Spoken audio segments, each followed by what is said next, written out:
The maggots didn't bother me, but the stink was so bad that I almost started to gag. Mm-hmm. It was awful. So happy Monday to that. Happy Monday. You disposed of it here? I did in the dumpsters So here. you drove with the bag all the way here. It is Well, it's in the back of the truck. truck. Yeah. If I had an EV, I'd be screwed.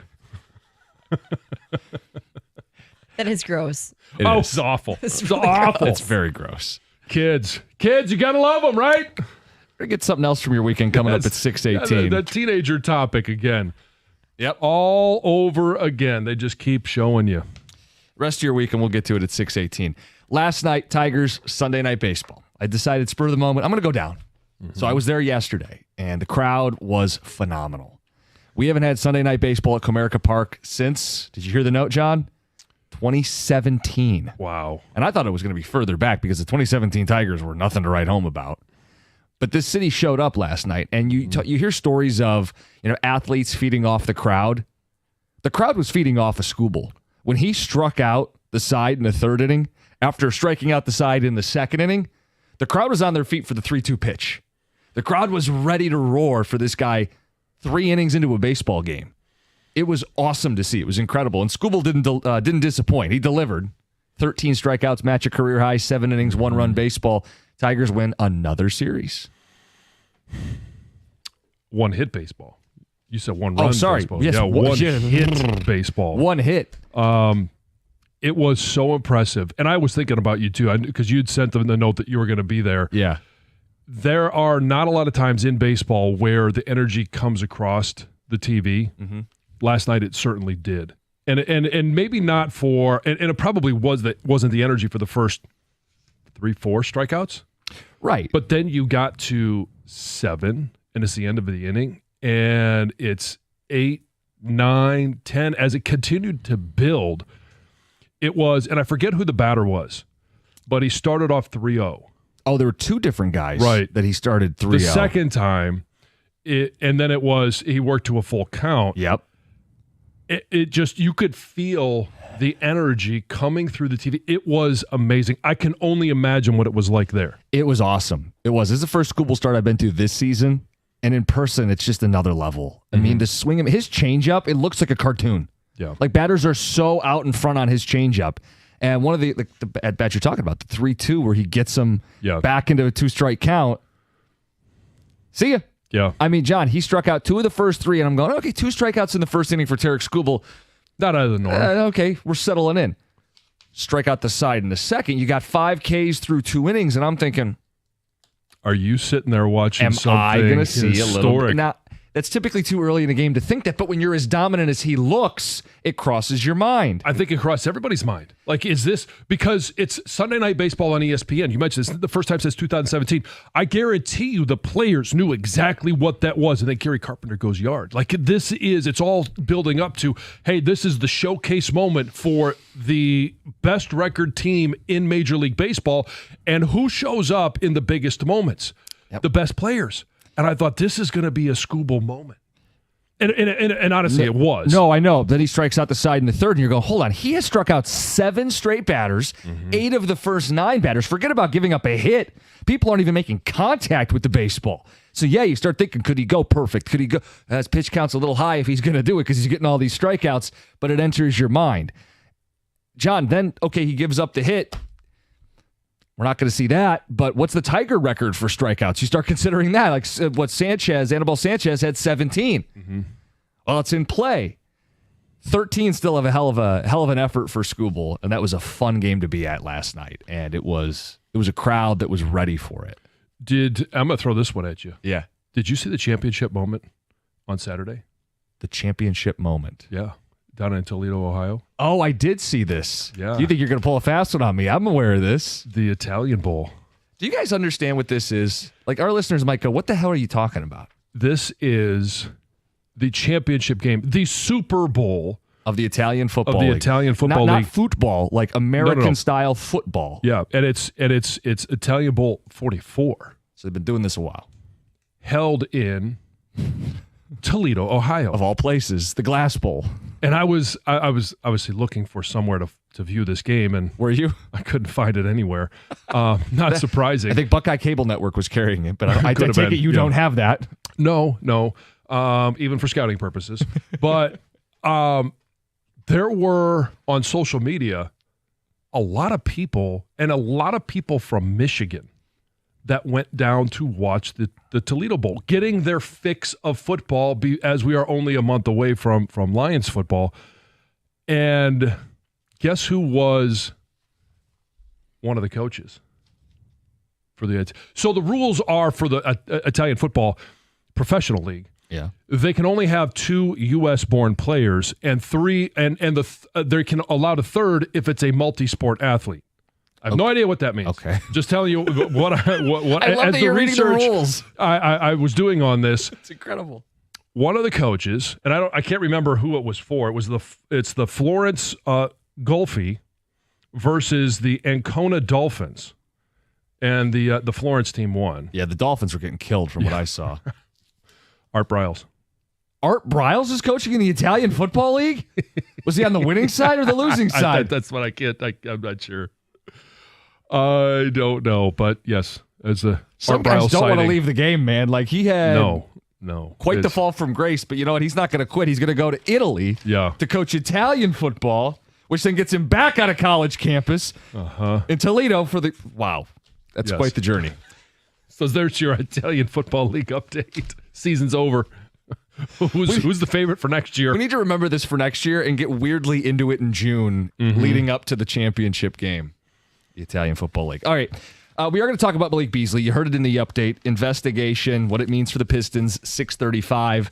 Iserman's weekend, and where the Red Wings are at. We'll get to that at 7:02. Coming up next, John's weekend featured a stop. We'll talk about it next, 97.1. Hey, maybe you wanted to watch the Italian Bowl. I'm not sure if it was on closed caption TV, but you could have watched it at the greatest place to watch all sporting events. That's Stadium Swim, located at Circa Resort and Casino. Catch all the biggest games at a viewing experience built for sports fans. Chill on one of the 6 pools on 3 different levels for a perfect view of the massive 40-foot tall high-definition screen. It's located at Circa Resort and Casino in downtown Las Vegas, and it's right there on Fremont Street. Stadium Swim. Book your spot today at circalasvegas.com.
If you're injured in a car accident, you need a law firm that cares about you. That's KG Law. Lawrence KG and his team. Lawrence is a Detroiter. He's built his team up to get you the biggest possible payout. 98% success rate. And the secret sauce is that they care about you. They're not going to leave you in the dark, not going to bring you in, take your case, and park your case. They're going to be working to get you the biggest, best result possible. If you or a loved one has been injured in a car accident, call KG Law now. That's 877-KG-CARES, KAJY, or go online, kgcares.com.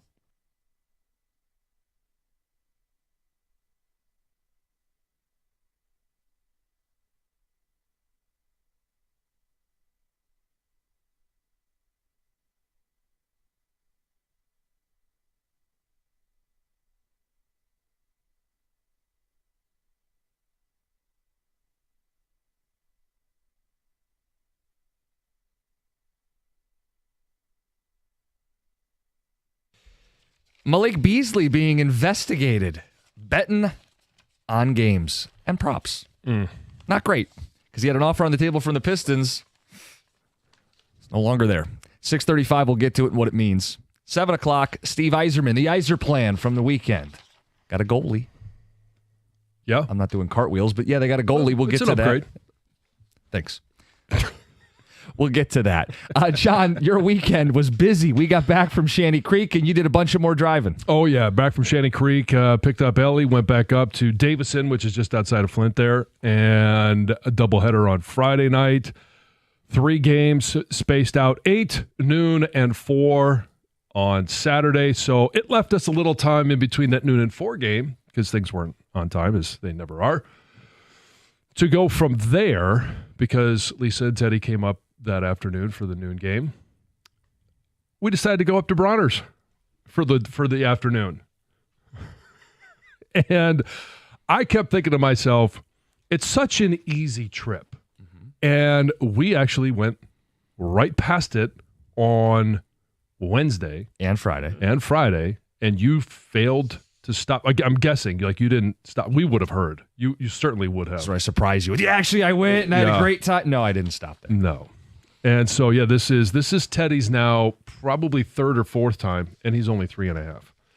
Yet you claim that you've grown up in the state of Michigan. I don't want to rehash this, but I did take the opportunity to take a selfie, send it to you guys, and then I took a little video once we got inside so that you could see The joy. how awesome Bronner's is, even if it's in June or July. It could be hot, a little taste of Christmas.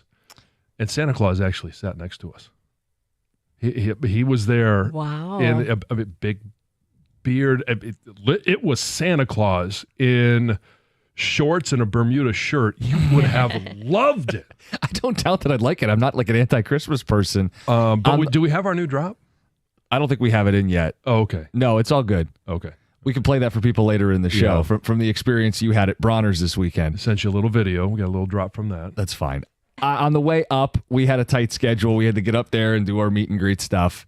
On the way back, I told you that I had business to attend to. Oh, yeah, the Oh, rat the said infestation. rat. Yeah. Yes. Yes, and I'm happy to report that this is not going to be something I have to keep updating people on. You may be getting sick of this story by now. It would be the 4th straight day we've brought up a rat in my house. Rat is dead. Rat is out of the house. We are moving on. The rats don't run this house. We do. So did you send a message to the rest of the rats? You mean like throw the body out in the lawn and Yeah, leave it there. Like leave it in the catio or just outside of Roomba's reach, just to so he can't bring it back in? Yeah, so he can't bring it back in, but just to make sure that all the other rats know this is what happens if you come to Roomba's house. Done. Yes. All right, let's get to Heather with the news. Heather, what's going on? Good morning. Good morning, guys. Just a little update for you as well. Brooks is 1.5. He's been to Bronner's twice. Okay. He was about 5 days old the first time he went. Got him his. We have like little specialized ornaments for all of us. Yeah. He was born in November, and we said Yeah. he's got to have his ornament for Christmas. So we went, took him. He was probably literally like less than a week old Yeah. the first time he went there. Do you secretly hate the holidays? No, I love the holidays. Do you? I like Thanksgiving. I like Christmas. It's beautiful at the end of the year. Now we got football on both days. It'd be You great. get yourself they have plenty of Lions ornaments. You could They get do. one to celebrate the game. Perfect. They have an ornament for anything. Oh, yeah. I mean, you think of it, you can They've find it got it, there yes. without a doubt. Some sad news. A 4-year-old and 2 teens died in a triple shooting at a park on Detroit's east side on Friday. Authorities actually said the 18-year-old man who was fatally wounded at the scene jumped in front of a bullet to save a child. A heroic act. A 17-year-old also passed away at the hospital. 2 persons of interest have been arrested. Homicide detectives are reviewing home security footage from neighbors. They're interviewing witnesses as they continue to investigate the circumstances leading up to the shooting. Of course, if anyone has information, please do call the police. You mentioned it. We've heard it. The U.S. District Attorney's Office is investigating Pistons guard Malik Beasley, who they believe gambled on NBA games. So federal authorities are accusing him of gambling on NBA games and prop bets during the 2023-2024 season. So not last year against the Knicks in the playoffs, Right, despite what we may think now. He played for the Bucks at that time, right? Now, according to Beasley's attorney, an investigation is not a charge. And there is at least one prominent U.S. sports book that detected some unusually heavy betting interest on Beasley's statistics starting around January of 2024, they say. Got to give him his props. So we'll see. The Rocket Classic is getting a new tee time in 2026. So while the full PGA Tour schedule has yet to be released, the Rocket Classic will be moving back in the schedule. So the new dates of July 30th through August 2nd will push the tournament after the British Open. These new dates, they were just announced on Sunday during the final round, apparently work well for everything, for the tournament and for the club. They're hoping to get maybe a bigger interest in players who will be participating. And also, it's going to give the Detroit Golf Club plenty of time to complete renovations on the course, which they have scheduled. They plan to put in $16.1 million in renovations. They're going to renovate the greens and the bunkers. They're going to remove a pond on the 14th hole, and they're going to lengthen the course by 300 yards. So lots going on there. This is good news for certain people. A new burger joint is scheduled to open this week in Metro Detroit, Macomb. Okay. Halo Burger, which we have in Michigan, but not in the Metro Detroit area, is set to open today. It's going to open in a renovated Church's Chicken building on Garfield Road between Canal and 18 Mile in Clinton Township. Well, there's one that will be more, I'm sure. Have you eaten at a Halo Burger? I have. I actually just drove by one because where do you think one is? It's on Birch your way Run? up. Yeah, Birch Area? Run. Yeah. Okay. I thought so. I think this will be the 6th location in Michigan. I think, probably right around where you were. I think there's 4 in the Flint area. Yeah. And then the one in Birch Run and now Clinton Township. Yeah. Makes sense. I guess so. Okay. So Sydney Sweeney was apparently the center of attention at Jeff Bezos and Lauren Sanchez's wedding. Was she a guest? She was a guest. Okay. There was lots of celebrity guests there, right? And it sounds like for one guest in particular, she was the center of attention for Tom Brady. And now there's some speculation about, is there something brewing between the two of them? So a source says everyone wanted to talk to her, and every guy that has been in her presence has talked about how stunning she is in real life. And it sounds like Brady in particular was really monopolizing her time. The two of them were seen talking at the hotel bar, and then during the reception, they danced together until 2 a.m. They were also seen spotted walking the streets of Venice together with some other people, not just the two of them, but Okay. so is there a new love interest? Could be. Who knows, right? Let's see. Oh, okay. 4th of July, right around the corner. Friday. Yes, this week. So there's new data that says the average 4th of July cookout will cost 30 cents less than last year. Oh, hey, all right. Big time savings. You know, savings is savings, though, Yeah, whatever well, it that's means. So the American Farm Bureau Federation released its annual report on the cost of the average 4th of July cookout. And like I said, down a tad from last year, not a huge amount to move the needle. But either way, the average backyard barbecue for 10 people will cost $70.92 this year. Okay. which is just over $7 per person. They say inflation and lower availability for some stuff has kept prices stubbornly high. It doesn't seem that when you say $7 per person, That doesn't sound bad at seem all. crazy high to me. I'm assuming burgers and dogs. Right, 'cause that keeps costs down. That's what you think of when I think of a You're not doing ribeyes for 10. backyard bar. But yeah. Yep. So they say if you're not just doing burgers and dogs, it could cost even less, they say. What? Oh, okay. Okay, maybe you're doing... But they do say if you're doing ribeyes, even more. So, There you so it go. depends what you're doing. Yeah, you right? can make it what you need it to be.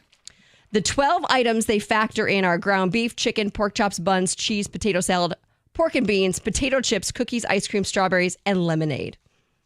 Okay. For $70, all right. It sounds like a hell of a cookout. If you Yeah. just took that 12 and made your menu, you could make a hell of a menu. Yeah. Absolutely you could. It's Heather with the news. Coming up next, now what? Malik Beasley, it's 97.1. It's hot again, and you can't wait any longer. Whatever you need to call the team at Mastercraft Heating, Cooling, Plumbing, and Electrical. They take care of my house. They'll take care of yours just the same. Upgrade your system now, and you can save up to $1,000. Call for details or schedule a free in-home estimate. And if you want same-day service, you were hot all weekend, can't sleep, give them a call before noon, and they'll be there same day. You can find more information on the web at mastercraftheating.com. That's mastercraftheating.com.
Crack of the bat, Kerry Carpenter going yard. Tigers win. Take the series against the Twins. Headline, Tarek Skubal. 7 innings, 1 hit ball, 13 strikeouts. He struck out 7 straight at one point, and 8 of the first 9. Put on a show for Sunday Night Baseball. The Tigers are 11.5 games up in the division. Nobody else has a winning record. Tigers have the best record in all of baseball. It's pretty sweet. I mean, the excitement last night. You were there. Yep. It was buzzing, and they did a great job. I'm not a huge fan of it was fun to be on national TV. Not a huge fan of their broadcast, but they spent a lot of time panning the crowd and talking about it was standing room only. How about having Carlos Correa mic'd up? We could see from the TVs where we were at. And I was listening to that one. He goes, you guys need to mic up Scooble and try to throw him off a little bit. He was very personable. I always likable even? Well, yeah, likable, yeah. And he was just, very complimentary of Scooble. And then I would like to know what he was talking to Javi about. They were talking in Spanish. Spanish, yes. And so, it was, and then he told Javi that he was mic'd up, and so Javi points to the, and is doing the finger point to the camera, doing a little, sell job, having a good time. It was a good time at the ballpark. I said you'll see athletes feed off a crowd. I thought the crowd met the moment. Mm-hmm. I thought the crowd was feeding off of what Scooble gave them, which was thrilling. All right, John, now we got to talk about Malik Beasley. Classic story of an athlete betting on himself? Not quite. Guess. So now what? Because it sounded like the Pistons were going to hand him a 3-year, $42 million deal, and we had said we wanted him back. He was the second leading scorer on the team. He spaced the floor. Should have won Sixth Man of the Year, right? All this stuff. 400 threes. Mm-hmm. And now that offer is off the table because he's being investigated for betting on himself, betting props and games in the NBA. Yeah, and if I understand it from what I was piecing together by the news articles, games that he actually played in, right? Yeah, so it'd be the season prior yes, with Milwaukee. I know the first thought most people had is, well, this explains the Knicks playoff series. But yeah, this is allegedly, supposedly about what happened in Milwaukee. Those are the questions that come up. Yeah. Whenever this happens, something like this happens, is everything that a player or an individual has done through the course of their entire career is now called into question. It's just, how can you be so dumb? What a dumbass thing to do. You're a millionaire athlete, multi-millionaire athlete. You are at the peak of your career, and you're going to risk throwing it all away for what?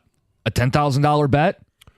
Well, even $1 million bet. What are we talking about here, man? And now everything that he has done post where this happened in Milwaukee. Remember the letter that he wrote to the fans? To the fans before. Now it all becomes an absolute joke. And some people thought it was a joke at the time, but we took it as serious. And everything is called into question. And it may be now we've had the whole, JMO, the app. He was in the Allen Park facilities. There's a difference between, I think, being dumb and just really stupid. Being dumb is somewhat ignorance is not a defense, but there was a kind of a novel aspect to the app and didn't think location. Yeah, and it was as being reported as well. It was poker games that he was playing. It's a little different than betting on the league or the games you're playing in. Dumb. And he paid his price. But being really stupid is betting on your sport or betting, especially in an era where we know there's technology that they can know exactly where you are, who is placing the bet, and they can track it, especially if it's something that is out of the norm and you're betting on weird prop bets, which is what he was doing. Yeah, when there's irregularities. What weird, there's bets specifically tying to him by the same person repeatedly. I'm sure something like that is what flagged him. And the timing couldn't be any worse. I suppose it'd be worse for the Pistons if they had just paid him and then this came out. But if he's suspended, it voids his contract. If you're suspended, if you're suspended for life, yes. Yeah. Like Jonte Porter is the thing you pull up here because he was expelled from the league. He's no longer in the NBA now. Terry Rozier faced similar headlines, and he's still in the league. So again, without knowing the specifics here, but it sounds like it's serious enough that the Pistons have pulled off. They are not offering that deal to Malik Beasley, and Detroit has to replace one of their better scorers and shooters from last year's playoff team. What was one of the keys to unlocking Cade? 3-point shooting around them.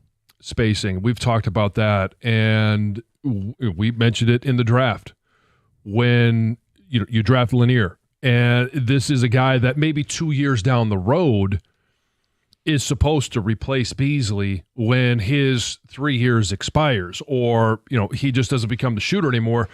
Now all of a sudden, did they know this ahead of? It sounds like they knew this ahead of time, but is this a replacement?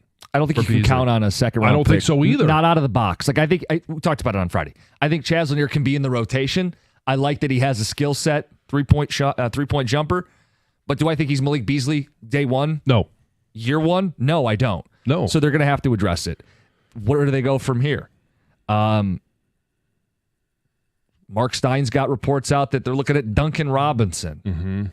Karis LeVert. I mean, these guys are not the shooters or players that Beasley is. Duncan Robinson's a good shooter, but these are not the players Malik Beasley is. No, not in totality of what they could do. Now, Duncan Robinson, you look at his stats since he's been in the NBA. We know that he was, he spent his whole time in Miami. He's a jump shooter. Yeah, and he's a spot-up jump shooter. But he is, for a career, just shy, 3/1000ths of a point shy of averaging 40% behind the arc. So, I mean, yeah, and he opted out, so he is available. It's been reported that there's conversations ongoing. Same with LeVert. But it just throws into, it's something that they probably didn't want to have to do. They probably wanted to go spend their money elsewhere or add on the margins elsewhere. And now all of a sudden, with the fact that you might be without Beasley forever, and it's not I think a player that is going to doom you to going back to 14 wins. No. But you want to move forward. Right. And now all of a sudden you're trying to pick up the pieces to stay where you were. The other name, Nickeil Alexander-Walker, was floated out there from Minnesota, 3-and-D guy. Sounds like Atlanta's making a push to get him. Detroit also in the mix. I mean, we're talking about isn't that where LeVert was coming from? Yes. Yeah. So that we'd end up with the remains. Karis LeVert, 30 years old, 34% from three. Right. And he's not Beasley. No, not Beasley at all. You're kind of pivoting a little differently. You're like, all right, we're going to be longer and we're going to be a little better on defense. And this team needs shooting because they already have a bunch of young defenders. He is a guy that is familiar with Bickerstaff, or Bickerstaff's familiar with him because they were in Cleveland together. Fair. Good. You can connect those dots. If you're a Pistons fan, how did this headline hit you? 248-539-9797. You feel a little betrayed, right? This is a guy who came here, bought into here, thought he was finally settling into being a professional. Yeah, he was penning letters to you as fans. I mean, you could look at his past and go, he wasn't always a professional. He's had some questionable judgment. He's pled guilty to a felony. He left his pregnant wife. Like, okay, maybe he's putting things behind him and he's establishing himself and finding a home, and he had a connection to the city of Detroit, and we're finally going to get something nice here. And it looks like he screwed it all up. 248-539-9797. Ticket texters. Will the Beasley trial be sponsored by DraftKings? Don't forget, gambling is an addiction. The money is irrelevant. With an addiction, you do things that don't make sense. Steve in Grosse Pointe. Okay. Well, I mean, you gamble on something other than the games that you're playing in or the professional sport that you are participating in. Right. Fine if you want to go play blackjack. You want to go to the casino and play Hold'em. Yeah. You want to bet on F1, knock yourself out. Yeah, there's no shortage of opportunities outside of betting on yourself or your games that you're playing in. And that's what makes this so stupid. And if you get to that point, what does every gambling read end with? You've heard it a million times. If you need the number, call the number. Get help. You have so much to lose. You, the regular person, has so much to lose. Malik Beasley had a lot to lose. He's a pending free agent, for crying out loud. And I mean, it just raises the question. Okay, that happened in Milwaukee. If we're going off of that text, and it's an addiction, what happened this year? Like, did he just get better at it, and they haven't been able to identify it yet? He just said cold turkey. Yeah, no, I'm not going to do it anymore. You're right to speculate. I know it's something we just don't have an answer to. Texter says the rumor online is he bet a lot of money on card games in Milwaukee. May have been a problem. It's sad that the league is embracing betting so much and doesn't seem to be getting their players help. I don't necessarily know that it's a little disgusting that all of the pro sports leagues are embracing online betting and sports gambling, but it is legal in so many more states now than it was 5 years ago, 10 years ago. And we all know that they're in the business of making lots and lots of money. And you could accuse the NFL of actually printing money. But I also, on the flip side of it, know that the NFL, I can't speak for the NBA or any other pro sports. I've got to imagine they're very similar, that the Players Association, that the league spends a lot of time, especially in training camp. We've got that coming up in terms of all of the dumb meetings that you have to go to as a player. Whether it's, hey, the point of emphasis this year by the NFL officials. We know that happens every year. They talk about it in the preseason games. We talk about it for the first 2 or 3 weeks of the season. Yeah. And then all of a sudden, hey, we get used to it. They are going through an education process of all of these players. The rookie symposium goes through educating you on what it means to gamble. And I know back when I was playing, I used to be so mad that they would tell us things that seemed to be obvious. That's for somebody else, John. And it was, hey, you could, and at the time, right, we had a lot of guys that were playing, and they had domestic violence issues. They had, alcohol issues, drug issues, but they all found a way back into the game. The one thing that you knew you couldn't do was bet on sports, bet on your sport. And that was going to be the thing that the straw that broke the camel's back. That was the one thing that you knew you couldn't do if you still wanted to play in the league. Because it questions the integrity of the game. Yeah. The product people are paying to watch. So the education is there for the players. Yeah, and I know it rubs people the wrong way that so many of these leagues have deals with books. It's legal. So is alcohol. Right. If you drunk drive, doesn't matter that the league has a deal with Budweiser. You still got to follow the laws. Yeah. You still got to follow the rules. You still can't be questioning the integrity of the result of the game by betting on the games. Because what's the first thing people do? Same thing you did. Yeah. Well, he didn't shoot very well in the playoffs. I wonder what New York bettor was back in that. Yeah. So, I mean, but that's the point. And maybe there was nothing. I mean, I don't think there was, to be clear. But it's where your head goes, and it's unfortunate. Because this guy was going to be part of this. He was going to get a 3-year deal. We got phone calls, ticket texts, your reaction. Malik Beasley investigated, 97.1. Hey, you wait for summer all year long. It's that feeling of freedom, trading work for sunshine and getting back to what you love. Summer is all about making memories. At Verizon, we're celebrating you. You deserve to kick off summer feeling refreshed, connected, and ready for anything. This year, summer starts early with incredible value only at Verizon. Amplify your summer with amazing deals on the latest phones, smartwatches, and accessories that keep you connected wherever you go. Verizon has you covered with the network America relies on. And to make that summer feeling even sweeter, just for walking in, you'll receive free summer essentials. That's right. Simply visit any Verizon location across the country and pick up your complimentary summer goodie. It's our way of saying thanks. But of course, don't wait. These in-store freebies are only available through June 30th, today, or while supplies last. So before you hit the beach or fire up that grill, make your first stop your nearest Detroit Verizon store today. Discover amazing deals, get connected on the network you can trust, and grab your summer essential. That's Verizon.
Probably had the over that night.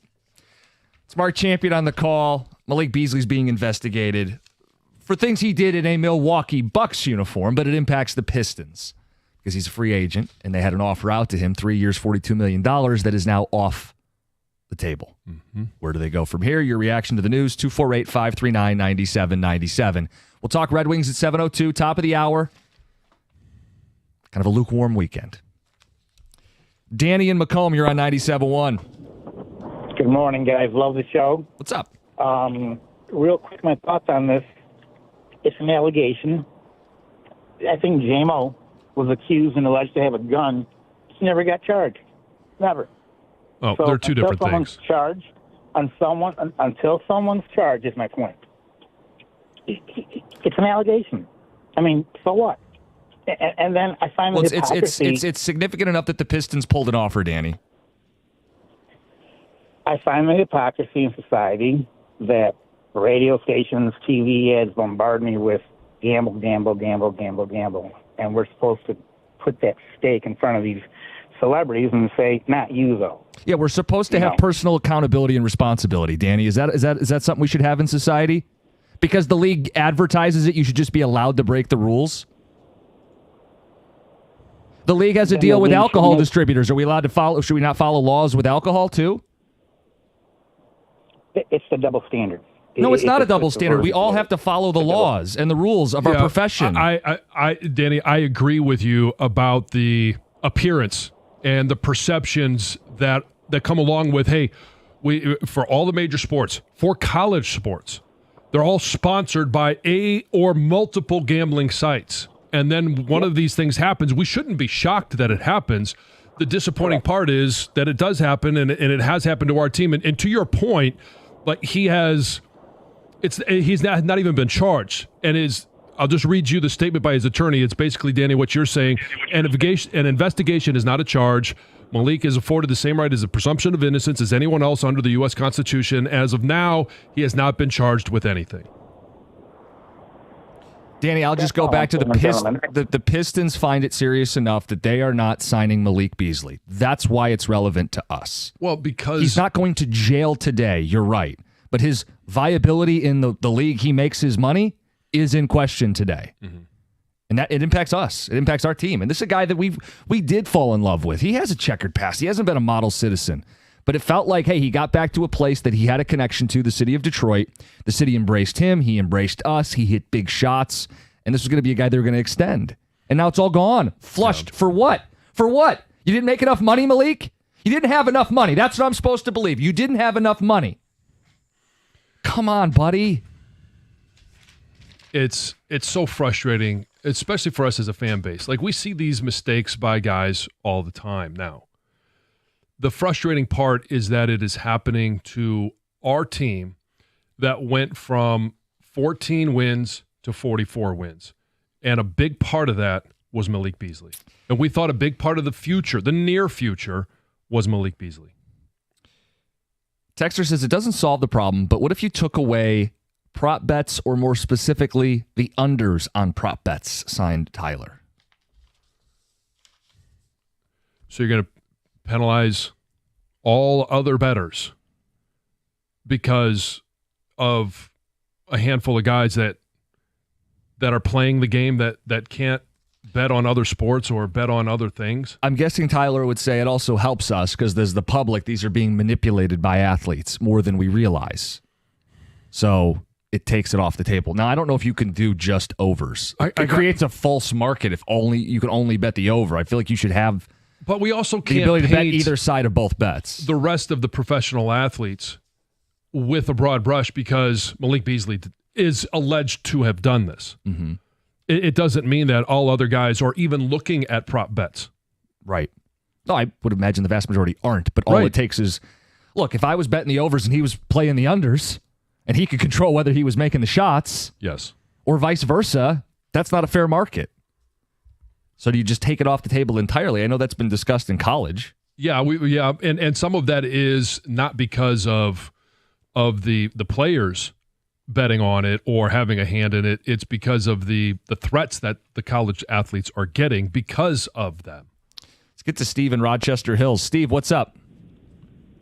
Hey, guys, and I don't want to beat up the listeners, but some are just we get into this mentality that it's not really the player's fault. It's everything that surrounds them. Bull crap. Most guys that gamble don't do it because they need the money. It's because they like the thrill. They like how it makes them feel, and they're in control. At least they think they're in control. And especially as a pro athlete, I mean, and yes, we know the law. He's not guilty he's innocent until proven guilty. We all know that. But the thing is, though, no one's gonna pick him up until they know dang sure that there's nothing on him that's going to cause him to not just miss a season, but never be able to play in the NBA again, as it would be in all sports. And when the guy picks up about guns and this and that, there's so many other different legalities within those different things that people are being accused of. But I'll tell you right now, Beasley, any of them, even myself, I'm an alcoholic. I haven't had a drop of alcohol in 36 years. I can't have it. But I had to make the choice that I don't want to drink anymore because of the fact that it changed my life. It was making me a person I didn't want to be. It was affecting the people around me. And for him to do this, it is a selfish act, but it's his choice. And now the consequences are what they are. Tired. Yeah. Plus, you got to look at it too, guys, from the same aspect as, an employee or an employer for an employee, they can only offer so much until the employee finally says, yes, I need help. And a lot don't want to do it because they like what they're doing. They have no problem with it. There's very few times where gangsters come to you and put a gun to your head and say, hey, you got to do this or this is going to happen. It's usually because they're willing participants. Right. So, and I always say, I appreciate you guys. Have a great day. Thanks, you too. Hey, thanks, Steve. Look, it's not an ideal situation here. You got to figure it out. Let's get to Ken in Clinton Township. Ken, what's up? Hey, guys, what's going on? What's up? Good morning. Listen, man, to everybody who don't know about the feds, they don't waste their time investigating you unless they got you, man. It took them 3 years to investigate me, and they got me. I did time. I don't understand what was on his mind. What was he thinking about? Because you're not going to get away from the feds, and it just cost him his career. When they investigate you, they got you. I just want to put that out there to people who don't understand about the Fed authorities. They don't spin their wheels, man. Well, thanks for that perspective, Ken. Having someone that has gone through it, it's no joke. No. That's all right. Okay, guys, have a good day. Thanks, you too. Appreciate it, Ken. Yeah, again, there needs to be a presumption of innocence until proven guilty. The problem is it's the perception that these teams, if the Pistons, now that this is out, give them a 3-year, $42 million contract, the perception by the public is, well, they don't really care about these illegal activities. It's the same thing with all of the, like Trevor Bauer. We get that call all the time. Why don't the Tigers sign him? Well, first of all, you can't get anybody out in Japan, but beyond that, yes. But people don't look at the numbers. They look at the stats. They look at what he was as a pro athlete. They're like, well, maybe he would help us. We need a pitcher. We need a bullpen. Yeah. Look, this could go one of two ways. I think the reason the Pistons are easing off right now is Jonte Porter. You could be banned from life and never playing in the league again. Mm-hmm. So you need to sign players who are going to play for you first and foremost. The other side of this is, and no one's ticket texted in, I don't think, Terry Rozier was investigated and played at the end of last year. Like, there is a world where his career is not over, but if you're the Pistons, can you take that risk at the start of free agency? That's why the timing is so terrible. Now, someone did say maybe we end up getting him at a super discount at the end of all of this. Maybe. I'm just not betting on it, John. All right, 7 o'clock hour. So smarmy. Well, it's a bummer. The dude was... Yes. We loved the guy. We embraced the guy. And this is what happens? I wouldn't bet on it. All right, 7 o'clock. We're going to get into the Red Wings. We're going to get into the Tigers. But we'll start with the Wings. It's 97-1.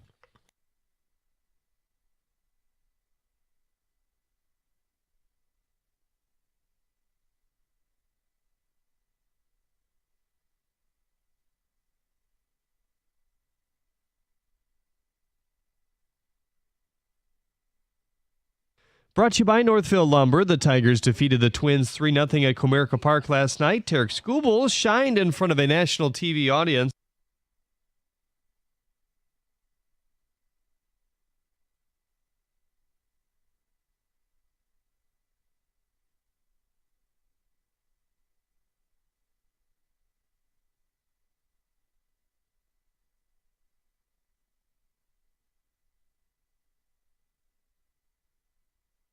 Seven innings, no walks, and just one hit allowed. Kerry Carpenter hit a homer and a triple. He unfortunately tweaked his hamstring again, heading around second on that triple and came out of the game. It was a three-player playoff at the Rocket Classic. Aldrich Potgieter came out on top after 5 holes to win his first PGA event. He shot a 22 under for the tournament. Pistons sharpshooter Malik Beasley is a person of interest in an NBA betting investigation by the U.S. District Attorney's Office. It allegedly happened in the 23-24 season before Beasley made his way to Detroit. ESPN reported the two parties were close to inking a new 3-year contract extension. Trailblazers have bought out DeAndre Ayton per his request. He had 1 year and $35.6 million left on his deal. James Harden opted out of his deal with the Clippers and is expected to re-sign, though, on a new 2-year, $81.5 million deal himself. At the Corwell Health Sports Desk, I'm Jeremy Otto for more. Go to 97.1 The Ticket or Odyssey.com.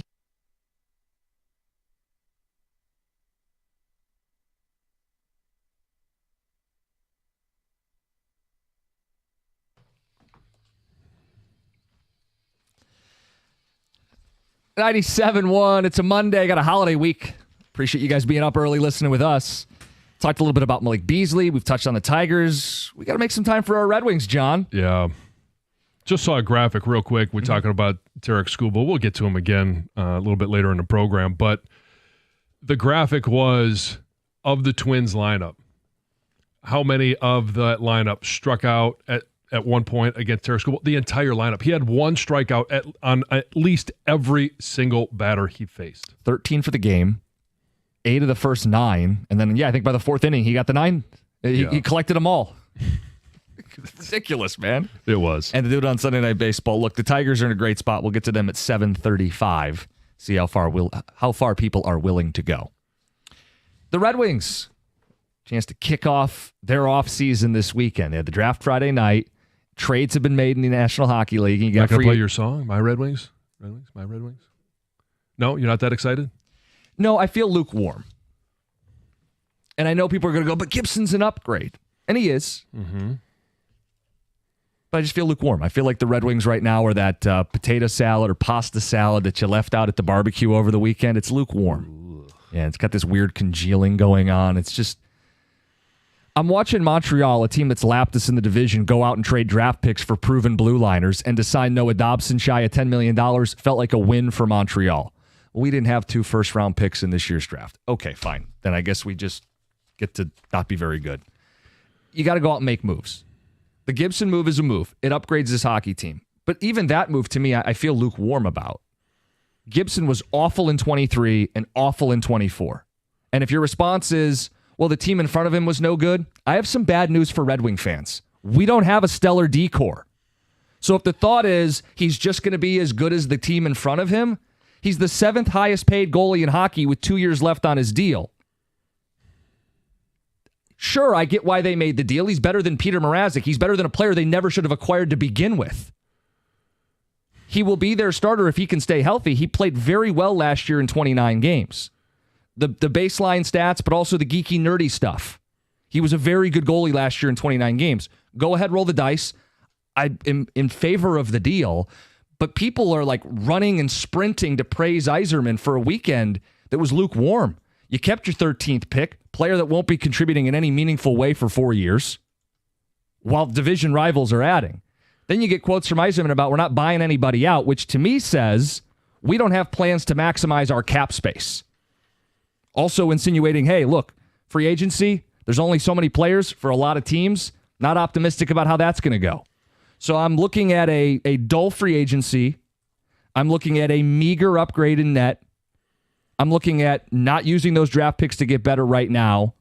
And I'm relying on him to swing a big trade in the next couple days here. And maybe he does, but John, I just feel lukewarm about the Red Wings. So there are some defensemen that are available. You don't think that he signs any of them?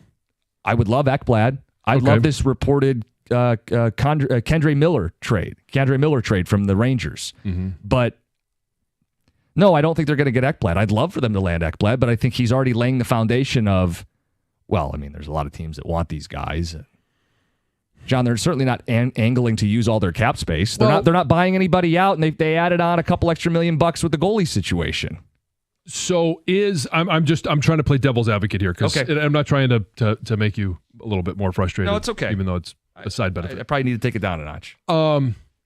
Because there have been so many guys re-signed by their teams, or there were trades of restricted free agents that have signed deals that are now not going to be on the free agent market. You may say one way to look at it is those that do hit the free agent market, you might have to overpay for. Yes. The other side is because teams have re-signed their guys, is it going to be competing with less teams to get those guys that are available? I don't know. There does not appear to be a group of like 15 great hockey players hitting free agency. There's a clear top group. I mean, Mitch Marner is the headliner, and most reports think he's going to end up in Vegas.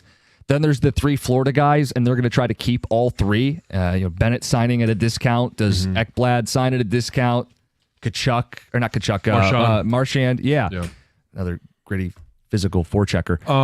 My point is I don't know that they're going to land a key piece in free agency, so they're going to have to do it via trade. And we just watched Noah Dobson get dealt in division to Montreal, who has lapped us. They made the cup. I think that's bottomed out. Yeah. Made the playoffs again and are adding big-time blue liners. I think that's the frustrating part is a team that you were in direct competition with for that final wild card spot. And Montreal got it. Yeah. They were 5 points better. Now they're better than that. Yeah. And they're a team that you are going to be directly competing with, and you haven't done anything other than add a goalie that is going to have to find his early career success in Detroit with a team that's not great in front of him, a defense that's not great in front of him. Yeah, look, Gibson, if you nerd out, and I did look this, because again, in trying to understand why they made the deal. Well, his numbers are better than what they had on the ice last year. Yes, I mean, they're an upgrade over both Mrazek and Talbot, and Lyon too. And Steve has said they may bring Lyon back as a third goalie. But I went to look at what happened last year with Gibson, and it was in 29 games. Again, he's got to stay healthy. That's the other concern here. But he was 5th in high danger saves above expected. That sounds like a mouthful. But it basically just means he stops really good shot chances at one of the highest clips in hockey. 6th in save percentage above expected, 6th in goals saved above expected. Metrically, the nerdy stuff says he was getting back to his form. And Yzerman wants to roll the dice and take a chance on it, and I'm okay with it. I think it makes sense. I think you can justify this trade.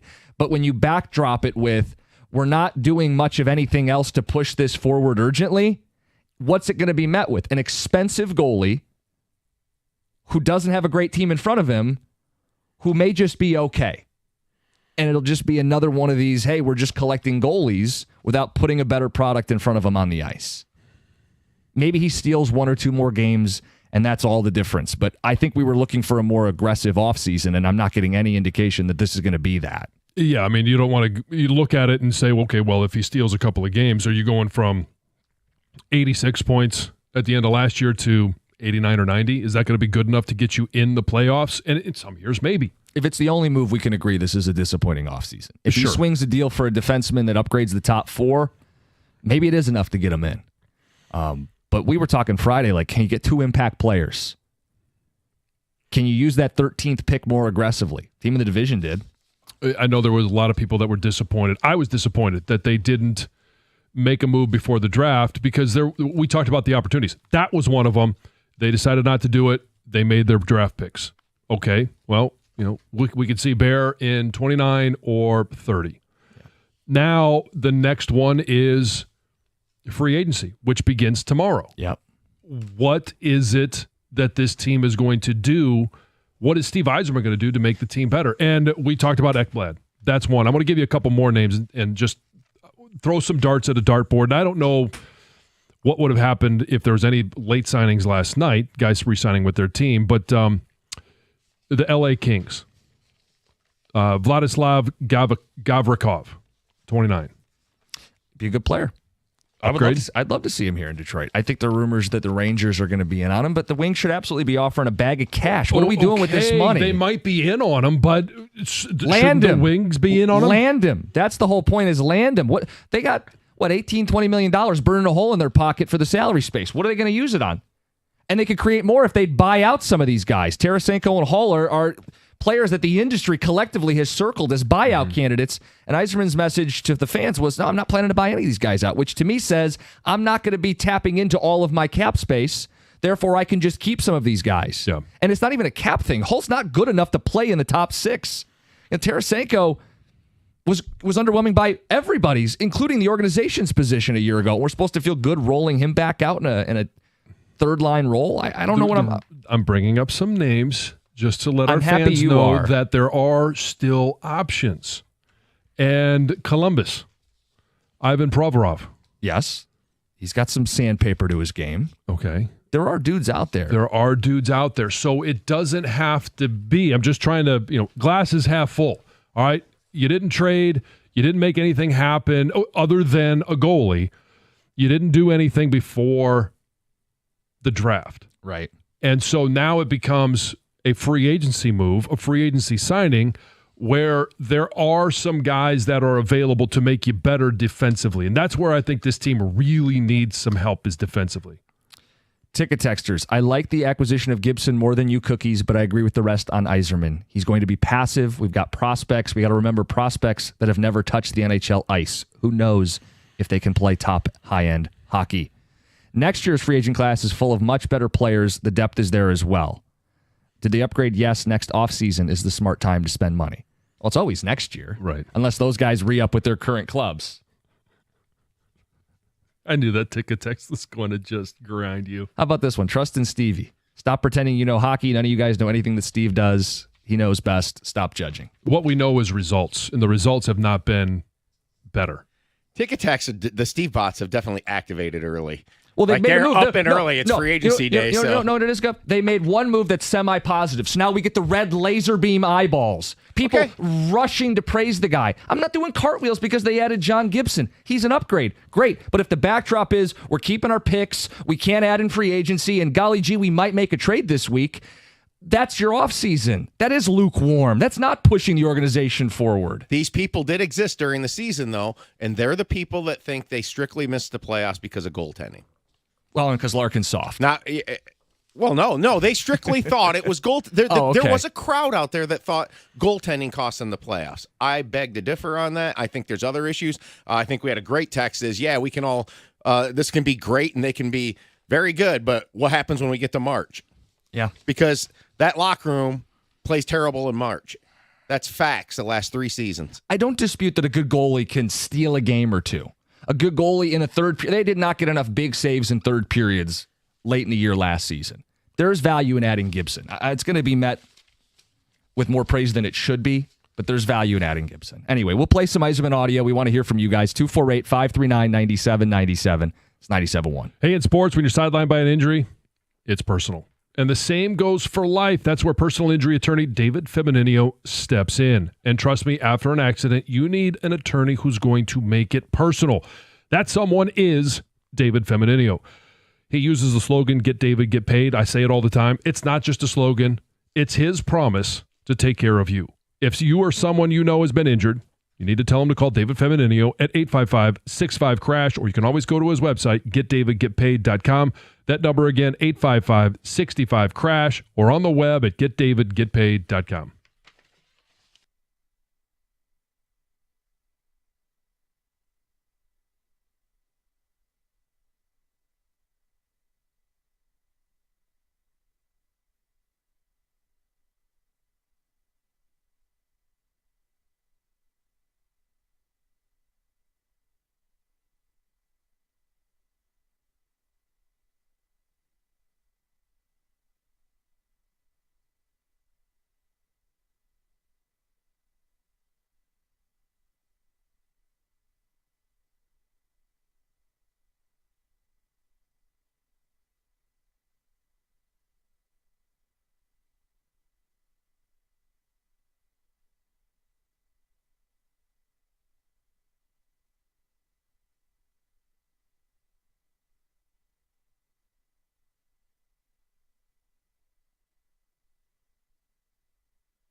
He was special last night. Tarek Skubal, Sunday Night Baseball. 7:35, we're going to get into the Tigers. End of the hour. Foods that never should have been invented. What did John Jansen stumble on? We'll get to it. I mentioned the Red Wings weekend. I called it lukewarm. It's not just the Gibson move, which is an upgrade. It's the backdrop of, a division team traded for an impact defenseman. We don't want to make those kind of moves or take those kind of risks. Yzerman saying, I'm not buying guys out, and free agency is going to be tough. So fine, Gibson is an upgrade over a goalie they never should have had here to begin with in Peter Mrazek. If he stays healthy, last year offered a blueprint for him being a legit number one goalie, but the 2 years prior in Anaheim, he was terrible. Well, they didn't have a very good defense. What do we have here in Detroit? Not a very good defense. So lukewarm is my thought, but we should play some audio from Steve Yzerman. He spoke over the weekend, spoke a bunch, and what appealed to him about the Gibson trade.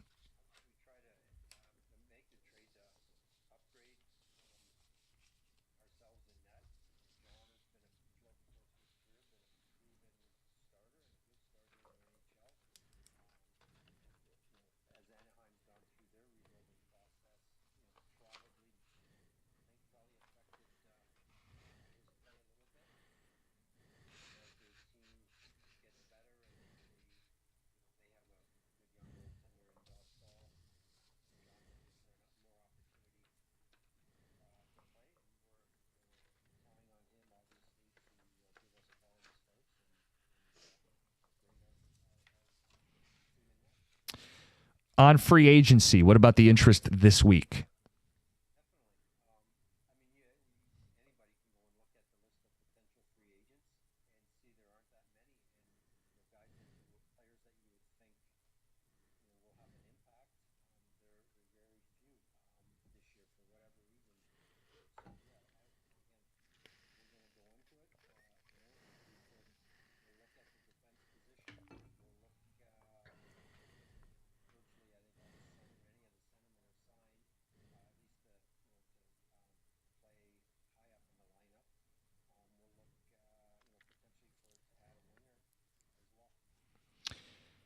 And what about buyouts, Steve?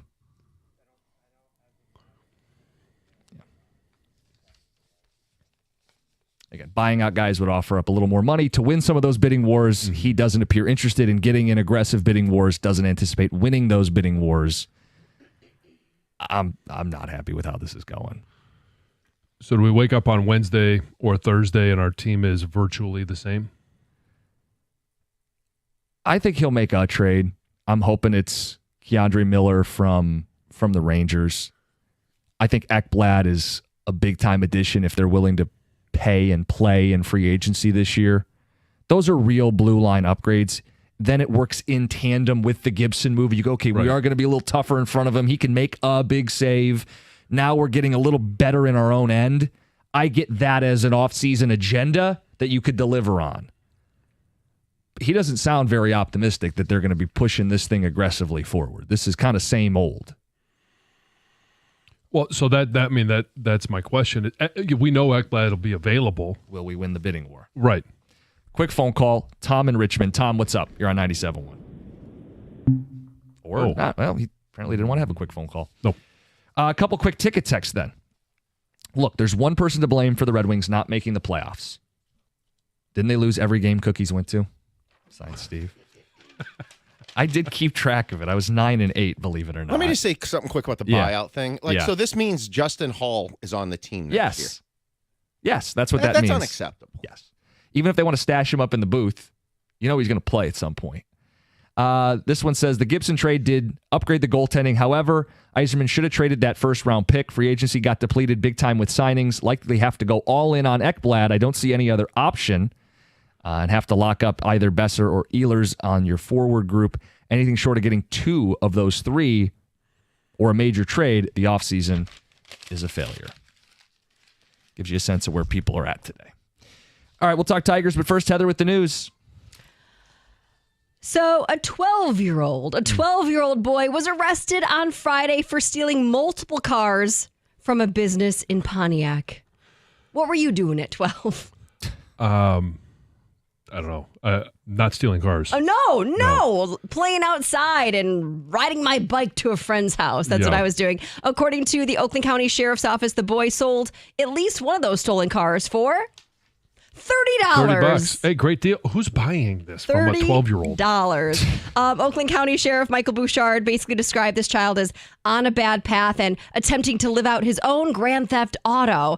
The boy is apparently also suspected in a series of thefts from that same business. He is being held in Oakland County Children's Village. But I mean, so I go back to who's buying a car from a 12-year-old? Hey, $30 is $30, John. Hell of a deal. Like desperate times call for desperate measures. I'm not sure. There are just so many questions there. I know. Agreed. One of the NBA's top free agents, Malik Beasley, is currently the subject of a federal investigation into allegations of gambling related to NBA games and prop bets. We've been talking about it all morning. He was reportedly seeking a new 3-year, $42 million deal with the Pistons, but now those talks have been paused. According to Beasley's attorney, an investigation is not a charge. He says Malik is afforded the same right of the presumption of innocence as anyone else under the U.S. Constitution. As of now, he has not been charged with anything. This is a pretty cool story. A Dearborn Heights man is now hundreds of thousands of dollars richer after winning a Mr. Beast weight loss challenge. Oh. So Mr. Beast gives away money all the time and does these different challenges, right? Well, this challenge required the man to lose 100 pounds in 1 year while living in a gym in North Carolina. Oh, wow. So moved out of state. He wasn't allowed to leave, they say, the circle around the gym. So I'm guessing...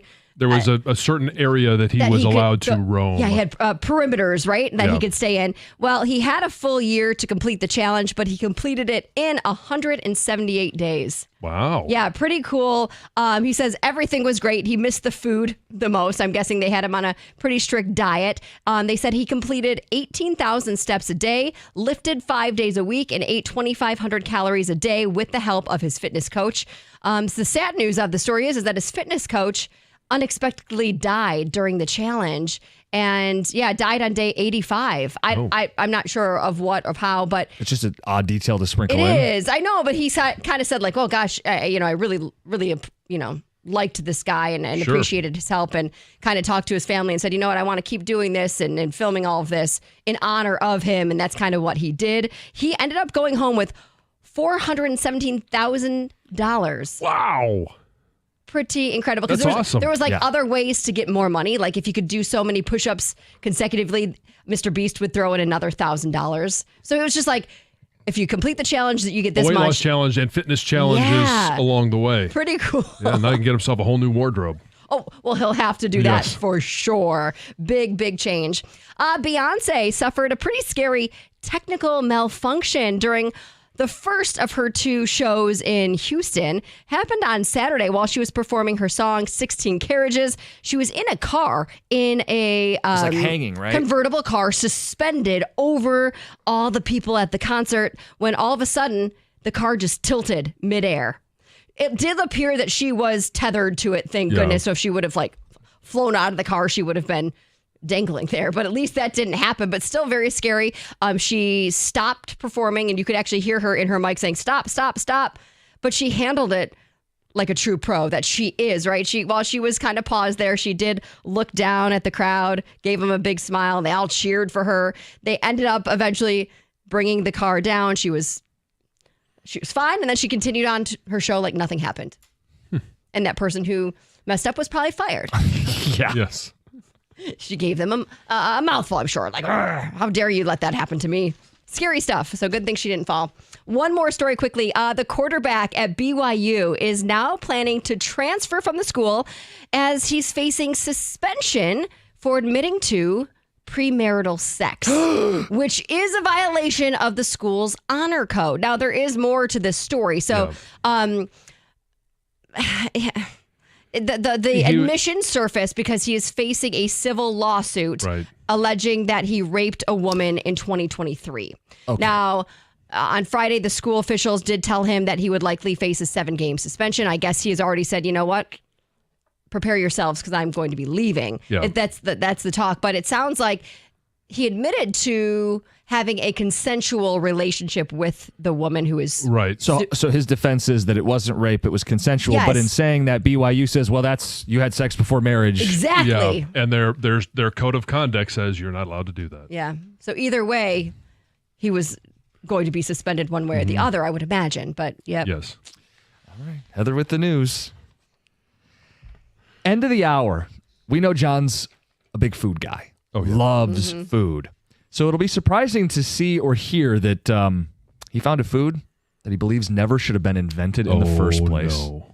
We'll get to that, but first, Tiger Talk next, 97.1. At First Merchants Bank, they believe that the real value comes from building strong communities and strong relationships. With their new branch opening in the Fitzgerald neighborhood of Detroit, First Merchants Bank is excited to offer a banking experience that's welcoming, attentive, and dependable. They've got an easy-to-use, secure, and highly rated app that makes everyday banking a breeze, allowing you to manage your accounts on the go. And their local attentive bankers are your partners in success. And this is where they talk about, or I talk about, building those strong relationships. They're going to take the time to get to know you, give sound advice, and provide solutions that work for you. In fact, it's exactly what they've done for me and my family over the years. So they're obviously my personal financial partner. With a passion for fostering community development, their team is committed to helping you and your neighborhood prosper. Experience the difference of banking with an award-winning bank that truly cares about your financial journey. All you have to do is visit firstmerchants.com/Fitzgerald to learn more about how they can help support you as well. That's firstmerchants.com/Fitzgerald. First Merchants Bank, helping you prosper. Member FDIC.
Terry Scoobel was locked in last night. Sunday Night Baseball, big stage for the baseball team and our city, by the way. Crowd showed up, and they were on their feet when he struck out the side in the third inning, after he struck out the side in the second inning, after he had struck out 7 of the first 8 batters in the ball game, 13 Ks for Scoobel.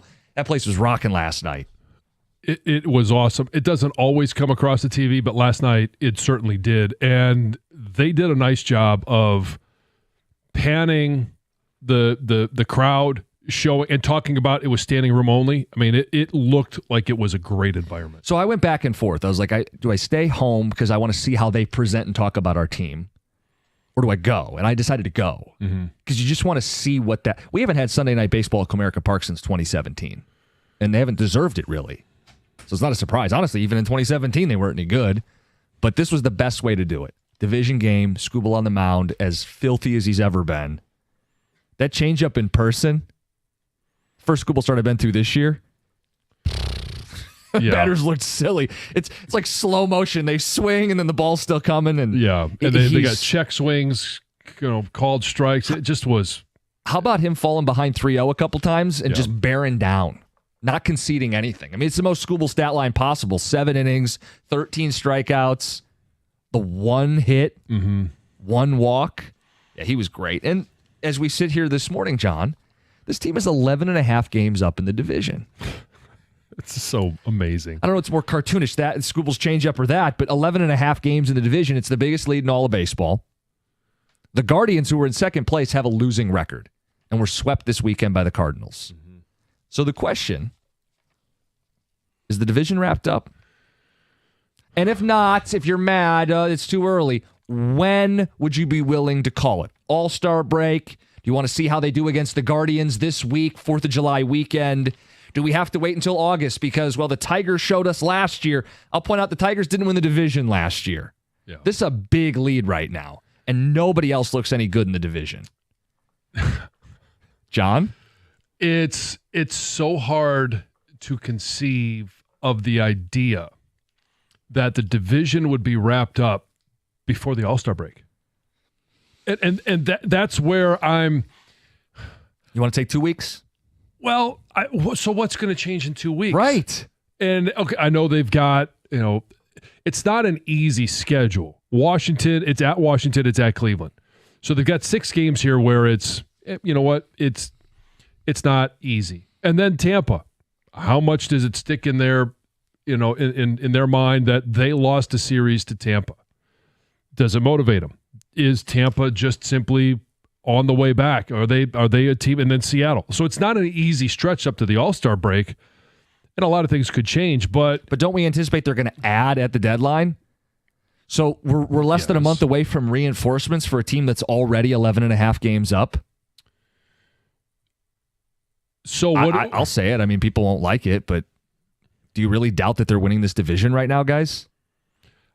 I don't doubt it, but I'm not willing to say it's wrapped up. He won't do it. No, I'm not going to do it yet. Okay. So you're calling it sure. a done deal. Wrap this thing up. It's just a matter of playing the games at this point. Yeah. Look, this was their worst month of the year, June. They were above 500. If they play 500 baseball the rest of the way, John, nobody's catching them. And I don't anticipate 500 baseball from this team. I expect additions at the deadline. I expect better play down the stretch.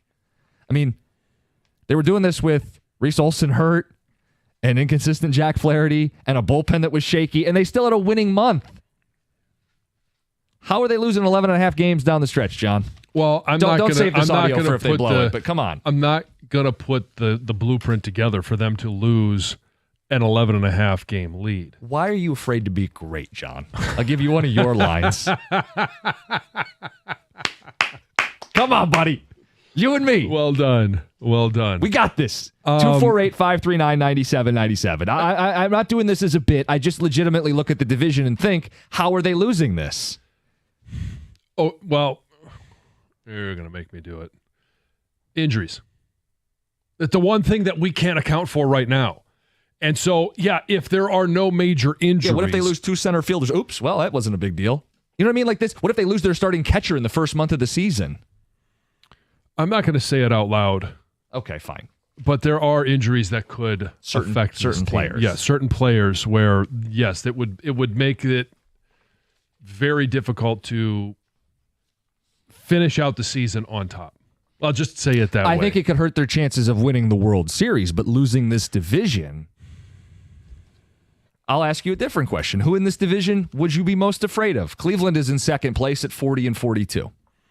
Well, so I think you got to look at Cleveland only because I think Minnesota, I don't know that Minnesota can stay healthy. What's the one thing that has really hurt? And they talked about this when they were talking with Correa. He said, I feel great. Okay, well, you feel great now, but their team has been hit by the injury bug throughout the course of this year. Now, if they can stay healthy, maybe they could be a threat.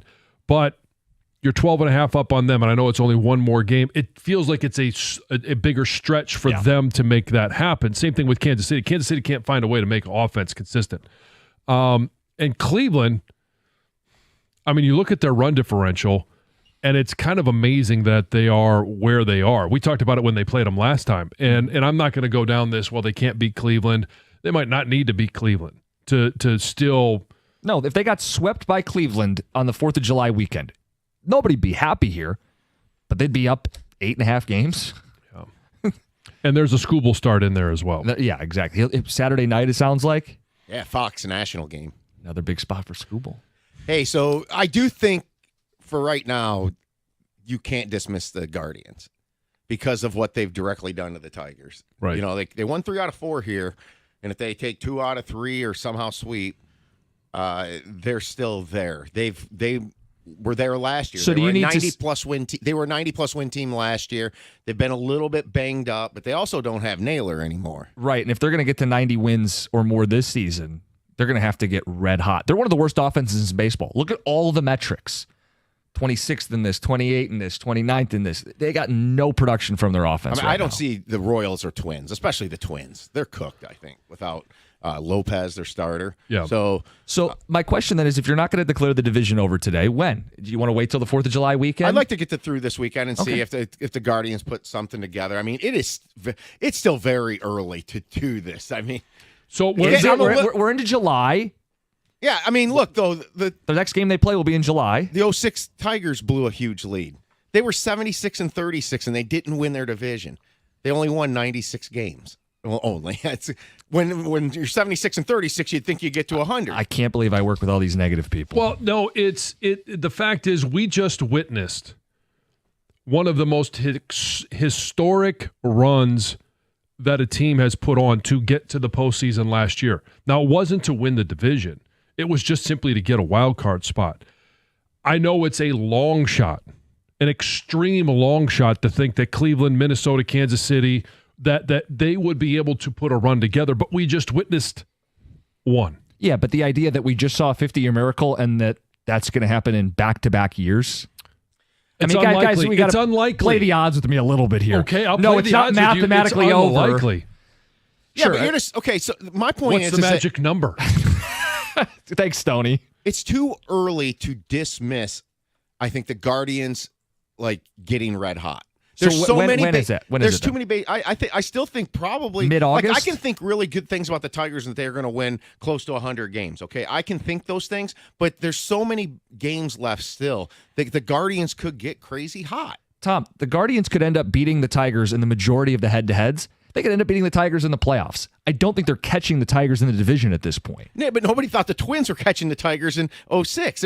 My point is that you are dismissing how much baseball's left for the other teams. I think we're past the halfway point. We're into July. Deadlines are allegedly happening. Upgrades are allegedly happening at the deadline. Say it with your chest. The division's. I don't need to be the first to say it. Okay, fine. You can have it. Yes. Me and all these. Me and all these. Costa has planted his flag. Division over. When this happens, things get scary around here. That's all I'm saying. Yeah, nobody have any bold opinions. That way we could never be wrong. 248-539-9797. Someone will be positive about this baseball team, and it'll be me. It's 97-1.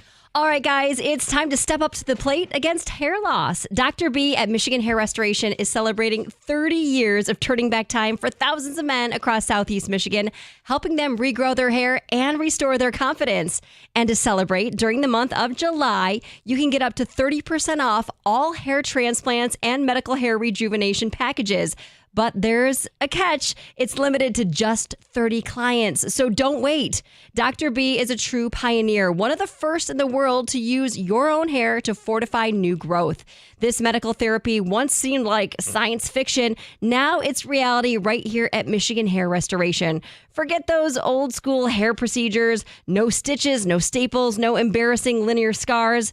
Just real results with hair you can run your fingers through. He offers the most advanced treatments, including natural therapies, to get better and better results every year. And he guarantees them all. So the sooner you go and see Dr. B, the more options you'll have. Don't wait till you're out of the inning. Go to MichiganHairRestoration.com to book now and mention 97.1 and take advantage of these exclusive July offers before they're gone.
3-0 Tiger win on Sunday Night Baseball. Tarek Skubal, 13 strikeouts.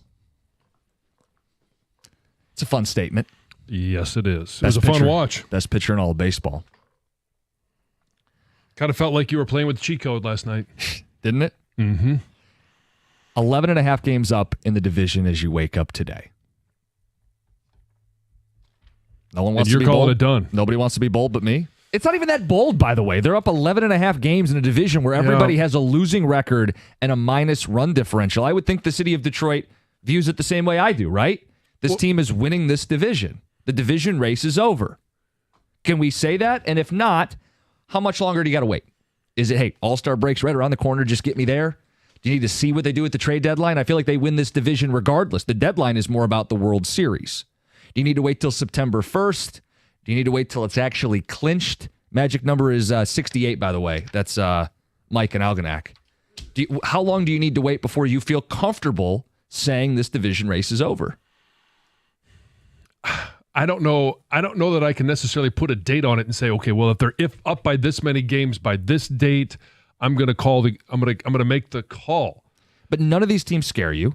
No, they don't. And going into the season, Tigers, yes, we knew that this division wasn't going to be a great division, but we also didn't know the Tigers were going to be this good. Now they are, and the division is what we thought it would be, average at best. So if the Tigers last year was real, and I think this year has shown that last year was real, and everybody else is bad, what are you afraid of? Why are you afraid to be great? 248-539-9797. Wouldn't say I'm afraid to be great. I love the fact that you're Stealing using it? my own line against me. Here's just some of the replies on Twitch. Slow down, cookies. It's not even July yet. The next game they play will be in July. Come on. Yeah. I don't know. Maybe you should ask Beasley what the odds are. Get to that in the 8 o'clock hour. Yes. And I know Cleveland gives us fits. I'm not worried about Cleveland. I'm not worried about Minnesota. There are so many variables that can happen between now and the end of the season. And it doesn't even have to be the end. Now, if some of those variables happen before the All-Star break, injuries, then I think it opens things up. Yeah, they are clearly the front runner, and I don't know what the odds are that they win the division. Got to be astronomical, but I'll pull them up or I'll text Beasley. We'll get it for you guys. Biggest argument, I think, in your favor, Jim, is that this team, definitely in their DNA, they don't stack losses. No, they don't go on any losing streaks. 3 is the longest all season. So it's somebody kind of coming to get them. So I just did some crazy math back here. Guardians, there's no reason to believe they would do that based on what they've done this year. But, nobody thought the Tigers were going to make a move last year like they did. But the Tigers didn't win the division last year, so we got to stop doing this. The Guardians could get red hot, win 86 games, and make the playoffs. Are they getting to 90 plus? There's no world, like I've seen this before happen in baseball, where the Guardians can go, you got 80 games left, 55-25. That's 95 wins. I know that seems unreasonable. That would be more remarkable than what the Tigers did last year. And we got to understand how remarkable that was, because we're not if we're saying that. Many teams in baseball history that have hovered around 500 up to this point, and they get their act together in the second half. Again. So then the cutoff is? What? You're saying in the second half? Like when would you be comfortable saying it? Do we have to wait until it's a 15-game margin, September 1st? Like how dramatic does this have to get? Because it's pretty dramatic today. I try to reconsider the question probably at the All-Star break. Okay. They play the Guardians. They got the Rays, who are pesky, and they lost a series to them. So they got 2 teams coming up they lost series to. But again, the worst month of the year for the Tigers was June, where the bullpen was imploding and everything's going wrong, and they went 15-11. Don't know what's going on with Carpenter? Yeah, but your guy Wencel Perez is going to slot in. Like, this is the thing with this team.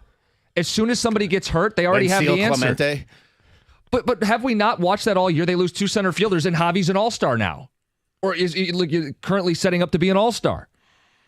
Well, what's going to happen when they have an answer for it? Well, Sweeney is not as good. Well, I guess Javi's going to play shortstop then. Like, there's always an answer. Who the hell's Chase Lee out of the bullpen? Like, there's always been an answer for this team. You know who's going to get hot now that Carpenter's hurt? It's Parker.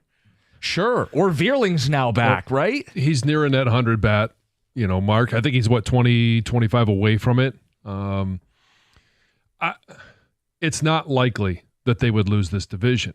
I'm just not ready at this point. We're not even to the All-Star break. I know we're more than halfway past the start of the season. Yeah, so we're not. It's not early anymore. It's not early anymore. I'm just not ready to make that call. And maybe I'm a bad fan. You want some odds? How about this? Okay. Odds to win the division. The Yankees are minus 290 in a tight race right now with the Rays. Okay. The Astros, who are on a tear, are minus 600 to win the AL West. Okay. The Tigers are minus 3,500 to win the American League Central. I don't even want credit for being bold or going out on a limb. It's obvious. I just thought we'd all kind of be on the same page this morning. That we'd all break out the disco gear. That went well for us. Jim, you are absolutely correct. Division race is over. Thank you. They are 11.5 games up. Now, mathematically, that is 7% of the season. So 7% of the season they are clear with 50% less than to go. Everyone's got a minus run differential, which I know, look, Tom goes through this a lot, and I do agree with him. Like, when people have mentioned, well, look out for the Guardians, he's always come back with, well, they've got a minus run differential. Yeah. It's minus 47. They got to go on a 12-game winning streak, beating everybody by 4 runs to get to positive. To get equal. Yeah. To where, yeah. And the Tigers, we've said this all year long, they are consistent. The whole year they've been consistent. They don't go on losing streaks. 2 out of 3. Injuries don't rattle them at all. They just keep winning and taking 2 or 3 here, 2 or 3 there. Even if they lose 2 or 3 in a row, right back to it like a machine. Series win. Just did it last night, Sunday Night Baseball. We got to get some calls in after the update, and I said we'd get to this food thing, John, because you saw something that's an abomination. It's 97.1.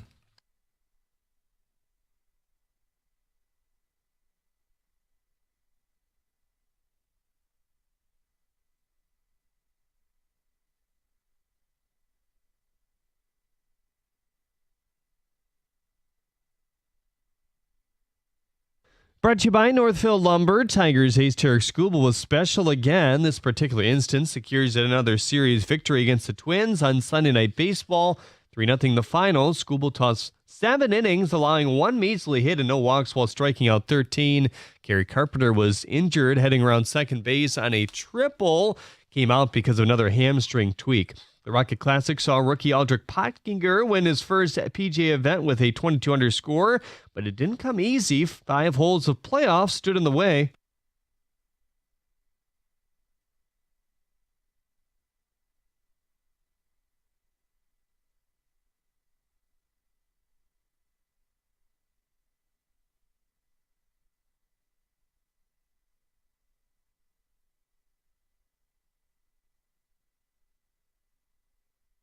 Chris Kirk was one of the 3 players that started in the playoff. He was eliminated after the second hole, however, missing 2 short putts. Potkeeter was able to finally knock off Matt Geiserman on the 5th hole as well. The Pistons were heavily considering inking guard Malik Beasley to a 3-year, $42 million extension, according to ESPN, but now he's being investigated by the government for alleged NBA gambling involvement. His attorney has clarified with multiple outlets that he's not been charged yet. This update brought to you by National Benefit Plans at the Corwell Health Sports Desk. I'm Jeremy Otto. For more, go to 97.1 The Ticket or Odyssey.com.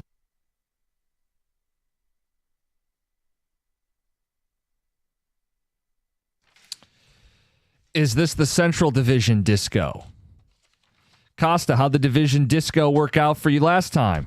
First of all, no one has invoked disco this morning. I just pointed out a rather obvious observation. The AL Central race is over. You're up 11.5 games. No one else in the division has a winning record or a positive run differential. If this team is even kind of real, they're winning this division. And I think they're more than real. They don't go on long losing streaks. Longest is 3 all season. They just keep rattling off series wins. And if they're adding anything at the deadline, yeah, they're going to win this division. Now, I'm not making proclamations about World Series. No, I'm not telling you the Guardians couldn't get them in the postseason again. But the idea that Cleveland, 11.5 games back, with one of the worst offenses in baseball, is going to win this division, save me the story of last year's Tigers. They got in, they didn't win the division. This is about winning the division. That's all I said.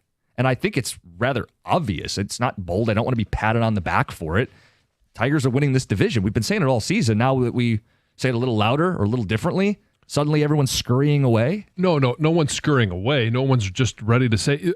Everyone is admitting, yes, they have a very comfortable lead. It feels and looks more likely that they're going to win the division than not.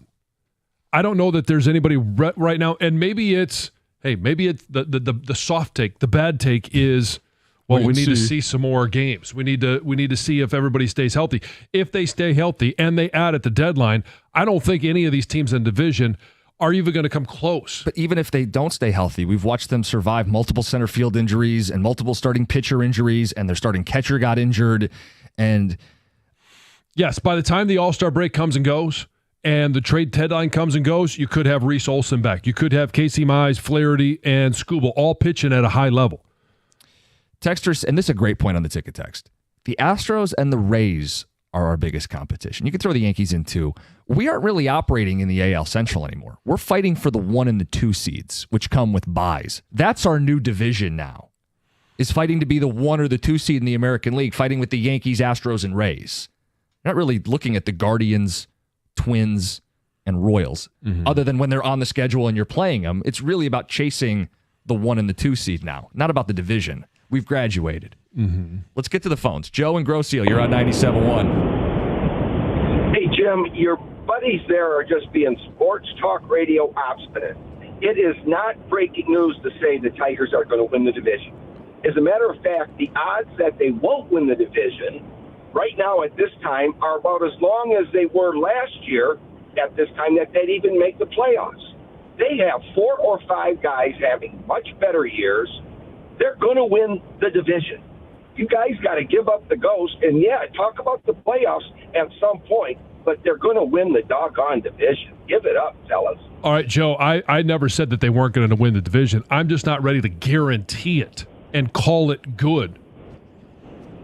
And you just use the numbers that make you a little bit wary. And I know it was a historic run, but they were able to overcome the odds last year. But this year they can't possibly lose to the odds? I don't think so. They're a better ball club than they were a year ago. I agree with that. They've shown that by their play over the last 7 months. Thank you, Joe. Ticket Texter says Tigers are long gone. They'll win it by 8 to 11 games. Easy stuff.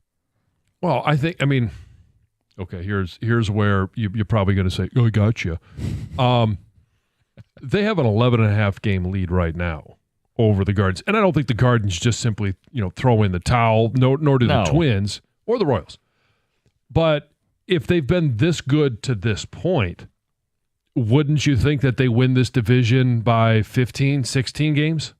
Sure. That would seem to be what the guarantee would entail. They're in a great position to do it. The guarantee merely states that when the 162 games is complete, they will be the best in the AL Central. Yes. Okay, there is some pushback. Pump the brakes, cookies. This is like calling the NFC title game when you're up 17 at halftime. How did that work out? Roy in Clarkston. Ticket Texter says, on this date, Minnesota was 11 games back of the Tigers in 2006 and won the division by a game. Still too early. Okay, then when is it no longer too early? We're past the halfway point. July starts tomorrow. When is it no longer too early? Is it September? Is it deadline? You tell me. 248-539-9797. The more I listen, the more I'm convinced that Costa graduated from the Rieger School of Trolling, magna cum laude. You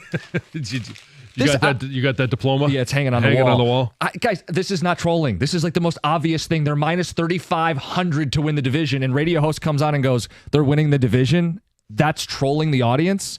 I think we just move on and go, hey, we all agree. We'll talk about John's food conversation. I agree that I do believe that they're going to win the division. I've always said, even if they don't add at the deadline, it's not about the division. It's about can they win the World Series. Yeah. I'm just not ready to say, you know what? Let's not play the rest of the schedule. It's all done. Costa, put your disco ball away. Is he saying division disco? What else we got? It kind of feels like it, but Texter says this team is fake smoke and mirrors. I'd trade Skubal at the deadline because I don't want another Scherzer situation. All right. Well, I'm not going there. All right, we're going too far down the rabbit hole. Omar in Clinton Township, good morning. Hey, good morning, guys. Hey, Cookies, You know what? I mean, no disrespect, but you know what kind of remind me with you is that it's like the kids when mom putting the cake in the oven and they wondering if it's done yet or if they're on a trip to a vacation and asking, are we there yet?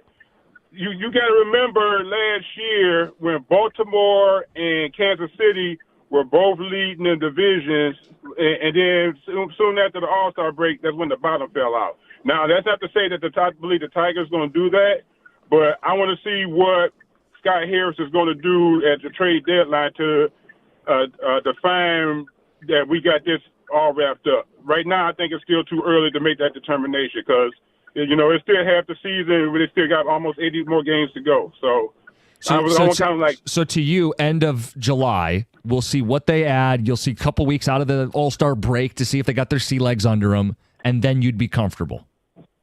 Yeah, because you also got to think about this too. That July is one of the hottest months of the year.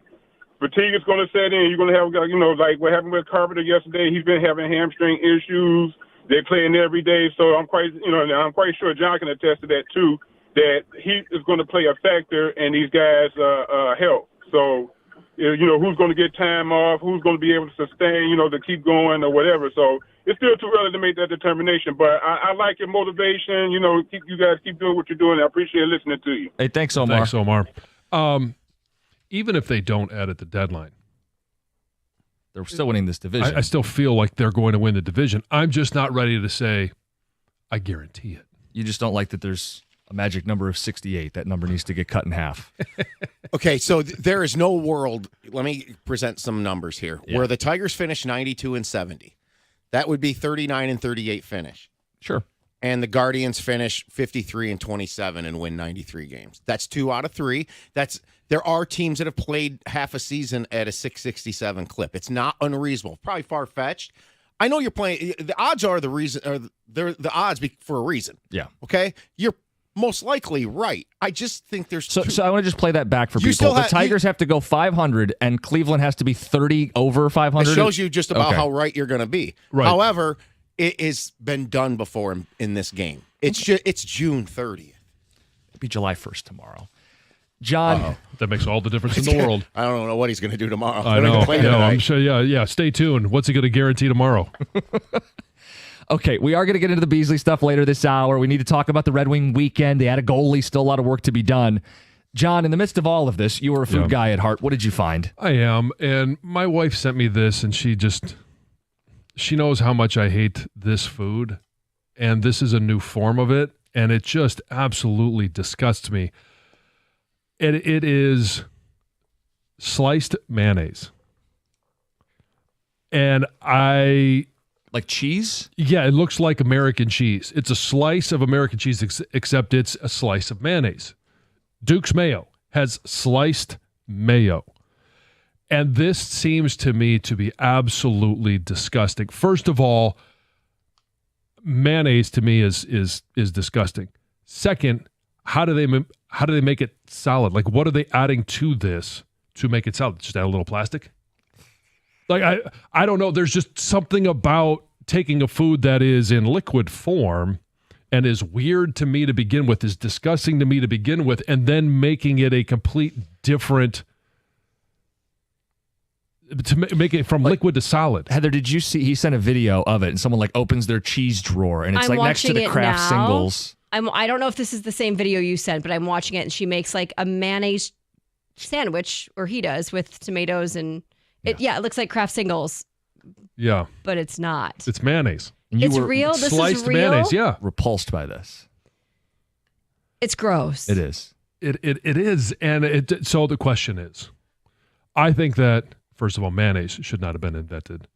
I know there are people that like it, and if you like it, that's fine. Eat it your heart's desire. But then to take it one step further and make it slices, I just find that awful. What other foods or combination of foods should never have been invented? 248-539-9797. I bet if you like mayo, you might actually like this because it gives you even distribution on your sandwich. So I do like mayonnaise. They call me Mr. Mayonnaise, not because I grew up in Livingston County. This seems unappealing to me. Okay. I am not appealed by this. So, John, what is a food beyond this that you're appalled by? So back in my plump days, I was a big fan of I'm trying to think of the name of it. The Pop-Tarts. Oh, And who doesn't love a Pop-Tart? They're great. Okay, I love Pop. I still would love a Pop-Tart right Me now. too. But the cinnamon sugar ones with a little, toasted, put a Sure. little butter on it. Oh, Sure. Oh, well. unbelievable. Yes. The butter's a you little much, can but eat sure. them straight out of the bag. They had one at one point that the concept seems like it would be good because I like both foods. I like Pop-Tarts and I like watermelon. They had a watermelon Pop-Tart and it was disgusting. It was repulsive. It doesn't sound didn't- good. Oh, initially I thought, yeah, this sounds great, but no, it's terrible. That's one that shouldn't have been invented. I would nominate black licorice. I wrote that down too. I beat you to it. I wrote it down. I love black licorice. It's a pungent and little it's molasses. Oh, man. I wrote two things down, one being black licorice, the other being liverwurst. When I was a kid, my grandma used to make me eat for a snack liverwurst on saltine crackers, and I about died. Oh, did Grandma not like you? She apparently liked liverwurst, I guess. Well, and this little 3-year-old She Heather didn't make Park me must eat like it. it as well. But that was she didn't make me eat it, but that was the snack I remember her providing me. We'll take your nominations. We have a weird Pop-Tart. We have sliced mayo. We have black licorice. We have liverwurst. We'll take your nominations. Abominations, food that never should have been invented. It's 97.1. Hey, in sports, when you're sidelined by an injury, it's personal. And the same goes for life. That's where personal injury attorney David Femininio steps in. And trust me, after an accident, you need an attorney who is going to make it personal. And that someone is David Femininio. He says it, I say it, his slogan, get David, get paid. Well, it's not just a slogan to him. It's his promise to take care of you. So if you or somebody you know has been injured, you need to tell him to call David Femininio at 855-65-CRASH, or you can always go to his website, getdavidgetpaid.com. That number again, 855-65-CRASH, or on the web at getdavidgetpaid.com.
3-0 final. Tigers win. Sunday Night Baseball. Gary Carpenter goes yard. Riley Green goes yard. Yeah. Carp did leave with flare up with that hammy, but Skubal was dominant. 13 strikeouts, struck out 7 straight, 8 of the first 9, and the Tigers have an 11.5 game lead in the division. We were talking a little bit about that, but then, John, you had brought up this video you saw of sliced mayonnaise. Not, mayo from a jar or, the squirt top. Sliced like cheese that you'd add to your sandwich, which you thought was disgusting. So we asked people about foods that never should have been invented, abominations, whatever. Let's get to Dave in Clinton Township. Dave, good morning. Yeah, grapefruit. It's like tricky. It's like a fruit, looks like an orange, going to be tasty, but it's horrible. And then to make it tasty, you have to put sugar on it. See, I disagree. I love grapefruit. Now, I would agree with you that it can't go in a fruit salad, because it dominates the flavor, but by itself, it's kind of wonderful. It is gross. So, John, you're a professional athlete. Your body was a temple. You did certain things to make it healthy, and you'll add sugar to fruit to make. If you have to add sugar to fruit to eat it, it's not good. Well, yeah, but I didn't add sugar. Okay. He likes it as is. Okay, yeah. Then you are a big tough guy because I can't eat that. That was horrible. That's what makes someone tough if they'll eat grapefruit without sugar. That's the line. So I've always been astonished that John doesn't like mayonnaise. I would think you'd be a mayo guy.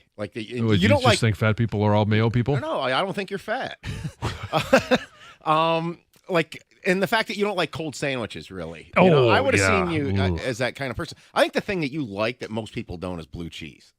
Oh, it's disgusting. Love blue cheese. In fact, when we were up at Shanty Creek, that last night that we were there, they had a mass-produced meat dish, which was a little overcooked. But over on the meat and cheese tray, they had crumbled blue cheese. So I added that to my meat, and it was wonderful. You know that mold is part of the ingredients, right? That's fine. Yeah. I mean, is it penicillin mold or whatever? It that's where it's derived from. So yeah, just feel like that you would eat blue cheese though, but you wouldn't eat mayo. It just doesn't. I don't know. I guess why all of our palates are different. Yes, they are. Great. Black licorice is a great call. Mm-hmm. I love black licorice too. I think we're just opposites in what we eat. Opposites. And I'll give you one that I think should never have been invented. And this is not like grapefruit. Okay, you grow grapefruit. I don't know that it was invented by human beings. But the impossible meats, the lineup of impossible meats. I'm fine. If you want to make turkey bacon, turkey strips, turkey jerky, whatever you want to call it, fine. If you want to have a turkey burger, a chicken burger, that's all fine. It's your palate. But if something is conceived in a laboratory and then they pass it off as food, no thank you. So you'd be fine with the black bean burger because it is. I don't have to eat it, you eat it, but that is not the abomination. I have a child that loves a black bean burger. Okay. Which blows my mind. How'd you come to grips with that? Yeah. Mm-hmm. Dad, I got to tell you something. I like black bean burgers. I'm going to choose to be an evolved person on this. Yeah. Ticket texters, sauerkraut. Threw up as a kid. It came out of my nose and everything. I'll never eat it again. Steve. Yeah. When you throw something up and it comes out the nostrils. Yeah. Potato salad, coleslaw, and blue cheese crumbles. 3 worst foods ever created. I love potato salad. Potato salad, disgusting. It's pretty gross. Chicken salad, disgusting. I don't want cold potatoes. I don't want cold chicken. Sitting in a goop of mayo. Yeah. I loved it when I was pregnant, and I haven't stopped. Wow. Yeah, I love potato salad. I hate mayo, will not like sliced mayo, but I also don't like black licorice or candy corn. Yeah, candy corn. Talk about abomination. Yeah. Wax, eating candle wax. Whoever invented candy corn needs to be launched into space. Seth in Dearborn Heights. If you go to a Chinese buffet, they have something called meat on a stick, and I don't know what it is. Questionable at best. Mike from U of M. Yeah. Well, I mean, it could Mystery be meat. Could be a lot of different things. All right. Let's get to Heather with the news. All right, let's see. As the holiday weekend approaches, so does Michigan's legal fireworks window. So the 4th of July window for fireworks in Michigan actually opened on Sunday. Okay. So you might have been hearing some fireworks go off in the evening. State law says anytime from June 29th to July 4th, you are legally allowed to set off fireworks as long as it's done before 11:45 p.m. Okay. So you're not supposed to be doing it into all hours of the morning, right? No 2 a.m. fireworks. State law also requires that consumer-grade fireworks only be lit from personal property. It is illegal to ignite fireworks on public property, including streets and sidewalks, which is funny because when I was a kid, I remember we always did the fireworks from the middle of the street. Like that's where we always it's the lit our furthest from fireworks. anybody's home. Yeah. You can't do it on school property, church property, or any other person's property without their permission. State law also makes it illegal to discharge fireworks when intoxicated or under the influence of drugs. So there's a whole long list of things you should always do and things you should never do. Most of it's common sense. But they also say, hey, be careful with sparklers and kids. Like you might think like, oh, these are innocent little fireworks, but a lot of kids are getting harmed either from just being poked by the sparkler stick or from being burned badly by a sparkler as well. So exercise caution when it comes to those Supervision fireworks. is key. Yeah, without a doubt. It rained cash in Detroit on Friday. I saw this. This was cool. You try to find positive stories, and sometimes it's hard to find positive stories mixed in with all the sadness that's going on. And this is kind of neat. A helicopter dropped money over Detroit's east side in honor of an important member of the community. Darnell Thomas was this community pillar. He was known for his generosity. He was also known for loving his family, all his neighbors, and he had a love for classic cars. Well, this money drop took place during a massive block party celebration honoring his life. And his son basically said this money drop was his last blessing to everyone. Got a helicopter, made it rain. It's kind of cool. Yeah. It's cool. That's awesome. I don't know. I mean, how cool would it be just like, oh my gosh, catching a $20 bill? I mean, I don't know if it was 20s or ones or whatever it was, but either way. Well, you want to go single so you get the most effect. Exactly. So you feel like you're dropping the most. Exactly. Pretty cool. Well, that's technically when you're making it rain. Very A true. lot of singles. Mm-hmm. Not so cool. Cedar Point's new roller coaster, Siren's Curse, opened on Saturday. Highly anticipated, right? The lineups were long. I mean, people were waiting hours to ride this ride. But it wasn't without some technical glitches, you could say. Some riders were left suspended in the coaster's signature tilt position for about 10 minutes. Some sort of malfunction. It wasn't due to what I'm going to tell you next, this power outage that took place. It was something different, actually. The ride was restarted. The passengers completed their ride. It sounds like it was closed down for about 25 minutes when, technicians inspected it. But later in the day, there was a big power outage at the park, impacted big sections of the park. Many rides were shut down. Attractions were closed. That was because of a car accident. A car crashed into a utility pole right near the park, caused a massive power outage, which also I'm wondering could have left people stuck on rides as well. Sure. I absolutely could have. Can you imagine in that tilt position? The anticipation of having watched it while you've been there. Okay, you're sitting there working out the timing. All right, when they tilt and it clicks, it's 1001, 1002, boom. And then 1001, 1002, nothing.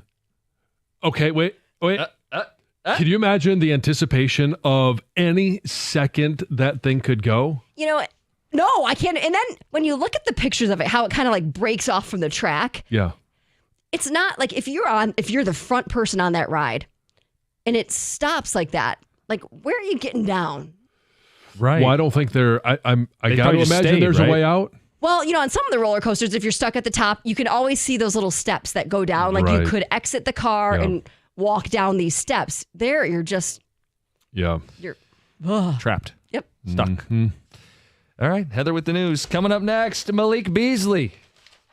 Come on, man. It's 97.1. At First Merchants Bank, they believe that the real value comes from building strong communities and even stronger relationships. With their new branch opening in the Fitzgerald neighborhood of Detroit, First Merchants Bank is excited to offer a banking experience that's welcoming, attentive, and dependable. They have an easy-to-use, secure, and highly rated app that makes everyday banking a breeze, allowing you to manage your accounts on the go, and I use it every single day. Their local attentive bankers are your partners in success. They're going to take the time to get to know you, as I mentioned, build those relationships, give you some sound advice, and provide solutions that work for you. It's exactly what they've done for me over the years and for my family, so they're my personal financial partner. They have a passion for fostering community development, and their team is committed to helping you and your neighborhood prosper. Experience the difference of banking with an award-winning bank that truly cares about your financial journey. All you have to do is visit firstmerchants.com/Fitzgerald to learn more about how they can support you as well. That's firstmerchants.com/Fitzgerald. First Merchants Bank, helping you prosper. Member FDIC.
Cartoonish, that changeup from Tarek Skubal. Got 15 whiffs on the changeup, 13 strikeouts.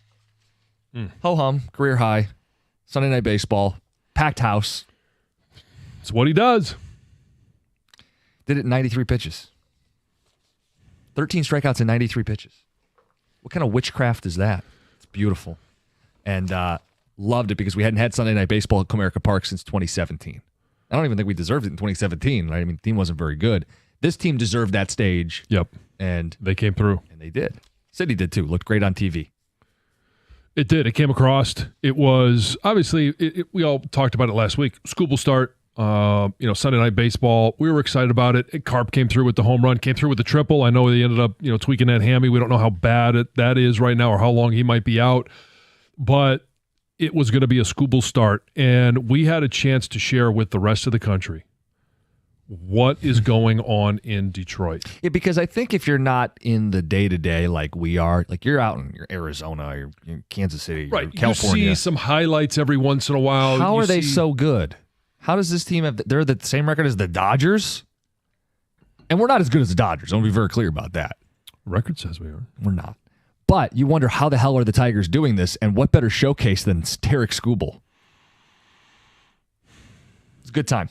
We're going to spend more time on the Tigers as the show rolls on. We have to get into both the Red Wing weekend. Hey, they added a goalie. And Malik Beasley, the investigation into the Pistons free agent, who had a deal on the table, John, 3 years, $42 million. That deal, off the table. He's being investigated for his role in betting on games and props from his time in Milwaukee. I know everybody's first thought was suddenly the Knicks series makes sense. But this is about the Milwaukee Bucks tenure of Malik Beasley. Anytime something like this comes up, something like this comes up, it's gonna throw into question everything he's ever done in professional sports, and it's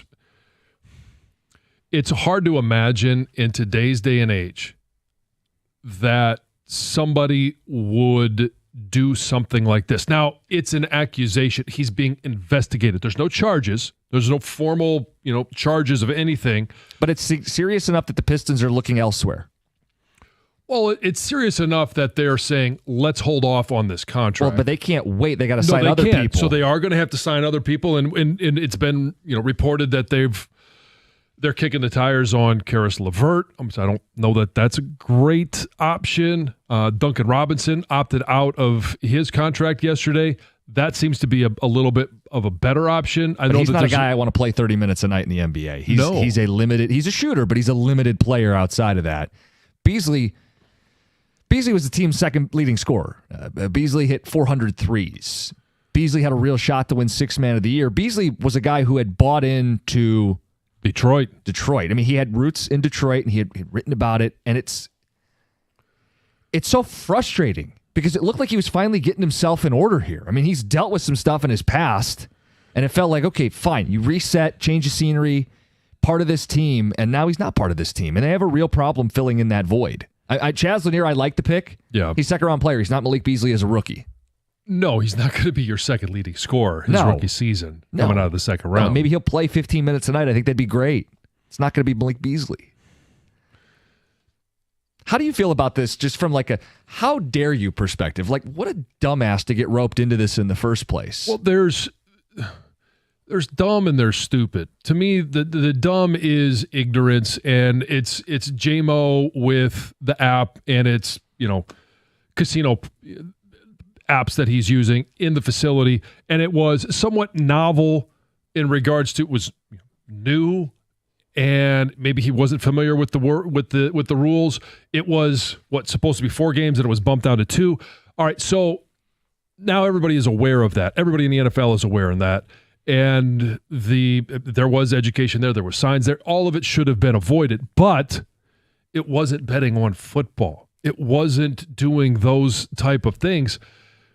Now all of a sudden you have a guy in today's day and age, and I include 2 years ago in today's day and age, where you've had these examples of individuals that have been caught because they have the ability to track your phone, because they have the ability to track all of these bets, and then you're making weird bets. Right. Suspicious activity on random props for a player, large amounts of money from the same account, even if it's not Malik Beasley. I mean, no one's doing this under their own name, but it's guys who get in trouble. It's typically under a friend or a family member. Guys, they're looking for irregularities, and when they find them, they investigate them. Which is what's going on with Malik Beasley right now. It's just like, you're a millionaire, dude. Clearly, it's about the thrill of gambling or something, but you have enough money, and you're a pending free agent at the time in Milwaukee, and you're a pending free agent now in Detroit. There's a lot more money on the line than what you're going to win on a rebound prop in January. There's way more money to be made by keeping yourself clean, avoiding this. The other thing that bothers me as this gets discussed is when people go, well, the leagues are in bed with these books. And you may feel a certain way about that. But it's not an excuse for breaking the rules, for throwing the integrity of the game out of the window because you want to make 10 grand or 50 grand. Right. And there are ways, if you have an addiction, you just can't not gamble. What does every single ad end with?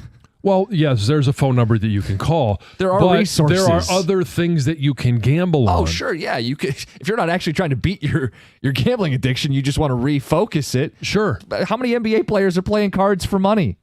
I mean, that's like a bonding thing on these team planes, let alone stories of guys in casinos. Yeah. There's ways to scratch the itch. You make enough money to not put yourself in a bad spot. You want to gamble?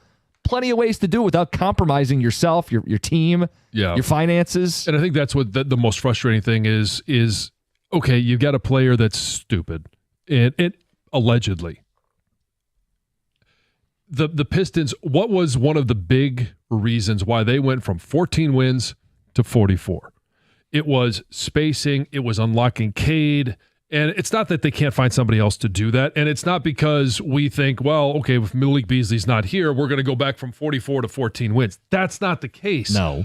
But you thought that he was going to be a part of it for at least the next couple of years, that you would find ways, as Trajan Langdon said, to add on the margins, to roll this back with the young players, see who else steps up, along with having the constant that you believe Malik Beasley would be. Well, and now you're in a spot of, we wanted to see them step forward.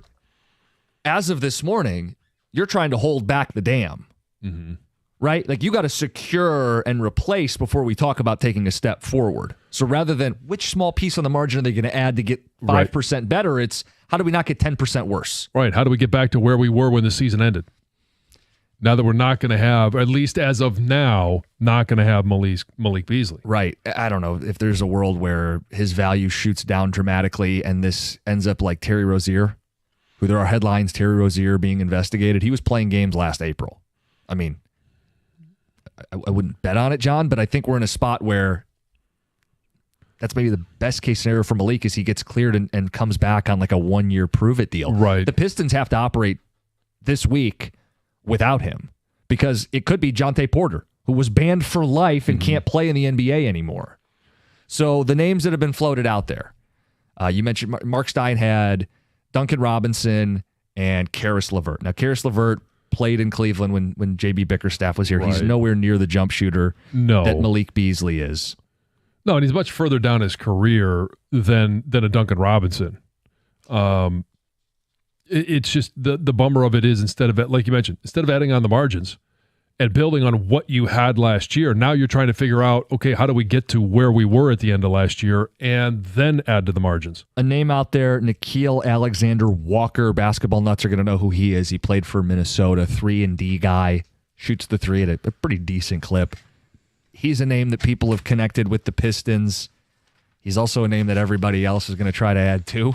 Yeah. And the latest was Atlanta was the front runner, according to Mark Stein. 248-539-9797. A lot at play here. As a Pistons fan, what was your first reaction when you saw Malik Beasley investigated betting on basketball? And where do they go from here? It's 97.1. Hey, maybe this weekend you tried to get into that bathing suit, or maybe just somebody wanted to take a picture. You had a grad party, and you're just not comfortable being in pictures or being in that bathing suit. I want you to think for just a moment what it would be like or feel like to be 40 pounds lighter.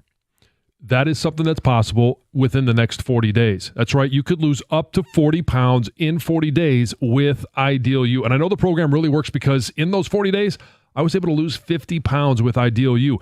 Book today, and Ideal U is going to give you a free body composition analysis. That's a $150 value, absolutely free. And what they do with these numbers, is they're going to sit down with you, pair you with a weight loss coach, and then you're going to construct a plan that works for you. Ideal U is different than other weight loss companies because it works and it works fast. Lose up to 40 pounds in 40 days, and maybe you're happy taking pictures again or getting into that bathing suit by the time midsummer rolls around. Book your free consultation right now at idealu.us to get your body composition analysis. That's a $150 value, absolutely free.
Probably had the over that night. 248-539-9797. I know that's out of bounds, John. Well, okay, yes and no. Yes, it feels like it is, but as soon as something like this comes out, everything that he has done there's going to be question marks. First ticket text. Did he bet on missed three-pointers in the playoffs? Signed Ian. Doesn't matter that if you click on the story, it talks about what happened in Milwaukee in the 23-24 season. People are going to remember what he did against the Knicks and go, was there a big Knicks better? Some New York money. Mm-hmm. If you're willing to compromise the integrity, you're being investigated. If the Pistons take this seriously enough to pull the deal off the table, yeah, it's a big deal. And that's what a texter says, is that actually felt like a team-friendly deal. 3 years, $42 million. Says that's what bothers me most. We're actually about to get him at a decent deal. Well, and I don't have the statement in front of me. From his representation. Yeah, who says his representation. It's an investigation, not a charge. Right. I'm trying to find it. But John, like, I'm not really all that wrapped up in Malik Beasley versus jail time. I'm just looking at this as a Detroit sports fan, and if the Pistons aren't offering him a deal anymore, well, it may as well be a conviction in the eyes of the court of basketball. I understand that. And as we try and read into things, and maybe this was just hey, we got to get a statement out. It was innocent until proven guilty. Get that. Normally, along with it, you hear, looking forward to clearing my name, or from agent looking forward to clearing his name. Yeah. These are false allegations, or there's some declaration of innocence, and you don't remember seeing that. There wasn't anything, at least that was in the reported statement. Texter says Beasley needs the same amount of slander that J-Mo got. This was pure stupidity. I would say more. Yeah, because J-Mo wasn't betting on football. Right. Beasley is being investigated for betting on basketball, throwing the integrity of the game away. The biggest no-no as a professional athlete. Hey, you want to spend all night at the casino? Fine. You can't bet on the games you're playing in. Even if it's a Pete Rose, I only bet on my side to win. Yeah. It's well documented. Don't do that, dude.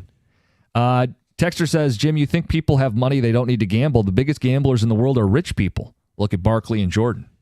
They're competitors. They chase that high.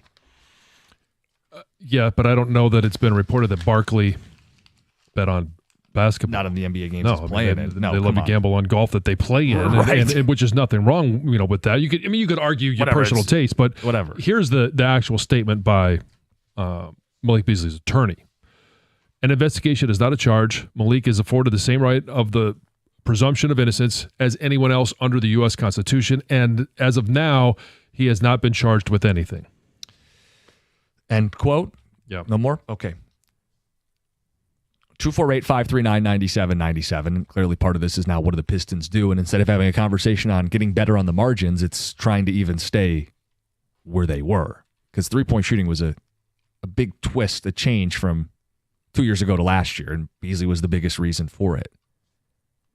What about the ticket texter who says we need to be done with prop bets? Too easy to exploit.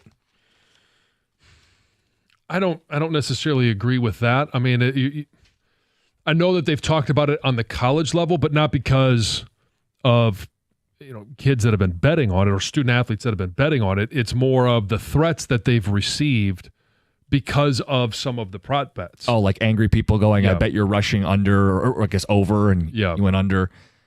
I mean, we've seen a little bit of betting scandals in college too, though, and those players are susceptible because they're not making the money the pros are making. You could take props off the board.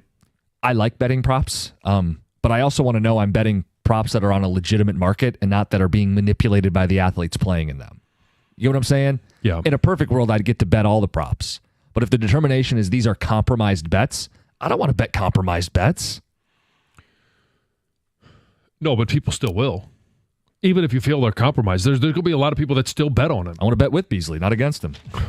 Right. It's one of those things where everything that you have done, and if it's just one isolated year for Malik Beasley against, it doesn't make it any better. Yeah. But everything he did before, everything he did last year, that was your initial reaction.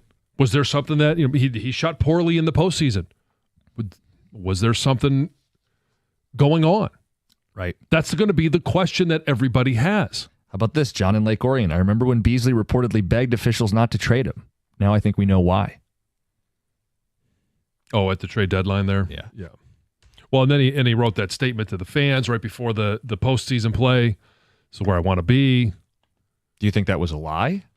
No, I don't think that's a lie, but it kind of rings a little hollow now, knowing that this was going on behind the scenes, and now he's trying to generate a little fan love, some sympathy. We get ticket texts of people saying, well, this is what happens when the leagues get in bed with the books. And I don't know that would change anything. Malik Beasley or anybody, whether they're the official sponsor of the NBA, could still bet on themselves or against themselves for money, right? Yes. It wouldn't matter if you slapped a FanDuel logo on the broadcast or the court or not. If it's legal in the state and it's more accessible in the state, athletes could be tempted. To me, it doesn't matter if they're sponsors of the league or not. And if they're sponsors of the league, it still doesn't let the players off the hook. Like, Budweiser's a big sponsor of the NFL. You still have to follow the laws when it comes to alcohol. It's not like a player could get a DUI and go, well, it's not my fault. Budweiser's a big sponsor. Right. But it doesn't matter if someone's a big sponsor of the NBA. It's legal, and you have to follow the rules that go with it. And Malik Beasley is 28 years old. He is certainly old enough to be able to make grown-up decisions. And whether maybe he has some type of gambling addiction, you just know. And having been in these locker rooms, in meetings, and I went through a rookie symposium in the NFL. One of the things that they talked about, even back then, before it was legal to bet on sports, was you don't bet on your sport. There was a lot of guys that had domestic violence issues, alcohol issues, drug issues, performance-enhancing drug issues. You could come back from all of those. The one thing you could never recover from was betting on your sport, betting on football for me. So, no, it was you are well-educated by the NFLPA, by the NFL itself, that you can't do this. And the only thing that's changed is it's easier to do and it's advertised more, but it's still personal responsibility, dude. Yeah. You don't get let off the hook because it's easier to do. You still got to be a professional. And now Malik Beasley's thrown his entire professional career in jeopardy. 248-539-9797. All right, 9 o'clock hour. We're going to get into the Red Wings. They added a goalie. Everything else alongside this weekend left me feeling lukewarm. Kind of like that pasta salad that's been sitting out at your barbecue. We'll talk about the Red Wings weekend next. It's 97.1.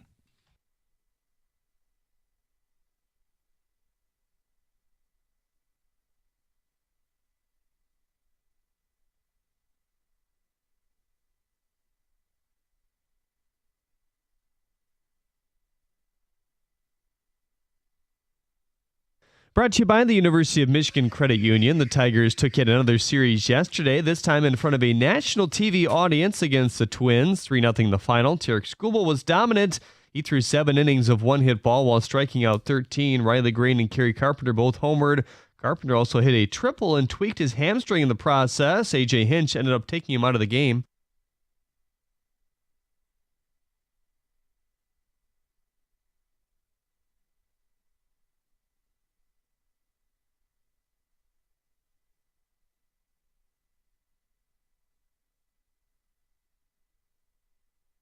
Pistons sharpshooter Malik Beasley is a person of interest in an NBA betting investigation by the U.S. District Attorney's Office. It allegedly happened in the 23-24 season before Beasley made his way to Detroit. ESPN reported that the two parties were close to inking a new 3-year contract extension before this as well. Lots of contract news elsewhere yesterday. Jabari Smith signed a 5-year, $122 million extension with the Rockets, while James Harden declined his player option. But according to ESPN, he intends to ink a 2-year, $81+ million contract at some point. A 20-year-old rookie took home the title at Detroit Golf Club.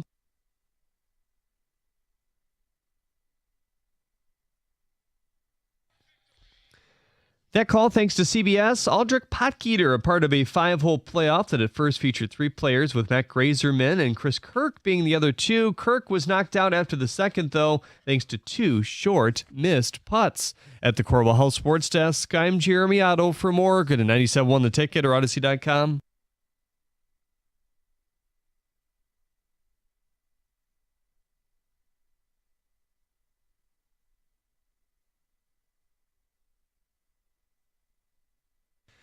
Good morning, 97.1. We are on the eve of NHL free agency, and we are coming off of a weekend where the Red Wings made their draft picks and made a trade.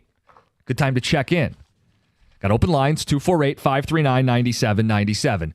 The John Gibson trade is being praised. The Red Wings upgraded in net. Now, how much of an upgrade, I think, is open to interpretation. John Gibson was a terrible goalie in 2023 and in 2024. Bounced back last year in 29 games. And all the metrics suggest it was a really good season. It's only 29 games. How big of an upgrade? Well, he's better than Mrazek, a goalie they never should have had in the first place. Overall, I felt like it was a justifiable trade. There's some upside there. He's expensive, 7th highest paid goalie in hockey, but I could justify it. I just am not going to do cartwheels. It felt very lukewarm, which was just kind of my feeling so far from the Red Wings' start to the offseason. They kept the 13th pick when a division rival who's lapped them in a rebuild was willing to trade 2 firsts to go out and get a proven blue liner in Noah Dobson and then ink him to a deal less than $10 million, which felt like a win. So now I got to go, well, what's Yzerman going to do? We had a goalie. Great. Well, he wasn't very good in Anaheim because Anaheim wasn't very good. Well, are we very good? See, that's the thing. You got to upgrade your blue line. Free agency starts tomorrow, and, well, John, the least encouraging thing possible was said by Steve Yzerman. He said, I'm not that optimistic, to be honest with you. There are more teams than there are players for what we're looking for. Already kind of laying out, guys, don't get your hopes up.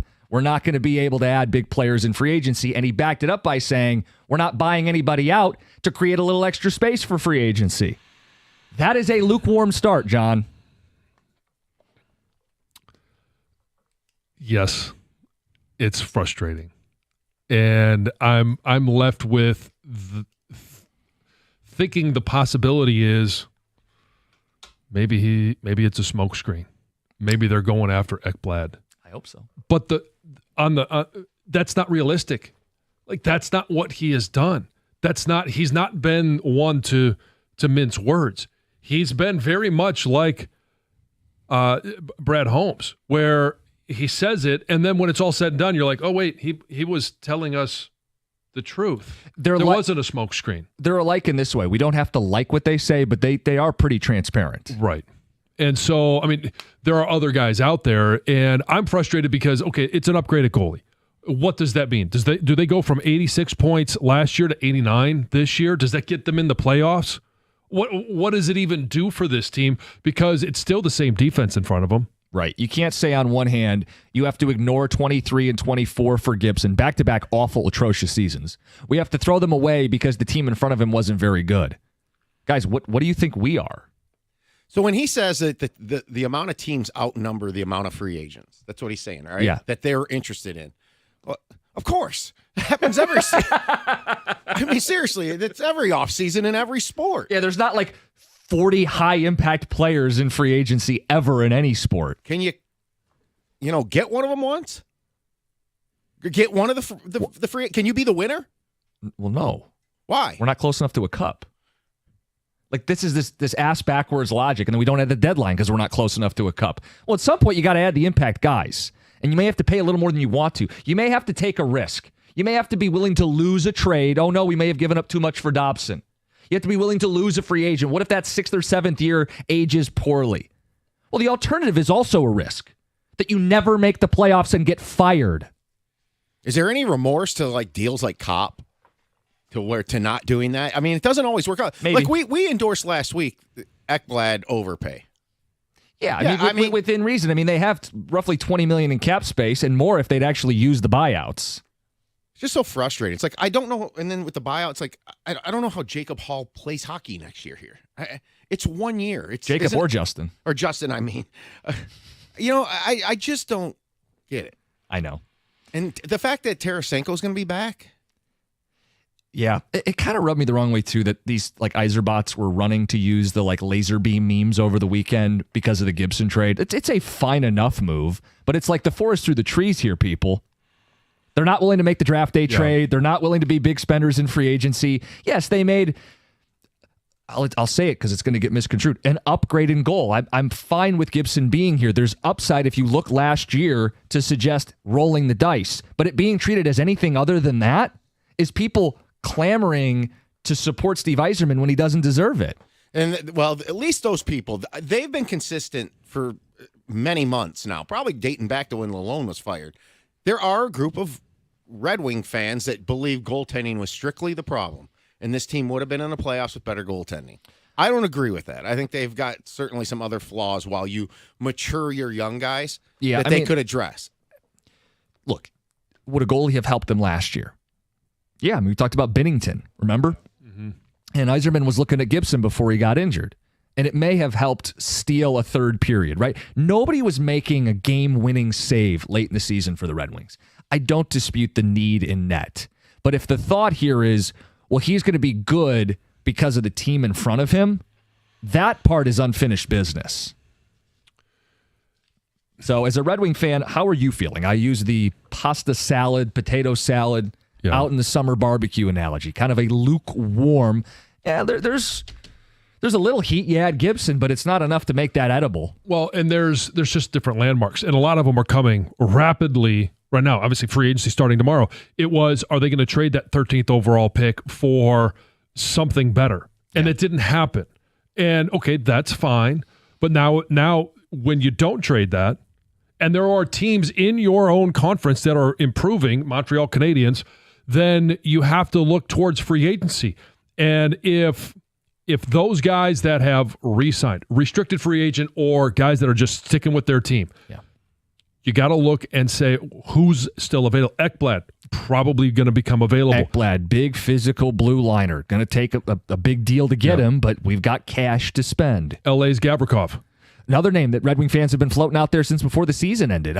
Sure, the Rangers are a team that appears to be linked to him. Win the bidding war. Pay more money. That's how free agency works. Pavarov out of Columbus. Yeah, Provorov. Yeah, I know you're talking. Yeah. He's got sandpaper in his game. So there are options, and it doesn't have to be a high-priced option. But there are guys that, instead of spending 9.5 or 10 or 11 a year on somebody to make you better on defense, you can go $5 to $8 million a year and get better defensively.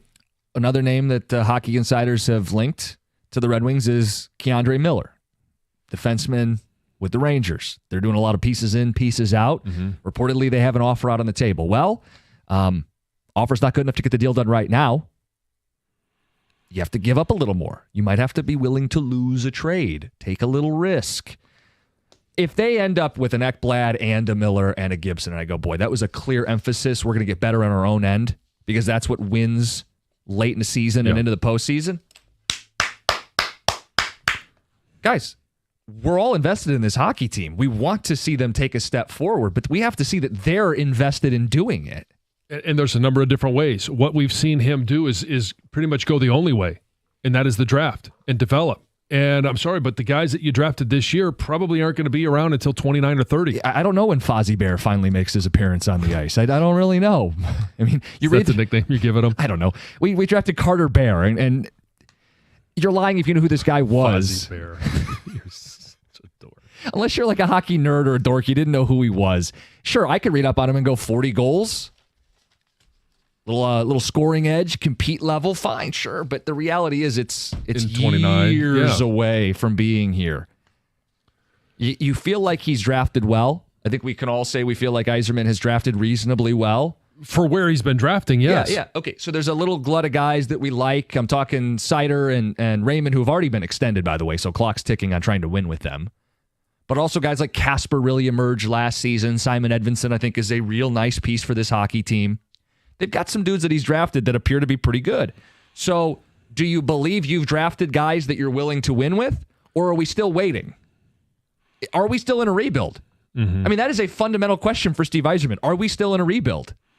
Haven't made the playoffs. He treats the trade deadline very much like they are still in a rebuild. He treated the draft like a rebuild. If he's not willing to outbid free agents, like premium high-end guys, not the Kops and Confers, if he's not willing to get into the big race for the big free agents, he probably says, well, we're not there yet. We're still in a rebuild. Is that possible? But how do you get there? Well, the disconnect when reporters ask, like, what do you think of the playoffs? I hope so.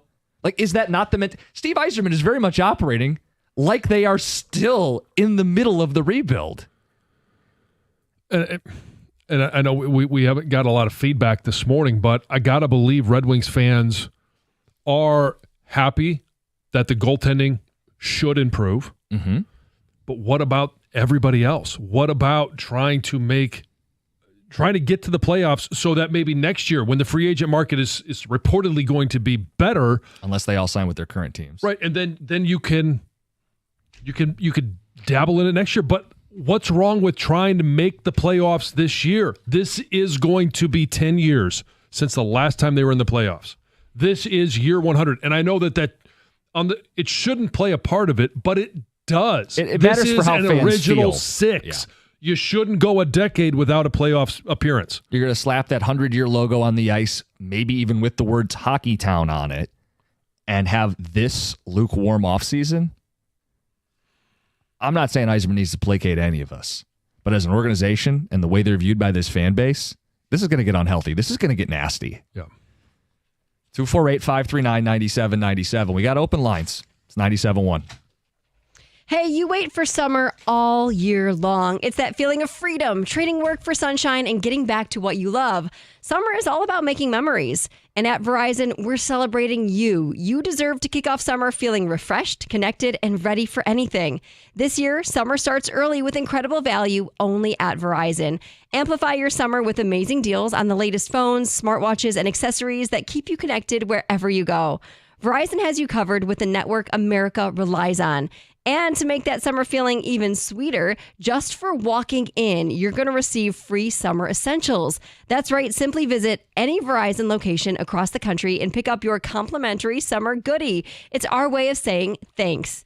But don't wait. These in-store freebies are only available through June 30th. That's today while supplies last. So before you hit the beach or fire up the grill, make your first stop your nearest Detroit Verizon store today. Discover amazing deals, get connected on a network you can trust, and grab your free summer essential. That's Verizon.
That's Steve Yzerman.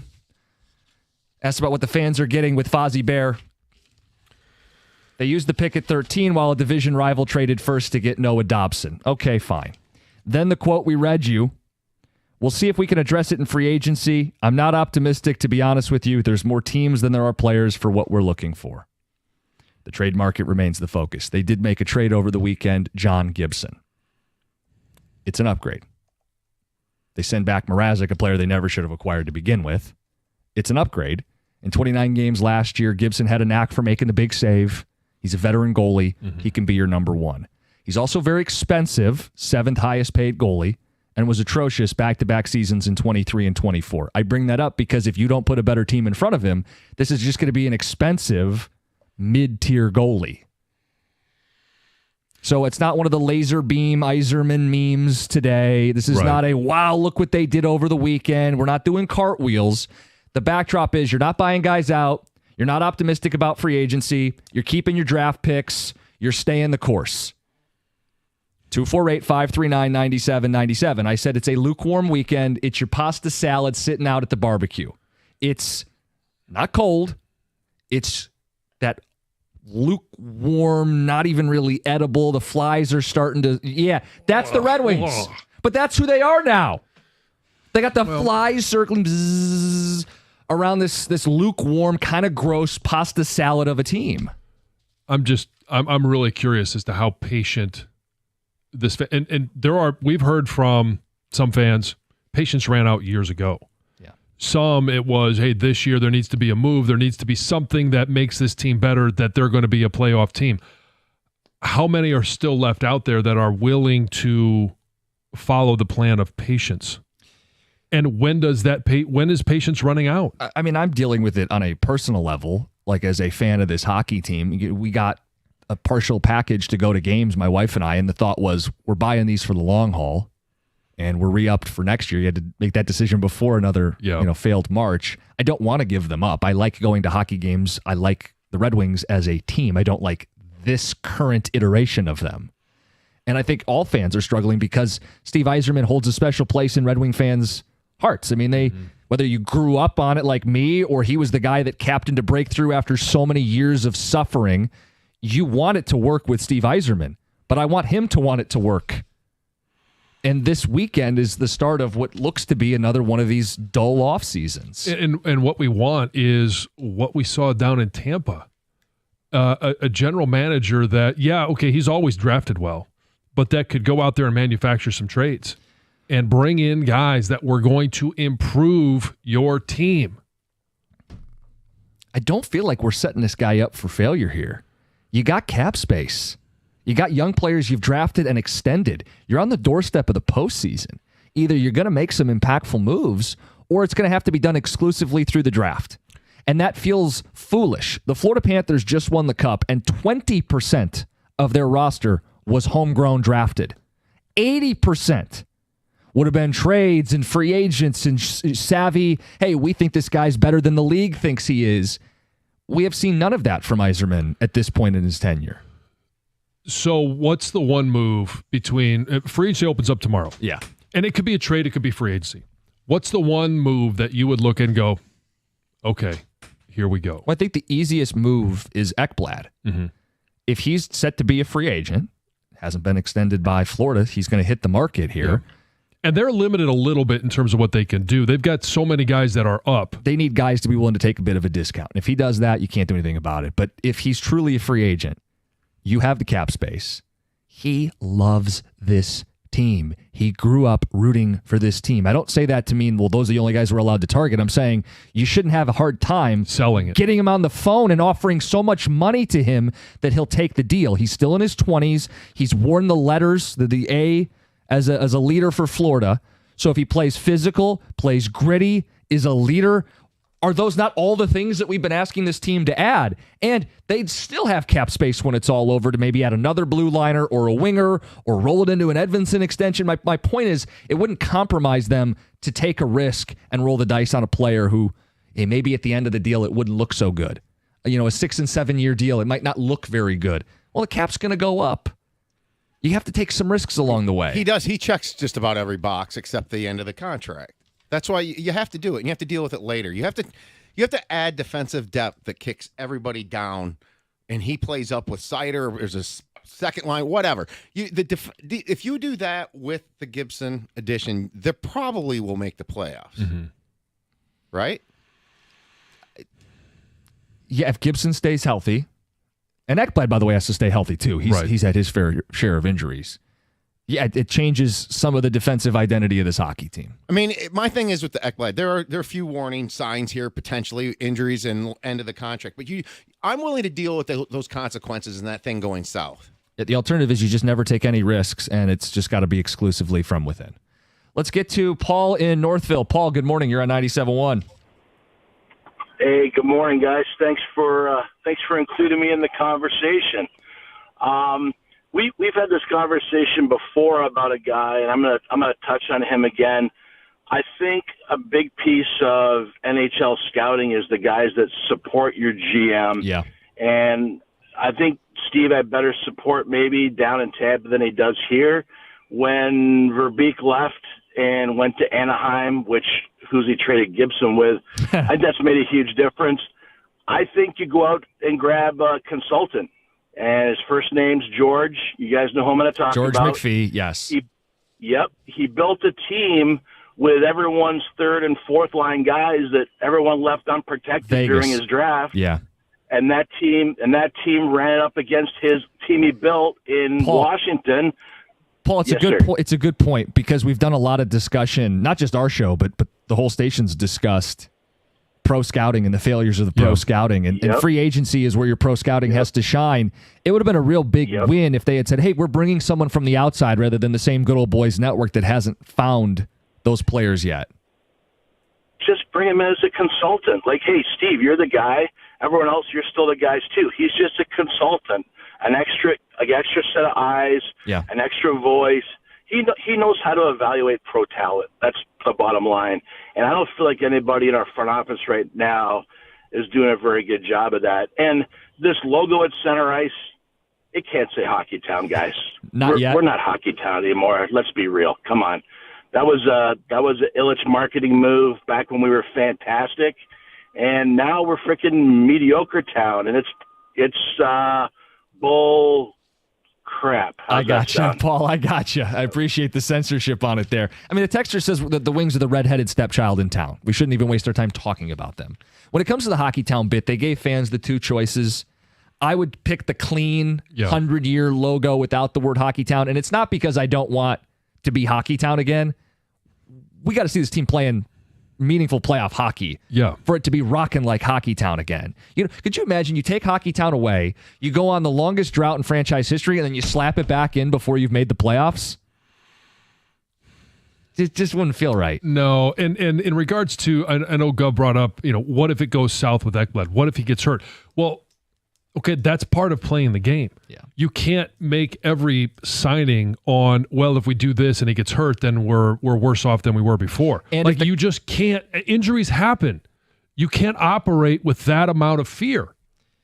And it's not like Steve's been against dumping a contract. He's had to do that with some of his own deals as it is. Mm-hmm. Let's get to Jason and Macomb. Jason, good morning. Morning. What's up? Guys, I think it's more of the owner. I really do. I think the Tigers' success really destroyed the way that the Red Wings have built their team. So what big player has the Tigers signed or big impact players the Tigers signed to make it that obvious that we have to keep signing new talent to Illich? Because I don't think that he's even giving any freedom to Steve Yzerman to do anything. Well, hold on. No one's mentioned this whole time. I actually view it a little differently. The Tigers were greenlit to offer Alex Bregman $171 million. He wanted 186. He wanted more. It didn't happen, but the money was greenlit to do so. The Red Wings are a team that spends near the salary cap every year. It's not like they're skimping money off the top on the roster. They're just not doing a good job picking the right players and wheeling and dealing. And if anything, I would tell you what Scott Harris has done only makes Yzerman look worse. Like, you want to say it's not fair to compare the Red Wings and the Pistons because basketball, it's easier to turn things around. Like Langdon in 1 year, even though it's the same building and they're in the playoffs, it's not a fair comparison. Baseball and hockey are the two most comparable, right? in terms of, hey, the guys you draft aren't there right away and it could take 3 or 4 years. Yet the Tigers are considerably better than the Red Wings. And Scott Harris didn't come in here with the reputation of Steve Yzerman.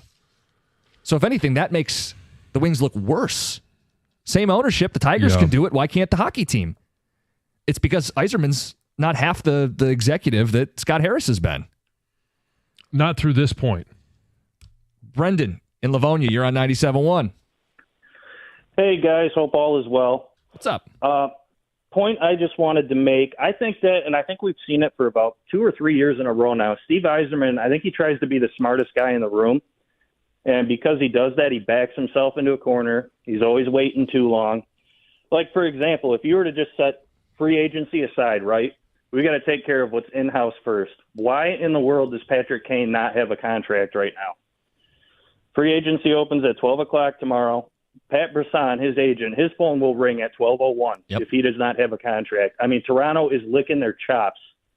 And all that's going to do, I'm not saying that Kane would sign there. He'll probably still sign with the Wings. It's going to drive the price up. So maybe you get him at 1 year, $4 million, or 2 years, $6 million.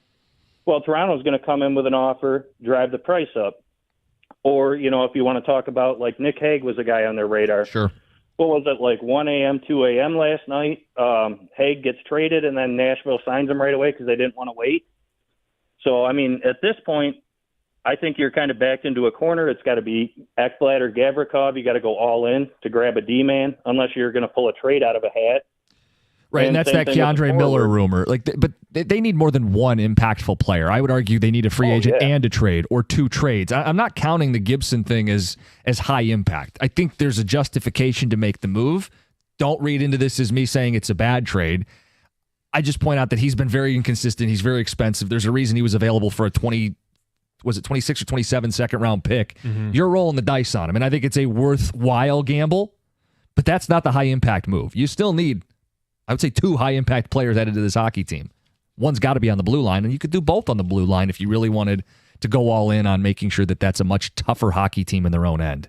248-539-9797. We're going to get to Heather's news before the hour ends. We're going to get to Tiger baseball. I said something early in the show, and everybody got kind of squeamish about it. It's 97.1. Brightside Dental, it's the place to go if you're looking to get back into that routine. You've skipped out on regular dentist appointments because life's busy and life gets in the way. The summer's no different. You're going to have camps and sports and vacations.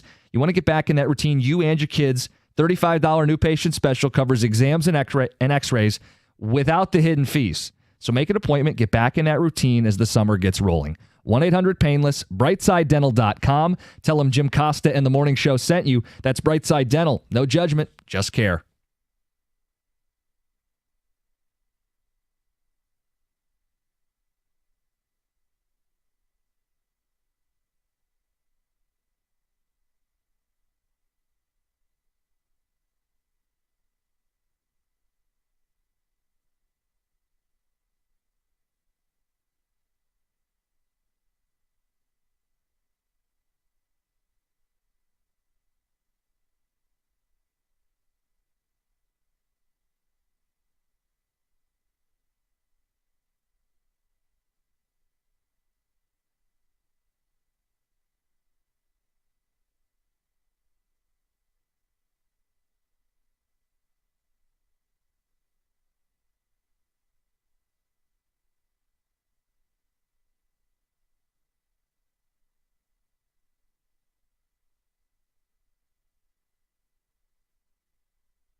I asked a question, made a statement about this Tiger baseball team. Everybody got kind of squeamish. We'll get to that. Get to Heather's news. Wrap up the Red Wing conversation. Jake in Walled Lake, thoughts on the Red Wings start to the offseason? My biggest thoughts are, what you were kind of talking about earlier with Scott Harris.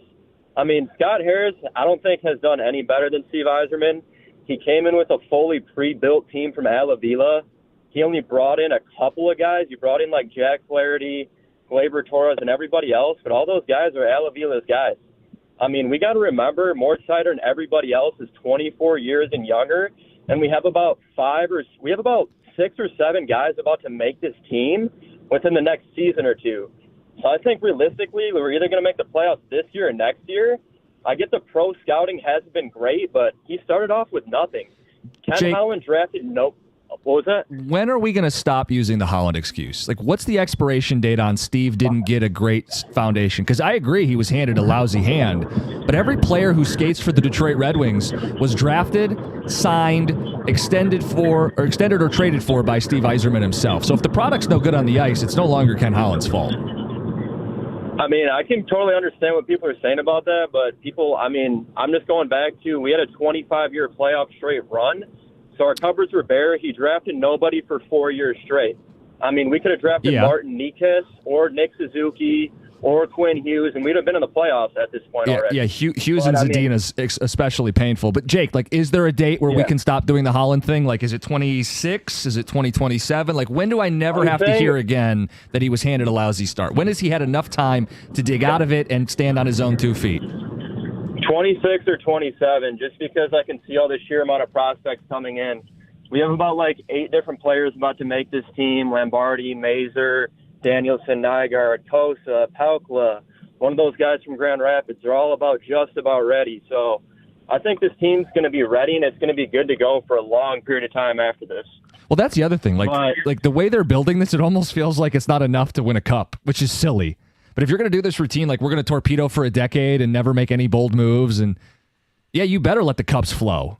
It better be we're perennially the best team in hockey. Otherwise, what the hell was all this for?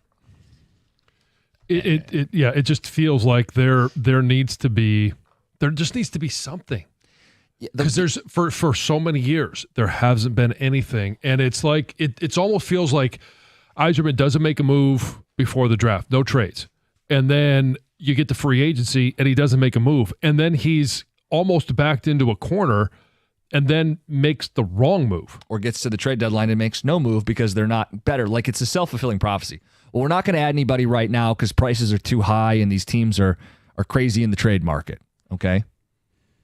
Then we get to the trade deadline. Well, we're not good enough to add, and it just perpetuates, and you're relying exclusively on your draft picks.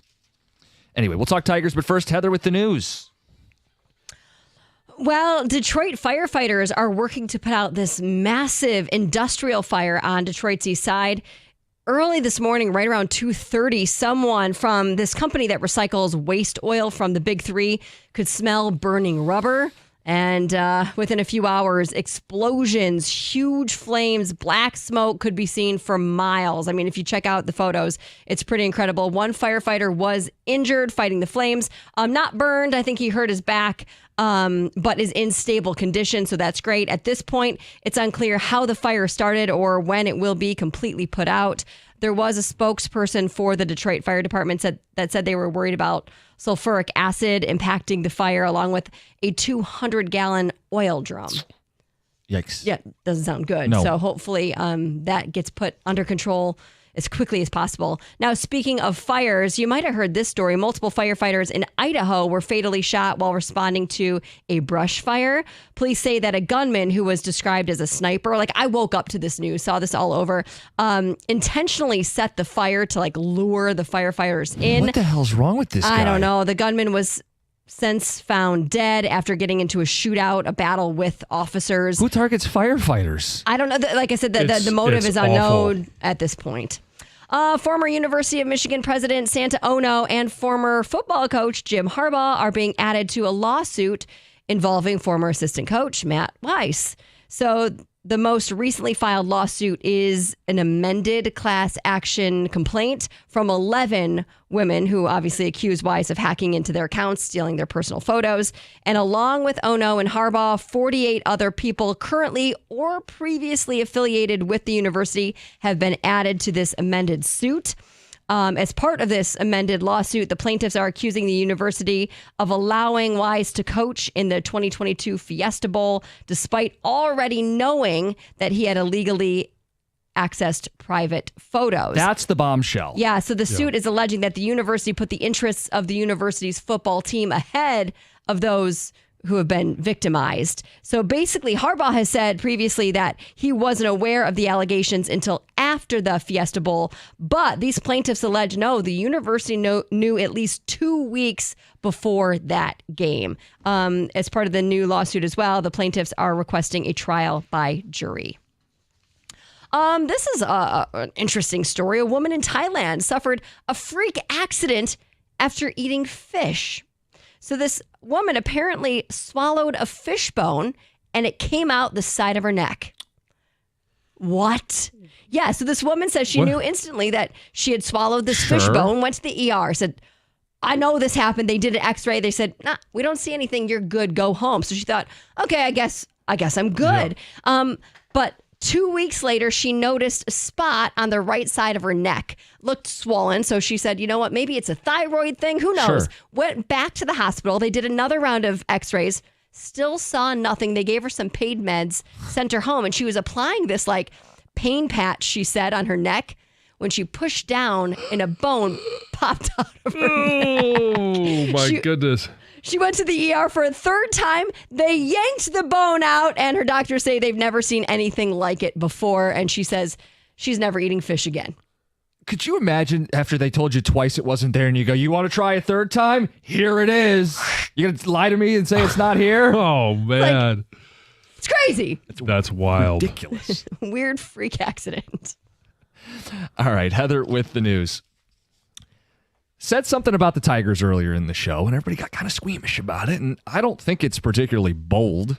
I don't want to be pat on the back for it. I think it's rather obvious. The Tigers took 2 or 3 over the weekend. That was actually a replay of me saying that from the previous Monday, and the previous Monday, and the previous Monday. They just keep taking 2 of 3.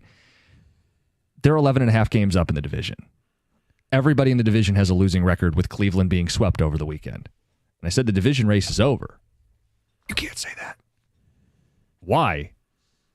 I think we all acknowledge they're winning this division, right? Everybody got kind of squeamish. This is feeling a little reminiscent of disco. Guys, nobody in the division's any good. The Tigers are. They got the best record in baseball. If they played 500 the rest of the way, they would win 92 games, which won the division last year. Well, what if they get injured? Well, they've rallied through every injury they've suffered all season long. Remember starting without 2 center fielders and their starting catcher? Veerling with multiple setbacks? I'm not really worried about an injury. You know, knock on wood, nobody wants it to happen. Yeah. But this team doesn't go on long losing streaks. They're up 11 and a half games in their division. Everybody else has a minus run differential. They're winning the division. And if you're uncomfortable saying it, I wanted to know at what point you would be. Is it as simple as I got to see the series with the Guardians this weekend, 4th of July weekend? Is it I got to wait until the All-Star break, the trade deadline? I mean, we expect them to add at the trade deadline, right? I mean, we heard from the man himself they're going to add at the trade deadline. So why would we be afraid to say the division race is over? It gets kind of squeamish. John, don't be afraid to be great. I'm not going to say, I have said all along, especially when we talk about them adding at the deadline, I don't think it's about winning the division. I'm not going to sit here and say the division is over. There's still so much baseball to be played. But you can't name a team that's a threat. No, but I can name the field. Injuries. Injuries could happen.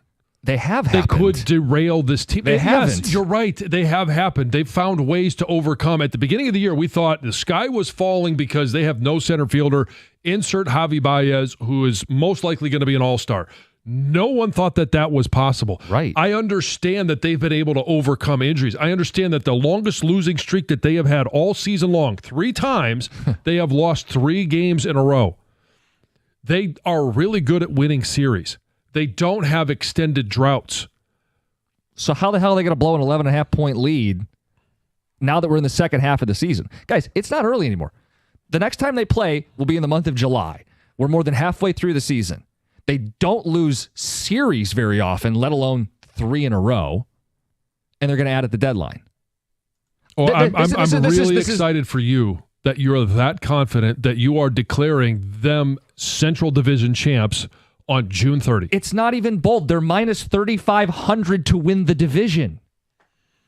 I thought we would move on because the much bigger conversation is fighting for one of the top 2 seeds. They're more in a division with the Rays, Astros, and Yankees than they are in a division with the Royals, Guardians, and Twins.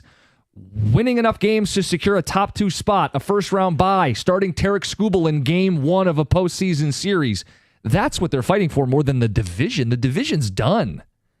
Everybody's dead. They're all below 500. Why can't we say that? Oh, Twitch. Why can't we say that? Here comes the Costa curse. Getting ready to declare the AL Central race over in June. So if I wait till tomorrow, then it's in July and it sounds better? Guys. Jim, there's a lot of baseball left.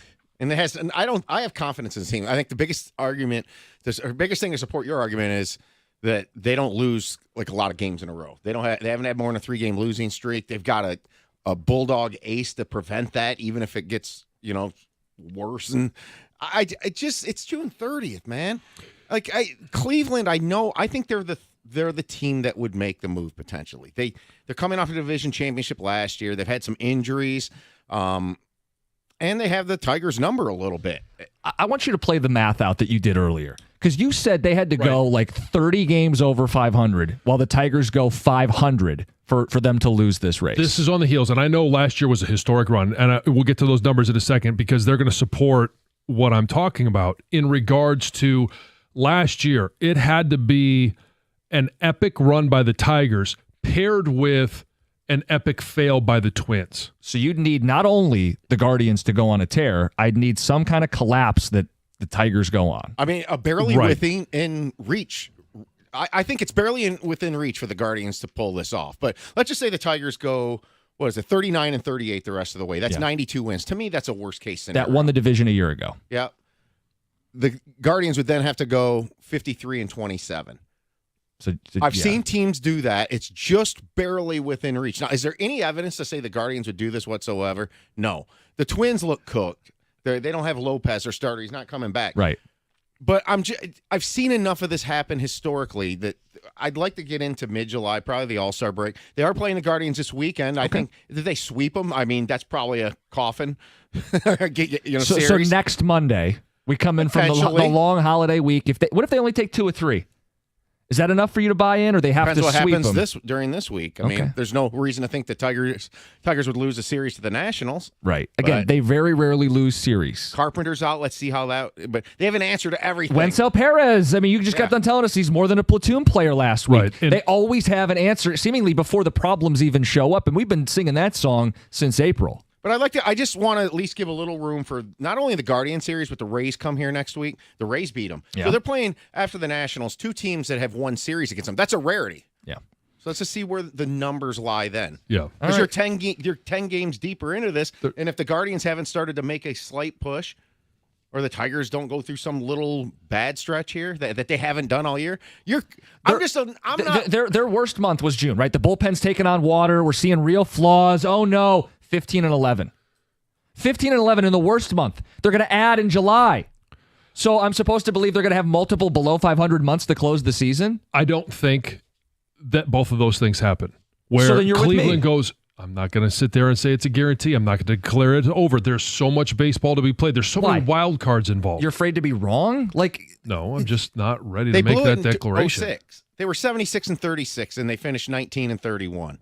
Okay, nobody saw that coming at the time. It probably won't happen again. I just think this is so funny. How because old were you when that happened? 06? I've been 13. I was very familiar with the 06 season. People forget that, they blew the division, but then they made up for it. I know. I see the clock. 248-539-9797. Is it really that bold? They're winning the division. It's 97-1.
It was incredible. Skubal and the crowd feeding off one another. When he struck out the side to end the third inning, and he had struck out 7 straight, 8 of the first 9. And we're 3 innings into a baseball game, and this crowd is roaring. Sunday Night Baseball finally back, and the stage was not too big for Tarek Skubal. He was thriving. No. And he'll get another chance on national TV. Saturday? Yeah. Against the Guardians. The Guardians. And maybe that's a barometer for people. They need to see them finally beat the Guardians in a series. I'm sure the Cleveland fans will welcome him. Open arms. Yeah, remember that fist bump last year?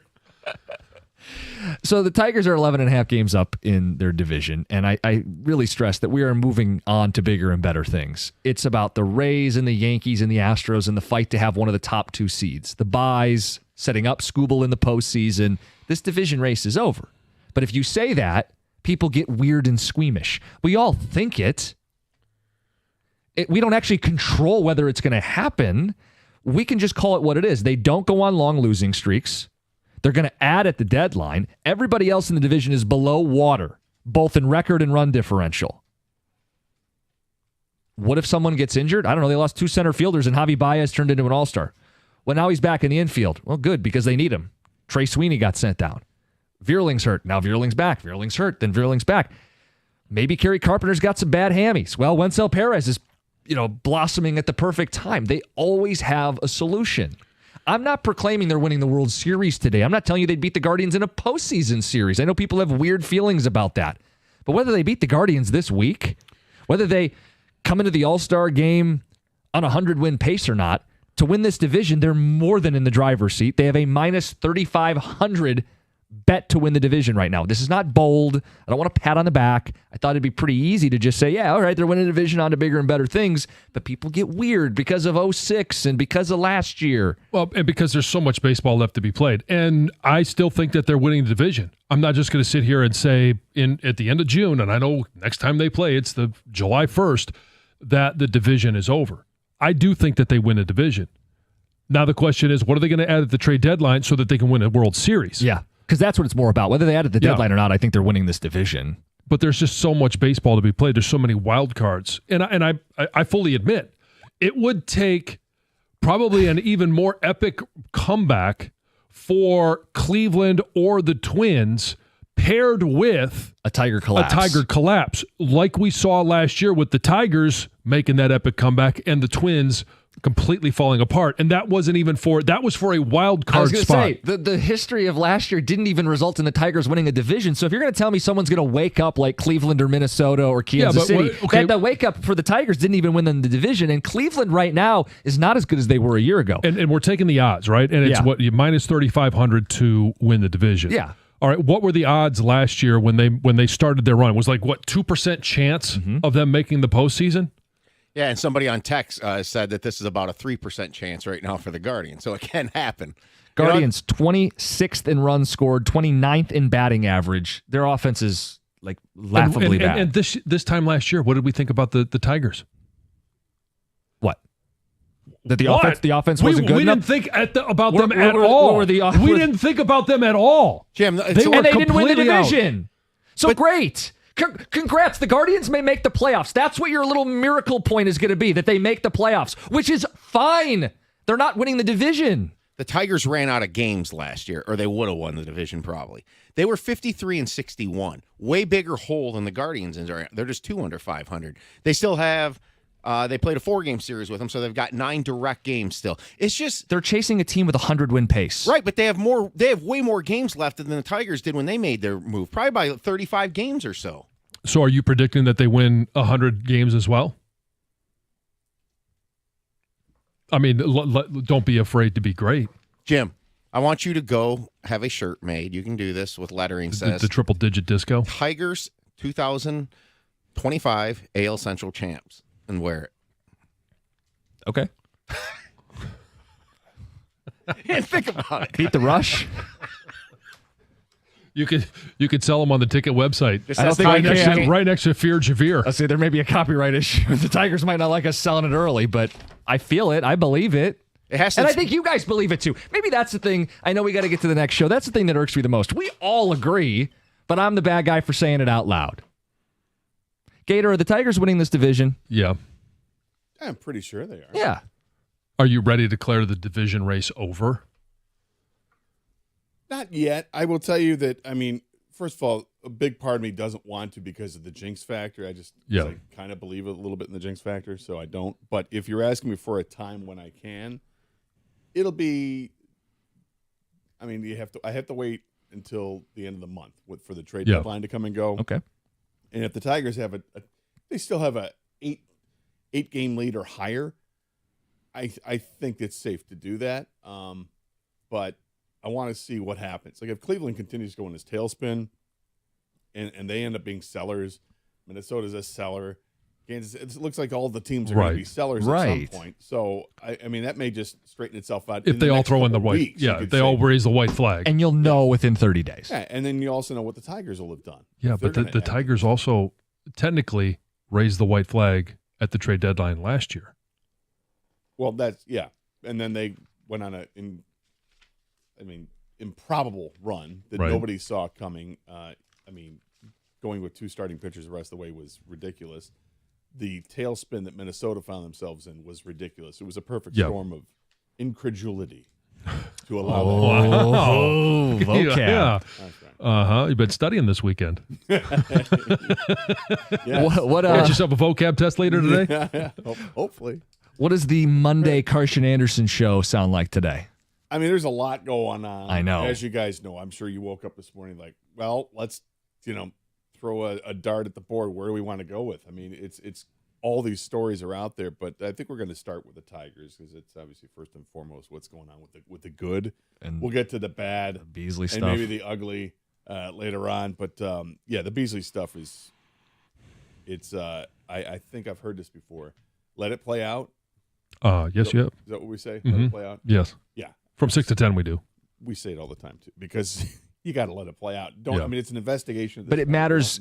Like from a legal standpoint, it will play out. But from a basketball standpoint, the Pistons are going to have to decide now. Yeah, I would imagine they don't get to let it play out, right? But they'll have a good idea. I mean, they do have contact with Malik Beasley. They can look the man in the eye and say what's going on here, and gauge his reaction. And if it ends up being an apologetic thing, I think it's safe to say you can move on because whatever's coming. If it's the worst of the worst, there's going to be a monster suspension. If it's nothing, then go ahead and give him a contract. The extremes. Jonte Porter gets kicked out of basketball for life. On the other side, Terry Rozier had some of these headlines and was playing basketball at the end of last season.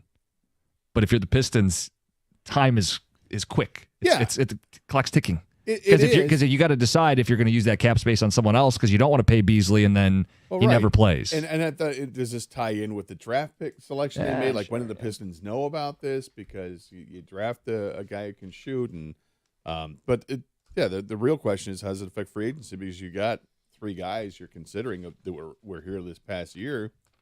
Who's going to stay and who's not going to stay? All that and more. Carson Anderson coming up next. 97.1.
Well, good morning and welcome to the Carson Anderson program. I am Doug Karsh. That is Scott the Gator Anderson on this Monday. Hello, Scott the Gator Anderson. How are you today?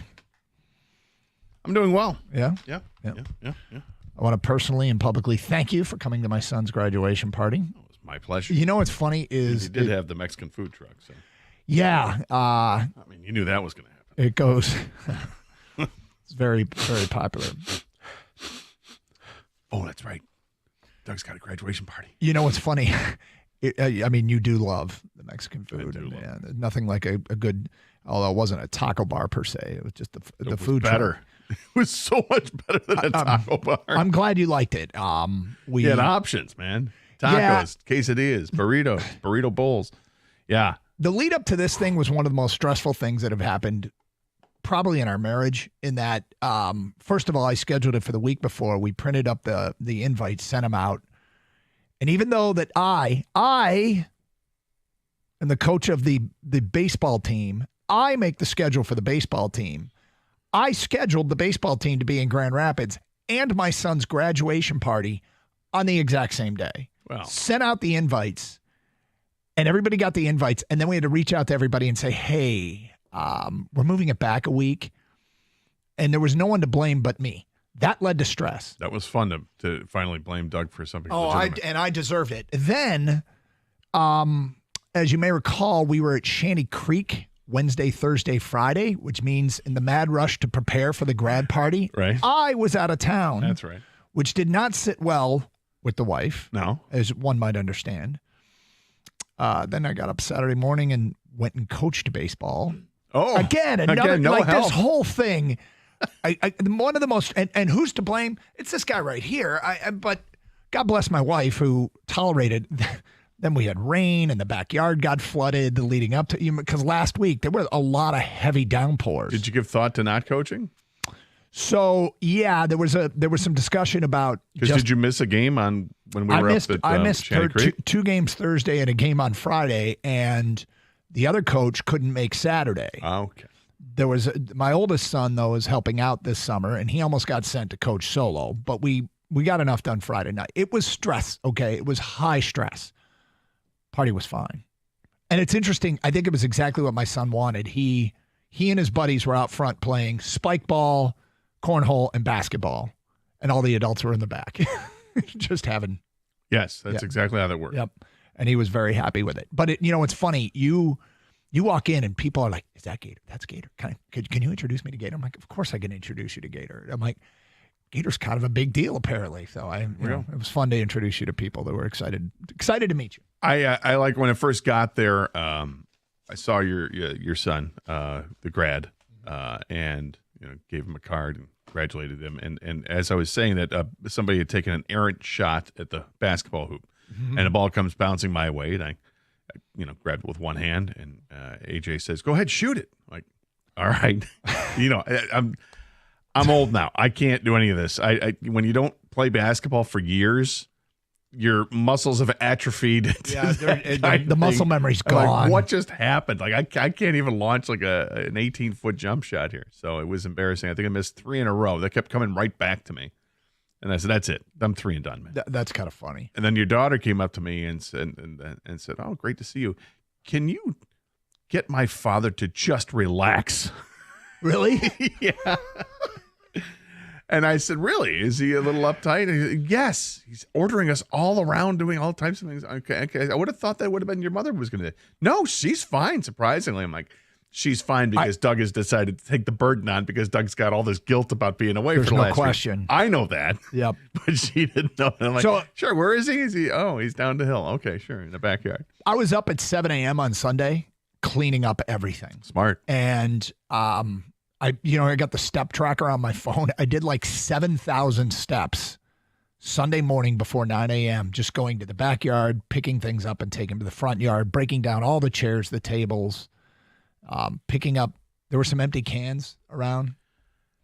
Well, I get that, but you had all these like receptacles set up. Yes. People did not heed? Well, I by the end of the night, because the party ends at 8 and then there's still people there at midnight.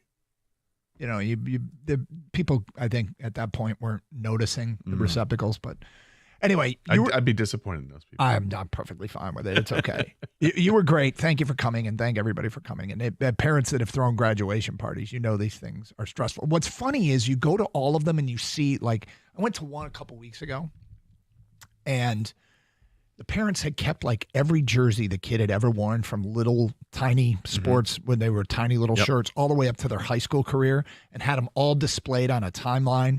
Another one we went to, it was a walkway to the backyard, and they had every picture, kindergarten, first grade, second grade, on stakes in the ground. Gotcha. And you're seeing all these things, and you're like, my God, we have none of this. Like, what are we going to do to display?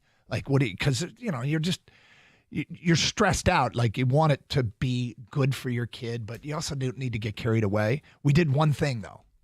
Well, you did one thing that I noticed that you always do. And that's what got comments. The video.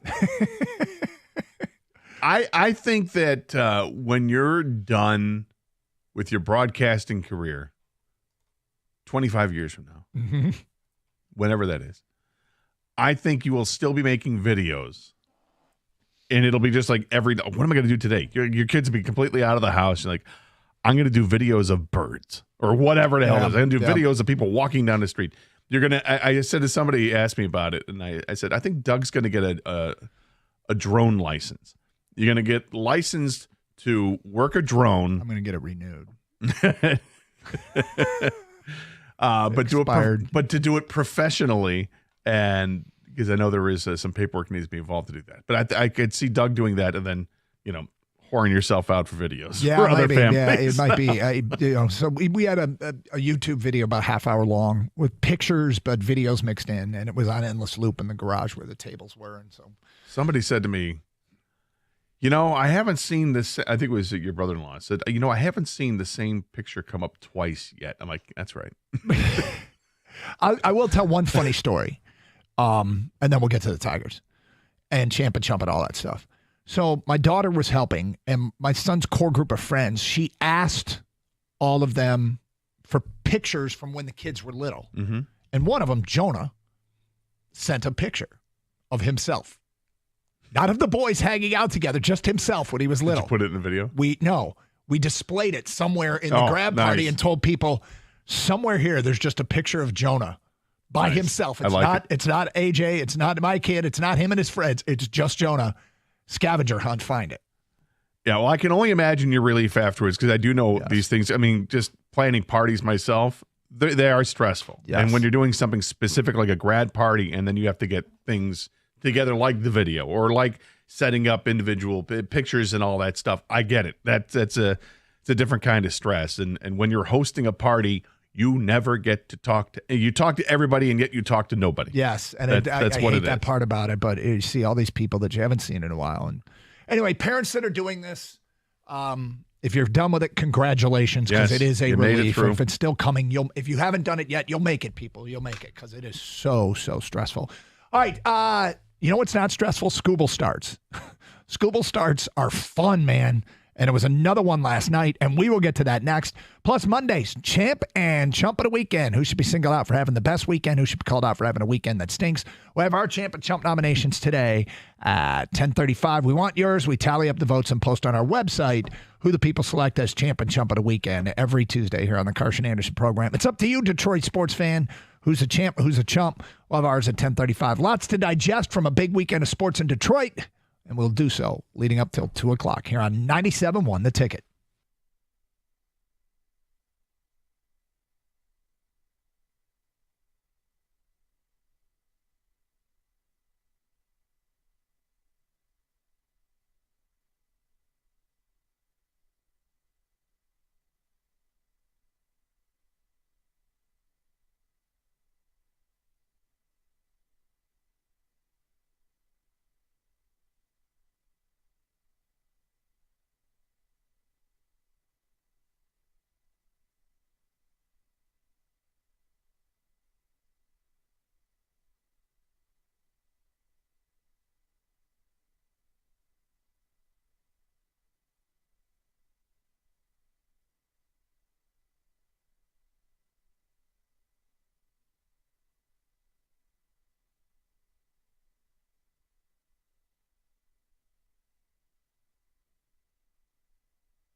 I think it's pretty clear something was going on last night with Scuba. We'll get to that in a second. There is breaking news this morning. The WNBA is expanding, and Detroit is getting a franchise. So in 2029, Detroit will get a WNBA team. 2029. 2029. So a story that's just being posted and breaking this morning. So congratulations to those that were pushing for this. And, whether this is your thing or not, to me is irrelevant. It's just another thing in Detroit for people to do and take up their time. And those of us with daughters who played the sport, I mean, you don't have to be a daughter. Your son can be into it too. But it's always good to have those role models for young female athletes as well. And now we got a team in Detroit. So that is great news. Something else here in Detroit. Okay, so you heard Scuba there, the 7 strikeouts in a row, and he totally showed out. Through 3 innings, he struck out 8, struck out the side in the second and the third.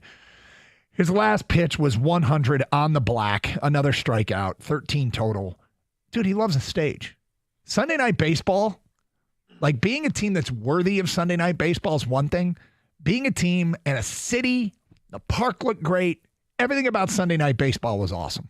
The national crew coming in and Scooble just leaning into the stage. He was fantastic. It was so great, and I actually short sold him in my show sheet. I wrote down that he had pitched 7 innings with 2 hits, 1 walk, and 13 strikeouts. 1 hit. He gave up 1 hit. The team gave up 2 hits. 1 hit. It was amazing, and yeah, it was I was going to go to the game last night. And I kept saying, all right, I'm going to leave now. I'm going to leave now. I'm going to leave now. But I was watching the Rocket Classic, and I'm like, all right, I'm just going to I'll stay and watch. I'll watch the game from home. I wanted to go last night, but I did not. And then I started getting FOMO because I'm like, is he going to do something special tonight? They're going into the 5th inning. He hasn't given up a hit yet. Come on. And then he gives up the hit, and I wasn't like, oh, thank God. I was like, damn it, he gave up a hit. But it was a perfect night. It was jam-packed there. Even the seats behind home plate were occupied, which was great to see. Now, whether the Tigers decided to just upgrade people or whatever, I don't care. It was great to see, and you've got well over 40,000 people, it seemed, were at the ballpark. Sunday Night Baseball, the crew there is great. Miking people up is great. Mm-hmm. Carlos Correa was awesome when they had him mic'd up, playing shortstop for Minnesota, and he was so engaged with the guys that were doing the interview with him while the game is going on, and he's not playing right field, people. He's playing shortstop. Right. He has to be involved. And it was great. It was great banter between he and the crew. And then Javi gets on, he's at second base, and he's talking to Javi, and Javi's going, and then the guys are saying hi to you, and Javi turns around, waves the hands like he's talking to the guys up in the crew too. It was just cool. It was really cool to see.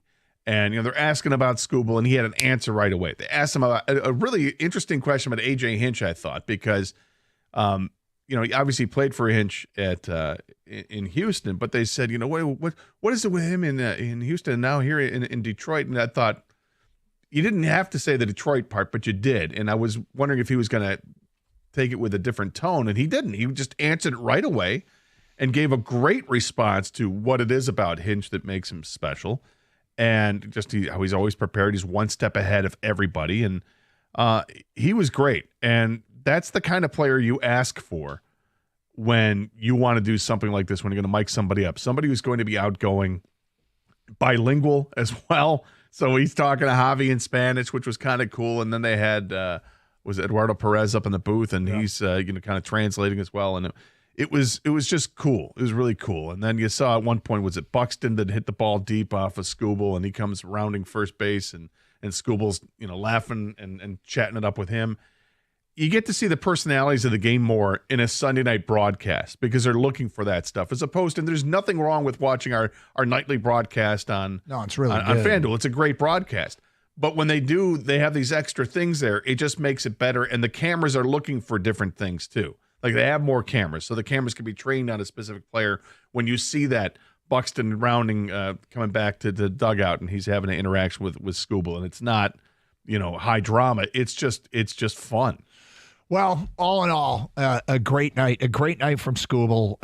There was other things that happened that were good, some that are concerned, but we'll get to that coming up. 248-539-9797. Let's go to Brandon and Shelby. You're on 97.1 The Ticket. What's up, Brandon? Good morning, guys. Hey. So I want to do my champion jump, but to Gator's point, they just had like the best day ever yesterday. Like going into the fifth inning, we were like, "Oh my God, did Scooble save his best stuff for ESPN? Like, is he going to throw his first no-no on ESPN?" You wondered. I wondered. Like I know it was only the fifth inning, but I was like, "Oh my God, maybe this is it." But my champ is Scooble and the Tigers in general. It kind of reminded me, like they said, we haven't been on prime time in a long time. It kind of reminded me of like the Bears and the Lions, where when the Lions like first started to show up, that was like one of the biggest crowds of all time. But yesterday we were on prime time. Scooble had one of his best games of the whole year, and we shut out the Twins. It was like the best thing ever. So that's my champ. Yep. Trump is Malik Beasley just for the whole thing with the Pistons. I know it's kind of a shadow with the Tigers, whatever. But yeah, the Tigers just had a great weekend. I know we lost that first game, but then we came back and then we showed out on ESPN. I think it's important to point out, and thanks for the call, Brandon, that with the Malik Beasley situation, which we will get into certainly with the investigation and the gambling stuff, that has nothing to do with the Detroit Pistons. No. This took whatever is alleged to have happened or is being investigated about happened before he came to the Detroit Pistons. So it has nothing to do with the Pistons except for the future of the Pistons, which is what do they do about Malik Beasley? Are they going to offer him a contract in free agency, or is this going to be enough of a mess where they say, you know what, no, thank you for your time, but it's just too risky this time because we don't know if you're going to be suspended or what we want to do here. We've got other options. And they are just allegations. Yes. At this time, they are just allegations. There are some, it doesn't look good, and there's a reason why they open up an investigation, and it's not, random happenstance. There's suspicion of what was going on, but hopefully the investigation will maybe not prove anything, and he'll still be on the market, and you can get him cheap late. I don't know, but hopefully it is all stuff that happened before he got to Detroit. I would say this: Detroit would have never brought him in if they had any idea about it, because this dates back to his time in Milwaukee. Yeah, I was watching Sportsworks last night with Dan Miller, and he was talking about the days, I guess, that they're really looking into the high volume gambling days, I guess, with this centered around an over-under total on rebounds or something like that. And the heavy money was bet on the under, and yet he had the over. So it's, who knows? Well, who knows when really you say he had the over, it went over. Yeah, it went way over. Feedback coming in. I'm mildly annoyed that Doug gets to use the radio to apologize to his wife, groveled her in front of the whole city of Detroit to win some points back. Power marriage move. I mean, if my wife listened to the show, it would be effective maybe. She's probably not. But anyway, champ is Scooble, chump is Beasley, whether it's true or not. You can't gamble on sports. Well, if it's not true, but yes, understood. Champ Scooble, chump the entire Red Wings organization. Champ Scooble, chump Beasley. Why the entire Red Wings organization? Is there that much disappointment over? Is it just a statement of where they are, which I guess I would get? I actually really like the Gibson trade. I think it's a potentially a very good trade for them. No, I like the Gibson trade too, but I think people wanted, they want everything, right? You want to get that top four defenseman at the draft, and maybe you wanted somebody else at the draft, even though Carter Barry sounds like that's like the prototypical player that you'd want. And there's lots going on. And the reports over the weekend that Mitch Marner might have a deal with Vegas, and maybe it's a sign and trade, or now Toronto are they saying that the Vegas tampered, and that's an interesting developing situation. And then you had Sam Bennett re-signs with Florida, and other players are coming off the board, and free agency starts tomorrow. Well, see, the thing about it is people want him to trade the pick, right? What if the only offer for the pick was, New Jersey offering a fourth line winger? Like nothing that would really, if nobody wanted the pick, sure, it's great to trade and get a guy right now. but it's not like 13's the most coveted pick ever. And there's a really good chance that there was no offer that was particularly worth it. 248-539-9797. One of our Champ and Chump nominations at 10:35, plus more your phone calls and feedback. On a Monday, it is Carson Anderson on 97.1 The Ticket.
Yeah, he was great. Changeups, huh? He was outstanding. Just doesn't have the fastball anymore. It's too bad.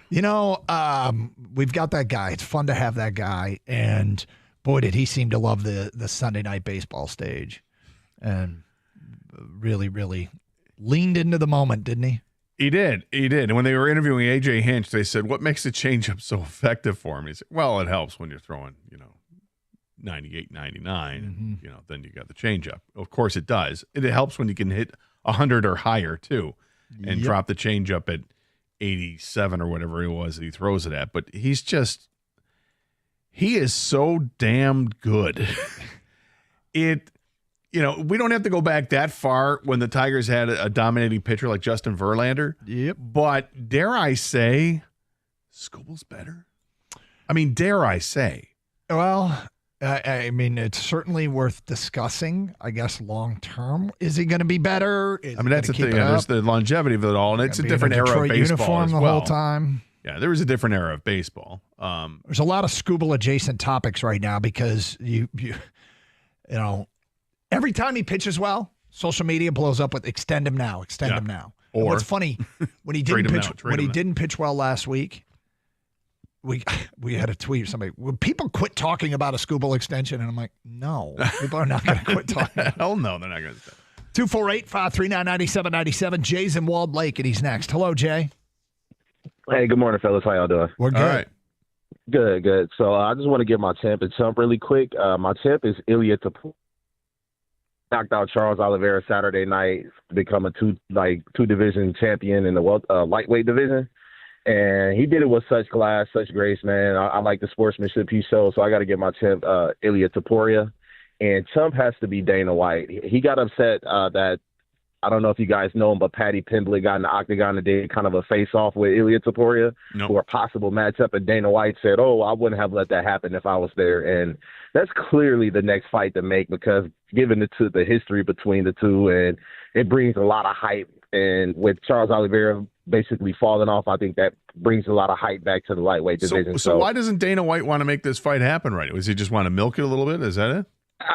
That's a great question, because Taporia, he was in the featherweight division and he knocked out two of the best featherweights ever, and then he hopped up to the lightweight division. He already had a history with Patty Pimblett, and that was he was kind of like hinting at it before, but it's like now that you have that actual chance to do it with Islam Makhachev moving up to the welterweight division, it's like that's clearly the next fight to make. He didn't want to give Justin Gaethje a title shot. He don't want to give Arman Sarukian a title shot. It's like Patty the Batty is clearly the next opponent for Ilya Taporia, and he said he wanted him. So I think that's the next fight to make. But thank you for having me on, fellas. All right, thanks, Appreciate Jay. it. Man's passionate. 100%. Love it. 100% committed and fired up. Yeah. And I have no idea anything he just said there. Well, we both mentioned Tapuria's name last week when we were doing live reads for various I might even bars. said it right. Yeah, I think I did too. Yeah. And I do know who Justin Gaethje is. So I Sweet. got that going for me. 248-539-9797. You ready for our champ and chump? Yes. All right. My champ of the weekend is the people at the Rocket, whether it was the people with Rocket Mortgage, the Detroit Golf Club, the volunteers. Everyone is responsible for what is, I think, a great event in Detroit. And I know it takes a lot of time and effort and a lot of people going above and beyond. So congratulations to you. I love this event. I hope it's here long term. We'll talk about that before the show is done. But I want everybody involved with putting on that event. You are my champ of the weekend. Yeah, I think. Well, I also just want to throw in there. I think the grounds crew that worked that, the condition it was in compared to what it was when I played it like a month ago. Yeah, it was completely. It looked amazing on TV. It really did. They did an incredible job of getting that course ready to go.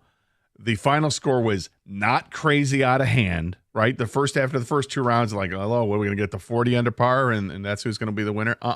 It ended up being very competitive over the last 2 days, and that's how you want it. So great for them. My champ's Tarek Skubal. 7 more shutout innings of work. You give just a 1 hit and a walk, 13 strikeouts.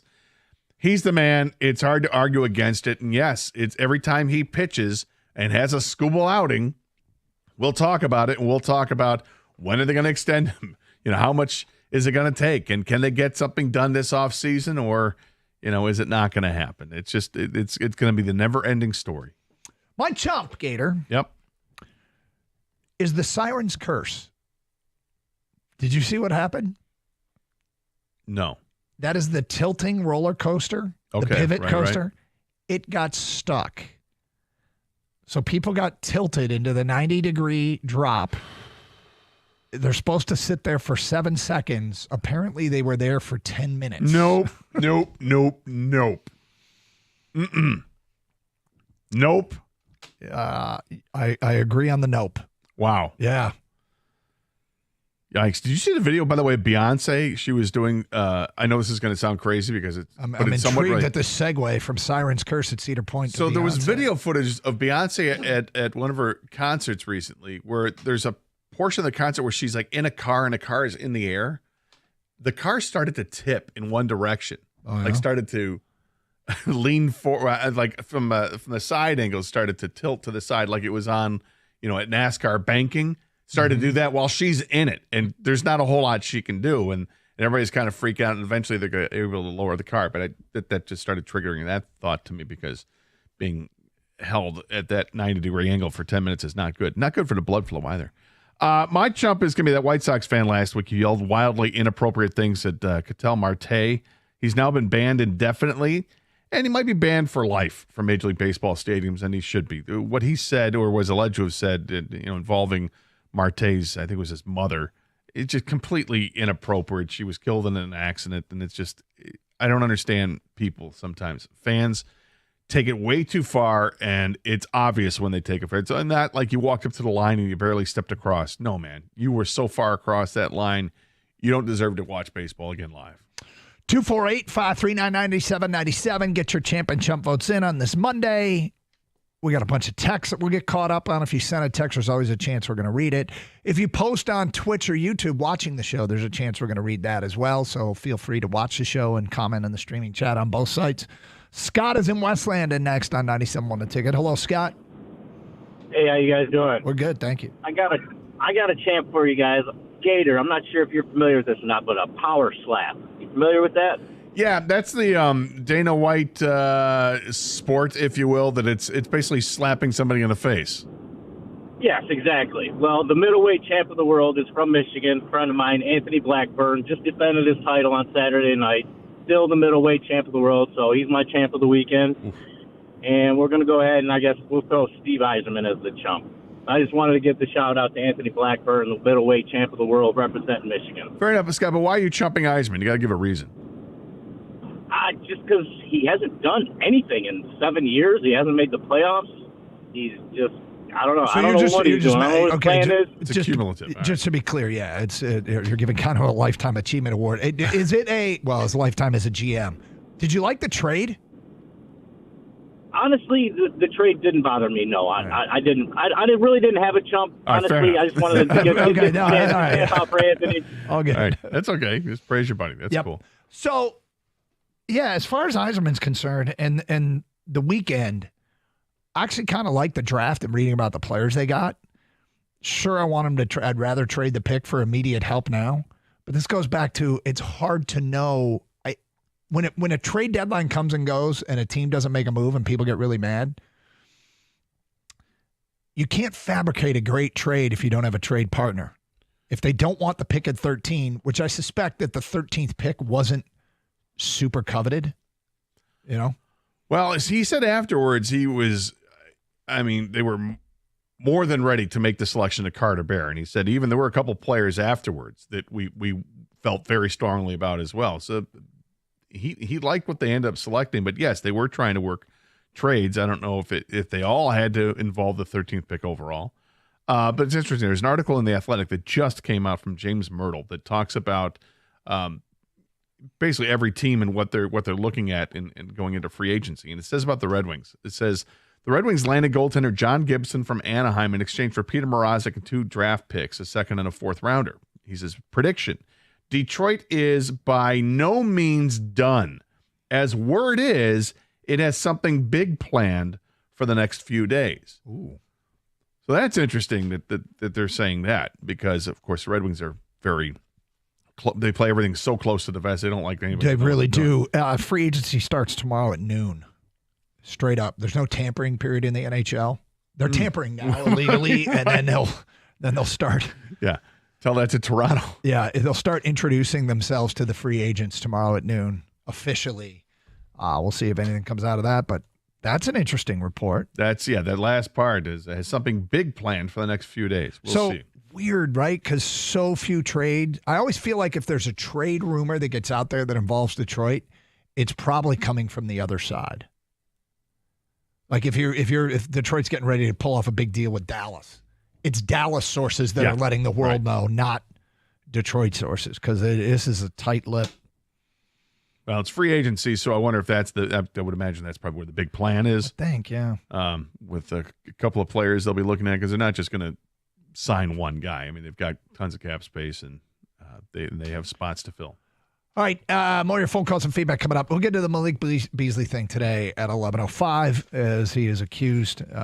There's an investigation ongoing regarding whether or not there has been any any sort of shenanigans with betting on prop bets and him dating back to his time in Milwaukee. Get your Champ and Chump votes in. Champ and Chump brought to you by Sarah Chevrolet, Sterling Heights. It's Carson Anderson, 97.1 The Ticket.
That's Steve Eiserman talking about Bear Carter's injury. We talked about Bear Carter on Friday's show as a possibility. He was kind of in the range of players that they might be interested in.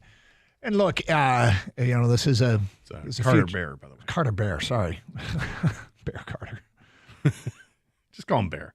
Bear. We talked about Bear on Friday. Anyway, Bear's, by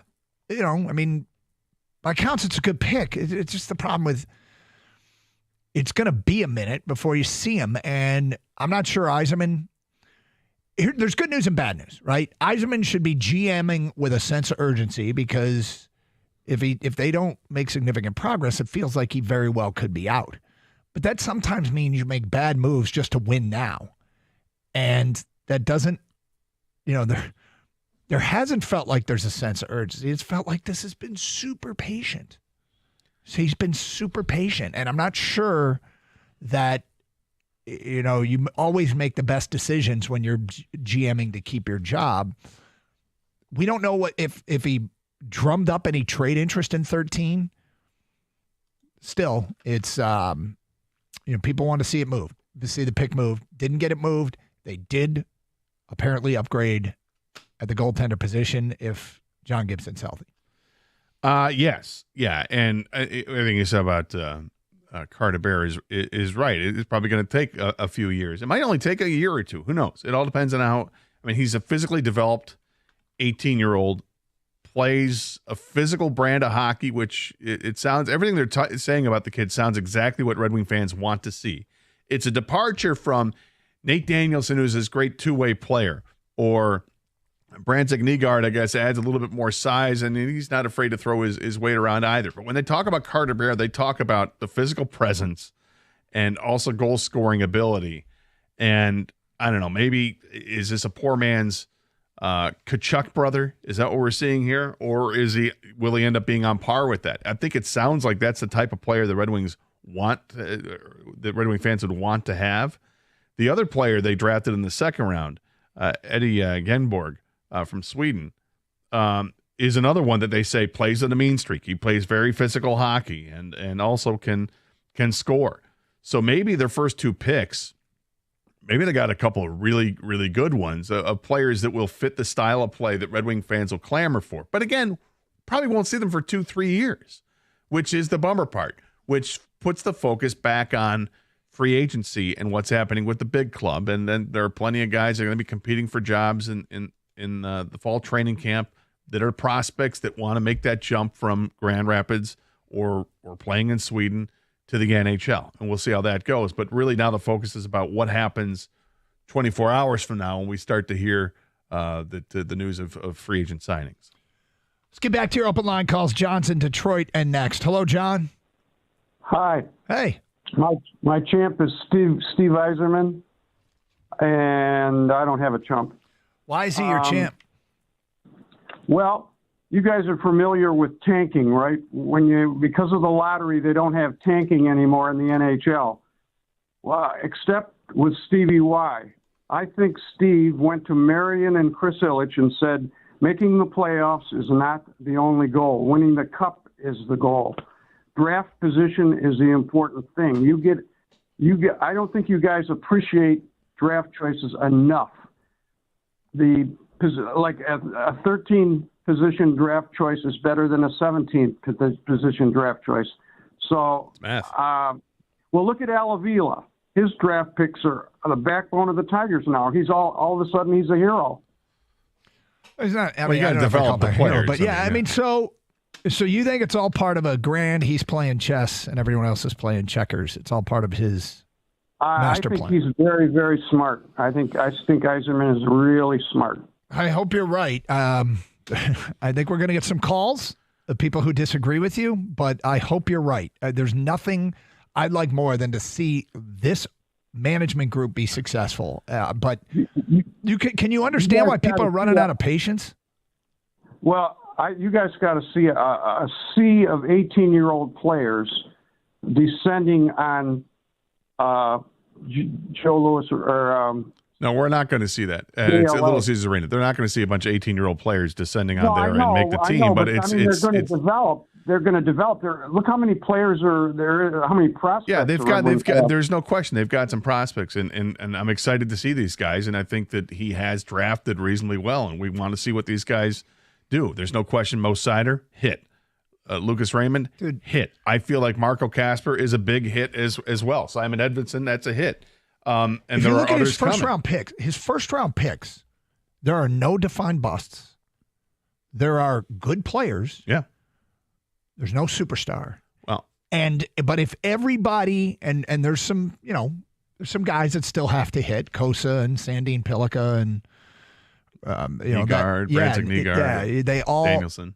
They're not defined as good players yet, but it's promising. You got to win with some stars. Now maybe that move that was suggested by the writer in The Athletic that he thinks the Red Wings have big things planned, maybe that brings in the superstar. It could be. Maybe you trade some prospects to land a superstar. But when the previous caller said that this is his plan, and that you can't take in the NHL, I mean, right, the lottery tries to ensure against the tanking aspect of it. But the reason I disagree with assuming that's what Yzerman was doing, I don't think that's what he was doing. I think Steve was trying to put together competitive teams, and the evidence of that is that they weren't drafting consistently in the top 3. Regardless of the bad luck you get in the draft, this was not a team that was always drafting. I forget how about the top 5? They weren't always drafting the top 5 because they weren't always the worst team in hockey. There was like one season where they were by far the worst team in the NHL, and they got absolutely screwed, and they ended up with the 4th overall pick instead of drafting number 1. And outside I felt like of that, the league almost took their pick away. That's how bad their lottery luck has been. Is that we're just going to remove the Red Wings first round pick? But it wasn't because it was a conscious effort by Steve Yzerman to let's keep this team sucking for the next few years. They if you want to say sucking because it didn't make the playoffs, fine. But this wasn't the worst team in the NHL every year for like 6 years in a row to get these top picks. They weren't picking at the top. So that's not a plan. You know, I think he made some signings that made sense, and he's made some signings that didn't make sense, or that I'm sure that he regrets, or that were disappointing at the very least. And there still are some players like that. But that being said, I love how he's drafted, particularly the first-round picks. These first-round picks are starting to pan out, and we'll see. You know, the real genius of drafting isn't about the first round necessarily. It's finding guys and gems throughout the draft, and that's something they haven't just done just quite yet, but we might start to see that if like an Amadeus Lombardi makes this team, and a Carter Mazer and some the other non-first round draft picks. We'll see how that works out. 248-539-9797. It'd be good to see him score some good players outside of the first round, but the first round stuff he's done pretty decent.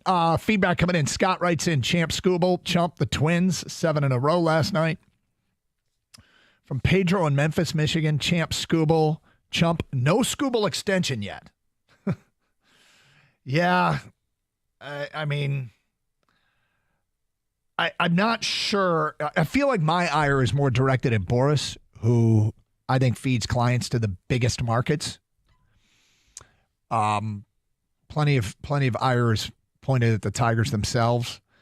You know, I don't even want to think about this extension, because we got right now a team that's going to compete for a World Series.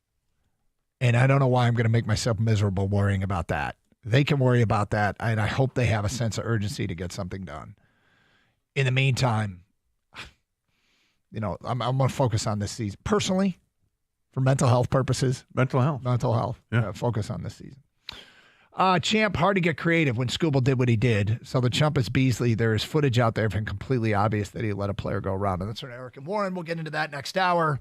And yes, internet sleuths are all over Beasley highlights from the past, unfortunately. Suspicious of various things that have happened in his career. Champ, the Tigers for winning another series. Chump Malik Beasley for being federally investigated for gambling on games. Yeah, again, just right now, an investigation. But, you know, he's getting plenty of chump votes. 2029 could be a big year for Detroit. We get a WNBA team, and the Wings could finally make the playoffs. That's from an unnamed texter. Champ is Scooble. What more can you say about the best pitcher on the planet? Chump apparently is Malik. Hope he made enough on FanDuel to cover what he's about to lose contractually. Again, it's just an investigation. It's important to point that out, but doesn't look good. Champ Scooble chumped the NHL draft. Horrible audio, horrible video. It was a clunky production, and it was long. So I get where you're coming from. Champ Scooble chump Julio Cesar Chavez Jr. for being a punching bag for Jake Paul. Julio Cesar Chavez Jr. got it down for a chump vote. All right. I didn't realize that Jake Paul was fighting. I had him live reads for Twin Peaks all last week, but it's okay. Missed it. It's all right. Jalen Ramsey's being traded. We will get to that story at 11:02, and we'll talk more in depth about Malik Beasley. It is Carson Anderson on 97.1 The Ticket.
All right, Doug Carr, Scott Anderson, 97.1 The Ticket, open lines. You heard update there. All-pro cornerback Jalen Ramsey goes from the Dolphins to the Steelers. Pittsburgh gets Jalen Ramsey in their secondary, which, forgive me if I think that's a better move than getting Aaron Rodgers for them. There was no discussion of Jalen Ramsey coming to Detroit. No real discussion of Jalen Ramsey coming to Detroit. Stays in the AFC. There you go. Dolphins get Minkah Fitzpatrick in return, which is something. So there you go. I mean, if they were going to lose him anyway, getting Fitzpatrick. But anyway, that's the deal as it goes down. All right, we said we get to the Malik Beasley thing. It is important to emphasize that this is, at this point, just in the investigation stage. U.S. District Attorney's Office investigating Detroit Piston guard Malik Beasley, who is set to be a free agent on allegations of gambling related to NBA games and prop bets. Story on ESPN said a gambling industry source pointed to a game between the Milwaukee Bucks and the Portland Trail Blazers on January 31st, 2024. This is back when Beasley was a Buck. The odds on Beasley recording fewer than 2.5 rebounds moved significantly at sportsbooks before the game, shortening from about plus 120 to around minus 250 due to a surge of action on the under. Beasley finished with 6 rebounds, and the bets that were deemed unusual lost. So I guess Beasley's defense could be, hey, I went over. All the money came in on the under, and I went over. So there's a few things here. One is, I hope that there's a defense for this, that Beasley, it can be proven that Malik Beasley didn't do it. It's not good for sports. It's certainly not good for Malik Beasley, potentially. I don't know how in sporting America in the modern age, players think they can get away with this, because this could be devastating for Malik Beasley's career. If proven to be true, he's looking at a lifetime ban, like Jonte Porter. Gator, if true, it's incredibly short-sighted and such a bad decision to get caught up in stuff like this. If true. If true. Yeah. Which is going to be the caveat to this entire conversation. Because we've said it before on the air, we don't like to try and convict people on the air, give them their day in court, but certainly we're going to talk about it. If true, how do you get caught up in something like this? How do you think, I mean, I guess people make terrible decisions all the time, but why risk your career?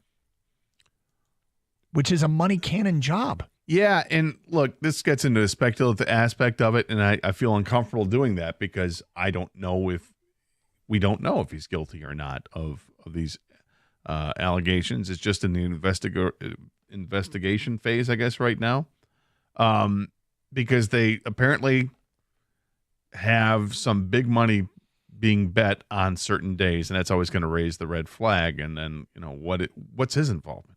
Did they see that he is gambled on games? You can't do that if you are. And is he going, if it's a specific prop bet, who benefited from that? Well, nobody, because the bet lost. Well, that's the thing. I mean, at least what I saw last night with Dan Miller in Sportsworks, if it was about a prop bet, well, the prop bet went in the other direction. Mm-hmm. The result did. So maybe this investigation is going to yield nothing. But as to why any player would get involved with it, it's all about money. Or it's, you found yourself in a hole because of whatever else you've done. You need to find a way to make money fast. And if you're a professional athlete, it's hard to think of a quicker way to do it than to do something that would be, in the gambling world, with a prop bet or just a bet in general. I just can't. I can't imagine. So the reports came out last night that the Pistons were seriously considering a 3-year, $42 million extension. This is their best 3-point shooter from a year ago. I don't know how they can do that now, given this story that's looming out there. I really, of course, hope it's not true. And yet, if it's not true, this could be incredibly unfair timing to Malik Beasley free agency starts tonight at 6. I mean, the legal tampering period starts tonight at 6. And Malik Beasley, have this hanging over him would be unbelievably unfortunate timing for a player who's potentially about to get another contract. And it may not, if it proves to not be true. There are problems, though, emerging from Malik Beasley. And that is the internet sleuths out there are finding all kinds of highlights of when he was, I believe, at Minnesota. The T-Wolves were getting 8 points and they were down 9 with 4 seconds left. And he gets the basketball, sprints from coast to coast and dunks it. There's one that looks like he just olays a player defensively, lets him go right around him. There's another where he's got a fast break layup and he bobbles it out. Like, everything is now under scrutiny. It could all be very innocent. But people are seeing these highlights and posting on social media, he's cooked. And, if it's proven that this happened once, the question becomes, when else did it happen? And this allegation is before his time in Detroit, but unfairly now, there's the that's why he struggled against the Knicks conclusions being drawn. And don't go there until you have to go there. That's why I said unfairly. Yeah. So I don't even like to bring it up. That's why I'm saying this whole thing makes me uncomfortable because it's just an investigation. Is it possible? Like, I saw the highlight too of him, sprinting at the end of the game to dunk with no time left on the clock, and the point spread was whatever it was. It was. I think it was 8.5, and they were down 9, and they got the cover because he got a dunk. Right before to make the it horn. 7. Now, could some of that be because you're just what the spread is, and you want to be spiteful to people? You're not necessarily. There's no gambling aspect of it, but you're aware of what the spread is. Are you saying that could he be doing that? Yeah. Well, I mean, if you've got I guess I'm just putting myself in those shoes. If I knew what the spread was, and if you wanted to troll or needle people, and that it's going to get discussion, go ahead and do it. Some people could be of that mindset that that's what they want to do. Now, it could be dumb too, because that's immediately going to throw up a red flag, and people want an investigation. Oh, it's point shaving, or he's doing something nefarious here. Let it all play out. I know nobody likes to hear that response, but it's the truth. You have to let it play out. No, and you're right when it comes to this case in terms of presumed innocence and guilt and all that. Scott, I operate out of absolute fear that if you break the rules and you think you can get away with it, it'll be found out that you can't get away with it, and I'll get busted. It's because whenever we talk about like this, I don't want to stream this, don't want to pay for that this streaming service, that streaming service, we get the same call. Just jailbreak it, guys. I get everything, and it's free, and it's illegal. And if I were ever jailbreak anything, I'm pretty much 100% convinced that they would find the next day they would announce they found a way to track who's illegally jailbreaking things, and I'd end up in federal prison. But like you said, if you knew what the point spread was, would you do stuff to troll people? If I were a professional athlete, I would think that the best thing to do would be to show the discipline to not even know what point spreads are. Now, don't even look, to keep yourself above suspicion. I don't even know what the point spread is, guys. I have no idea.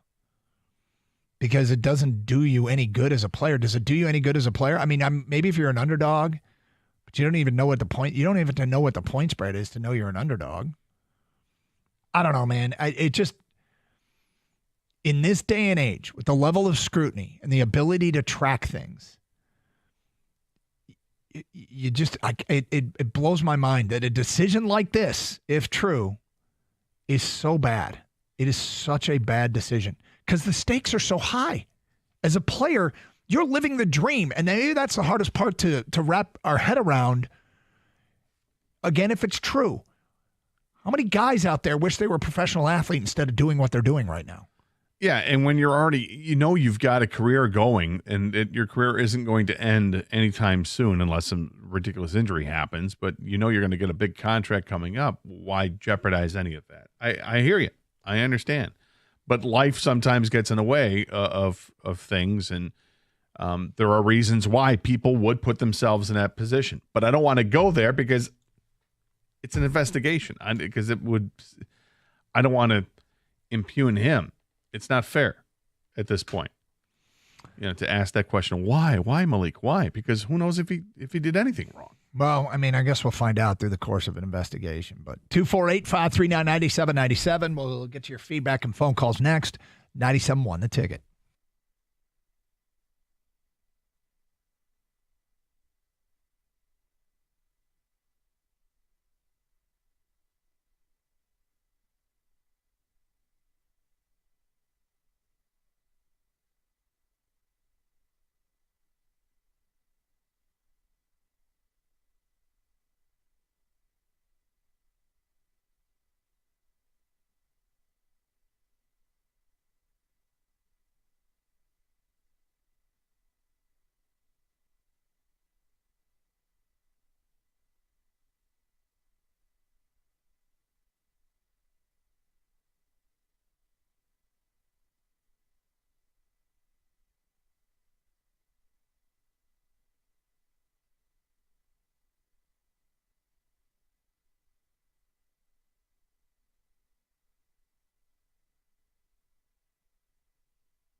It's Eiserman talking about possibility of a trade on with the pick at 13. They did make a trade and get John Gibson, the goalie. A lot of feedback coming in on a variety of topics.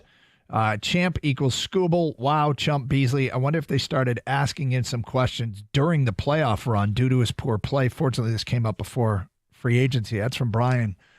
Well, I did have the thought yesterday when I saw this story. Did the Pistons know about this when they drafted Chaz Lanier? Because people talk about his ability to shoot. Right. Did they know that something might be coming, and so they've already started planning for the post-Beasley era? Because I would suspect, I mean, if you are the Pistons, right? If you're running the Pistons, did you know about this before the story broke yesterday? Probably. I would say that that's likely. And do you know right now details of the investigation and wonder how damning those details may or may not be? Hence, you have some clue as to whether or not there's merit to these accusations in this investigation. The happenings over the weekend in the NBA, right? So before free agency started, a lot went down. The Naz Reid to Detroit dream died when he signed a 5-year, $125 million contract to stay in Minnesota. Bobby Portis is re-upping with Milwaukee. Now they're saying that Nickeil Alexander-Walker might be available coming out of Minnesota. Those rumors are getting hot because of the Naz Reid trade. He's kind of a role player, decent shooter, decent defender. He's like 10-3-3 every game. And, that might be the next move in lieu of bringing back Beasley. Maybe it means Schroeder's coming back or Tim Hardaway Jr. are moved up the food chain. Look, Shams Charania said he was on the brink of a 3-year, $42 million extension with Detroit when this went down. If the negotiations got that far that there was contract numbers and language out there, maybe the Pistons didn't know that much about it until very recently, or maybe that was discussed last year and Beasley knew he had that in his back pocket if he didn't get a better offer from somewhere else. Maybe the Pistons had said, here's going to be our offer when he was still a Piston, go to free agency and then circle back to us. Who knows, but the way things have played out, and because of the reporting, like you mentioned, the Shams report that the Pistons were ready to make an offer, that does lead me to believe that they had no idea that there was an investigation coming until everybody else found out about it. I'm sure they were given some notice, but they're ready to sign their guy, and then all of a sudden they're dealt this. Like, wait a minute, what just happened?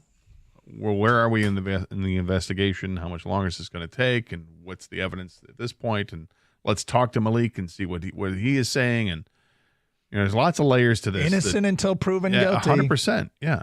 And then if he is guilty of something, then we'll address it at that point. But right now, I have a hard time with this because I don't like the speculative aspect of it. Yeah, I hear you. From an unnamed texter, if Beasley bet on NBA games or any player, I don't want them on our team no matter how good he was for us.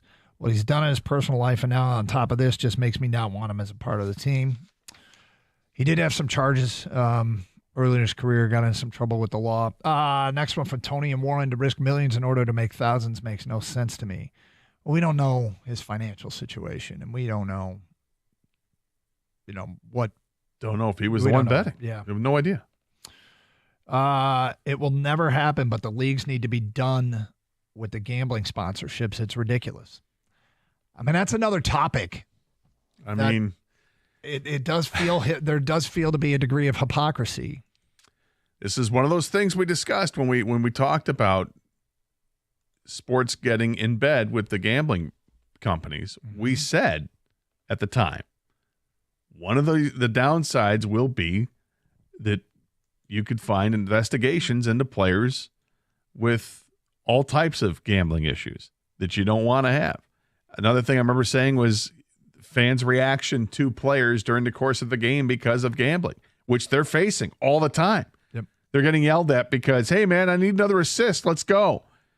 Hey, man, I need you to get a hit here this at bat because I need to win $200. They're hearing it all the time. And I bet you if you ask the players, if you just interview them specifically about the gambling part of it, how much worse it is now than it was 5 years ago before that really started to invade sports, I think they'll tell you they do not like it.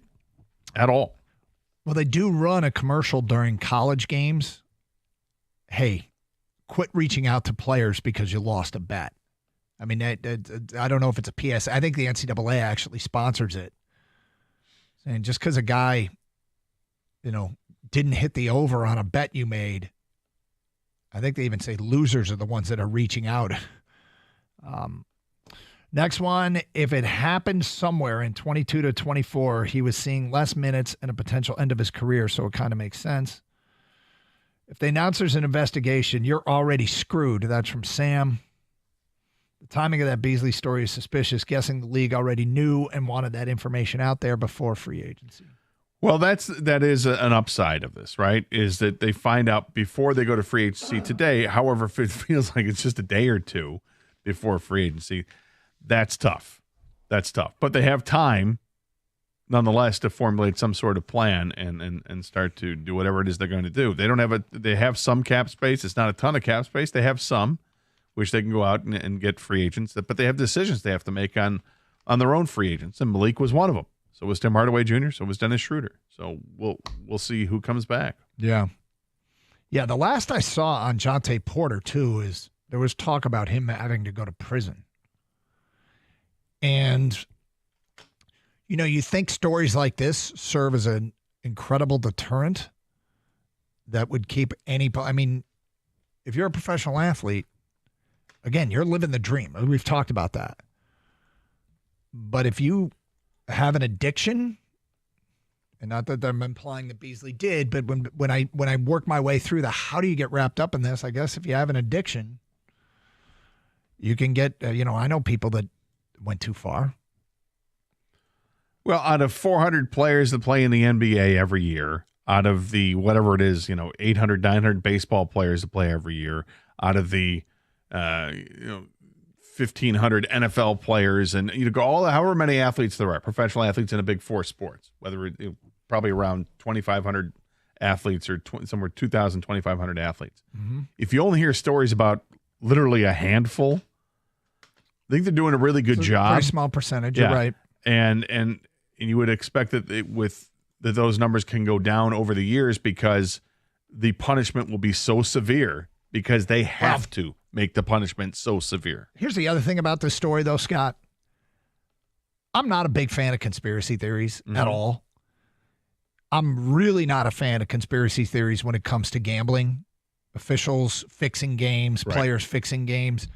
This just adds fuel to the fire. It does. And I can't stand that. If I really believed this was prominent, and some people call me naive, but if I believed this was prominent, I couldn't watch the games. I would struggle watching sports if I thought this was prominent. And I know there are people out there that think it is prominent. Because whenever these topics come up, they call us. And they call us naive. But, you just said if it's a handful of players over 2,500 professional athletes, you're right about that being a minuscule percentage. But, there's probably people out there who say, well, we only hear about the ones who get caught. It's going on all over the place. Sure. And if you don't think coaches and officials, and I don't think.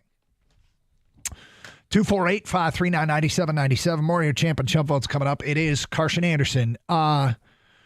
We will get to more reaction to this. And also, Gator, we've talked a lot about the All-Star game. Phase 2 starts today, by the way. Big day. Phase 2. Yep. I got my Phase 2 shirt. They've named players for the Futures game. Mm-hmm. Have you seen this? I saw it. Okay. Shoot, I was going to have you guess who made it from the Tigers. I would have guessed it. Would you? Yeah. Look at you. Yeah. Yeah. We'll get to that today at 11:33 here on 97.1 The Ticket. Sports fans, I'd like to talk to you for a minute about the best restaurant in the state to catch a game, Twin Peaks. With the restaurant experience really taking a nosedive and service really missing the mark, Twin Peaks is up their game and starts with their culture. Employees that believe in the brand and just flat out produce a better product. It starts with the cooks coming in at 7 a.m. every day to begin preparing these dynamite dishes you crave. Then, of course, the Twin Peaks girls. They're great.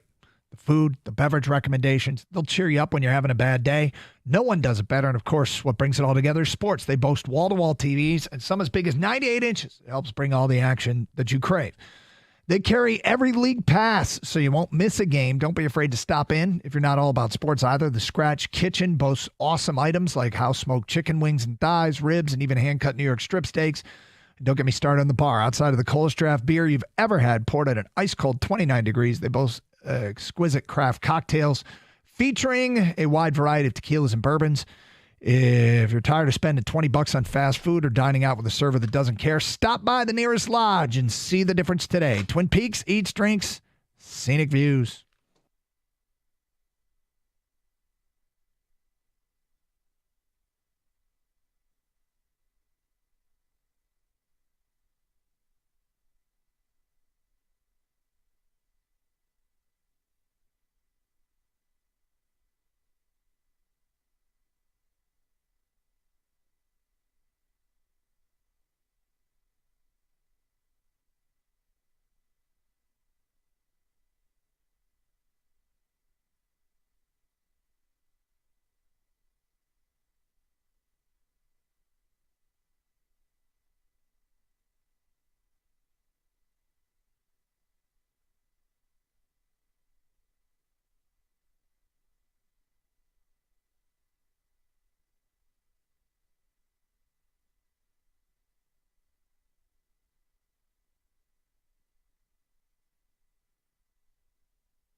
That's Steve Eiserman talking about possibilities of trades. And, of course, free agency starts tomorrow at noon.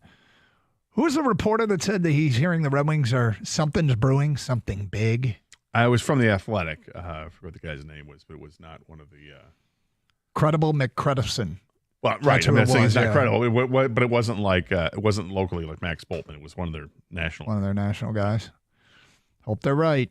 My guess is if he's hearing that the Red Wings are up to something big, he's hearing it from other sources because you just don't get much out of this organization. It's a vacuum down there. It's a vault.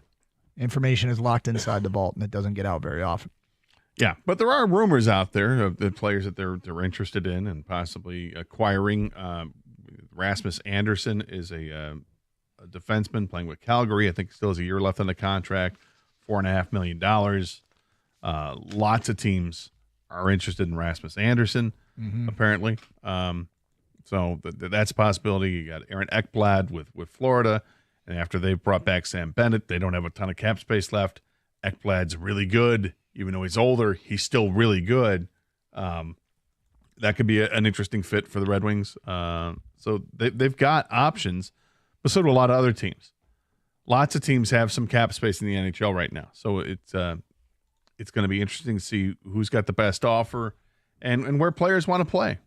You know, the Red Wings have a pretty good core of young players that they're starting to build around and adding to that young core each year as more prospects matriculate to the NHL. All right, I mentioned before the break that the Tigers have got some players in the MLB All-Star Futures game. They are catcher Josue Briseño, infielder Kevin McGonigal, and outfielder Max Clark. No surprise there. That triumvirate of players who play at West Michigan are all off to great starts to the year. I think Max Clark now has like an 8-game hit streak. He's going there. Kevin McGonigal cooled off a little bit, but now he's heating up again. So his average is around 370, just under 370. Briseño's been hitting bombs. He's an RBI a game guy, and his OPS is right around 1,000. Max Clark's on base percentage is fantastic. These guys are all doing a great job and probably aren't long for playing at West Michigan. They're probably ready to make that jump to Double-A at Erie. And we'll see if the guys at Erie are ready to make that jump to Triple-A, and then we'll see if anybody at Triple-A gets moved along the way to create some space. Is it wrong that I care more about the Futures game? I'm more excited about watching the Futures game and watching those guys play than I am the actual All-Star game. Does that No, make me? Am I? There's nothing. I appreciate that. Okay. I like to hear you do that. Yeah. You can get on board. I can. Yeah. And I think there are 31 of the top 100 MLB prospects, according to MLB Pipeline, that are going to be playing in this game. Mm-hmm. So that's cool to see that. I mean, this is really it is a prospects game, and they've had previous Tigers. I think Riley Green has played in this in the past, so it's good to see Tigers represented with 3 guys who are all playing at the same level right now and pounding on the door to say let's move us up to Double-A ball. To get closer and closer to major leagues. No, I mean that stuff to me is really, really fun, and I get fired up for that. Last year, How You Lee played in it. He's at Triple-A right now. And Max Clark played in it. So Max Clark's making a reappearance. So good for Max. 248-539-9797. All right, feedback coming in, and it's a variety of topics today. Regarding Malik Beasley, I was just thinking it's that weird-looking things happen in the last minute of a ton of basketball games. Guys play defense. Guys don't play defense. A guy might dribble out the clock or jack up a YOLO 3. The point being, proving any kind of intent with that as evidence seems almost impossible in court. Yeah, like what's going around right now is heavy scrutiny on every Malik Beasley highlight. Oh, he didn't try there. Oh, look at him rushing to get that extra bucket to cover a spread. That's all, but it's almost like you have to have a paper trail. Like, I don't think that's what gets you an investigation. It's the paper trail that gets you an investigation. Yeah, you can have an off day. Yep. If true, I would imagine some unsavory friends from the past influencing this type of behavior. Nothing else makes sense. I mean, it's possible, right, that you're this is, I mean, I guess you're uncomfortable with this, more uncomfortable than I am, and I get it because nothing is proven. But these kinds of questions, how do you get in this situation in the first place? It just, you ask yourself that, and it's hard to imagine. Champ of Scooble, unquestionably, Chump is Steve Yzerman. He's done a pathetic job bordering on Millen, and he's beyond arrogant. Get him out of here. That's from Jim in Farmington. It's not bordering on Matt Millen. Matt Millen couldn't draft anybody. He hasn't built the worst team in the history of the game. No. Steve Yzerman is he's drafted very well, and we'll see if I think the seat. Look, we've said this before. Is he on the hot seat? Yeah, I think he's on the hot seat right now. And I don't think he's the type of personality that is going to treat his job like he's on the hot seat. I think he's on his own timeline, in his own mind. In his own mind, yeah. And he's slow and steady as the course. He's doing the foundational stuff that he thinks is right.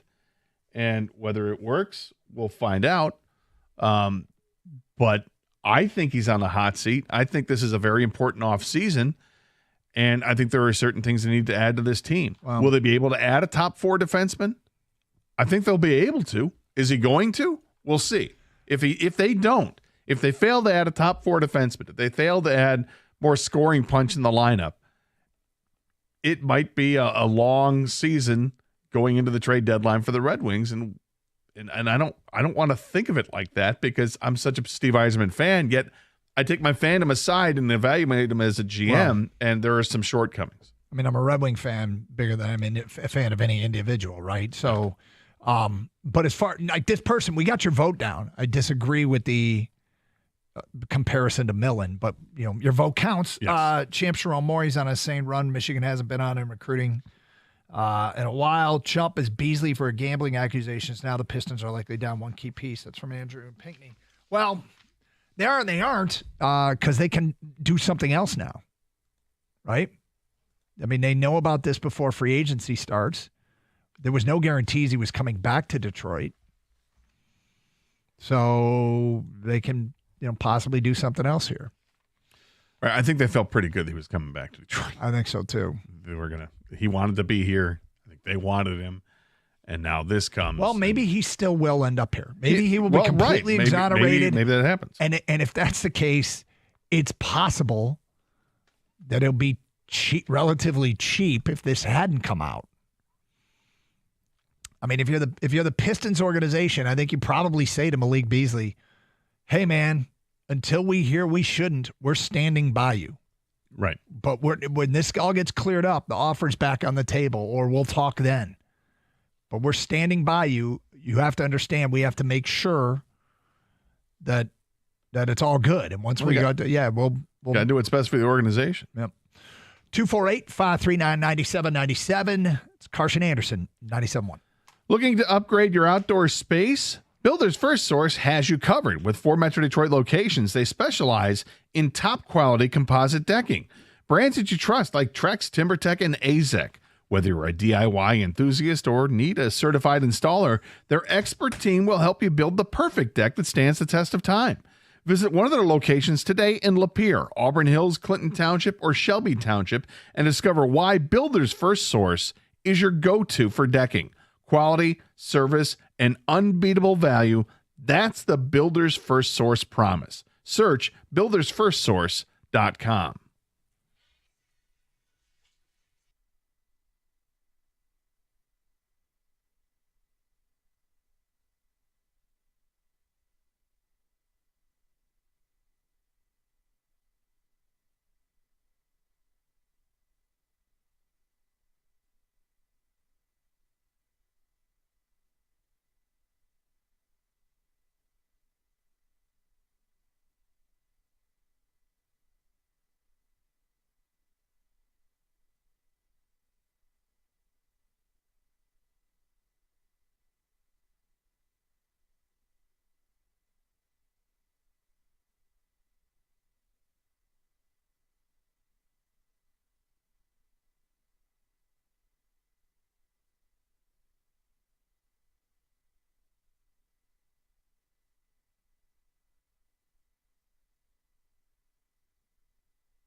Steve Eiserman talking about Patrick Kane. Hey, today's the last day you can sign up for the 97-1 The Ticket Detroit Police Athletic League Combine, which is being held at the Corner Ballpark. This is the old Tiger Stadium field.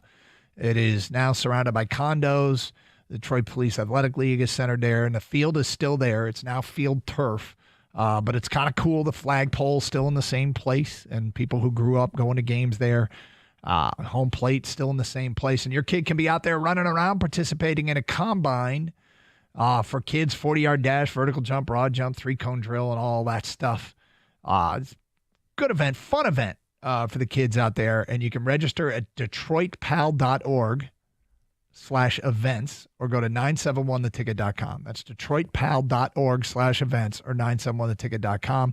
You can hang out at the old Tiger Stadium field, and your kid can run around out there and have a good time. So, chance to win scholarships, gear, tickets, and prizes.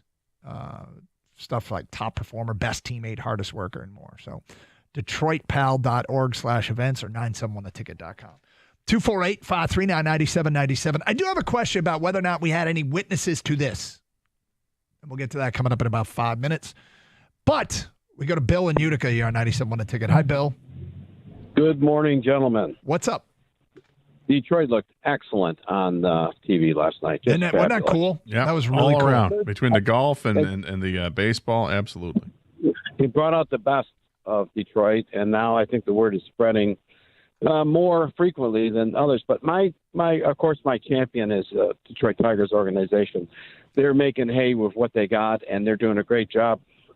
So, and my chump is not Eiserman. My chump is the Red Wings organization in itself, because the organization came. I'm a member of the Detroit Athletic Club. They came to us. They had dinner with us 5 years ago. Eiserman promised within 2 years. He said, just give us 2 years and we'll be in the playoffs. And they were there to sell season tickets. So the dinner was excellent. And Eiserman was brutally honest about how he got into the league. And it was a facilitated conversation with Mickey Redmond. It was excellent. It was an excellent evening. But he's taking marching orders from someone else. There's no way Steve is allowing this to happen on his own. I disagree with that. I think he's smarter than that. Interesting. But he's getting paid to do this. Yeah, I mean, look, ultimately what happens here is people get apathetic. And, there's hardcore fans out there that say, I'll never be apathetic. But I'm kind of talking about, the ones that really, really drive the numbers, the fringe. They'll stop watching, they'll stop paying attention. And nobody wants to see that. This is a proud organization that has a great fan base and a great history. And this is an exceedingly frustrating time. And look, when you hire a legend, you run into what is always the possibility that it doesn't work out and it gets super uncomfortable. See Alan Trammell. Joe Dumars worked really well until it didn't, and you hate to see it. And that is always the risky run. And Steve probably has been given more time than most. What he's got on his resume is he helped build a Stanley Cup champion team. He just didn't do it here in Detroit. Let's hope he can, that the patience is rewarded.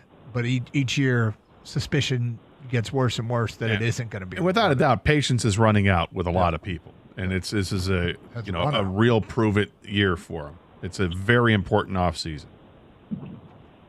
I mean, Steve Eiserman has the warmth and depth of a crowbar, personally. But other than that, I mean, he's been very successful where he's gone in the past. He's run into a wall, and I don't think it's him. I think it's ownership. Yeah, I don't think it's ownership, because there's a salary cap in hockey that you have to go by. So it's not like they can just go out and spend more money than anybody else. You can't do that. There's a salary cap. That argument makes no sense in the NHL, because the NHL, unlike the NBA or the NFL, they've got a hard cap. You can't finagle. It is what it is. Okay. We were talking about on Friday's show about Siren's Curse, my jump of the weekend, because the thing got stuck. That was the roller coaster? Yes. This is a pivoting roller coaster that you go to the top of the hill. You level off horizontally.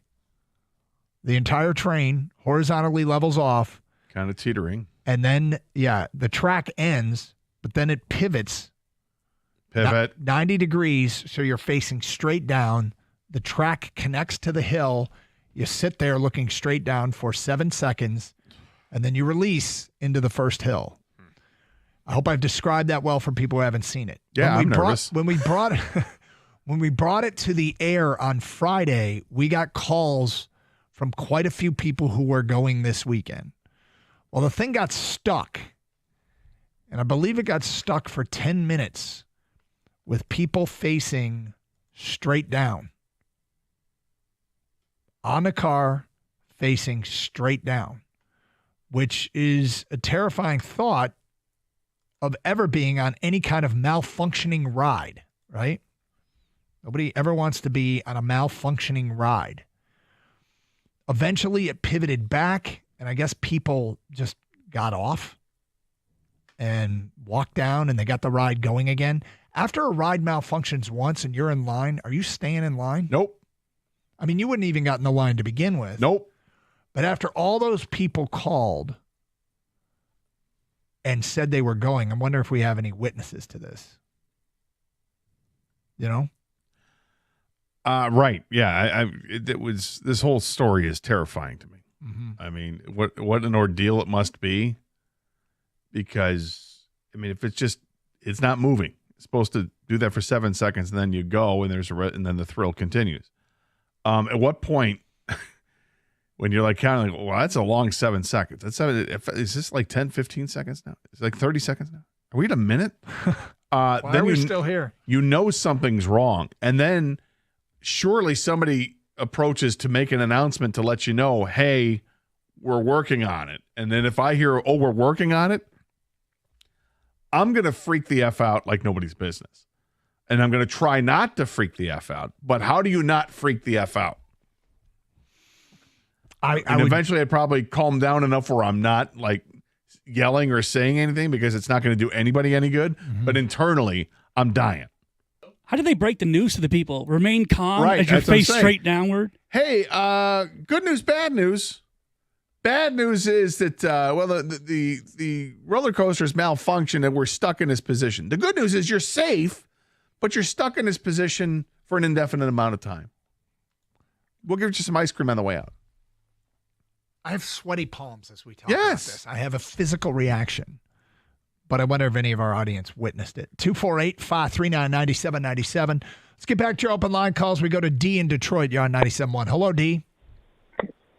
DK, Gator, Tang, bro. I am so devastated for us this morning with this Malik Beasley news. Bro, on the real, what can I say, man? This town, this city, our athletes don't usually do dumb stuff. Other than Jameson Williams and the gun charge and the speeding, our athletes are great citizens.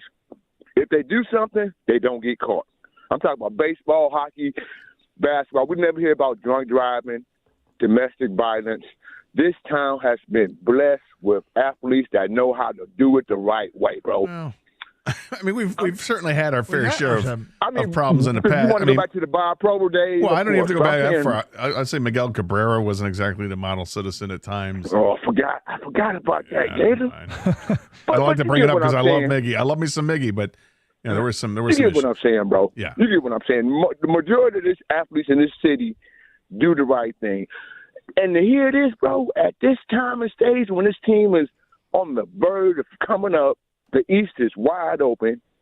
It's killing me inside. And I'm in here with my coworkers. Oh, he ain't all that. He didn't do nothing in the playoffs. Bro, you're not looking at the big picture, bro. This is Cade Cunningham's sniper. He's a big part of this team. I don't care what he did in the playoffs. We need him moving forward. I don't want Duncan Robinson. Chaston Neal won't be ready for prime time just yet. I could be wrong. But, fellas, do you feel the way I feel? No, I mean, look, the only good news, okay, is that it happens with his contract expired, and if it's true, they can move on, right? They can move on. And that, to me, is the only good news, is, that they can make a clean break if necessary. And there are other shooters out there that you can get, and they can rebound from this. It sounded like Beasley was plan A, but they might have gotten saved a little bit by this news coming out. That's one way to look at it. DK, I think you sugarcoating this, bro. I could be wrong, man. I mean, you my man, but this is going to be bigger than what we think, man. It's not too many reliable shooters out there that's available without messing up our core team. They already said we don't have that much money to spend. I just wish this would have never happened, man. Love the show, and I wish this was a bad dream. Appreciate the phone call. 248-539-9797. It's Carson Anderson, Champ and Chump. Get your votes in for Champ and Chump of the weekend. A lot of reaction coming into the Red Wings weekend. Coming up in the second half of the show, we will talk about the Rocket Classic and really about what's next for the event and our observations from the PGA Tour stop that goes five playoff holes. And it's funny because you mentioned how it had changed your plans. You were going to go to the Tiger game, but you couldn't break away. You were going to go between the end of the Rocket and the beginning of the Tigers. Yeah, well, I was hoping the Rocket was going to be like a runaway. I could just get up and go, but that was not the case. Changed our plans, too, because that thing kept going and going and going. It was a fun watch, but we'll get to it in the second half of the show. Here on Carson Anderson on 97.1 The Ticket.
Doug Hart, Scott Anderson, 97.1 The Ticket. Open lines, 248-539-9797. Great to be with you here on a Monday. We got Champ and Chump. Get your votes in for Champ and Chump of the weekend. Who should be singled out for having the best weekend? Who should be called out for having a weekend that stinks? We tally up the votes and post on our website on Tuesday who the people select as Champ and Chump of the weekend. Heavy voting coming in for a couple of local stories. Scooble on the positive side. And the Beasley stuff it's a tough topic because it's just an investigation and innocent until proven guilty, but it's a bad look and it's right before free agency. And it's like, I really hope it's not true, but in the end, I guess if it is, I'm glad we found out before any contracts were signed, although they might, who knows if you could get it voided out, but man, that would be a really, really bad decision. And, of course, internet sleuths are finding Beasley highlights from all over the place and saying, see, this is it. He's cooked. Look at this, which is not fair, of course. I think you could probably mention that for any player that and go back and find some bad moment that they've had, like, he olayed this guy and he just drove right past him, or, hey, here's a meaningless basket, or here's a terrible jump shot at this opportunity. I mean, everyone has those moments. It's really hard to, I mean, unless it's blatantly obvious, and it's like you said before, it's about the paper trail more than it is. The video stuff, the highlight stuff will only corroborate the paper trail. This is where it gets started. This whole thing got started because of some big bets placed on props. Yep. On what was an over-under total for rebounds or something like that. Yep. And there were abnormally large bets. Well, let's keep an eye on this. And then you go and watch the video. And the video doesn't necessarily corroborate what the large bets were because it went the opposite way of it. But, yeah, you get the red flags that go up when big bets come down on games. Let's get back to your open line calls. We go to Steve and Shelby on 97.1 The Ticket. Hi, Steve. Hey, how's it going? We're good. I wanted to tell Gator about a little story about a roller coaster incident. Oh boy! During the blackout way back in the day, I think it was like 02, 03 or something like that. Yeah, I remember that blackout. My uncle got stuck on the climb on Millennium Force, and they were stuck there for a few hours until they were able to get everybody off, and they had to walk down like the stairs. That was terrifying for me, and I was just watching him. I wasn't even on it because I like to keep my feet on the ground. Then I worked up the courage to go on the dragster a few years later. First time I'm on there, doesn't go all the way over, stays on the top and goes backwards. I damn near had a heart attack. Oh my God!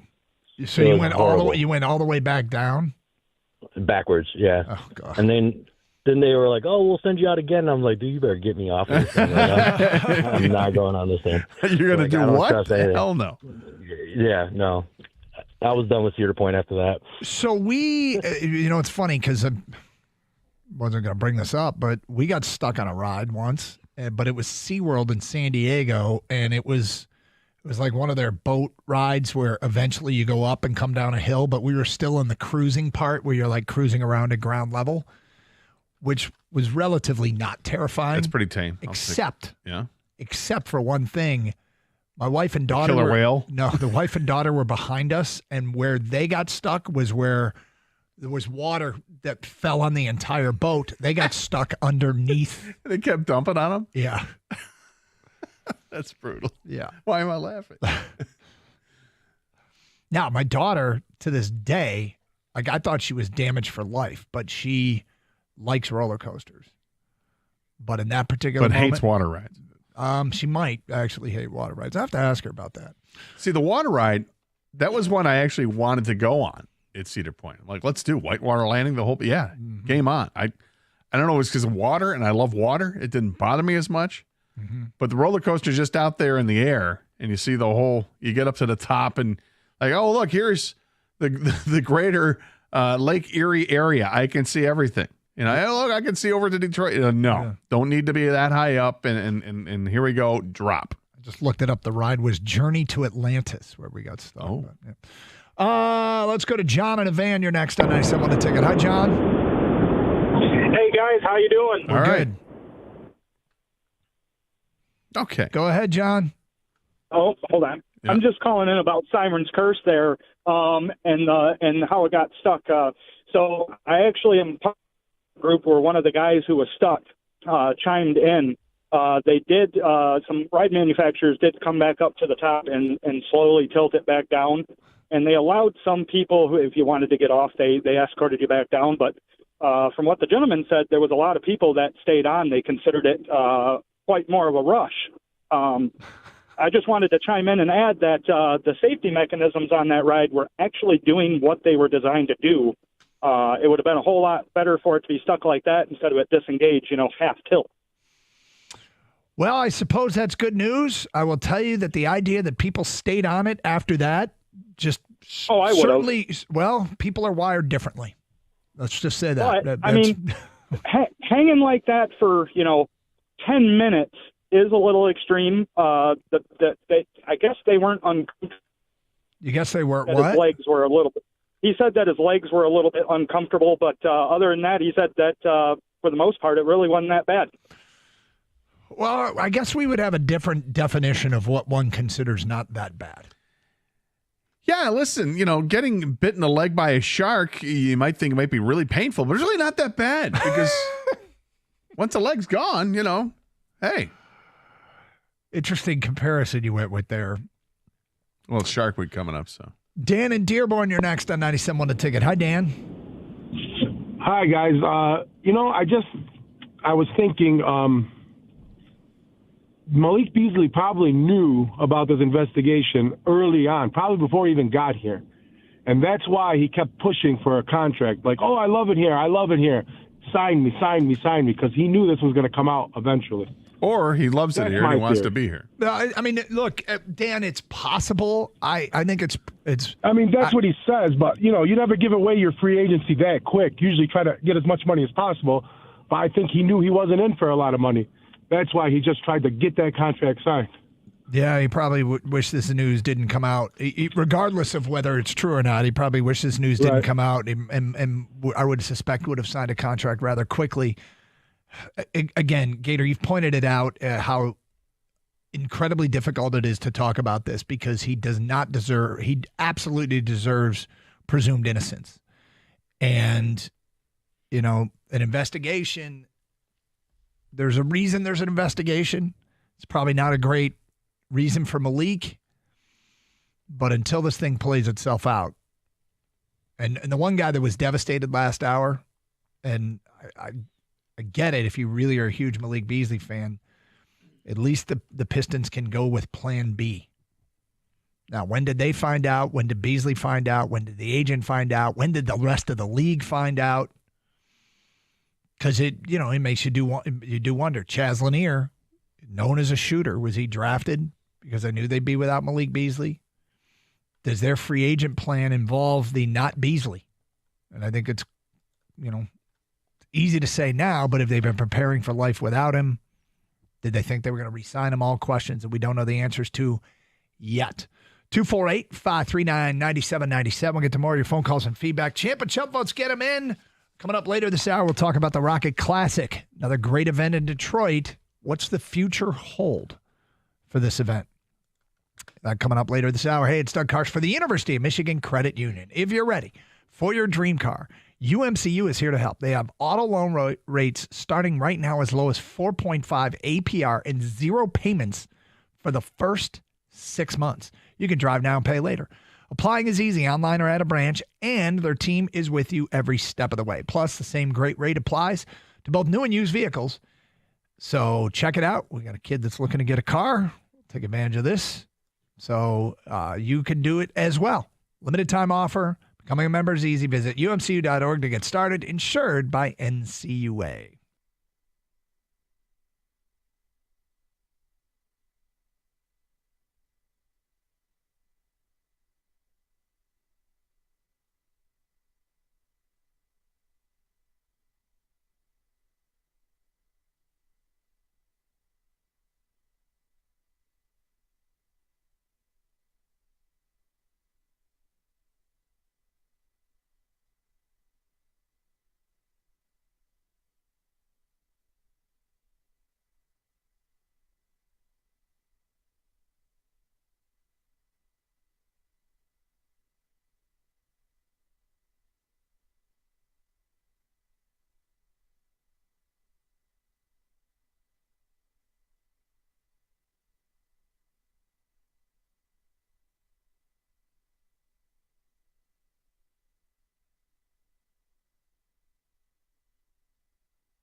Dan Dickerson on the call. Scooble dominant again last night. Lots of votes for champ of the weekend. And the Tigers, again, I'm going to say this out loud, and it's going to be a fact.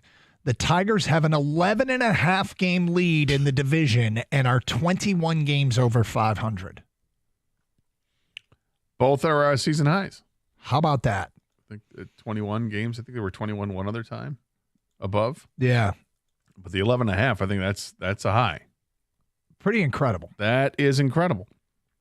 After a month of the season, I think there were 4 teams in the division that were above 500. Mm-hmm. Now there's one. Mm-hmm. And last we saw Cleveland, Tigers lost 3 out of 4. They won the 4th game in that series. And it feels like that was the start of this team playing now back to like 500 baseball. And every time I look at the last 10 games, it seems like they're 5-5 in the last 10 games. Yeah. But maybe now they can get back to adding to that total.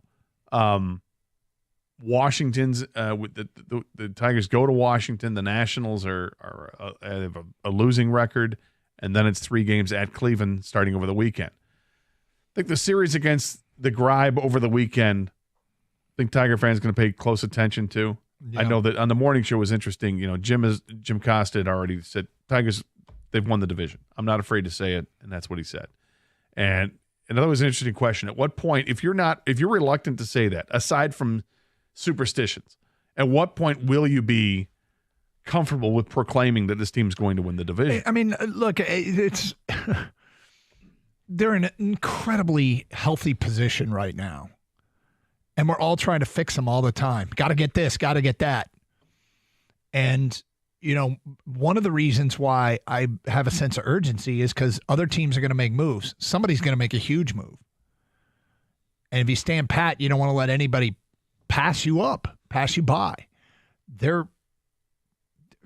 got valuable assets that other teams want. I can't believe this is a year later. I can't. Whatever we were doing a year ago today, it wasn't this. No, it was nowhere close to this. I will tell you what. I'm pretty sure what we were talking about a year ago today, we were probably starting to talk about trading Scooble and all the Baltimore prospects. That's probably where we were at. You know, with a month going into the trade deadline, certainly with a couple weeks, that's really where it ramped up, and it felt like that was the entire show for 2 weeks leading up to the trade deadline was all about Scooble and Baltimore. Can they get this prospect? Can they get that prospect? And it's crazy to think a year later, none of Baltimore's prospects that they were looking at seem to have panned out. No. Baltimore has been a terrible disaster this year, and the Tigers have simply kept playing at a pace that everyone said was impossible to continue. Yeah. You couldn't possibly keep at that pace once the second half of the season got going and the Tigers played 600 baseball the rest of the way, or better than 600 baseball. And now they've continued that pace. It's like 120 games or 130 games now where this is the real deal. This is who they are. It's just, it's a better version of it now because they have more starting pitching now than what they did last year. Last year, it was about the bullpen. The bullpen was so damn good. Well, taking some hits with a bullpen. And yet in the next few days, we could see Reese Olson coming back to the rotation on Wednesday, perhaps. We could see Alex Lang come back to the bullpen maybe as early as tomorrow. The results of him pitching at Toledo look pretty good. Like he's, ready to go, which would, I mean, you're talking about adding, no, those aren't small pieces because it's a massive upgrade in your bullpen that you can then release the bottom part of your bullpen and add that. That's big upgrade. And Reese Olson coming in would help calm some fears down with the rotation. All right, do you want to know what we were talking about? This isn't exactly a year ago, but I found a show sheet. Okay. Here are the topics. Yzerman. Yeah. Across the board, most fans still have faith, but I would characterize it as wavering. Yeah. That was 1 year ago. How about this conclusion I drew? I feel like people are starting to feel worse about this Tiger team than they're feeling about the Detroit Pistons right now. 1 year later, we feel great about both. Interesting. And 1 year ago today, we did, well, close to a year ago today, Jobby Nooner turns 50. The Rocket Mortgage Classic or Jobby Nooner? Go to one.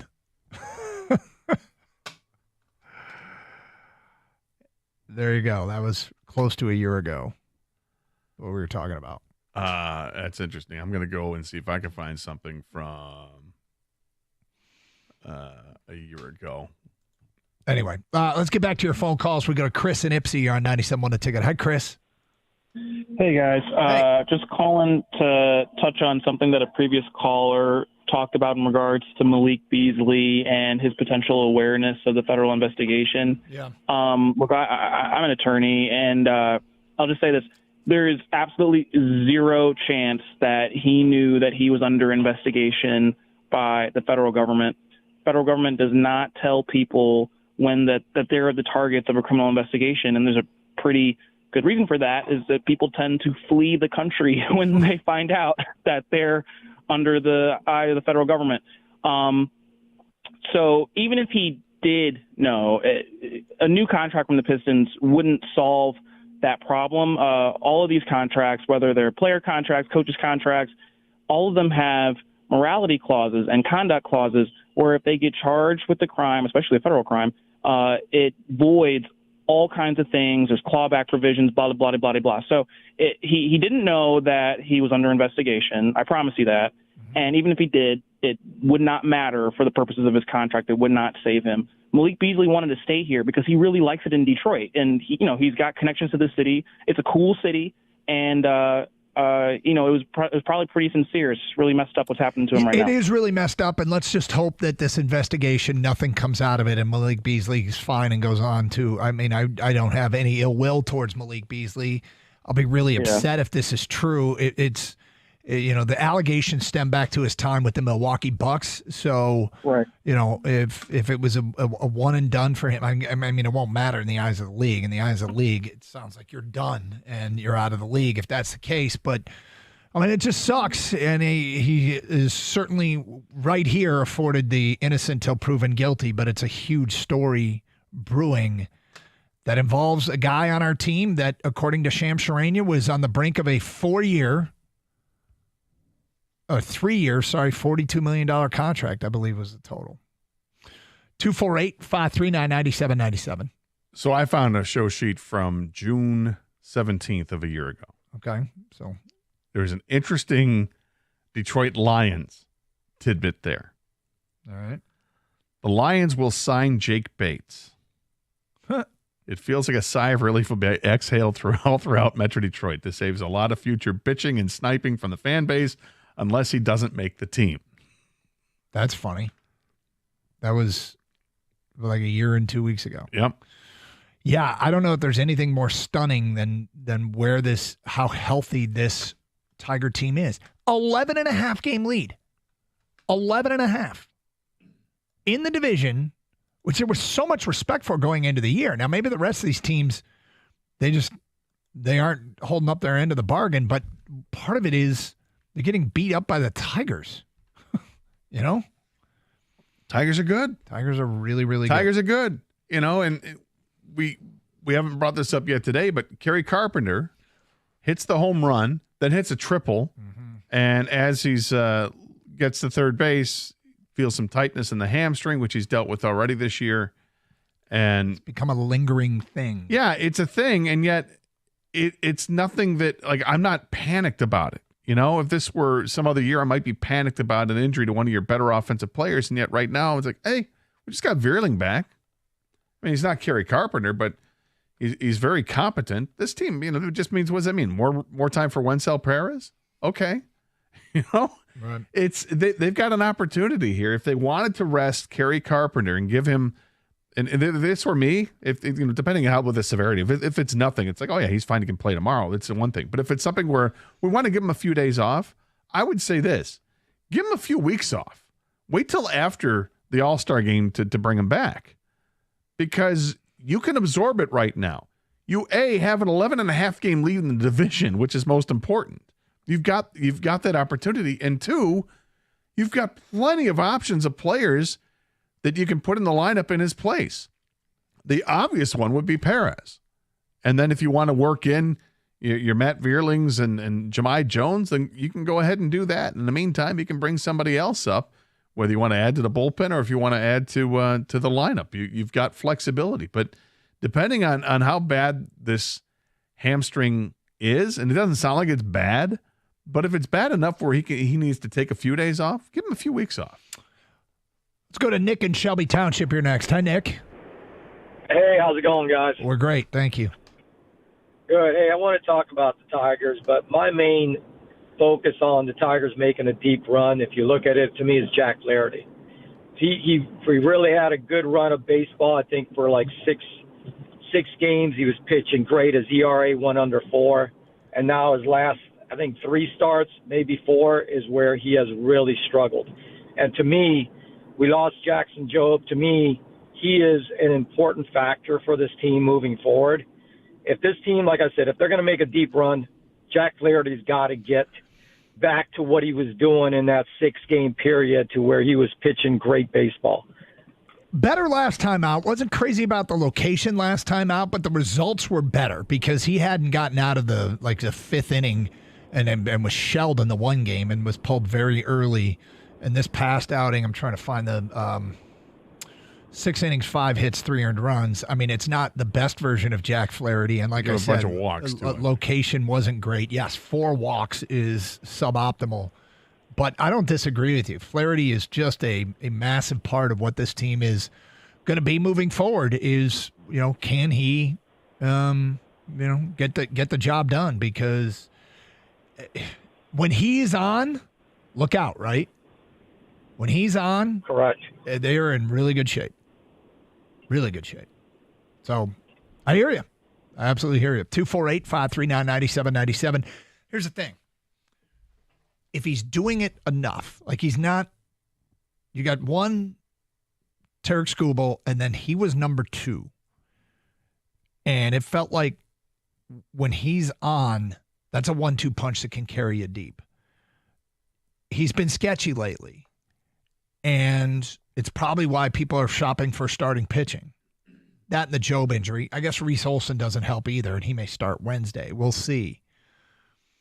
And yet they're still 21 games over. Right. And they're still 21 games over. And they're still waiting for Alex Cobb. Yeah. You got this Dietrich Enns pitched out of his mind last week. Is that a fluke or is this a thing? Sawyer Gibson Long is in this rotation as well. I mean, they do have questions for sure. It's Carson Anderson, 97.1, The Ticket.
Oh, he's good. 1 hit, 1 walk, 13 strikeouts, 7 innings. Didn't even get to 100 pitches. Love the stage, too. You could tell he loved the stage. Yes. Sunday Night Baseball. It was beautiful. Mm-hmm. Packed Comerica Park. Everything on display there for the ESPN and ESPN2. And they had the players mic'd up at different times. They talked to both managers. And the Carlos Correa stuff was great at shortstop, talking with Javi Baez while the game's going on. You got to see Tarek Skubal's reaction when Byron Buxton went deep but didn't go out of the park. It was caught, and Buxton's kind of got a smile on his face, and Skubal's laughing, and they're both, having a good time about it. And you'd see a different side of baseball when they do the Sunday Night Baseball, and it's great. And the fact that the Tigers showed up, it was their stars on display. Here's likely the All-Star starter, or considering to be the All-Star starter, in Tarek Skubal. Here's Riley Green going deep for a home run. Gleyber Torres is playing as well as he. The All-Stars were there, and the phase 1 All-Stars, yes. Hopefully phase 2 All-Stars. Javi Baez, and got plenty of talk about how he's turned around. It's just it was great to see. Great night for baseball, and a great result for the Tigers. Another win, a shutout win, another series win, 21 games above 500. 11 and a half games ahead in their own division. If you're reluctant to say this is a great baseball team, I don't know why. Well, look, I mean, it's probably because the lack of star power. When the Tigers were really, and Skubal's a star, Green is blossoming into a star, but the Tigers were really good back in the early 2000s. It was like, ooh, look, they brought in Pudge Rodriguez. They brought in Magglio Ordonez, and then they really started to load up. And Miguel Cabrera, and you're getting star quality players, household names of that have been established in the league. Right now, while there are stars that are coming of age, it feels like they're stars coming of age.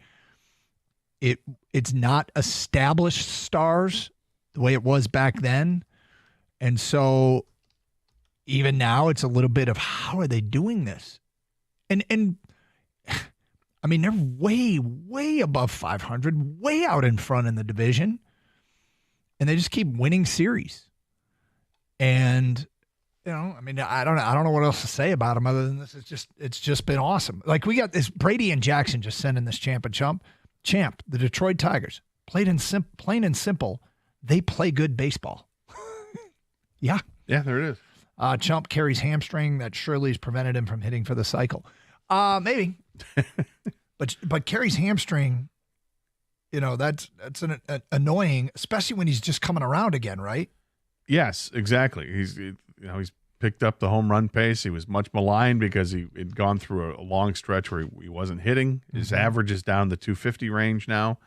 But last couple games, it's starting to perk up a little bit. Although I saw a rather alarming stat that they showed on the screen from last night. Did you see this one? At the time, so maybe it's maybe add another plate appearance, but he had gone 93 plate appearances without a walk. Yeah, the walk thing's gotten weird. It's crazy because it's like it is an organization-wide credo to command the strike zone, know what it is, and draw walks. And yet the Tigers have several players that just don't draw walks. Kerry Carpenter, Javi Baez, these guys don't draw walks. He went 0 for June. I mean, that's insane. He got to a 3-ball. I was listening to the radio one of the last few games, and he got to a 3-ball count, and Dan Dickerson was like, oh.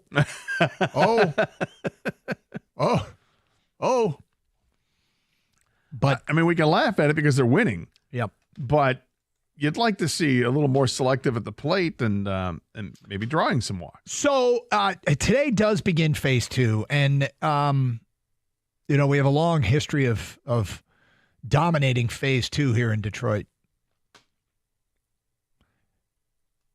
We don't know why they did this. We have no idea why they did this for the voting, but we have 3 finalists for phase 2 of All-Star voting, and we have until Wednesday at noon to vote our guys in.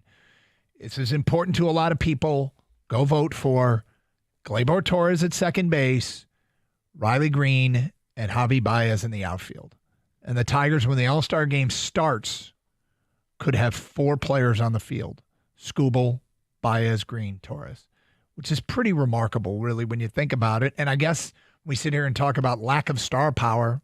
That's one way to feel it. I mean, Baez was a star at one point, right? And then came to Detroit, but whether it was hurt or whatever, just wasn't. He just wasn't a star.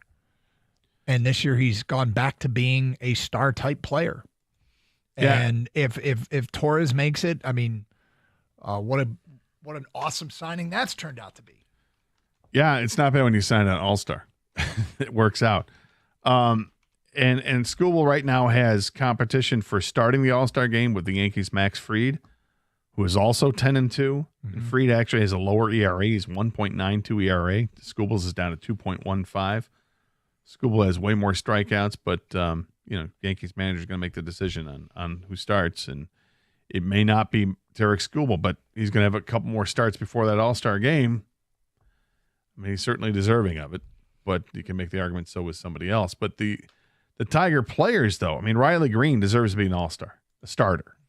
And, I mean, Javi Baez is the wild one because now he's back to playing shortstop. They sent Sweeney back down.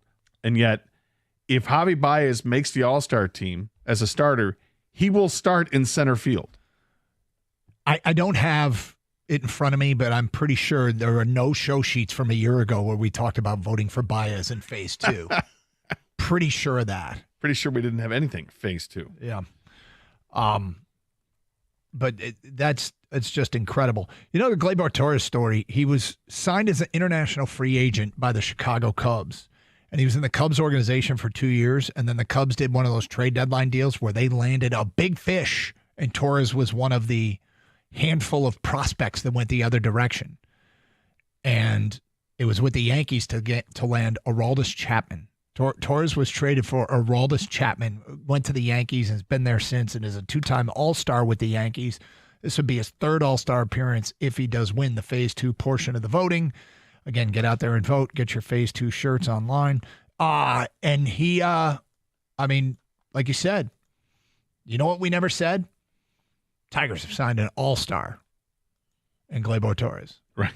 We did not, well, I'll only speak for myself, Scott. I did not praise this Tiger offseason enough because the Tiger offseason between Torres and Canely. I mean, last night was the Canely vest thing again at the end of that game. And Canely was he benefited from an incredible defensive play by Spencer Torkelson. The double play where he backhanded it, got the throw down to second, and returned and had a great stretch at first, which helped Canely out of that inning. Was pretty cool. And then Vest coming on and just sweating his way. And I don't mean it was high pressure. He just always looks like he's pouring sweat, absolutely pouring sweat. And he sweated his way through a 1-2-3 ninth. So Torres is competing with, I think, Jackson Holliday to see who gets the start at second base. Yeah. So now we get to this phase 2 voting, and you just choosing between the two. It should not even be a choice. Gleyber Torres should win in a landslide. He's batting like 30 points higher than Jackson Holliday. Actually, it's 25 points higher. He's got 10 more RBI in the season, 1 fewer home run, but his OPS is 99 points higher. It's not a question. Gleyber Torres should start the All-Star game at second base for the American League. 248-539-9797. All right, let's get to the Rocket Classic. We haven't talked about it much today. And what does the future hold for this event in Detroit? That at 1248 here on 97.1 The Ticket. Hey, folks, got some great news. Yes, it's hot. So if your air conditioning is struggling or is simply not working at all, we got the fix. The great folks over at Birmingham Plumbing, Heating, and Cooling, they're going to help you out because they've been keeping homes in Southeast Michigan cool and comfortable for over 20 years.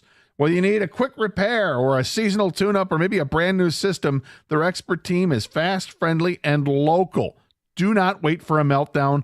Call Birmingham Plumbing, Heating, and Cooling today or visit birminghamplumbingco.com. I did it myself a few weeks ago. They came out, did a checkup, needed to fix some things, found something wrong with my furnace. Thank God that's taken care of. They helped out my mom. Everything's working great. And they helped out my friend, needed a brand new system altogether. And now her house is nice and cool as well. That's BirminghamPlumbingCO.com. Birmingham Plumbing, Heating, and Cooling, your Metro Detroit boiler experts.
Yeah, that last pitch was on the black, too. You know, we were doing things in sports that are just underratedly beautiful. And one of the ones that got suggested, and that last pitch was one of them, is when a batter takes a called third strike and starts to walk away before the umpire even punches him up? I know. Yep. Yeah. All right. I got it. This guy. Yeah. Scuba was literally unhittable last night for 4+ innings.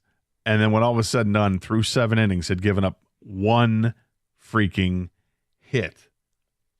It's not to say there weren't a couple of hard hit balls. There were. Good positioning by the Tigers and some nice plays. But it was a great performance all around for the Tigers. You got to see everything on display. A little bit of power, the amazing pitching, the back end of the bullpen, the really guys who they've been relying on with Canely and Vest can get things done. It was good to see. 248-539-9797. All right, so Rocket Classic, 5 playoff holes. Aldrich Potgieter beats Max Grazerman. Potgieter, he's a huge hitter. He's 20 years old. You know, we talk about lack of star power. Maybe this is a place where stars are born. Maybe the name Potgieter becomes a household name in the world of golf. So I love the theater and the drama. And, of course, the two of them and Chris Kirk go to a playoff and comes down to the two, Grazerman and Potgieter. Grazerman had about 3 putts to win it at various times, 18 in regulation, and then in the extra holes, Potgieter had a couple of putts, and finally somebody rolled in a long putt. None of these putts were really easy, but finally somebody rolled in a long putt to win it, which is, kind of what you want to see is some drama and it unfold with an amazing shot. And I wonder what the TV ratings are going to be like, because you keep going, the drama builds, it gets to one of these, is this thing ever going to end? And they're citing that the longest playoff ever was 11 holes, ironically in Detroit at the Motor City Classic. Well, it wasn't in Detroit, but it was the Motor City Classic that took place, I think, in it's the place in Northville Country Club, Meadowbrook Country Club. Okay, well, there you go. And that eventually was just called a draw. They called it a tie. I mean, that whole thing, right, is when you want to. I'm sorry, go ahead. No, you just think that this is great theater, regardless of who the names are, but you realize the names do matter. They do, and yet Potgieter has 3 top 10 finishes this year. So there's that, and he just gets his first career win. He's only 20. To have 3 top 10 finishes at the age of 20 might portend that this guy's going to be a force to be reckoned with for a long time, and we got to see him up close and personal to win his first, and he's 20 years old. Yep. He's now 49th in the world golf ratings. He's 36th in the FedEx standings with the point totals. So good for him. I mean, that's just watching the young guys get out there, and the young guys hit the ball so damn far. I mean, you're talking 360, 370-yard drives. All these guys were able to do it. Just crazy. And this is the world we live in now with golfers that they swing out of they literally swing out of their shoes. Well, yeah, Grazerman had to get I don't know if he got a new shoe or a new spike in the shoe after 18. So, I mean, I guess the question is, what's next? What's next for this event that has 1 more year under contract?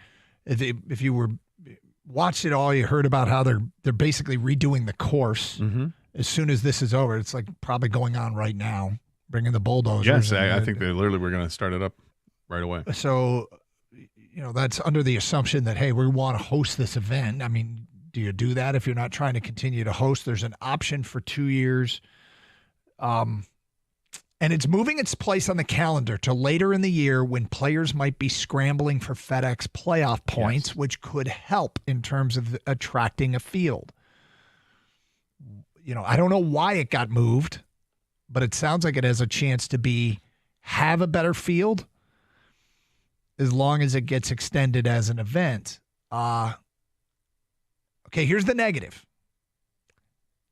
On television, it didn't look packed.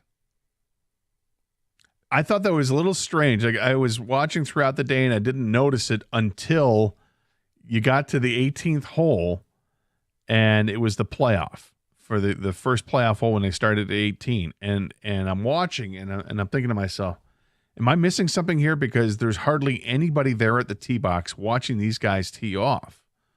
well, maybe everybody's gonna be waiting at the green, and then you see some people in the gallery, they're hitting their approach shots, and then they have the aerial view on the drone getting towards the green, and the stands were mostly filled, but you can see some empty seats in the stands, but it didn't look like there were more than, I don't know, 1,500 people. It didn't look like there were a lot of people, and that's how it played on television. Maybe somebody who is there might tell us otherwise.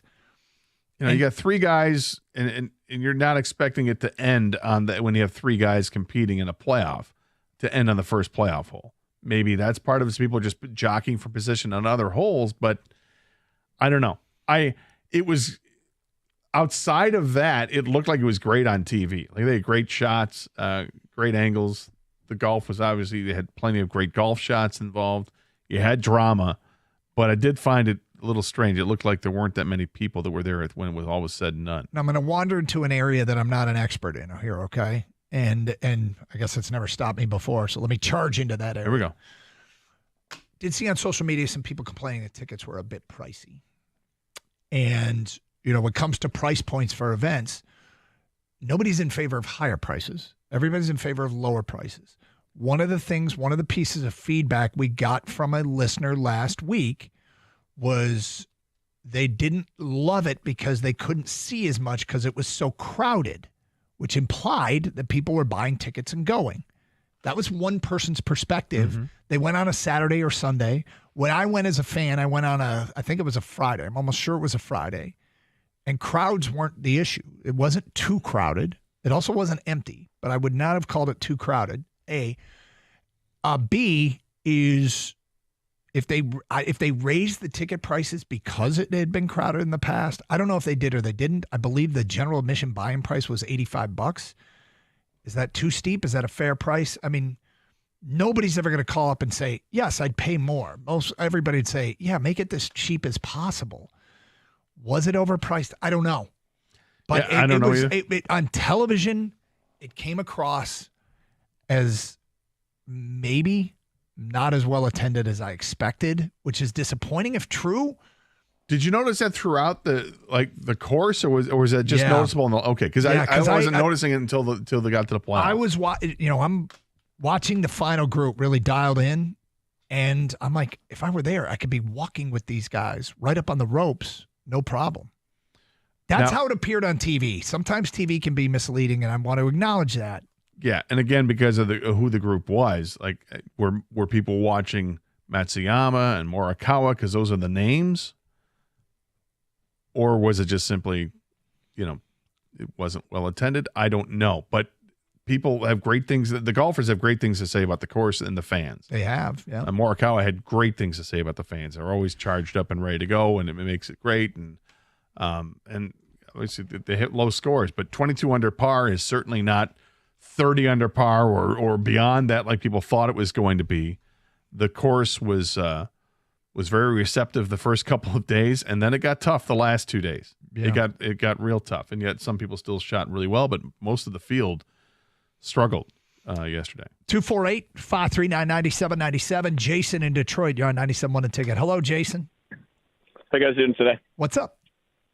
Yeah, so was there throughout the weekend, and honestly, for me, just being there going each year, this is probably one of the better years, I would say, in terms of attendance. I think what you guys are seeing is, when it comes to Sunday, that's where a lot of those hospitality spaces that you see, on 15, 14, 16, those are all bought up by corporate sponsors, a lot of businesses that buy into there.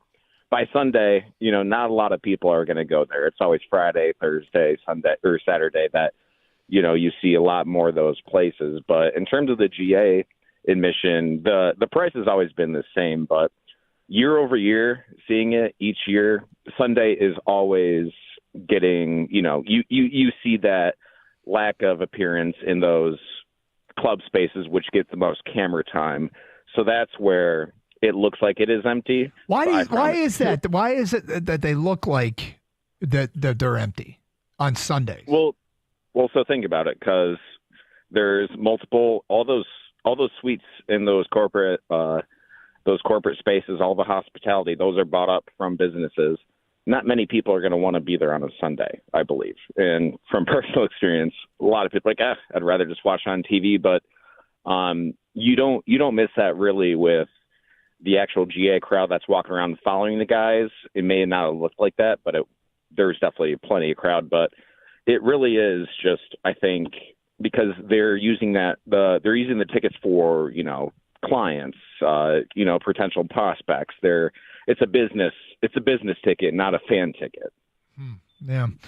Well, it's it's fun that it's here.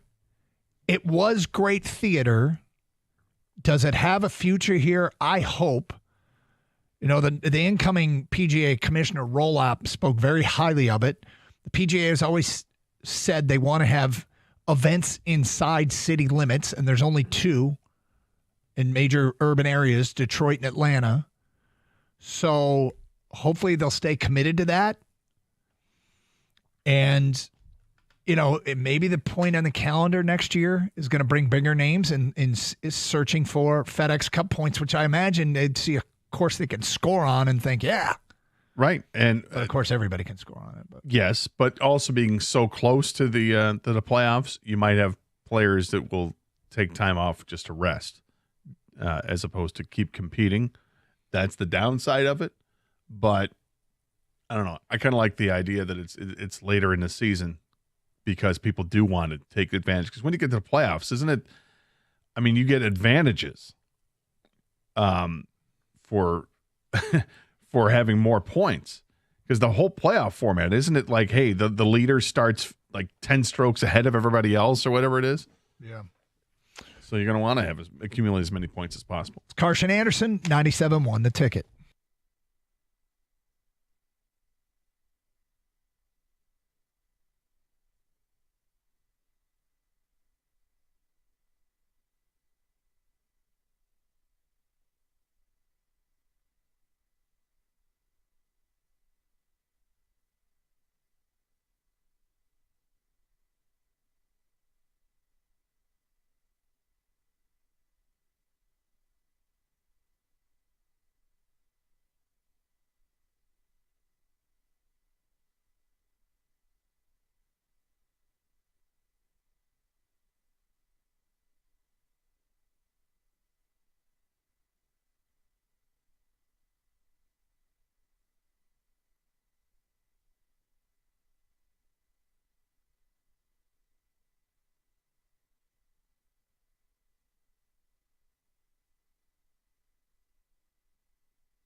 Hey, Doug Karsh.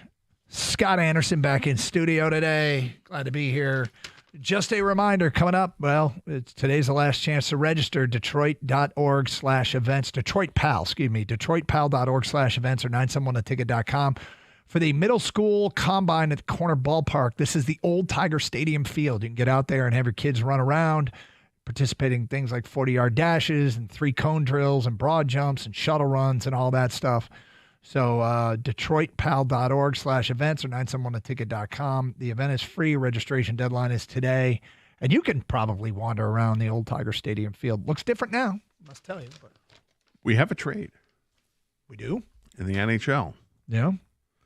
The Detroit Red Wings have traded Vladimir Tarasenko to the Minnesota Wild for future considerations.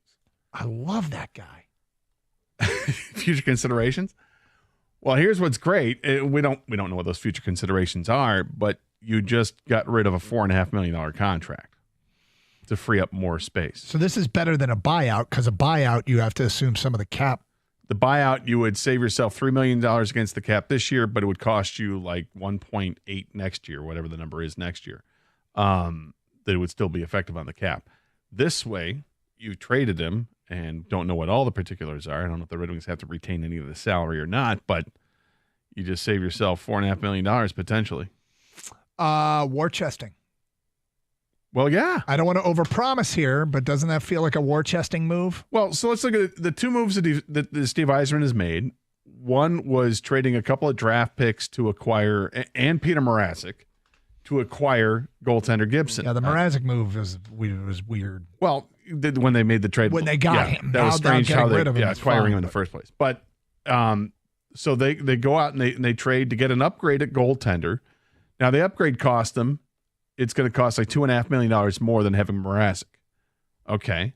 So now they've traded Tarasenko, who I don't think anybody here in Detroit is going to cry that Tarasenko's not on the team anymore. He was a disappointment. He was a former 30-goal scorer. You're hoping he's going to – nope, not happening. Didn't play all that well this year. Missed some golden opportunities, just couldn't put the puck in the net and needed to go. That, I believe it's a $4.5 million savings now. So now, because of these two moves, now the Red Wings have got a couple $1 million more in cap relief, and they still have really barely to get started here, right? Yeah. So now you've got whatever it is, $24 million of cap space, and you've got opportunities. Go take advantage of these opportunities, or whether it's free agency or trades and players you're going to acquire. I think this we're starting to get the ball rolling. I like it. Interesting. Stay tuned. I think this feels like a move where you go stay tuned. So I'm going to do that. Stay tuned. Stay tuned. 248-539-9797. Keep it right here. Let's go to Decker in Highland. Rip the knob off. Hey, guys. How you doing? What's up, Decker? Oh, man. I was just calling about the Classic, and just I saw the same thing you guys saw about it. It just looked pretty sparse there. Mm-hmm. It looked like you could just walk up and down, follow the players. I think you'd mentioned they were talking about possibly changing the date to some date later. I don't know if that's August, September. I don't know, but I think it's like the first weekend in August, and it's 2 weeks after the British, and it's one of the final events before the playoff starts, which implies that there might be players looking for playoff points that would come here. So anyway, sorry. Yeah, and the players are part of it, and I work for Rocket, so we get discounted tickets and whatnot, and there's offers, but I've never even been, but I'm a huge golf fan. I love to watch golf, but the timing of it is terrible. Like it's a beautiful weekend around here. It's, there's lakes everywhere. I know I live on a lake. I live on White Lake, and it's like our fireworks are that weekend, and it's a lot of lakes. I'm assuming it's the same thing. So I'm not about to pick up and go to the city on a super hot day. I got my boat, all that stuff. And I feel like a lot of people have the same type of situations. I spend it on the lake that day or, head down to the city and watch golf. I'd rather personally hit the boat. And I feel like a lot of people have. Well, some people do, but you had 40,000 people to say, yeah, you know what? I'll go to the baseball game. Yeah. True. That's a good point, but I don't know. Yeah, that is a good point. But I feel like if you move it to August, it'll pick up a lot of steam. I hope so. I mean, it'd be really, really cool if this became a fixture and We didn't have to think about what the future holds. I don't feel like we're just hanging on. I don't have that feeling, but, there are some things that need to get sorted out here. And we're not one of the marquee events or the bonus baby events. What's it called? The Supreme events that get the extra bonus money. I forget what it's called. That's the super special events.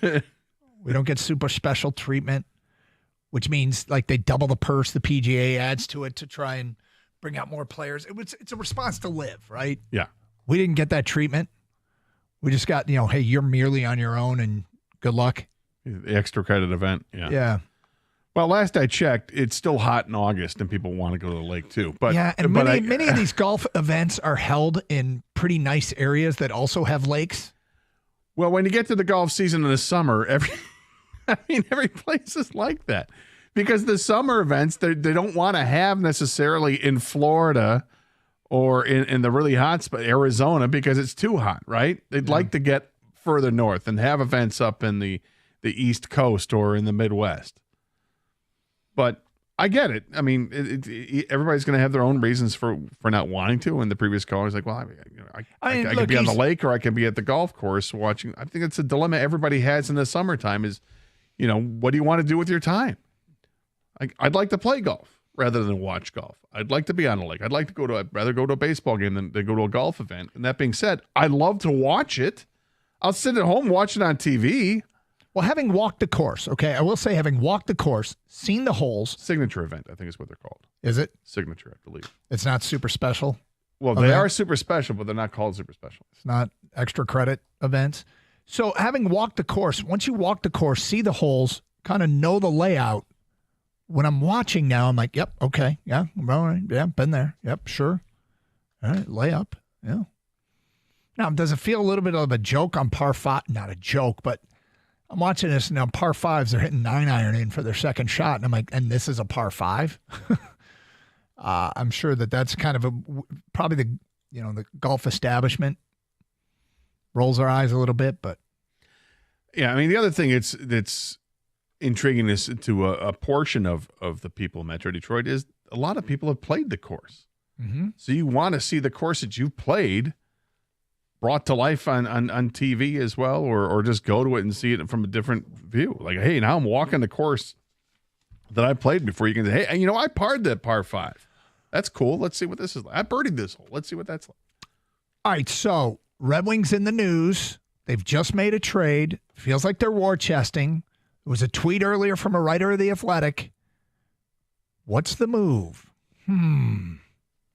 Are things brewing down at LCA? Is Steve Yzerman about to do something big? We'll get to that today at 1:18 here on Carson Anderson on 97.1 The Ticket.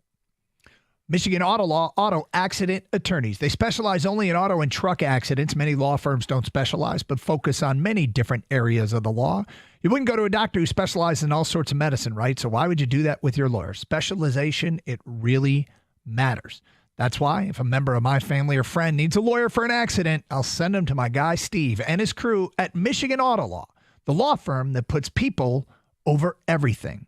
Visit autolaw.com. That's autolaw.com.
Doug Carr, Scott Anderson, 97.1 The Ticket. Open lines, 248-539-9797. Last chance this hour to get your champ and chump votes in. A lot of feedback that we need to get caught up on. So if you send a text, sit tight. We could read it on the air.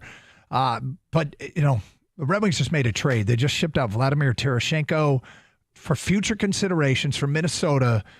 And we just learned during the break, I don't know who reported, but you saw that there is no salary retained. They dumped the entire salary. Yeah, Chris Johnston, who writes with The Athletic, says there's no salary retained on the Vladimir Tarasenko in the trade to Minnesota. So that's good. You couple that with the story from James Myrtle of The Athletic, which has a link to a story about John Gibson being traded. But it just says the Red Wings landed goaltender John Gibson from Anaheim in exchange for Peter Mrazek and 2 draft picks, a second and a fourth rounder. Prediction: Detroit is by no means done. As word is it has something big planned for the next few days. So that's interesting. And doesn't have any attribution to that. Like, hey, where are you hearing this from? It just, okay, just as word is it has something big planned for the next few days. Interesting. Well, they've cleared some cap space, and now it's, what is that something big? Yeah, it's interesting. Is it, Aaron Ekblad? That's what I'm wondering. Defenseman from Florida. Would that be the most popular move, do you think? Well, I think Mitch Marner would be the most popular move. I think Mitch Marner would be a bigger splash move. I'm not sure that the hockey guy wouldn't prefer Ekblad. You might be right. There's rumors that they are interested, along with a bunch of other teams, in trading for Rasmus Anderson, the defenseman from Calgary. 248-539-9797. It feels like things are afoot. It does feel like things are afoot. Let's get back to your open line calls. We go to Ned in Oxford. You're next. Hello, Ned.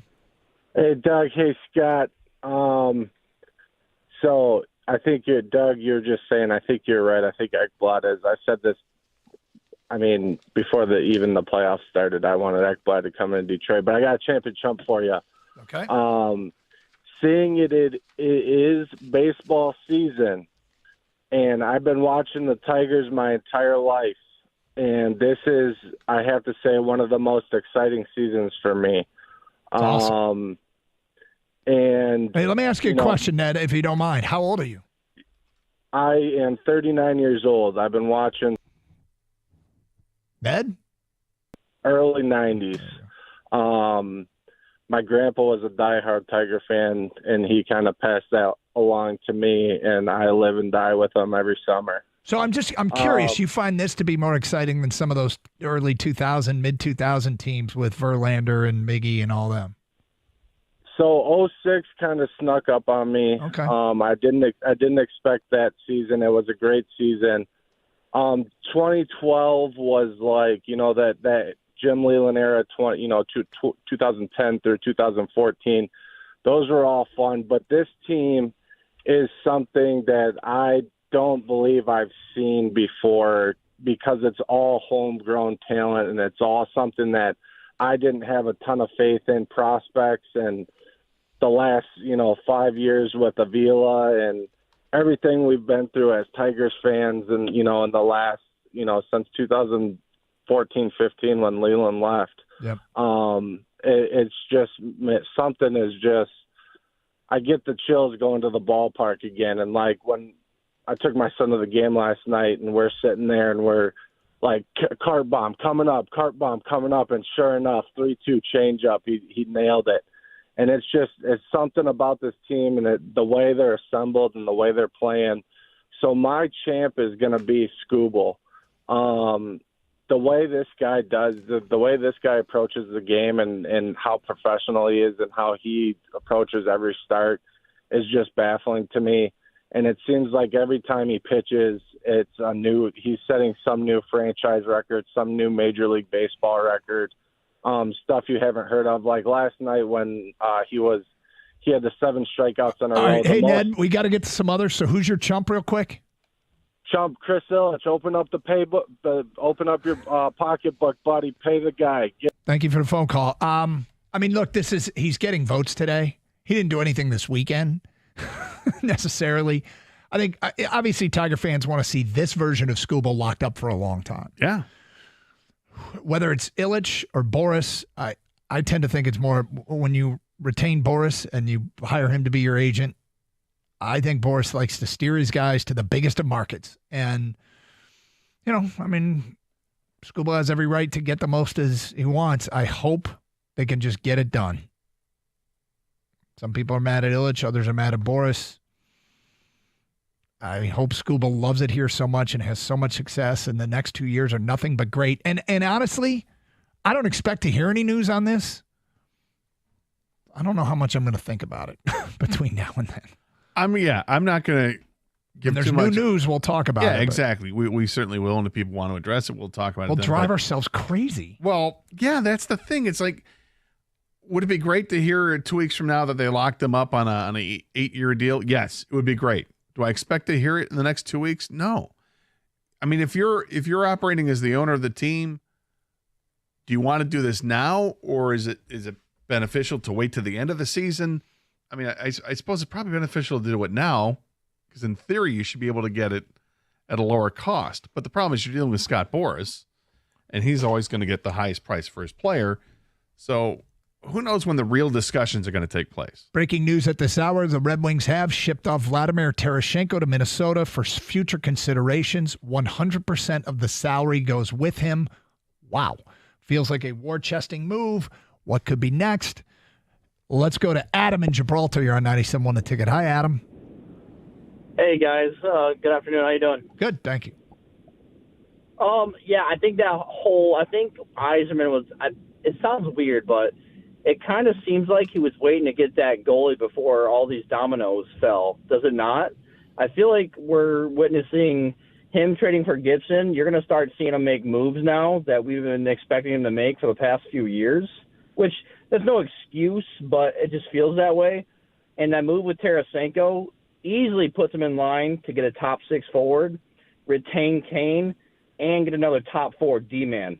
But they got to move on from Hull, and then you're thinking about moving some big pieces there. But that's a big move. That's a big silent move from Yzerman right there.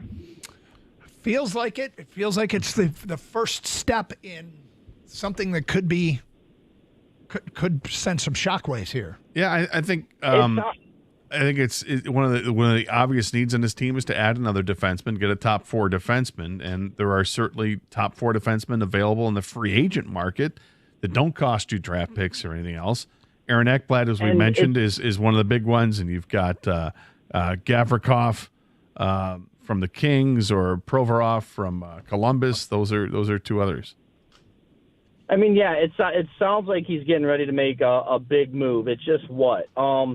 I think his first move is going to be Ekblad because that's the D-man I would go for. But if you can't get him, Gavrikov is my second option, like you said, Gator. But it sounds like he's getting ready to make a big, big move. It almost sounds like maybe a Marner kind of type thing, which I don't think he's coming here. No way. But well, it sounds like he's going to try something big. The end of the week, or I don't know, it was on Saturday when it was that news was breaking that, hey, could see a sign and trade with Toronto and Vegas for Mitch Marner. And then yesterday it took a different turn and said that the reports were that Toronto is investigating whether or not there was tampering with Vegas and Mitch Marner. So don't know if that's going to fall apart. If that falls apart with Vegas, then certainly you'd want the Red Wings to be involved because Mitch Marner is the top free agent in the market. He's a budding superstar in the league. I mean, he had over 100 points last year. He's a fantastic player. But that's not all the Red Wings need. They need plenty. And if they don't land Mitch Marner, getting Aaron Ekblad and other players is just fine. Mm-hmm. You know, there are other players, whether they're free agents or players you can get in trade, that would absolutely help this team. Yeah. I can't wait to see what's next. TikTok. I mean, free agency starts tomorrow at noon. They've freed up space. Yep. There shouldn't be long. No, it's funny because he said over the weekend, I don't envision buying people out, and I think people melted down. Now maybe we know why. Yeah, why buy them out if I can just ship them out? Yep. Because this way you get rid of all of the salary. Yeah. That's a savvy move. Mm-hmm. And I remember months ago, there were the rumors of, hey, maybe they're going to trade Tarasenko at the deadline. I'm like, who's going to get him? Who wants him? Yeah. Because he hadn't done anything with the Red Wings. Clearly on the downside of his career. But change of scenery sometimes helps a guy. Like it. I like what they've done here. And you know what? I mean, it doesn't, let's be clear here. Just because we like a one move from Steve Yzerman doesn't mean he's out of the woods. Everything's all good. Don't misinterpret this, but this feels like a good potential move. Now, back to back. Joe Dumars moved on from salary and walked away with Ben Gordon and Charlie Villanueva. Yeah. And that didn't work out. No. It felt like a good move to move off salary, but then what he got didn't work. So you still have to go out and do the heavy lifting part, which is go get the players that make sense here. So far, Yzerman has made 2 trades over the weekend, one over the weekend and the one today. One was to upgrade the goaltending position, getting John Gibson. Check. Where now you're taking on an additional $2.5 million in salary. And then today's move of sending off Vladimir Tarasenko for future considerations where you don't retain any salary. Well, now you've added more salary cap space because you just got rid of $4.5 million in the contract. So now they're operating at a couple $1 million more than they had going into the weekend. So yes, stockpile to acquire someone like Ekblad or Nikolai Ehlers or other defensemen, the aforementioned Gavrikov or Provorov, or explore trade. Let's go. I love it. Here we go. LFG. It's Carson Anderson, 97.1 The Ticket.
Doug Carr, Scott Anderson, 97.1 The Ticket. Open lines, 248-539-9797. Things are afoot in Red Wing land as Vladimir Tarasenko has been shipped off to Minnesota for future considerations. Here, take our salary. Thank you very much. What are they war chesting for? Feedback coming in now that Tarasenko is gone. Steve, please find a power forward to play with Larkin and Raymond, a Darren McCarty type guy, and maybe a top 4 defenseman. Would love to see Ekblad be the target in free agency. Yep. Champ Tarek Schoolball, outstanding game. Chump Malik Beasley. It's from Greg in Clinton Township. We haven't talked about Beasley in a while here. We talked about it earlier in the show. It's tough, man, because it's just an investigation. It does not look good. Obviously, there's a reason there's an investigation, but, innocent until proven guilty. I won't chump him until something is proven, but it's not stopping a lot of people today. No, it's not. With the Red Wings trade today, I'm telling you the big move is coming up. The big move coming up, it's going to be a trade with Dallas to get Robertson here. I'm telling you, boys, that's the move we've been waiting for. I cannot wait. Let's go. If this happens, I will be back on the Iser plan like never before. That's from Marlon in Walled Lake. So, yeah, I don't know that there's truly accessibility to him. It was reported that he was accessible. And then didn't they say maybe not so fast? This is a young player, 35-goal scorer last year, 25 years old. Let's see if I can find any new reporting on it. But, that would feel like a huge move, an absolutely huge move. But is there truly accessibility to him? I'm a little skeptical. Yeah, no, I understand. That's not the type of player that you would think that any team wants to get rid of. No. The local kid from Northville was kind of cool. 2-time 40-goal scorer. Had 109 points just a couple of seasons ago. Yes, sign me up. But is he movable? Is that what Dallas wants to do?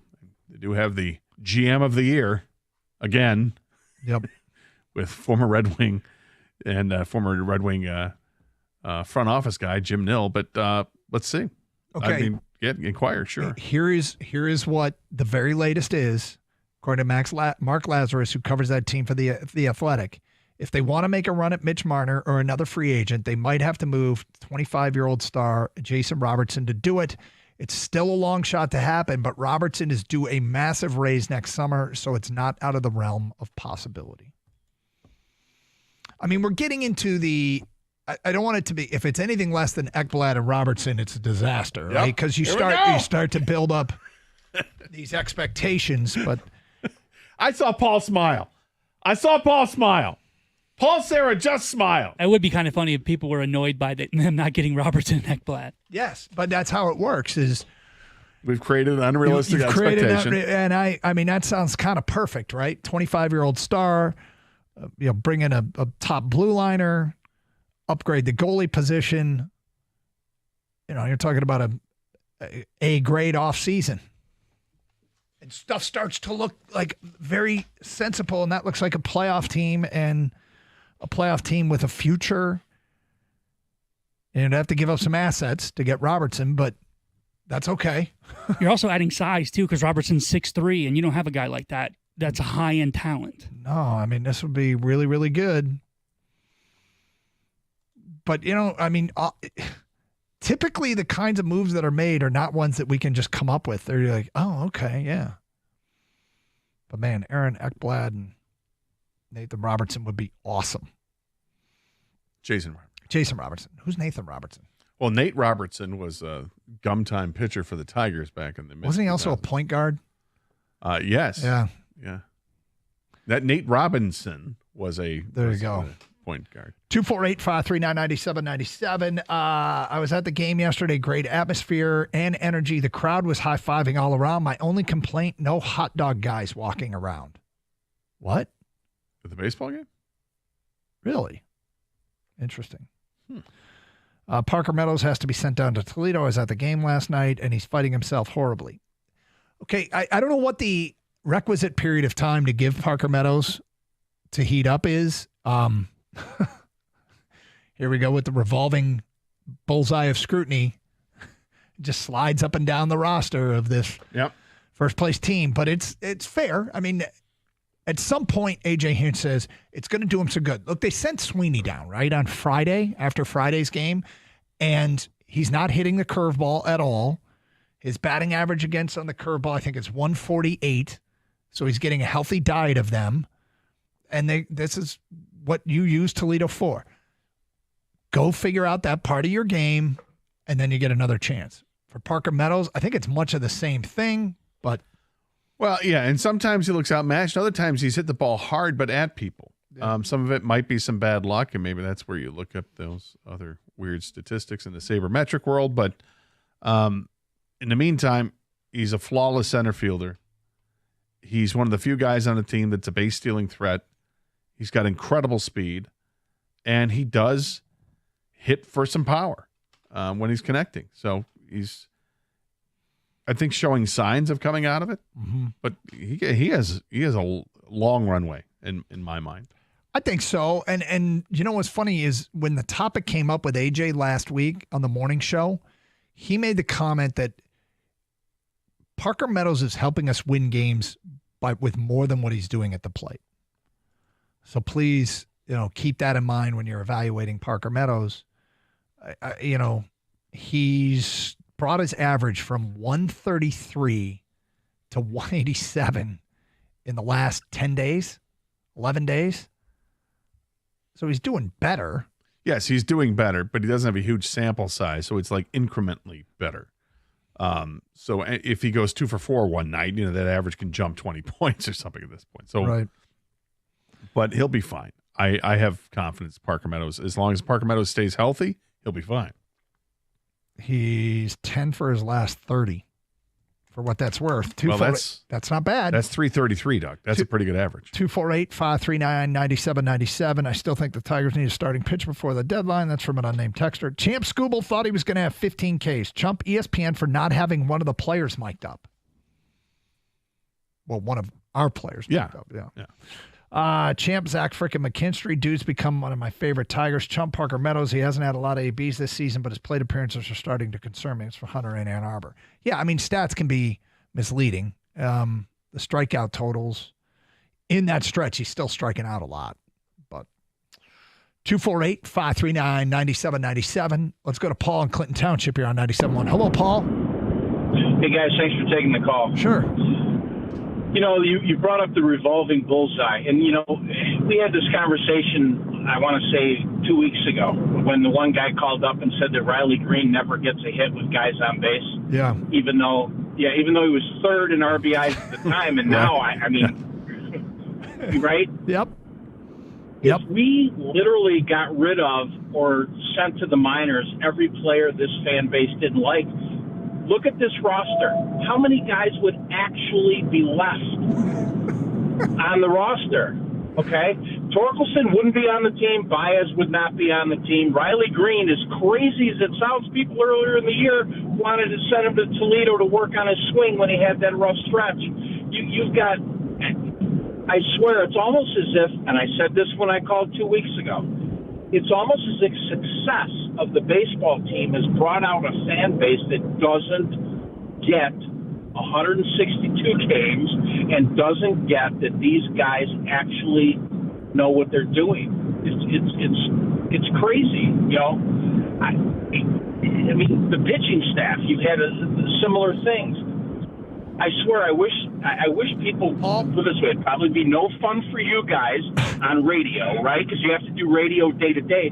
But God, I wish some people would just kind of understand what the sport is, know there's ups and downs, know that a guy like Parker Meadows did not have a spring training. He plays great defense. They're willing to work through it. And if they ever get to the point that they feel he needs it, he'll go down. It's just funny listening to the fan base.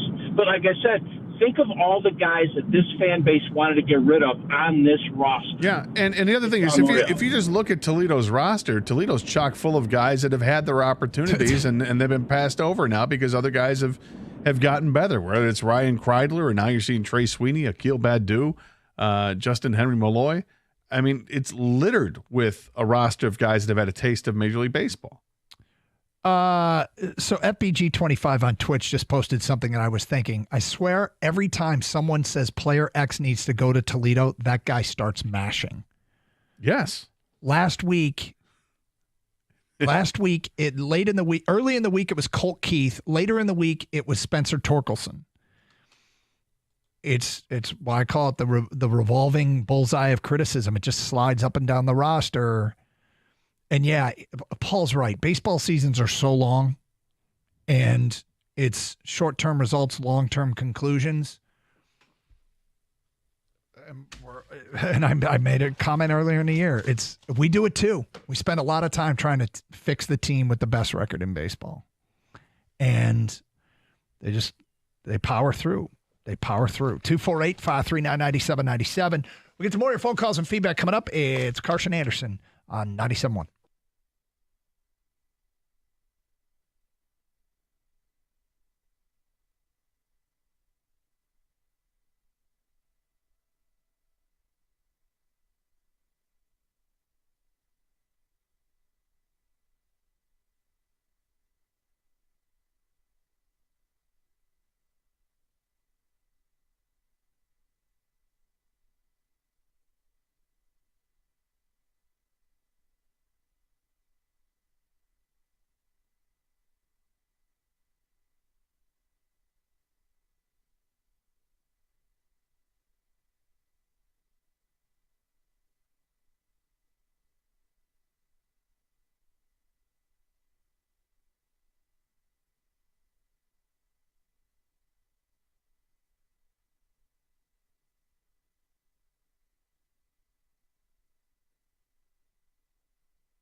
Okay, so that's Steve Yzerman. Look, I feel like Yzerman says something people don't like. People assume he's an idiot. And here's an example of actually not being an idiot, and we're glad to see it because it's good for all of us if he's not. But, I'm not. When neither he said, you and I think he's an idiot. No, but I did raise my eyebrow a little bit when he said this weekend, we don't foresee buying anybody out. Well, better than buying him out and being responsible for some of the salary is trading that player, and Tarasenko gets shipped off to Minnesota. 100% of the salary goes with. Ooh, so now he's war chesting. What's he going to do? Well, The Athletic is reporting that there's buzz that the Red Wings are about to do something big. And what that something is, well, we're left to speculate. But they just cleared up another $4+ million in cap space with the Tarasenko trade, and free agency starts tomorrow at noon. $4.75 million. $4.75 million to be exact. But you take away like the 2.5 that they take on because of the Gibson contract and swapping. They've gotten better at goalie, they've gotten $2.5 million or so in cap space. Feedback from an unnamed texter: you realize if we trade for Robertson, we're going to give up a lot. Not going to get him without giving something significant up. Right. As we said last segment. But yes, of course. Yes, it comes with a cost. Now, they could probably get Nate Robertson cheap. Probably wouldn't have to give up a lot. Probably. Be a pretty good analyst. Kyle Connor is the guy. Yzerman will trade for him and then extend him. I believe the 2026 free agents, undrafted, unrestricted free agent class is more intriguing, and he will get ahead of it, similar to what they did for DeBrincat. Named texter, why even talking about Yzerman making a significant addition? He's staying with his plan and doing nothing. Well, why are we talking about it? Well, because they just did something to free up cap space, one. Two is the report that the belief in the league, apparently. I don't know what the sources are for the reporter from The Athletic who said, prediction that the Red Wings are about to do something big, but that's why we're talking about it. Thinking the Wings are saved up for Ekblad or Ehlers. I was a season ticket holder for the Dallas Stars. Watch Robertson grow up. He's always in the right place at the right time. Go get him. If he's gettable, absolutely. And Red Wings do have prospects. Yep. They have draft capital they can give up as well. And when you're a team like Dallas, if you're trying to just clear up a bunch of cap space, the players you're taking on in return would be prospects and draft picks, not necessarily the NHL guys, because the NHL guys are going to count against your cap. So, look, it's an interesting place. Winning the offseason, I don't think he's won an offseason yet. Has he? I mean, the DeBrincat trade was a pretty good one. I suppose. But, no, I don't think people have ever come away from the offseason going, there we go.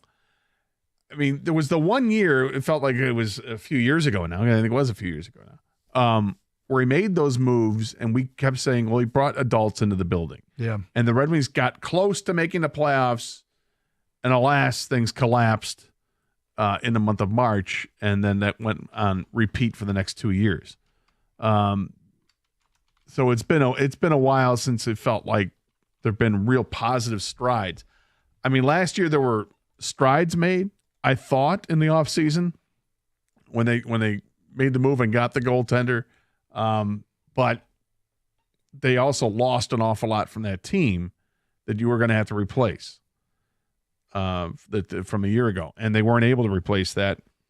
And obviously the coaching situation last year to start the year was not ideal. Finally made the move, and looks like they're in much better hands with Todd McClellan than were with Derek Lalonde. So we'll see now a full offseason with the new head coach.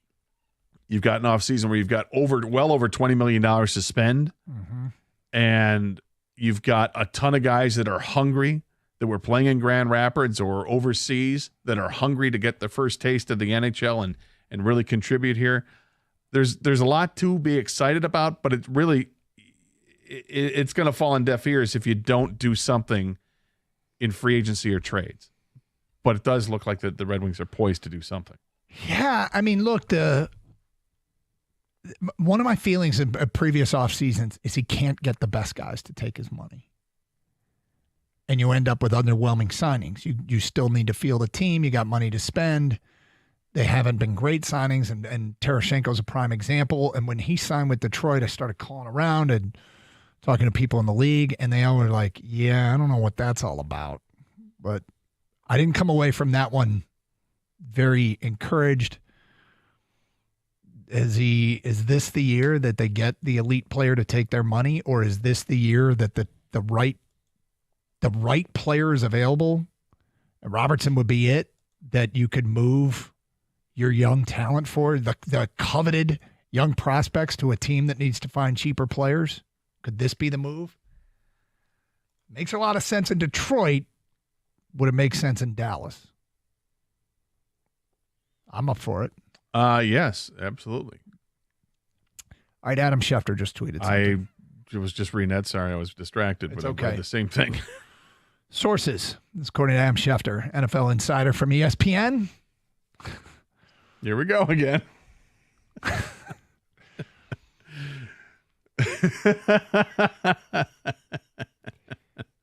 Adam writes, in recent weeks, multiple teams have been discussing whether they can trade for Pittsburgh Steelers standout TJ Watt, who skipped the team's most recent minicamp. Pittsburgh hasn't shown any willingness to deal Watt so far, but he's unhappy with his contractual situation, and sources believe outside team interest is likely to increase given today's trade. They traded Minka Fitzpatrick in a deal that essentially lands them Jalen Ramsey.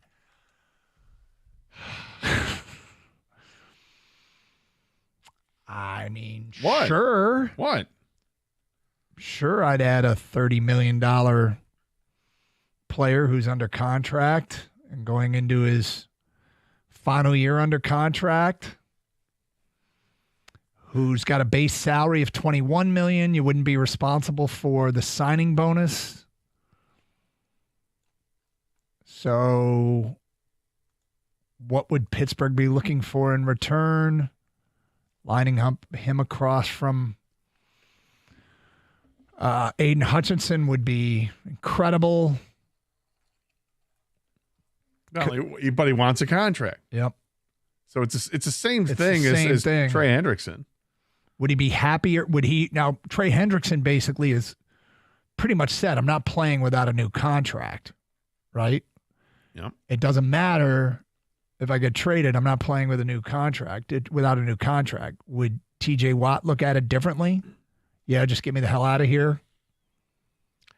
Well, if you're TJ Watt and you're looking at the situation in Pittsburgh, that is a sinking ship right now. They've attached to. Well, they've gone big. Well, they've gone big name. Mm-hmm. But Aaron Rodgers has already said this is likely his last year. So what do you have a quarterback? Because everything starts and ends with a quarterback. If you don't have one, what are you doing? And you're hitching your wagon to a guy who's already saying, my last year. It could be my last year. You're bringing in other players from other organizations that are they on the downside of their career? I mean, DK Metcalf may not be. Maybe he's still in the prime here. But how's that going to work out with Aaron Rodgers? Don't know. You just added a tight end and Jonnu Smith, and now you've got Jalen Ramsey coming to the mix. But, I mean, Jalen Ramsey is far from his prime years. Is Pittsburgh better? I'm glad I'm not a Pittsburgh fan. Yeah, because it'd be pulling my hair out. First time probably in my life. Like, what are we doing? So if TJ Watt is on the market, if you can ask about him now, yes, you ask. But I imagine the same. You're just talking yourself in circles. It's the same thing you had with Trey Hendrickson. Sure, you can ask, but can you really fit him in there? You can. There'll be pain associated with it if you wanted to do that. Do you feel better about the name TJ Watt than you do Trey Hendrickson? Dude, I swear, haven't all the best edge rushers in the NFL been rumored to be available at one point?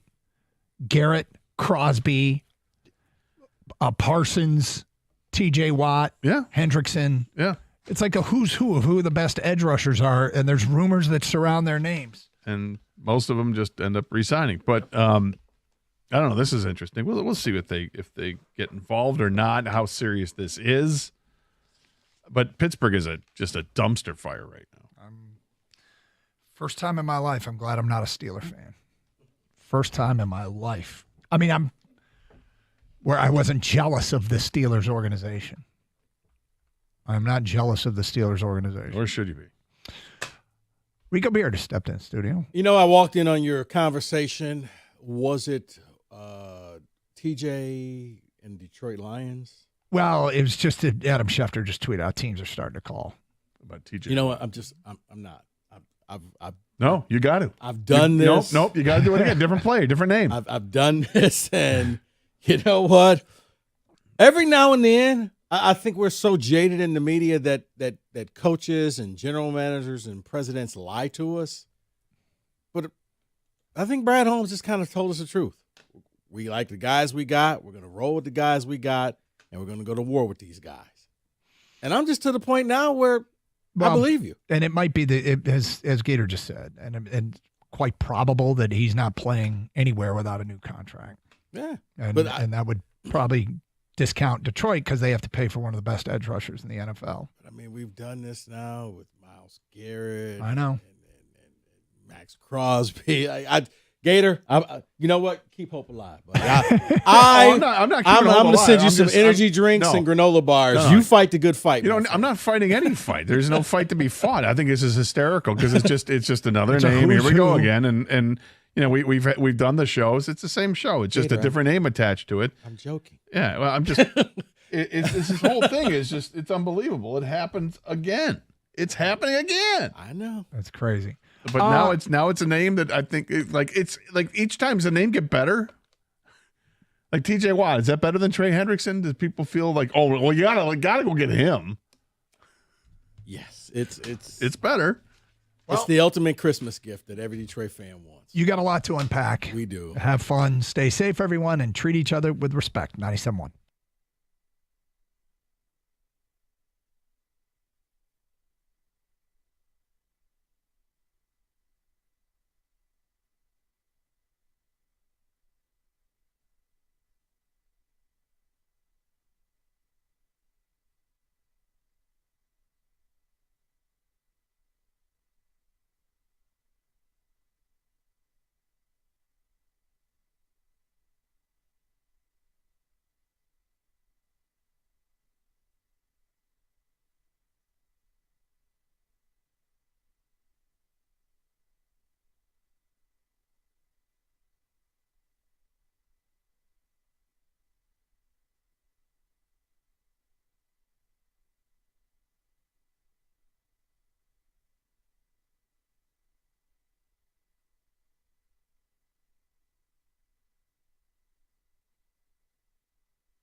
Let's get it going on a Monday. Great to have everybody with us. Rico in his Crayola-sponsored Caribbean green long sleeve, and it's going to be a good day today.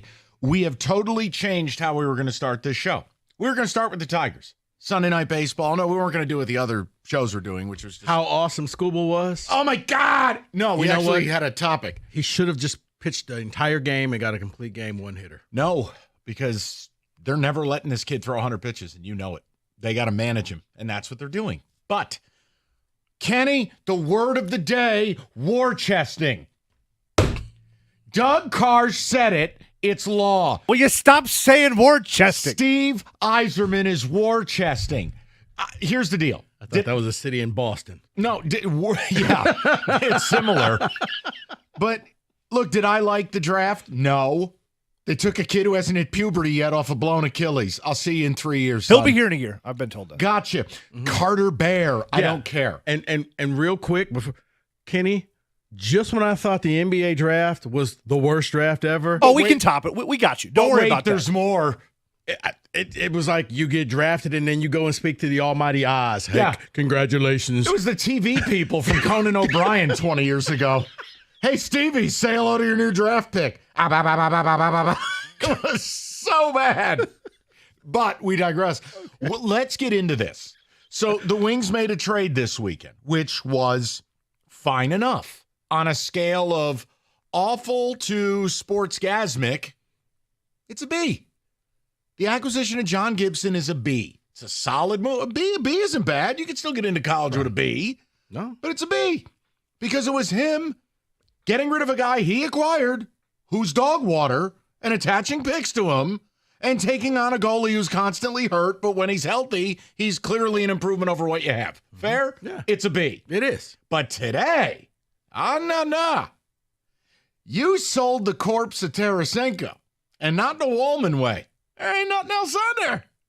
You took a dead body, you wrapped it up in a garbage bag, and you sent it to Minnesota. Let me consider. Okay. Yes. So, here's my question. Is something big about to happen? Is Kenny going to Ekblad in his pants? Are we going to get the moves we have waited for?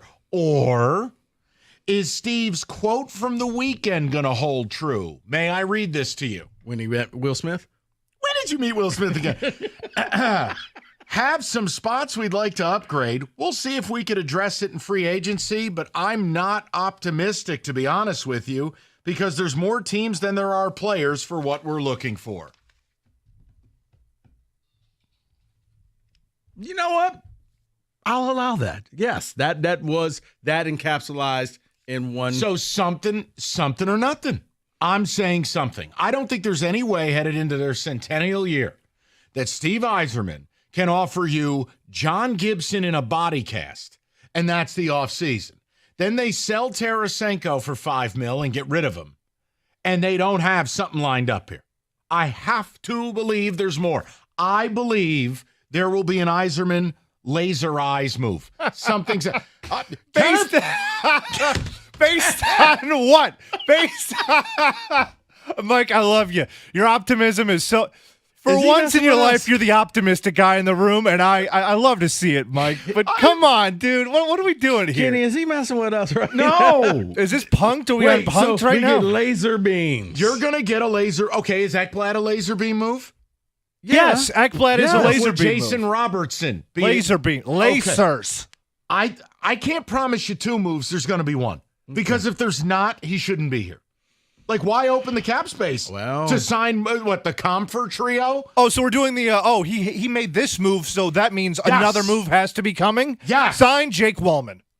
Whoa, another move. Well, he's got to be doing something next, right? There's got to be something coming up, Kenny wins round 1. Right. Flawless fatality. Where's the hockey elite? Can someone support me against Kenny's negativity? Hold on. Look, there's a lot to unpack here. How am I the negative one here, by the way? Usually it's the other way around. Yeah, but this is obvious there has to be another move. Oh, it's obvious, huh? Is it? I can't remember the last time I said that. Damn it, it's their centennial. Come on. Come on. Everything we know about sports says something big is on the horizon with this. With the Iser plan. They got Dave Kool-Aid that say the draft pick. There you go. It was last year and the year before that and the year before. Nothing better than the Islanders taking a Swedish kid who barely spoke English. Here, talk to your new overlords. Yeah. I was like, the NHL is so bad, man. The NHL is so lowbrow. How did we manage to go beneath the NBA after As that? bad as the NBA was. I was like, after that NBA draft, I was like, you know what? The NHL might actually come ahead looking okay. Only thing that would have made it worse is if you had Monica McNutt conducting the interviews. Yeah, might as well have. You realize we're not in COVID. You can be here. This is so bad. No social distancing anymore. So can we get into this? I think there's something big on the horizon. There's no reason you do the Tarasenko thing without a move. You move salary in the Gibson deal. You move salary here. You've got like $25 million to spend. Mm-hmm. Come on. Something's happening. Or do you believe the quote and Kenny? Nothing's happening. 248-539-9797. Yeah, I got a Tigers topic later, but again, you know my rule with this deal. All they do is win series, and your whole division's under 500. It's over. Start selling the T-shirts at the team store. There ain't nothing to talk about. Now, if you think we're going to touch our chandeliers about Scooble against the Twins who are up there blindfolded, you're out of your mind. Yes, he's awesome. Water's wet. Boobs are fun. Yes, he's going to win the Cy Young. These are not topics. Well, your guy's going to be in competition with him. No. Scooble's Cy Young Award. Really? Period. Okay. Come on, man. I'm just saying. Free. Yankees are going to miss the playoffs. Just leave us alone. 248-539-9797. So which is it? Something or nothing? I think there's something on the horizon here with the Iser plan. The Tarasenko trade, something's happening. Kenny is saying, bah ha ha ha, ha ha ha ha ha. No. We'll see if we can address it in free agency. I'm not that optimistic, to be honest with you, because there's more teams than there are players for what we're looking for. By the way, as a GM... That's not me. That's a quote from Steve Yzerman. I've heard that. It is nothing. It feels very almost Langdon-esque because it's like, why would you say that? Right Just say that we're exploring all avenues, yada, yada, yada. Right Whatever it is. GM, speak your way out of it. Why would you say it like that? Right there. It was Langdon. And as I told the guys in the midday show, sometimes you just got to believe when the GM or president talks, they're telling you the truth. No. And I think he is telling the truth because he is not shown to be that guy to say one thing. You are all going to look another. Real stupid in 24 hours. Okay. And I'm standing by it. Okay. My sanity is on the line. Okay. It's on the line. I've seen this movie. This is what you're putting your sanity on? Is this? Something's happening. I feel poorly for you, Mike. Kenny, I've seen this movie before. It's called The End of Glory. And that's Mike. That was a tough ending. He's just coming up the hill, huh? I thought they were going to get it done, and they got to the top of Fort Sumter, and then it was a 21 cannon salute. That look on Matthew Broderick's face. Like, wait, but we sang last night, and we... Something was on the horizon. Oh, something's on the horizon, I tell you. Not what you want. You know what? Let me tell you. You're going to look stupid in 24 hours. Something's happening. You sound like the people in my DMs last night. No. I'm just... Come on, common sense. We pieced this together. Something's happened. Common sense? I threw that out the window 2 years ago. All right, fine. I threw that out the window with Jake Wallman. Common sense. Hey, common sense said we should bump the wings to the start of the show. I'm sorry. People want to talk about what their favorite effing chicken finger is. Hello? Aunt Joni's here. The Popeye Spicy. Expired. Oh, hey, did you hear about the roller coaster? Oh, here's Heather with the news. Wake up. Something big is happening here. Come on, Hockey Town. I think they know. I think they agree with me. They agree with me. They don't want to deal with your negativity on a holiday week. Come on. Oh, boy. Hey, did you hear about the roller coaster down at Cedar Point? 248. I'm not doing it. This one flips around and goes straight down. Have you ever gone see to that? Cedar Point? No. Oh. I don't like rides. I don't like roller coasters and stuff. Really? No, not for me. He's a Giants fan. I mean, I It's thought like you roller coaster. Didn't you do the what is that called? The New York, the thing on the beach? Oh, no, where no, please tell me more. Where they have That the, really the narrows hot it down. dog eating contest. Yeah, it has a name. It's called Coney Island. Yeah. You uncultured moron. The thing on the beach. The thing on the beach. Yeah, in New York, it's called a syringe. They got the rides and all that. You never did that? No. No. 248-539-9797. Either what's your favorite soup, or do you want to talk about the Iser plan? Wow. I'm a chicken lemon rice guy. You know Something what? is happening. A good chicken corn chowder. Not bad, right? Not bad. I hate you both. It sucks. Tarasenko's dead body's gone. They're clearing the way. For future consideration. No. For a player that's going to make at least $7.5 million a year. They gave up less than that than the Wallman deal. They actually stapled a pick to him. Stevie's getting better. Okay. You're going to look real stupid in 24 hours. Mike's standing out there with Morgan Freeman and Denzel right now. Can I get one of those cool little hats? Right. You know what? To hell with it. To hell with it. No, I honestly, no, I nothing. Coming up at 2:30, Kenny Power Ranks pizza toppings. Wake up, people. 97.1.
All right. I would say we've got a couple people who want to talk, but it's very, very simple. It's choice A or choice B. Don't give me a little bit of both. Kenny is saying it don't matter. They're not doing nothing. The Gibson move's the biggest move. This Tarasenko thing is uncorrelated. I disagree completely. I think right here, right now, that something big is brewing because nothing else makes sense. They have desperate, dire needs, both on the blue line and for a top 6 forward. You don't go clearing cap space to sign every relative of JT Compher. I know what Kenny's going to say, but, track record. I know. But I'm choosing to live in this world. Something's happening. And I have a fear Kenny is going to look very silly in 24 hours. Mike, I hope you're right. Like, by the way, I make no bones about it. I'm rooting for you to be right. Because if you're right, this offseason is a success, and we're all going to Ekblad ourselves or whatever you said earlier. Well, it would need to be more than Ekblad. It would. Because it can't just be bringing back the 100-year-old statue of Patrick Kane. You have to do more. Who, by the way, is still on the fence. He's between us and New York, which if you can't hold on to Patrick Kane. Yeah, but hold on. I don't think that's it. If I'm Patrick Kane, I want to, what's the word? Wait, I'm thinking. Win.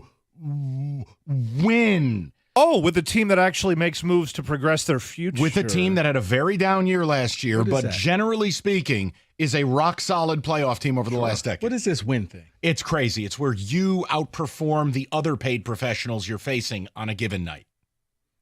Therefore, you win. Those are the people who are happy at the end of the game. Yes. Rico, we learned about the playoffs on Friday. Now we're learning about winning. I'm just telling you. Something's happening. That's my belief. I need to know where you guys are at with it. Kenny says no more. I'm telling you, they're doing something. Let's go to You're the saying people. 2 deals. Yes. You know what? If that's the case, Mike, then I'm going to be sitting next to Kenny next season saying shoot the puck. As a matter of fact, I will get a Wings jersey and on the back, it will say shoot the puck.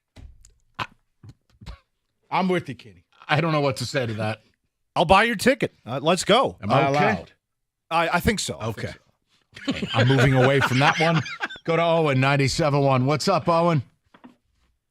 All right, pretty simple. I think something's going to happen. I have belief. You have $23 million in cap space right now. We have tons of assets with draft picks and prospects. I don't care about a player like Frank. Even though we just drafted him, Carter Bear. Who cares? Add him. Who cares? I couldn't give a crap. Please give me Keandre Miller or I heard Jason Robertson. I don't think it's going to happen. I don't either, but you know what? For a day, I'm going to allow for hope. Give me somebody. Please. Please. Listen, I will go to the Chevy Plaza tomorrow and No. I will have a full-on barbecue out there or something. Okay. If they do so, I will. Owen, will you join me up against the glass yelling shoot the puck? Yes. All right. All right. So, Owen, you believe, though, the Tarasenko trade today is absolutely correlated towards something big happening in the next 24 hours. Yeah. I mean, okay, this is my joking sense. You know, the future consideration, I think, should be Kirill Kaprizov or something. But, no, I'm kidding. I genuinely, that'd be crazy. But, yeah. But I do, there's just, the cards are aligning.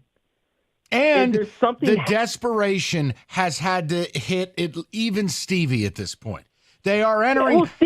They have a business to run, okay? And I know this sounds crazy.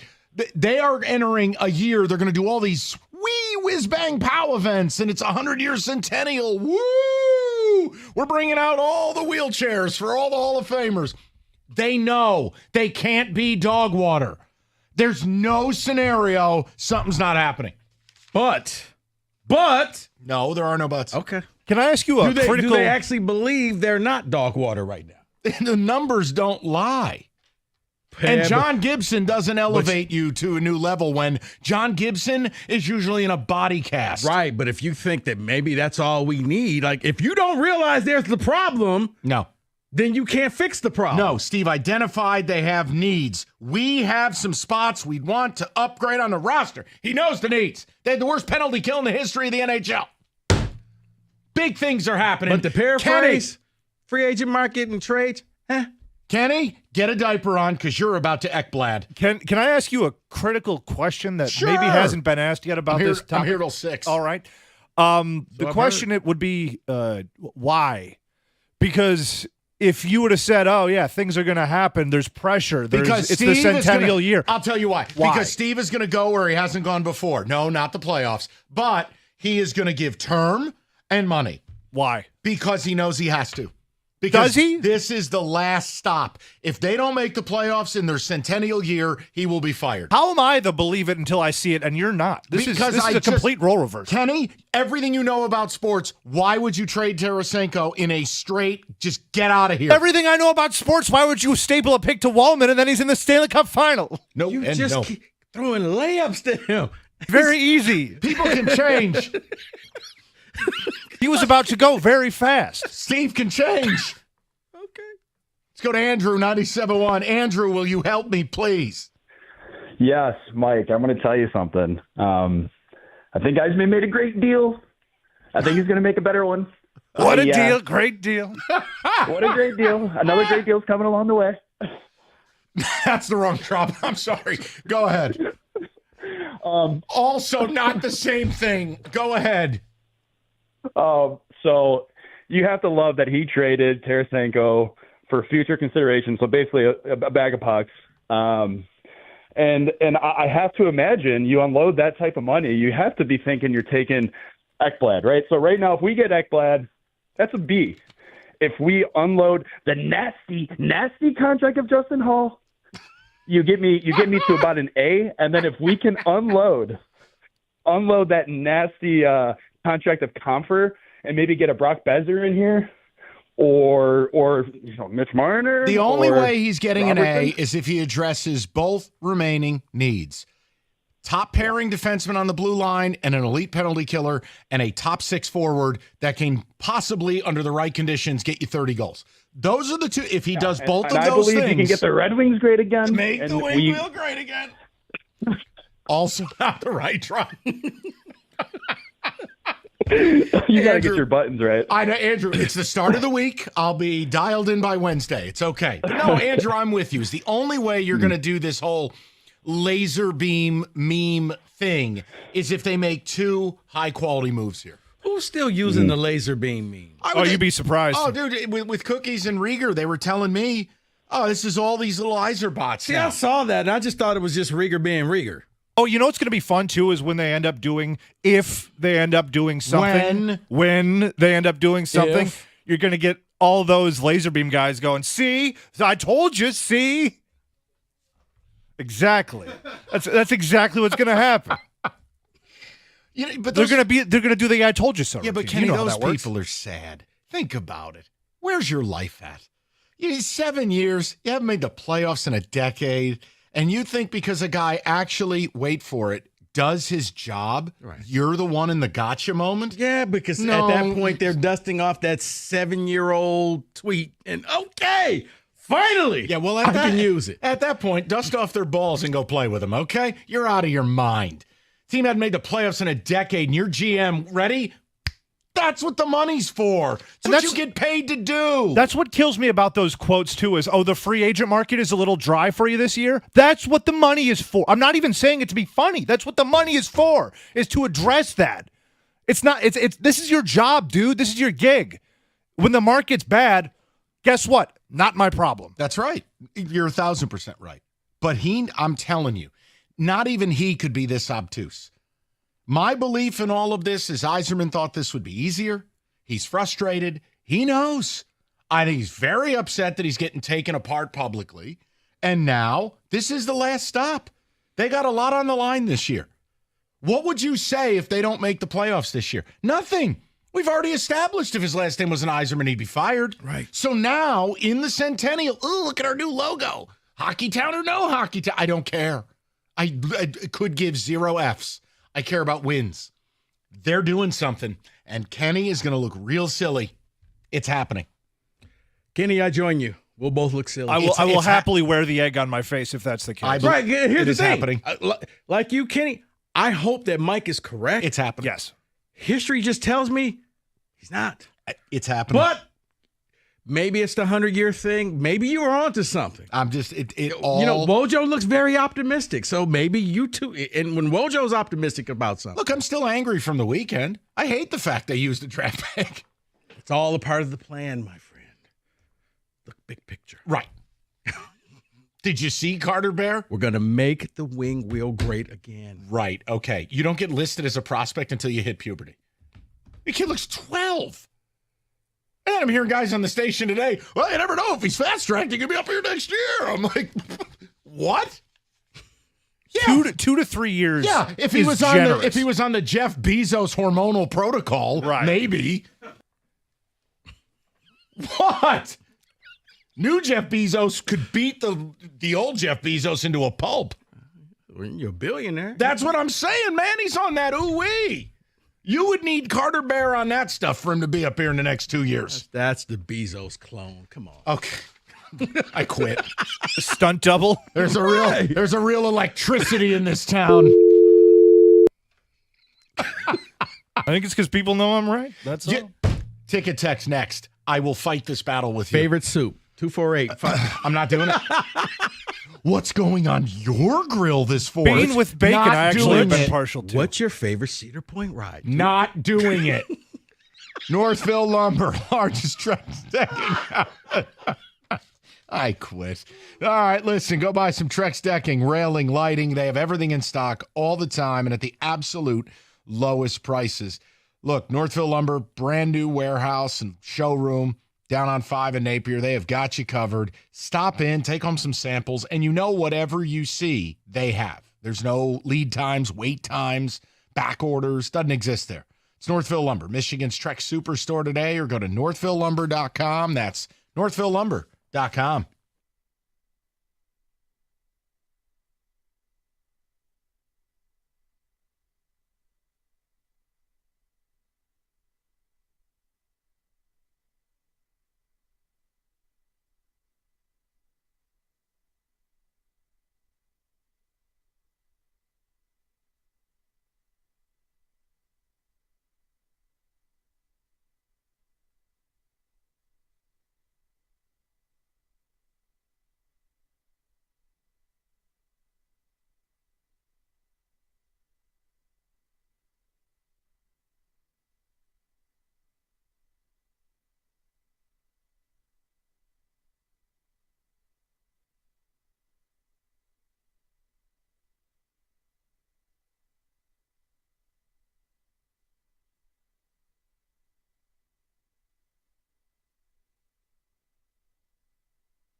So we bumped Tiger Talk, which we will get to a little later in the show. And yes, Malik Beasley with his 10-step guide on how to lose $42 million in an instant.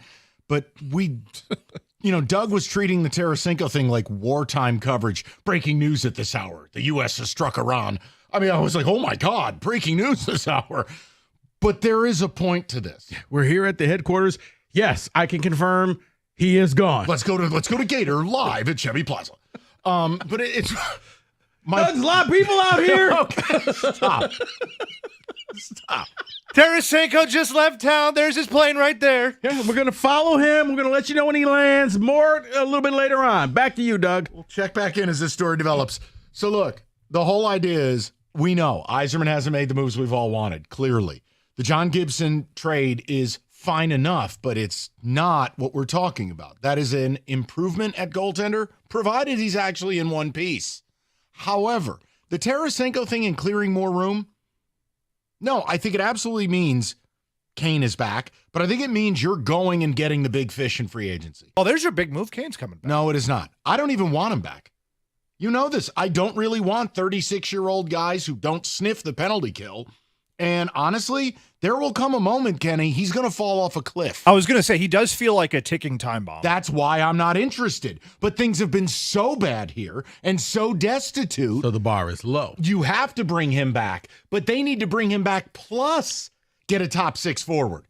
Getting Tarasenko gone opens up space for someone. Robertson, it's happening. Why? Because it has to. It's not even about desire anymore. Because it has to. Because it has to. That's the Mike reason. Valeni guarantee. I like that. It's not. If it doesn't happen, he's going to eat a can of ragu sauce. Oh my God. He's going to drink a beer out of his chew, or what is it? Shoot the boot. Right. Out of his Jinx wall. All right, so let's. Well, I mean, have we learned nothing from the Rico BOGO, by the way, from the Lions season? Is whenever Rico offered a BOGO, it never happened. Oh, no. My BOGOs worked. They went 15-2, my friend. Okay. I gave out Groupons, BOGO. I gave it all out. Because reasons. Yeah, That's going to happen again? You were realistic. You and I were vilified saying, God. I wouldn't overlook Jaden Daniels. Uh-oh. What do you mean? Who do you want to play in the NFC title game? Yeah, cutscene. Jaden Daniels is in your bedroom with your wife. But that's essentially what he came to town and did. Kenny, ticket text. I know reading is strenuous for you, so I'll only ask once. Well, there's that. Guys, I have a sneaky, I agree with Mike. I have a sneaky suspicion that they're going to go get Connor McDavid. Wow. Wait a minute. Hold on. These are your people, Mike. Nope. I do not co-sign that. These are your people. They cleared out cap space. Although it is depressing that Malik Beasley was going to get paid more than Connor McDavid. Can we stop it with that? I had to explain this to somebody about hockey and the salary. I'm like, put it this way. Best player, beef stew. Dude, number 1 pick in the draft, Cooper Flagg, $13.8 million. Right. Number 1 pick, this Schneider kid, Schaefer going to the Islanders, $975,000. That's close. The cap is going up, damn it. Wait. You mean the number 1 pick might crack 7 figures? So Cooper Flagg will pay more in taxes. Yes. Than what he will make for. Yes. I don't like the direction of this. There's definitely something going on, and they have enough cap space to make 2 bold moves. That's from Tony and McComb. And they will make 2 bold moves. And Kenny's going to look stupid. I will happily look stupid. I just feel like because they didn't trade the pick, this Gibson thing is a thing. It didn't cost any money. This Tarasenko thing's what we all wanted. Now, Hall is the other one. There's no reason that Jim Costa should be sitting next to him at games, i.e. in the stands. The whole point is they have the money necessary, almost $20 million in space. Might be north of 20 now after the Tarasenko thing. You got to be able to make this happen. I know, but he just doesn't seem like he's in love with anybody out there. And that's what's so frustrating. That sounds because it's Trajan Langdon right as we get ready to do the draft. That sounds like $4 or $5 million players. No. I want you to be so right, Mike. I really do. Kenny, if he does that plan, I will get you the Mo Sider 100th anniversary jersey of your dreams. And I'll burn it in front of you. My point, I'm kidding. I will buy you a Mo Sider jersey if they go and do the DVD bin crap again. Okay? What makes you believe that, other than the centennial year? No, because everything is lined up. It's like when Rico watches his stupid planetary occurrences. There's solstices and things. It's all lined up. I didn't really feel like I needed to take a stray in this. Okay, I haven't promised you something for the last 6 years. Rico, it's a weird Monday. When I said it was going to be an eclipse, damn it was an eclipse. Because of things. Everything lines up. I delivered. Free agency eclipse. I don't know what's in Mike's coffee this morning, but I got to tell you. Nothing. It's just the Tarasenko move after we waited for it. It's happened. It happens within 24 hours of free agency starting. You haven't seen certain players go back, and they have the money. What else would they be creating cap space for? Come on. So what do you make of Steve Yzerman's comments then?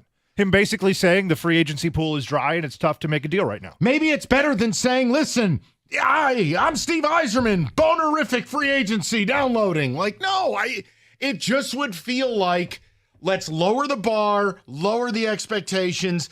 You don't want to give leverage to agents. Wait, is that why they got Mrazek? Let's lower it. Let's bring him in. I don't know what so that when we was. move him and bring in anybody else. So he's gaslighting the entire It fan looks like base. a great move.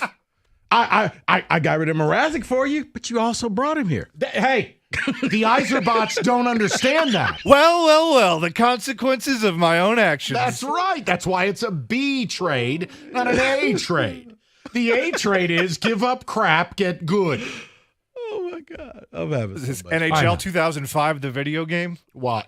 Just give away crap and then receive mountains of gold. I mean, Scrooge McDuck jump into a giant money pool. Right, but that's what other teams manage because that's what the money's for. That's what the money's for, which is why when I look at the quotes from Steve Yzerman, I'm like, what are we doing? How is that the message? They are going to make a big move. Oh, but you know what? You know what bothers me though is that's the message to this fan base. That's what he's telling you, the fan, the paying customer, the Jimmies and Joes who just want to go down and watch a game. Is shucks, guys, we can't afford to pay anybody, and the market's pretty dried up. What do you mean, dude? How is that the message? I guess we are gonna know in the coming 28 to 48 hours, 24 to 48 hours, because 28 hours makes no sense. You know what? Make it make sense. You know what? Because why, Mike? That's what the money's for. Yeah. Question mark. There's getting on this show. There's getting to be too much of a theme of pointing and snapping your fingers. You know what? And I just want to expecting do it because somebody he to know. always does it to you. It's true. We don't pay running backs. The salary cap isn't real. That's Cap what the isn't money's real. for. I don't know. I don't know what's what anymore. Go ahead. What's Ticket tax. that rainbow bridge? Well, no, that's where you dress up as Idris Elba and Right. portal people to the dimension. Correct. Whatever that's called. Yes. I think Steve is up to something. I actually think it's going to be a sign and trade before tomorrow, possibly Jason Robertson. Yes. And Ekblad. And Connor McDavid. No. If it was Ekblad and Robertson, tell me that's not the A offseason we've waited 6 years for. A plus. I think at that point, Steve actually hits the reset button, and I think we now kind of forget about what happened. Oh, no. And you start saying, okay, you know what? We're looking forward. I will do that once they make the playoffs.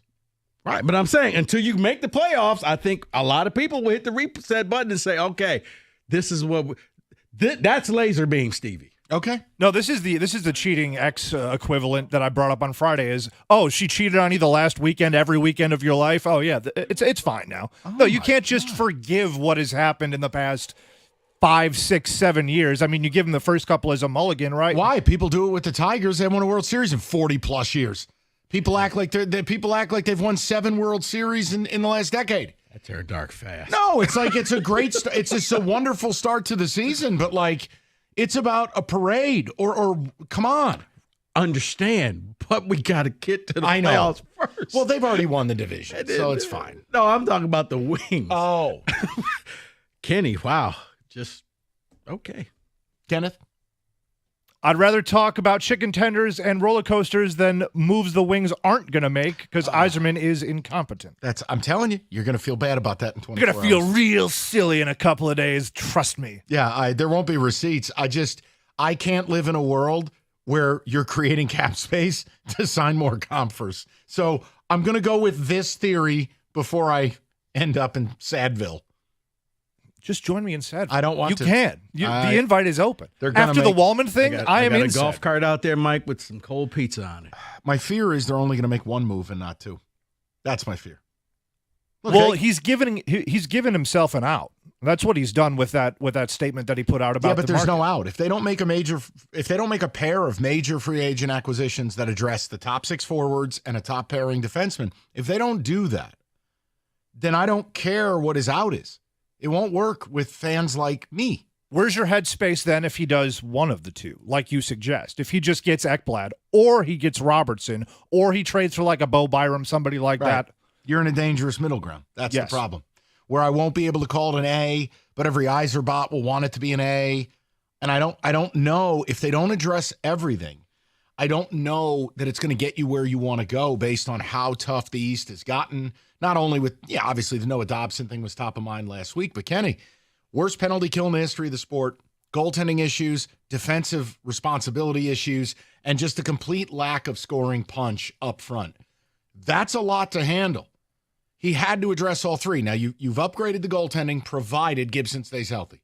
The other two must be addressed. And if he doesn't, I'll meet you in the middle. I think best case scenario is that they make one big splashy move. You said and then nothing. a depth piece. No, you said nothing. Well, I think it's nothing. But if you want to do this whole fantasy land routine of they're going to fix everything because they have to. You know what's disappointing is that the Hockey Elite are nowhere to back me up. I mean, you've done a full John Cena heel turn, and yet where's the Hockey Elite to back me up? Oh, no, but say one thing they don't like, and then they crawl up your ass. Which is surprising because the slander I've received over the weekend is shocking. Well, we're going to get to that at 4. Are you have the cookies feedback and yours, the mean tweets? Cookies, mine. I got some DMs that were shared my way. A lot of stuff. Yeah, it's pretty gross online. You're right for not being on Twitter. Oh, yeah, no, you're insane for doing it. But that's fine. I use it for information only. Uh-huh. Yeah, we know what that's about. 248-5399. You know what? Hope you die on that hill. Okay, I think that's satisfactory. We'll get more of your phone calls momentarily. Weather. It's summer. People are going up north. They're doing all kinds of things for the 4th. Moran Buick GMC has got you covered. 25 Sierra 4-wheel drive crew cab, $279 a month. A 25 Buick Envision, $294 a month. No employee discount needed on either deal. Both are on 24-month low-mileage leases. The inventory rolls in daily. Check it out, MoranExpress.com, or go to Moran Buick GMC, where you always get the best price, period. It's on Telegraph, just north of Eureka and Taylor, or online at MoranExpress.com. It's Moran Buick GMC. We are professional grade.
All right, let's get all the football you need. There was actually a major trade in the NFL, or depending how it was reported, 2 of them between the same 2 teams. It's football today.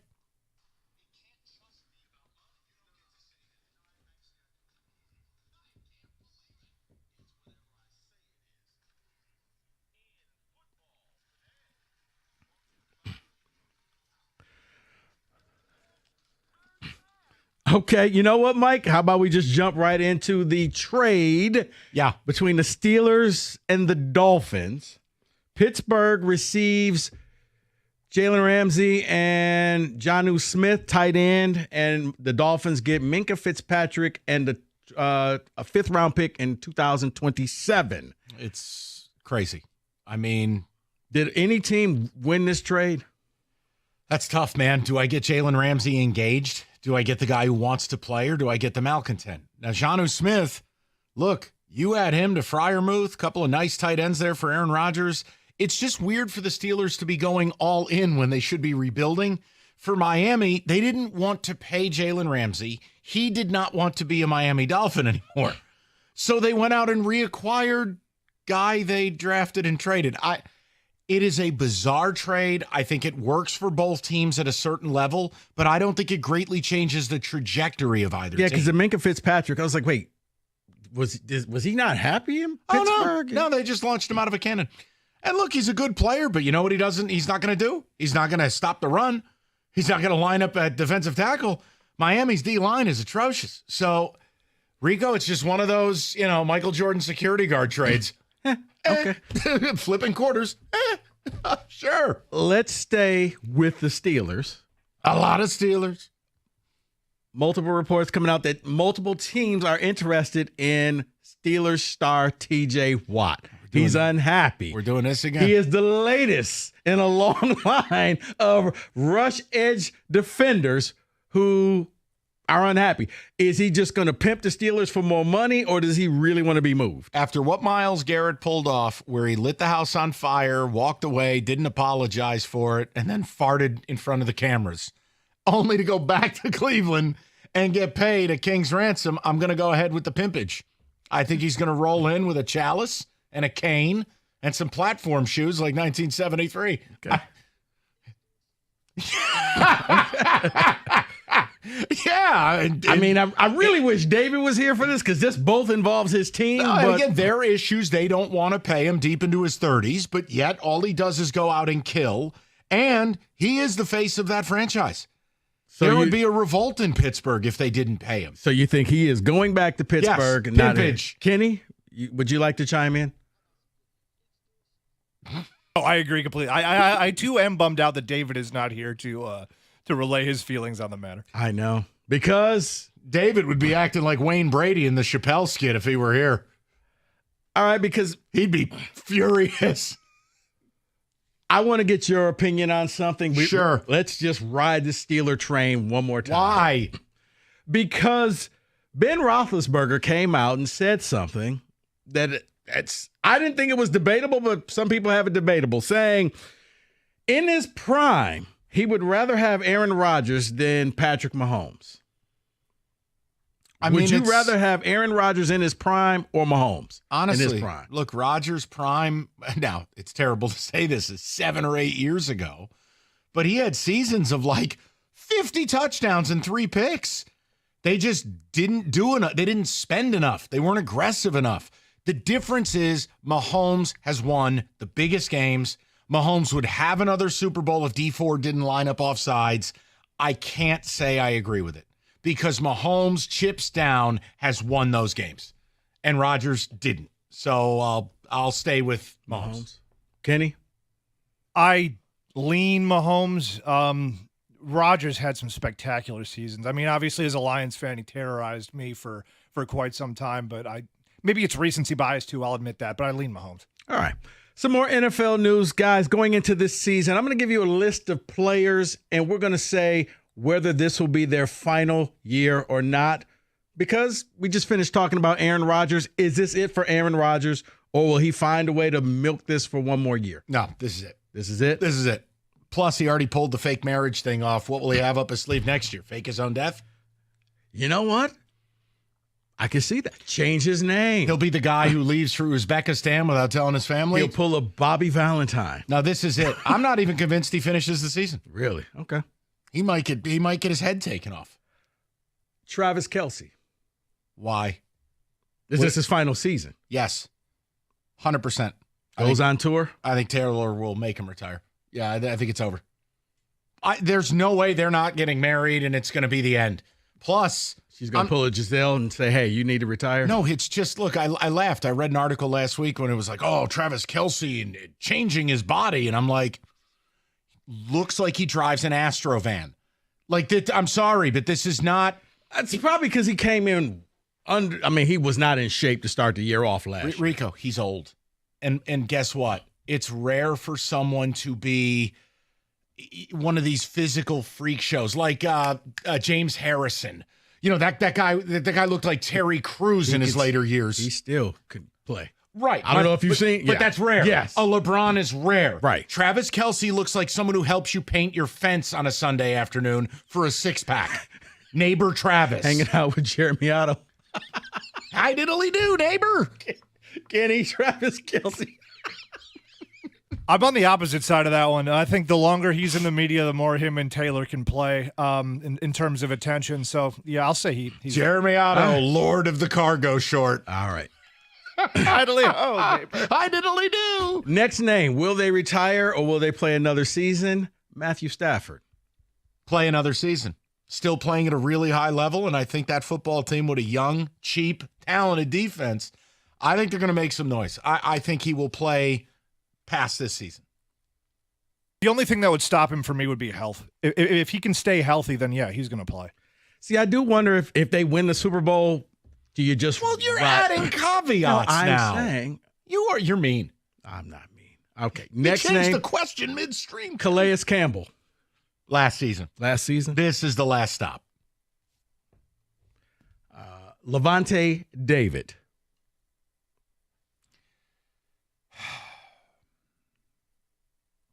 Last season. Teams move on from old linebackers. Yeah. I'll say last season. Okay. Trent Williams. Not last season. Really? You'll beg and plead and keep him. 37. Okay, last season. I don't know. He's so good still. He is, but it's right. It's one of those, when do you finally replace him or do you just let him hang on? Bobby Wagner. Not last season. Supercomputer. Still playing at a high level. Two more. Kirk Cousins. I don't know if he's playing this season. So last season. I could easily see him grilling steak on foil like the maniac that he is. Was not a good look for him. Neither was the Bible story after losing a playoff game. Okay, there's always time for the Bible. I needed Kirk in the backyard slamming a bottle of whiskey because he let Danny Dimes burn his house down. Instead, he was Jeremy Otto. Hi diddly do, family. How was everyone's day? You just lost a home playoff game, ass.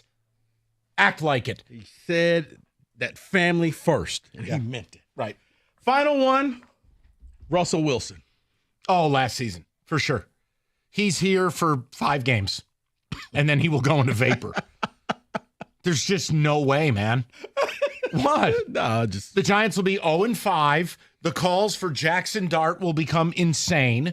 People don't realize Jackson Dart's going to be terrible. Is there any way that the Giants could, because every year there's that worst to first team? Yeah.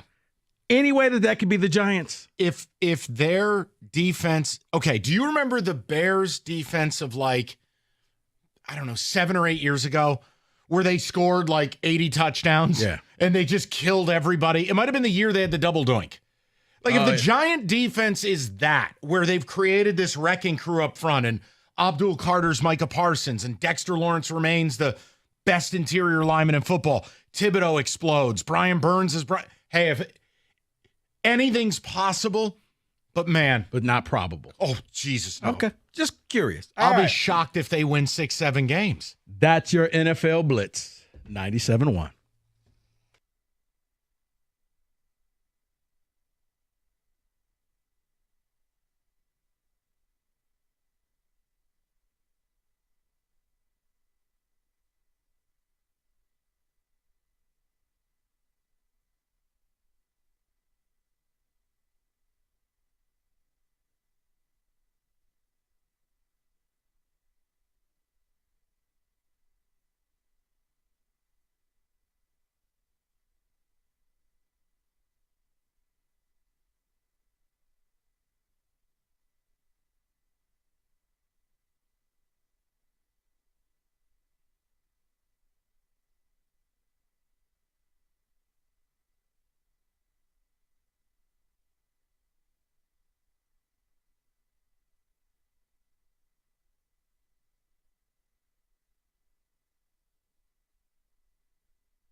3 o'clock, good to have you with us. So we are going to run a hybrid program here. We'll get to Malik Beasley's guide on how to lose a fortune being a moron, potentially. I mean, I know it's accused, but all I can tell you is it stopped contract negotiations. I must say foreword by Miles Bridges. Yeah, honestly. Yeah, he's innocent until proven guilty, but that doesn't mean the team's still negotiating with him. They're on the doorstep of a 3-year, $45 million contract. Yeah, that's one of those things you can't come back from. Even the accusation, it's tough. You can never shake. But we'll get to it. And I want to mix in Tigers with this Red Wings thing. So here's how we open the show. Red Wings traded Tarasenko for nothing. You got nothing. You got rid of $5 million in cap space. I said to Kenny, telling you, this is it right here. This is going to be the move. They're going to get an Ekblad or a Robertson. They're going to get something done, and it's going to be big, and it's going to be impactful, and it's just what I believe. And Kenny has served the rarely ordered poo-poo platter, saying, no, I refuse to get my hopes up, and I don't believe in this. So it was something or nothing. Now, if you put that with a quote that Rico read to start the show about free agency, here's what Yzerman served pre-Tarasenko deal. Have spots we want to upgrade on the roster. We'll see if we could address it in free agency. I'm not that optimistic, to be honest with you. There are more teams than there are players for what we're looking for. Okay, that's pretty bleak. I want to know whose side you're on. Rico and Kenny are over here going, nope, not getting fooled again. I'm willing to get hurt. I'm telling you, Yzerman's making a big move. So that's available. 248-539-9797. I will get to those calls. I want to mix in the Tigers. Not like the other shows we're doing. Oh, golly gee, we get to share Scooble with America. Yet one problem, no one watched. So pick a different angle. No. Sunday Night Baseball. Yeah, Twins and Tigers ain't exactly bringing them in. To us here, we care. And the ballpark looked great. The crowd was electric. Scooble delivered one of those virtuoso performances. But if you think Bob and Brenda in Little Rock, Arkansas were like, man, that Scooble guy's damn good. That Scooble? Yeah, it didn't happen. Yeah. Unless, I hate to say this, unless it's good Yankees, good Red Sox, nobody watches. Right. But that's not the I point got of you. it. The point is, you and I agree on something. And I wonder if people will go there with us. The Tigers are your AL Central champions, and it's June 30th. It's over. Go ahead. It is over. Yeah, go ahead and cue up the one shining moment for the division. Sell the T-shirts in the team store now. Yeah. Because this division is garbage. Every team's under 500. The other teams, KC, cheap ownership. Minnesota, cheap ownership. Payroll keeps coming down. The White Sox, please. Reinsdorf's just getting money off the table. They're egregiously bad. Cleveland, cheapest owners in the league. So none of them are going to be buying. No. None of them are going to do a thing.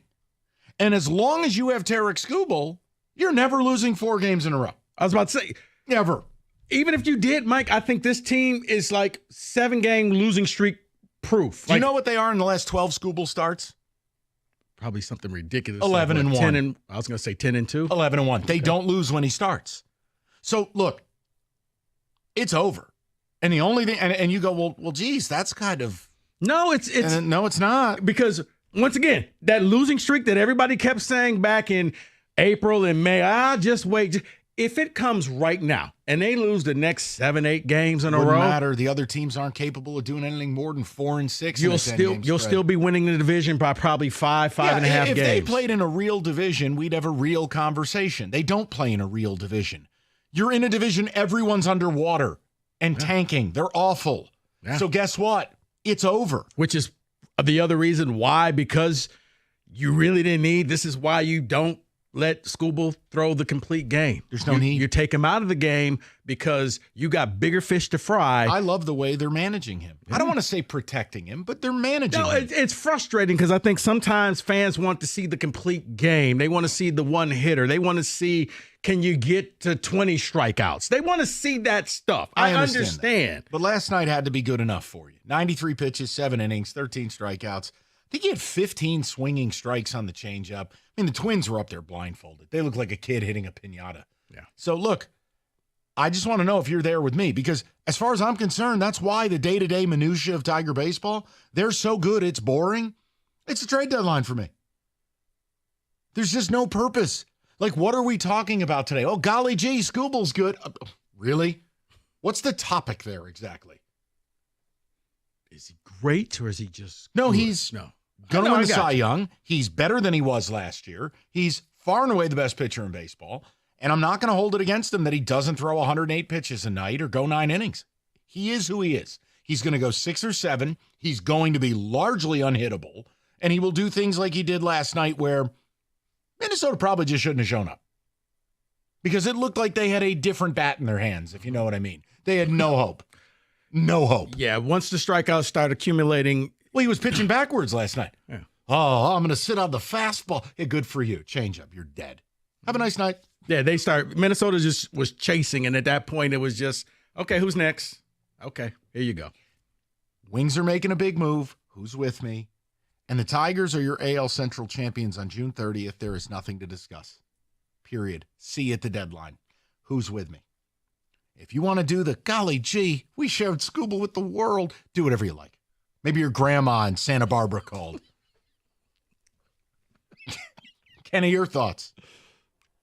No, I think what they're doing with Scooble to begin with is probably the right mentality, because think about it. He's not going to have starts like these if you don't just limit him to 6, 7, less than 100 pitches. This is why he's able to be this effective. And it's probably why they don't want to hand him $40 million a year. 100%. But you know what? That's just fine. Run him like this, and then that can be your whole plan throughout the season. I got a 2-year window. Yeah. That's why the deadline for me, show me Aroldis Chapman, show me this Bregman fantasy Rico keeps propagating, whatever you like. I don't care. But the deadline is what has my interest. Mm-hmm. The day-to-day, here's hey, ready? Here's what they're going to do to Washington. Take 2 or 3. Here's what they're going to do to Cleveland. Take 2 or 3. The Tigers are a machine. They take 2 of every 3. Right. I mean, I guess the only question is, can they win the next 4 series? Well, what the over-under is at 3. Like, can they 3.5? Can they win the next 4 series? Sure. Right, because that's what it feels like. Yeah, it's because like 2/3 of the teams in baseball are helpless. They're awful. And the Tigers are not. The Tigers are really good. That's why the trade deadline is so important, is because if nothing happens during the trade deadline, we become cannon fodder for the Dodgers or whoever's coming out of the National League. Well, Right. and again, it doesn't matter what you do at the trade deadline. You're probably never going to be better than the Dodgers. But it doesn't have to be that, because baseball's such a coin flip. Look at my team. Our payroll's 3 times what your payroll is, basically. Yankees have won a World Series since 2009. Why? Coin flips. And the Astros cheated. Coin flips. I'm never going to forgive them. 17 was our year. I'm sorry. No, I don't have to let that go. Nobody asked you to. But 248-539-9797. How the hell did Altuve know that Chapman was throwing a slider? Ridiculous. Guy had on nipple buzzers. Cheating scumbags. Can't prove that. He just had I can prove it. That's why he said, don't touch me. He had the runs, and he had to go to the bathroom real quick and then come back out and celebrate. Here's a litmus test. Pour water on him. Bzzz. He would have fried. Nipple buzzers. Not on my bingo card for today. There was a theory he had an electronic device on, and they buzzed him because people caught on to the garbage cans. You leave me alone. Your team wasn't affected. The fact that, he ran past the celebration into the clubhouse. Clutching his chest because he was wearing a wire. It was like The Sopranos. Was he an informant? He was wearing a wire. Are you a cop? I'm telling you. Your team wasn't affected. Neither of you get to talk about this. Did I stop you? No. Yankee fan complains. We all cry thousands of tears. Tiger fans, do you believe, like we do, are you ready to go ahead and crown the Tigers the champion of this division right here, right now? And honestly, the next big thing we talk about is the deadline, because there's nothing to do day to day. It just isn't. No, Tigers won again. Here's Jeremy Otto's update at 3:30. Scooble good, water wet. Ba-da-da-da-da-da. All right. And there's a sale on cargo shorts. 248-539. You spicy today. Woo! All right. If you've been injured in an auto accident, now you're drowning in medical bills, you're dealing with insurance companies who simply don't care. Enter injury attorney David Feminino. These companies, you think they're on your side? They're not. Go to Get David, Get Paid. It's not just a catchy phrase. It is a promise. So if someone you know has been injured, don't just sit there and hope it gets better.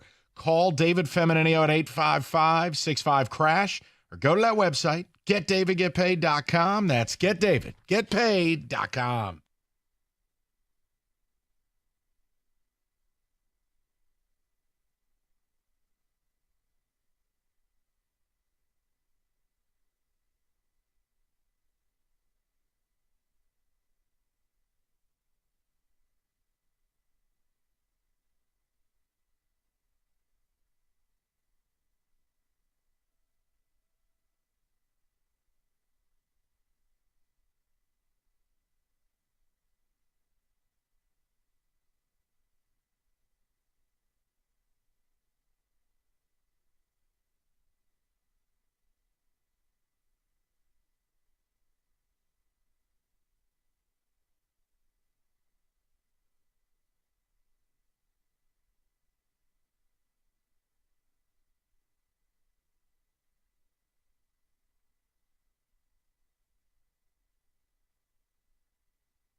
I'm going to do my best, Doug Karsh here. Breaking news this hour. All right, everyone stay calm. It's not good, but everyone just... Wait, here's the break. Out. Laser beam, Stevie? Not... Stay calm. I'm delivering bad news. Oh. All hope is not lost. I'm going to... Breaking news at this hour, per Elliot Friedman. Aaron Ekblad is staying in Florida. Everybody stay calm. Single file to the exits, please. Stay calm. Well. Now he's starting to look very silly. Very silly. He's got something better planned. McDavid. Bitch Marner to the Red Wings, baby. Yeah, if you could change the tax code, maybe. Listen, just stay calm. The offseason does not begin and end with Ekblad. Just calm. Is that Superman on your hat? What? I'm looking at your hat right now. No. Oh. It's the state of New York with the flag inside of it. Oh, it looks like a guy standing with a red cape. No, that's a lady holding the sun, or I don't know what the hell the state flag is. Hell, Michigan's got like a deer with 7 heads. It's like Medusa. And an elk. Yeah, whatever. No, I was just like, wait. State flags are stupid. I was like, is that a Superman in their hat? No. Okay. No. Why, do you want one for Michigan? I'll get you one. No, I'm just looking at yours like I couldn't believe that. I'll custom one for your fake high school. All right, so look, Ekblad is staying in Florida. Everybody calm down. Maroon and white, the leopards. We're going to go to the people. Let's go to Eric, 97.1. Eric, what's going on, buddy? Not much. How you guys doing? Good. What's on your mind? So, first off, Malik and the Pistons, they're in trouble. But anyway. Oh, we'll get to that later, Eric. Don't worry. I promise. Yeah. Does anybody find a coincidence between the Tigers' success and the Wings making moves right now? And it makes me wonder, is Chris starting to realize that if you put a successful team out on the field, it drives customers to participate in your other businesses, like buying pizzas or going to the casinos and paying for parking? Okay, hold on. I want to do this because we got like 3 of these calls last week. Please don't put me in a position where I have to defend owners, but I will do this with this one respect. If you call in and want to complain about the Tigers and say that payroll stuff and things, do it. But Red Wings have a salary cap, a cap in which the Wings are usually at or just under. There's never been a season where they've done the Anaheim, as we call it, and they're $30 million under. Eric, it's not correlated. Everything that has gone down has been about Steve Yzerman being rigid, not wanting to give out term, and he only wants to do trades where he wins 7 times over. I think those are all fair statements. Eric, believe me, I got no problem going after owners, but I think this Red Wing corollary to the Tiger thing, I'm sorry. I think it's a false premise. Okay. Do you think Chris is now putting pressure on Yzerman? Can't speak to it. I just think Because planet Earth in is. the last 7 years, I find it weird that, during the offseason, there haven't been big trades or any announcements early in the offseason. No, because Steve has a plan. I'm sticking to my plan. It's really no different than what Brad Holmes is doing. I mean, think about it. We like our guys. Yeah. We're seduced by our own players. We're going to pay our own. And we think that eventually they will all pay off. Eric, I think for the first few years, hell, maybe up until about 10 minutes ago, I think Steve just thought he was God's gift to hockey, and this is how it's going to be. I'm smarter than everyone, and you'll see. But I think now, Eric, they're headed into the centennial. They're headed into year 7. I think you're seeing a frustrated Yzerman. I thought he was very flustered at the press conference a few weeks back. And I think he knows the pressure's on. Absolutely, because early 2000s, you couldn't keep me away from downtown, and now I got no reason to go down there. And quite frankly, I think they should have went after Draisaitl last year, and they missed that opportunity. I'm not mad at you in the least, because reality is they don't have stars. They don't have players you want to reach in your wallet and pay to go see. Now, that doesn't mean they don't have good players. Dylan Larkin's a good player. Lucas Raymond, Mo Seider, these good players. They're not superstars. People have deluded themselves into thinking they're superstars. They're not. They're good. Are they first-line players on a Stanley Cup team? Absolutely not. They're not. It's the same thing Piston fans do.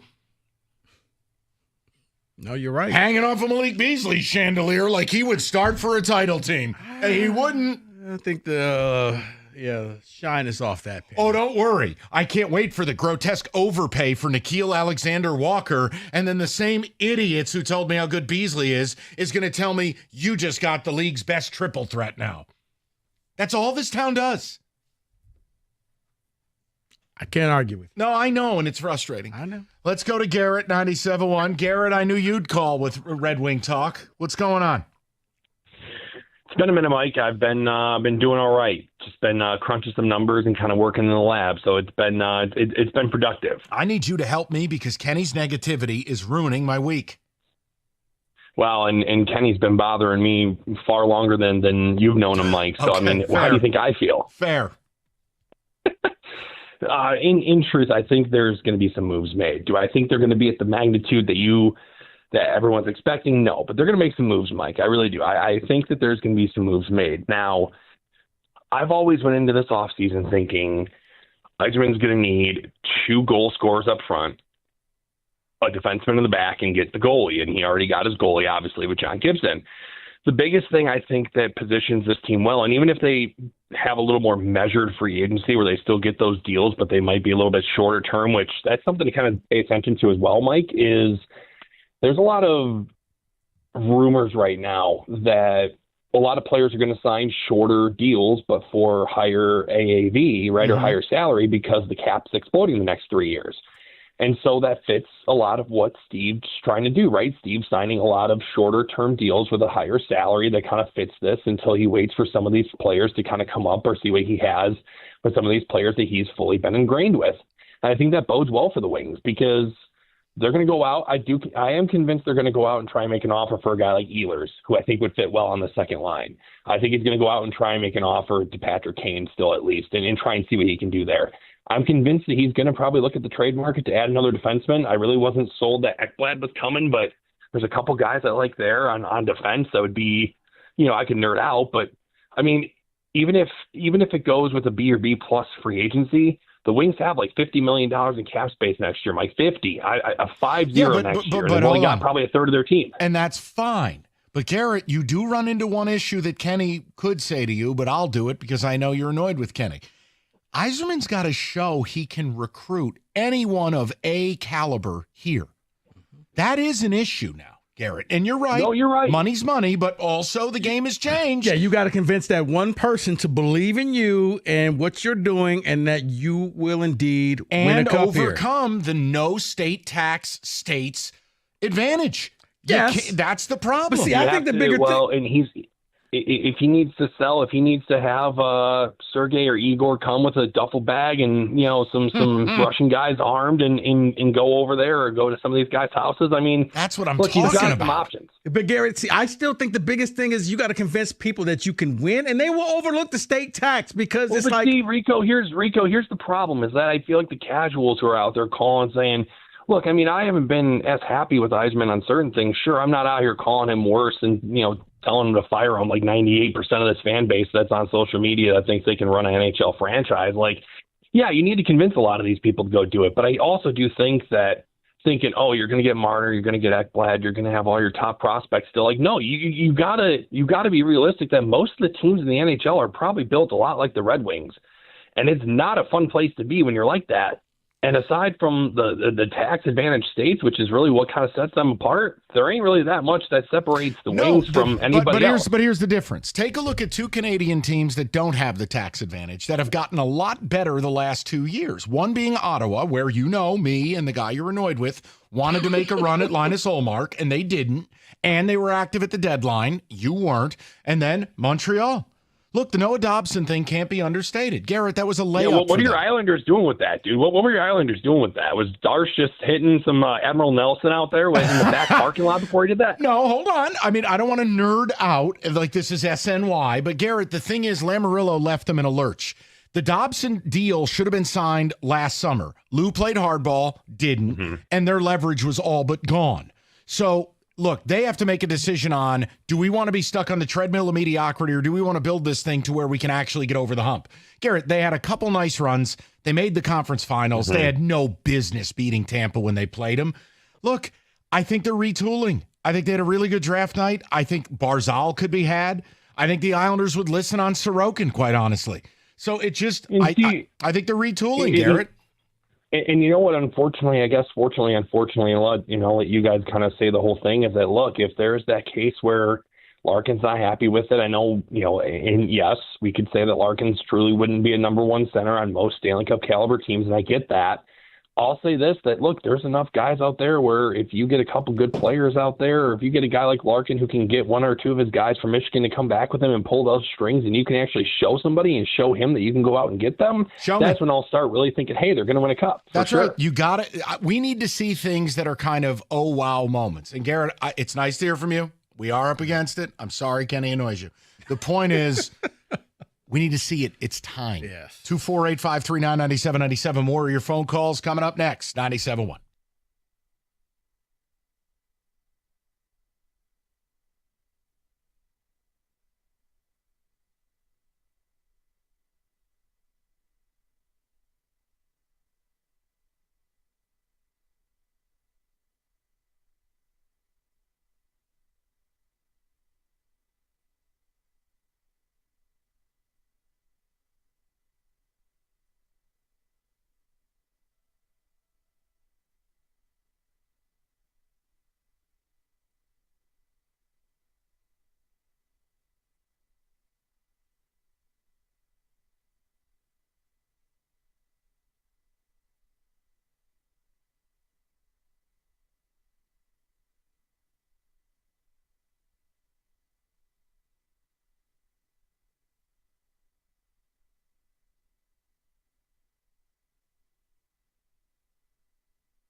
All right, we'll knock out your calls, get to a little football. Hold on, buddy. I got something real quick for you. More Give me breaking 30 news this hour? Give me 30 seconds. Nothing Wings related, but you may find this funny.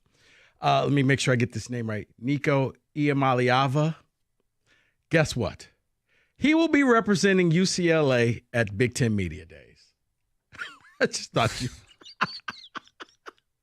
He hasn't taken a class yet. Oh, my God. And he's not the guy you want representing your school after the way it ended at Tennessee. Because you know that's all the questions. Yes. I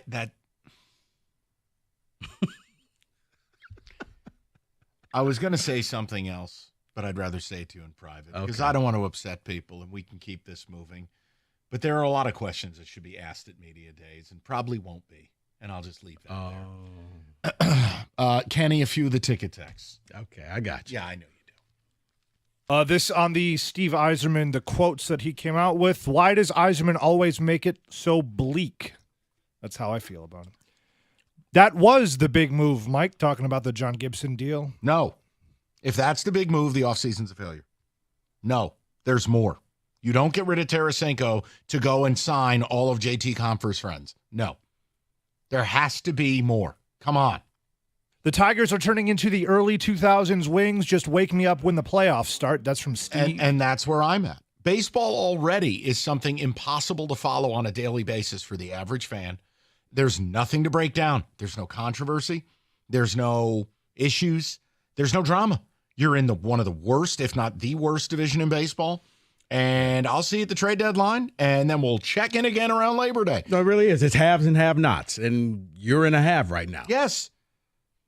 I don't understand that there doesn't need to be a daily ball washing for this team. Well, we know they're really good. Yeah, 162 games. It's difficult to get excited for all of the wins because in the end, they're probably going to be close to 90, 91 wins, which means they're going to lose some games. I thought Cookies was going to need a wet wipe this morning. I tuned in a couple different times, and I was just like, dude, are you okay? You're not going to make it till the end of the year. Like, there's no blood in your legs. It's June 30th. It's okay to just be like, yeah, really nice game last night. Scooble's going to win the Cy Young. Next. He's excited. Dude, it was approaching disco levels. No. Minus the dress up. Yeah. Well, you know, he does overdo things. A touch. Let's go to Bill, 97.1. Billy, what's going on, buddy? Mike, the last time I talked to you guys, Yzerman had just traded for DeBrincat, and I offered friggin' Kenny a cold, delicious PBR on the air, and he said he'd take me up on it, but that was 2 years ago. I'm willing to let it slide that I haven't heard back from him. But like Garrett, I'm done with Kenny for today. Done. Oh. How? No, listen. You're on Bill, you're on my team. No. Bill's with me. Mike, something's happening. Mike, this is the first time. This is the first time in at least a year that I've been with you on hockey. Okay. Every other time, I almost turn you off, but I rarely, but I almost do. Okay. But here's the deal, Kenny. Do you really believe that Steve Yzerman is going to show his hand at a press conference to you or anyone else? He's lying to us. He always lies to us, just like Penny Holland lied to us. It's exactly the way he should do it. He's got something in the works. It's probably DeAndre Miller. It's possibly Robertson, if we're lucky. But, I mean, and look, come on, man. Does anybody really think Ekblad was not going to sign with Florida again as they try to three-peat? Well, they're going to keep everybody. They'll find a way. They will find a way. So Yzerman's plan, I don't think, was Ekblad. But here's my question. So what now I think the defenseman market's easier to identify. Bill. Yeah, the guy in Los Angeles, bring him. Who's the top 6 forward that we are adding to this team? Robertson would be great. Show me. Marner's a pipe dream. Marner's a pipe dream. That's not going to happen. Marner's going to end up in Vegas or L.A., isn't he? Yeah, for $14 million. Just not here. Not in Detroit. I think Robertson's a real possibility. I think they could go after him, and I think Yzerman's clearing space for that. I think he saw Ekblad in the wind. I don't think that was any possibility. Yeah, if you showed me Robertson and Keandre Miller. Now the problem is, neither are free agents. You got to make trades for both. Bill, exactly. I just believe the Tarasenko thing's an absolute correlation to something is happening. I have to believe that. Yeah, otherwise, here's the deal. So I give up. So I was completely annoyed with Yzerman when it looked like he wasn't going to buy out Tarasenko and friggin' Hull. but he'll do something with Hull. Who knows what? But the Tarasenko move was brilliant. I mean, you can't do it any better than that. No. And for us to doubt Yzerman, that's a pipe dream also. Whoa, Kenny, Bill, stop. Bill, Kenny wait needs a to stop. Bill, No, hold on, Bill, hold on. Mike, he's proven you wrong today. How? Hold on, whoa. How am I taken astray? The guy actually did his job, and therefore he proved us wrong? Wait a minute, You're taking Bill. us straight for 12 months of going at Yzerman. Hold on. So what has he done I agree exactly? with you today. All right, but what has he done to exonerate himself? You're telling me the He John has done Gibson move? No, absolutely not. John Gibson was a good move, but not a franchise-saving move. Agreed. Yzerman has done what he could do with the worst draft history created by Gary Bettman and this league ever. No one has had a track record like that, and that's no fault of Yzerman. He's drafted the best he could in the first round. Scouting has been a problem. There we go. Scouting has been a problem. So there's where we're going to meet in the middle. I don't criticize his drafting. I didn't want to use the 13th pick. If you want to get mad at me for that, that's fine. But the pro scouting is bottom 5 in the league. Agreed. So, we got to meet in the middle, Billy. You're not exonerated if you tell me you got a bottom 5 pro scouting department that you run, and you keep Chris Draper employed. So, what do you want from me? Come on now, Bill. Now, I'm fine. You want to knock Kenny? Knock him. How come I'm getting the left and right from these people? Because you're negative today. Nah, I was wondering. I was like, wait, is he angry because you were positive? But he's saying what you said in the past. I was so confused. For a Bill's second. upset because I'm unsatisfied with Steve, but I am willing to give someone credit when they do good things. But boy, does the bad outweigh the good. That's not how America works. What are you talking about? All right, then. Breaking news at this hour. 248-539-97. Doug was delivering wartime updates this morning. Breaking news from the Middle East. All right. We're going live to Gator in the UAE.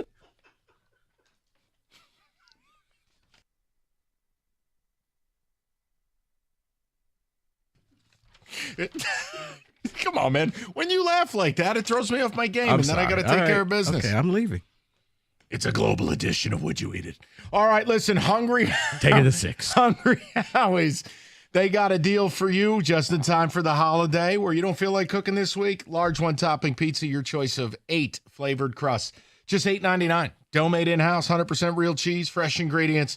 You name it, they got it. 20 toppings to choose from. Just $8.99 for that large one-topping pizza. All you do is download the app or go to hungryhowies.com. That's it. It's an online carryout only, but there's no other conditions. There's no other BS. You just download the app, start your order, $8.99 large one-topping pizza on the online carryout. It's Hungry Howie's, limited time only.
All right.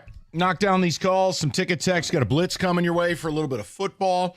And Kenny and Cookie's weekend in feedback. Apparently, Cookies and Kenny were not thrilled with the Red Wings this weekend, and it elicited quite a response from social media Wing fan.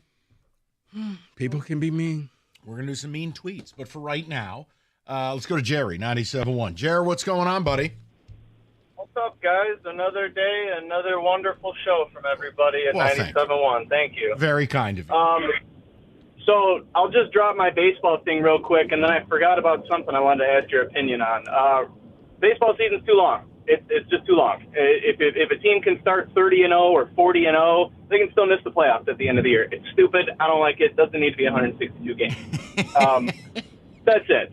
Now, there was a story dropped today, and forgive me because I know you guys started too. Have you guys talked about Malik Beasley at all? We are going to get to that in a little bit, but I'm happy to discuss it with you right now if you like. What do you want to know? All right, just real quick, I wanted to know your opinion on this, or maybe like, a tinfoil hat theory kind of guy here.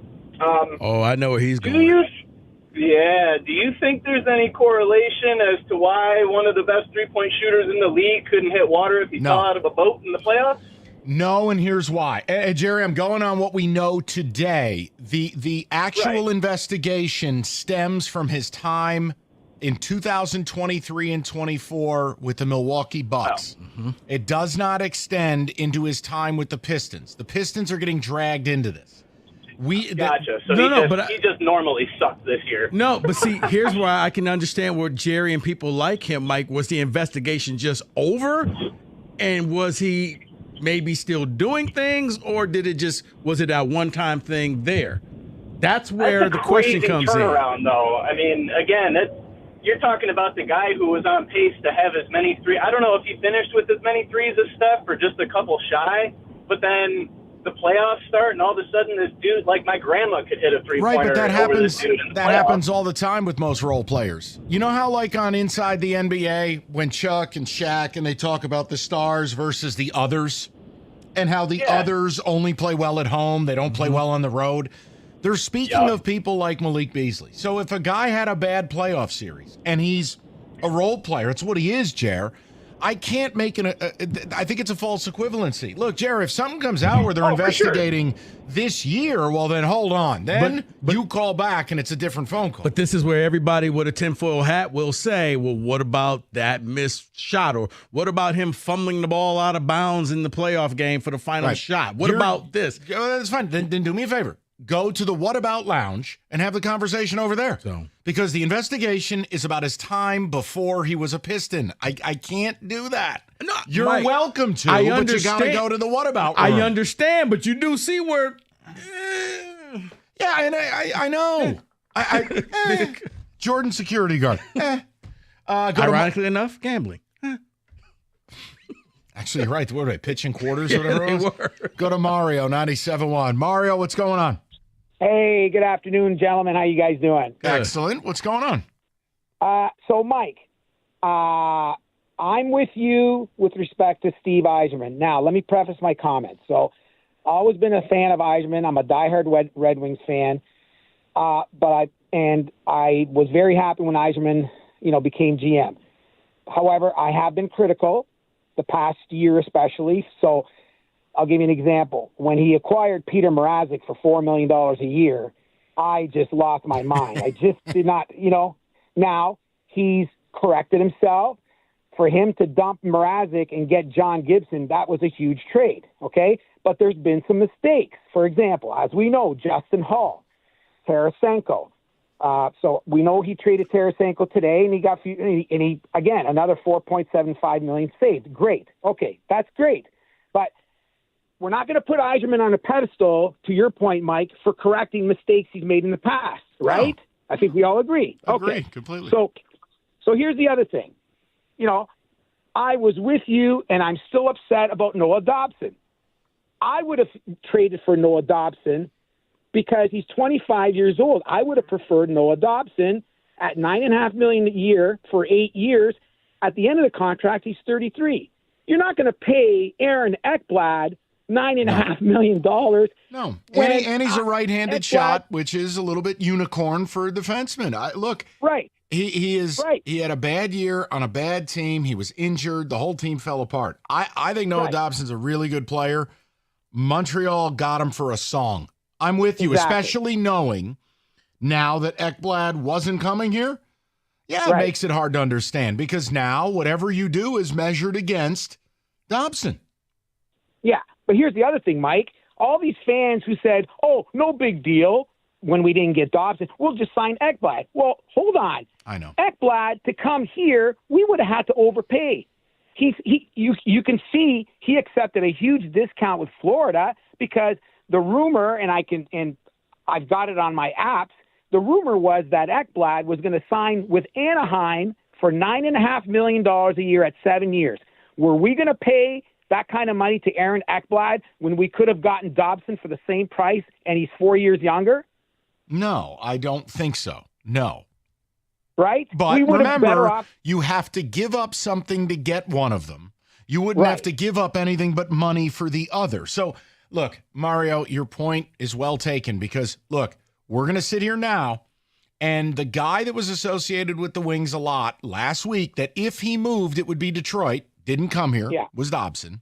And then the prevailing thought is if the Wings were going to address defensemen in the free agency crop, it would be Ekblad. Oh, he's a Windsor kid. The whole point is that's not available. It is now incumbent upon Steve Yzerman to get, and this is not easy, I'm not telling you, but Kenny, that's what the money's for. That is why we pay you. Like, yes, you need a top 20, top 30 defenseman in this league. You need a top pairing guy.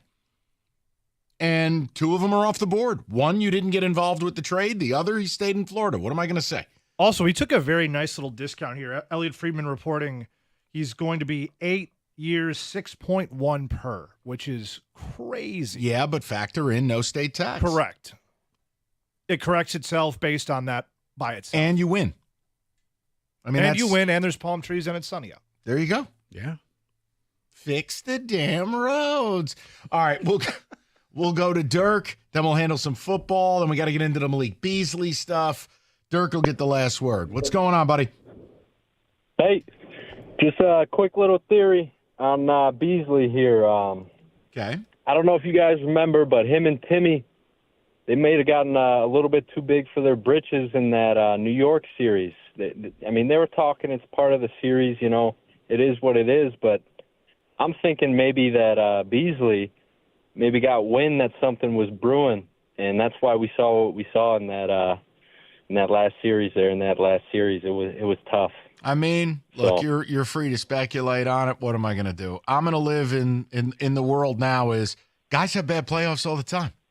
I mean, sure, no problem. You know what I'm saying? I mean, Dirk, I'm a Celtics fan. I've been all over Jason Tatum at several points in his career for being a complete zero in the playoffs.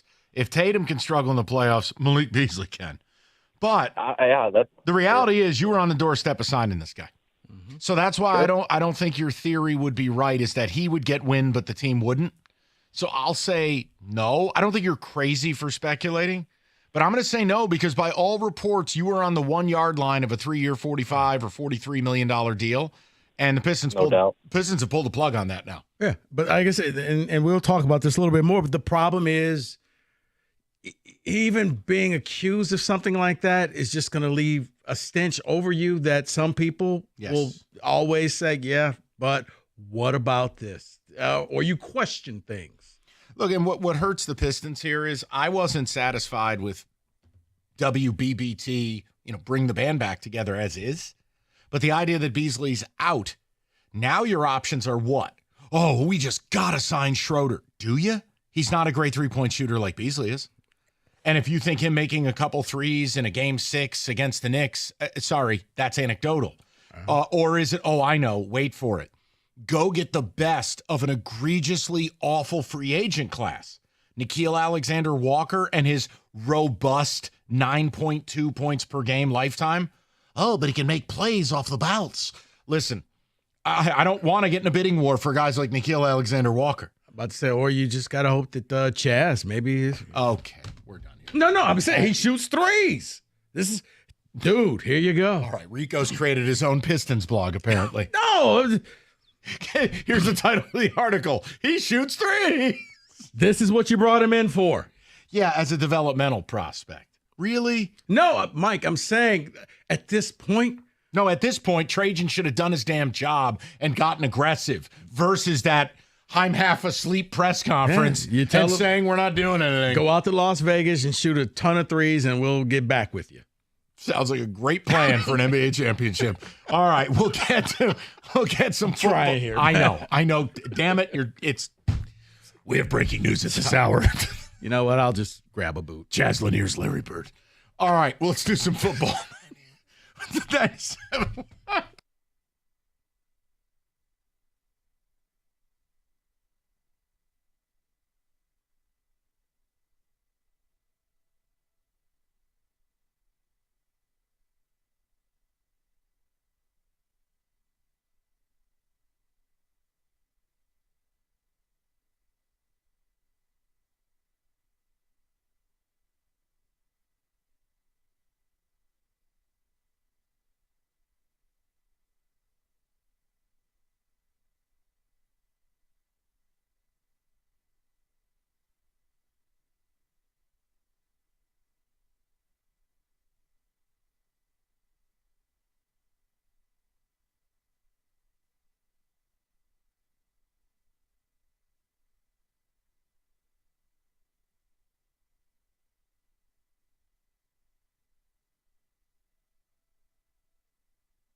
All right, let's touch table on some football.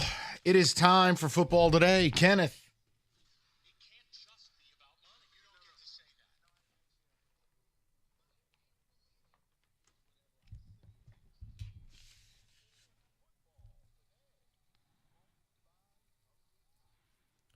All right, boys, we got 10 contenders to win the Super Bowl. We have 10 problems that each of them may face. I want you to tell me. What do you mean? The Lions have no problems. They're the bestest team ever. Well, Signed Lions fans. That's where we'll start.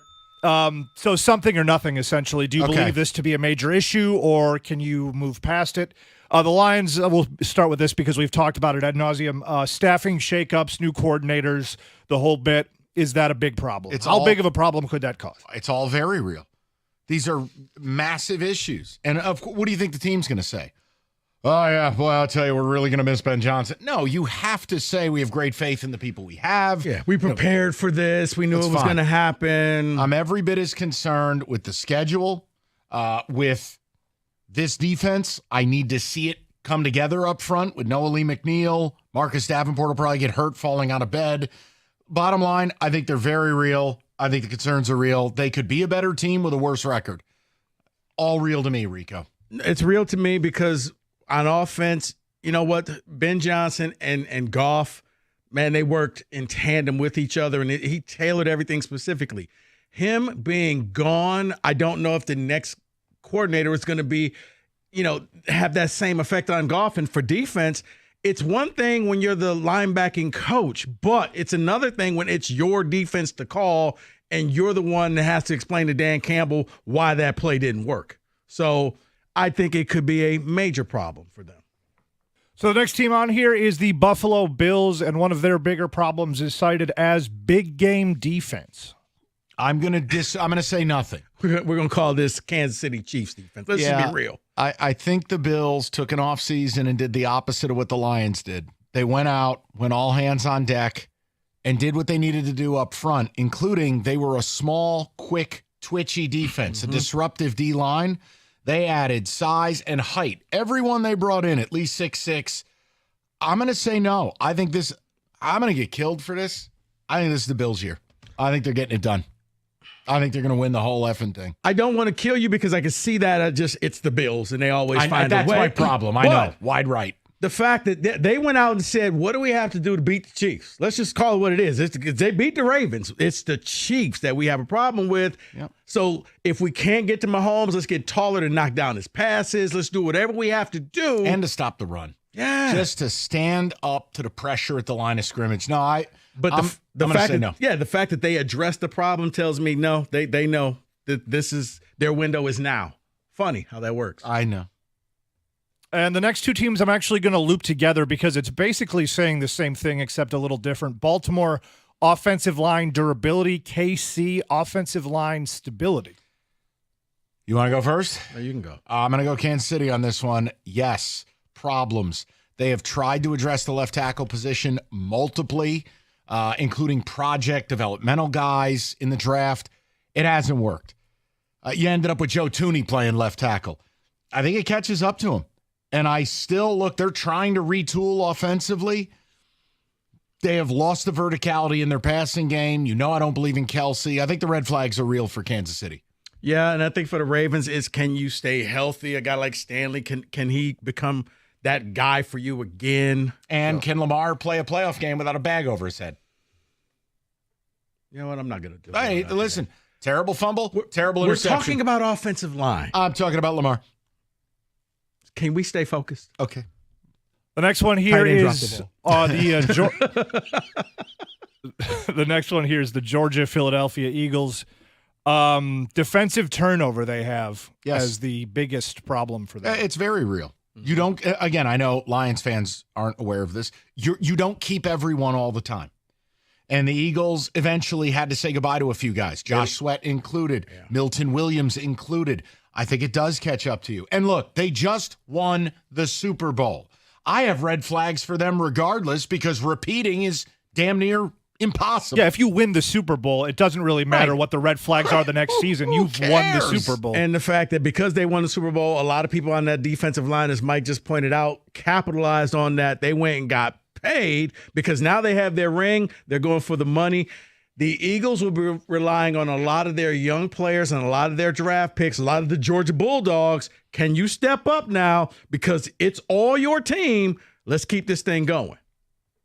And this one I feel like we also talk about quite frequently. Let's go in division. Minnesota Vikings, J.J. McCarthy. What is he? What's his ceiling? What's his floor? What's he going to turn out to be? Because that's ultimately going to be the axis that team swings off of. I mean, the ceiling ultimately would be a Baker Mayfield type guy. Not mobile quarterback, but mobile enough. Not the biggest arm, but a good arm. You know, not the flat, but like a competitor. On a key third down play, you do whatever it takes to get the first down. He's a gamer. Now, like Baker, I think that's a good comparison. Like, again, I've said this for years. If JJ would have gone to a place like Ole Miss or USC with a Lincoln Riley or a Lane Kiffin, we'd already have these answers.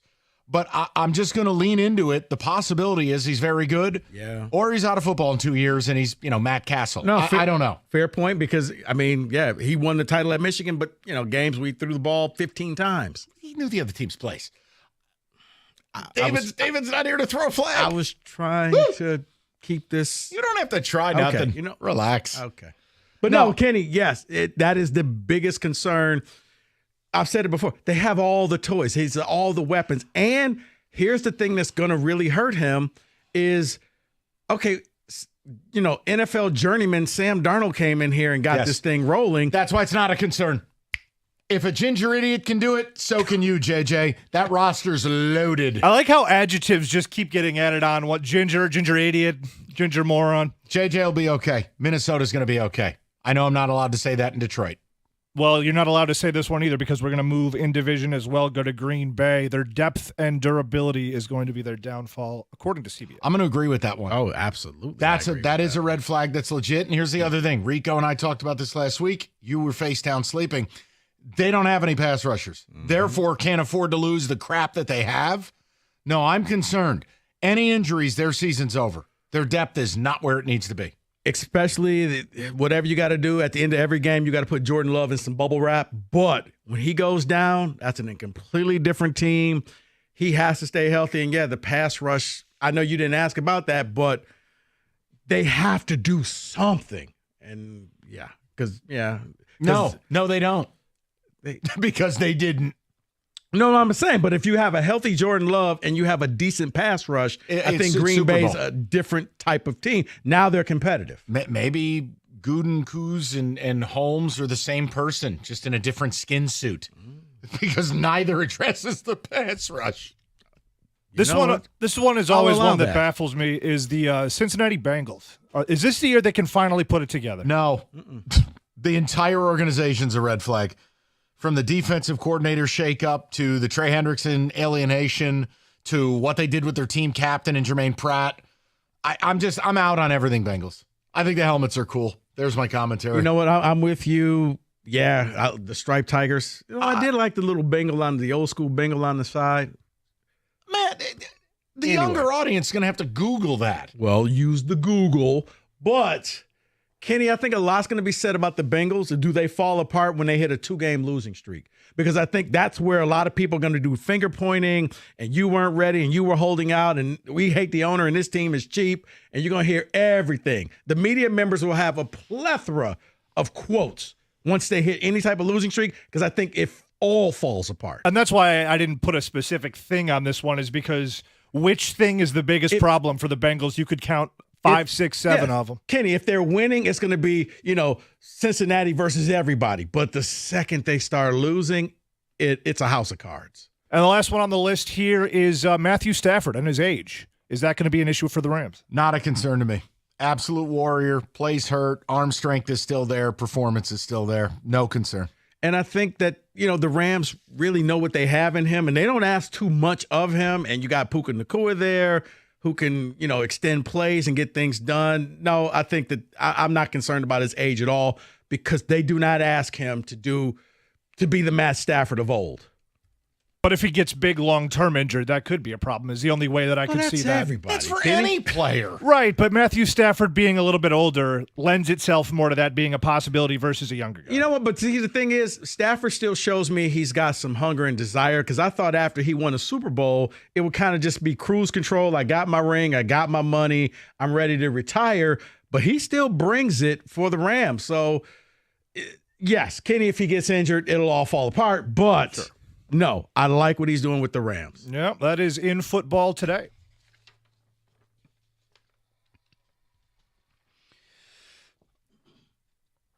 Summer heating up. What are you waiting for? Obviously, the heat wave has already happened. If you lost power and didn't have an answer for it, that's a terrible mistake. Call Mastercraft Heating, Cooling, Plumbing, and Electrical. You can upgrade your system now and save $1,000 while you do it.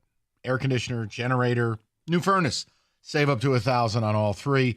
It's Mastercraft. Honest work. Great same-day service when you call before noon. Get scheduled for a free in-home estimate with mastercraftheating.com.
Okay, Kenny, a couple of the ticket texts. We will get to Malik Beasley in the 5 o'clock.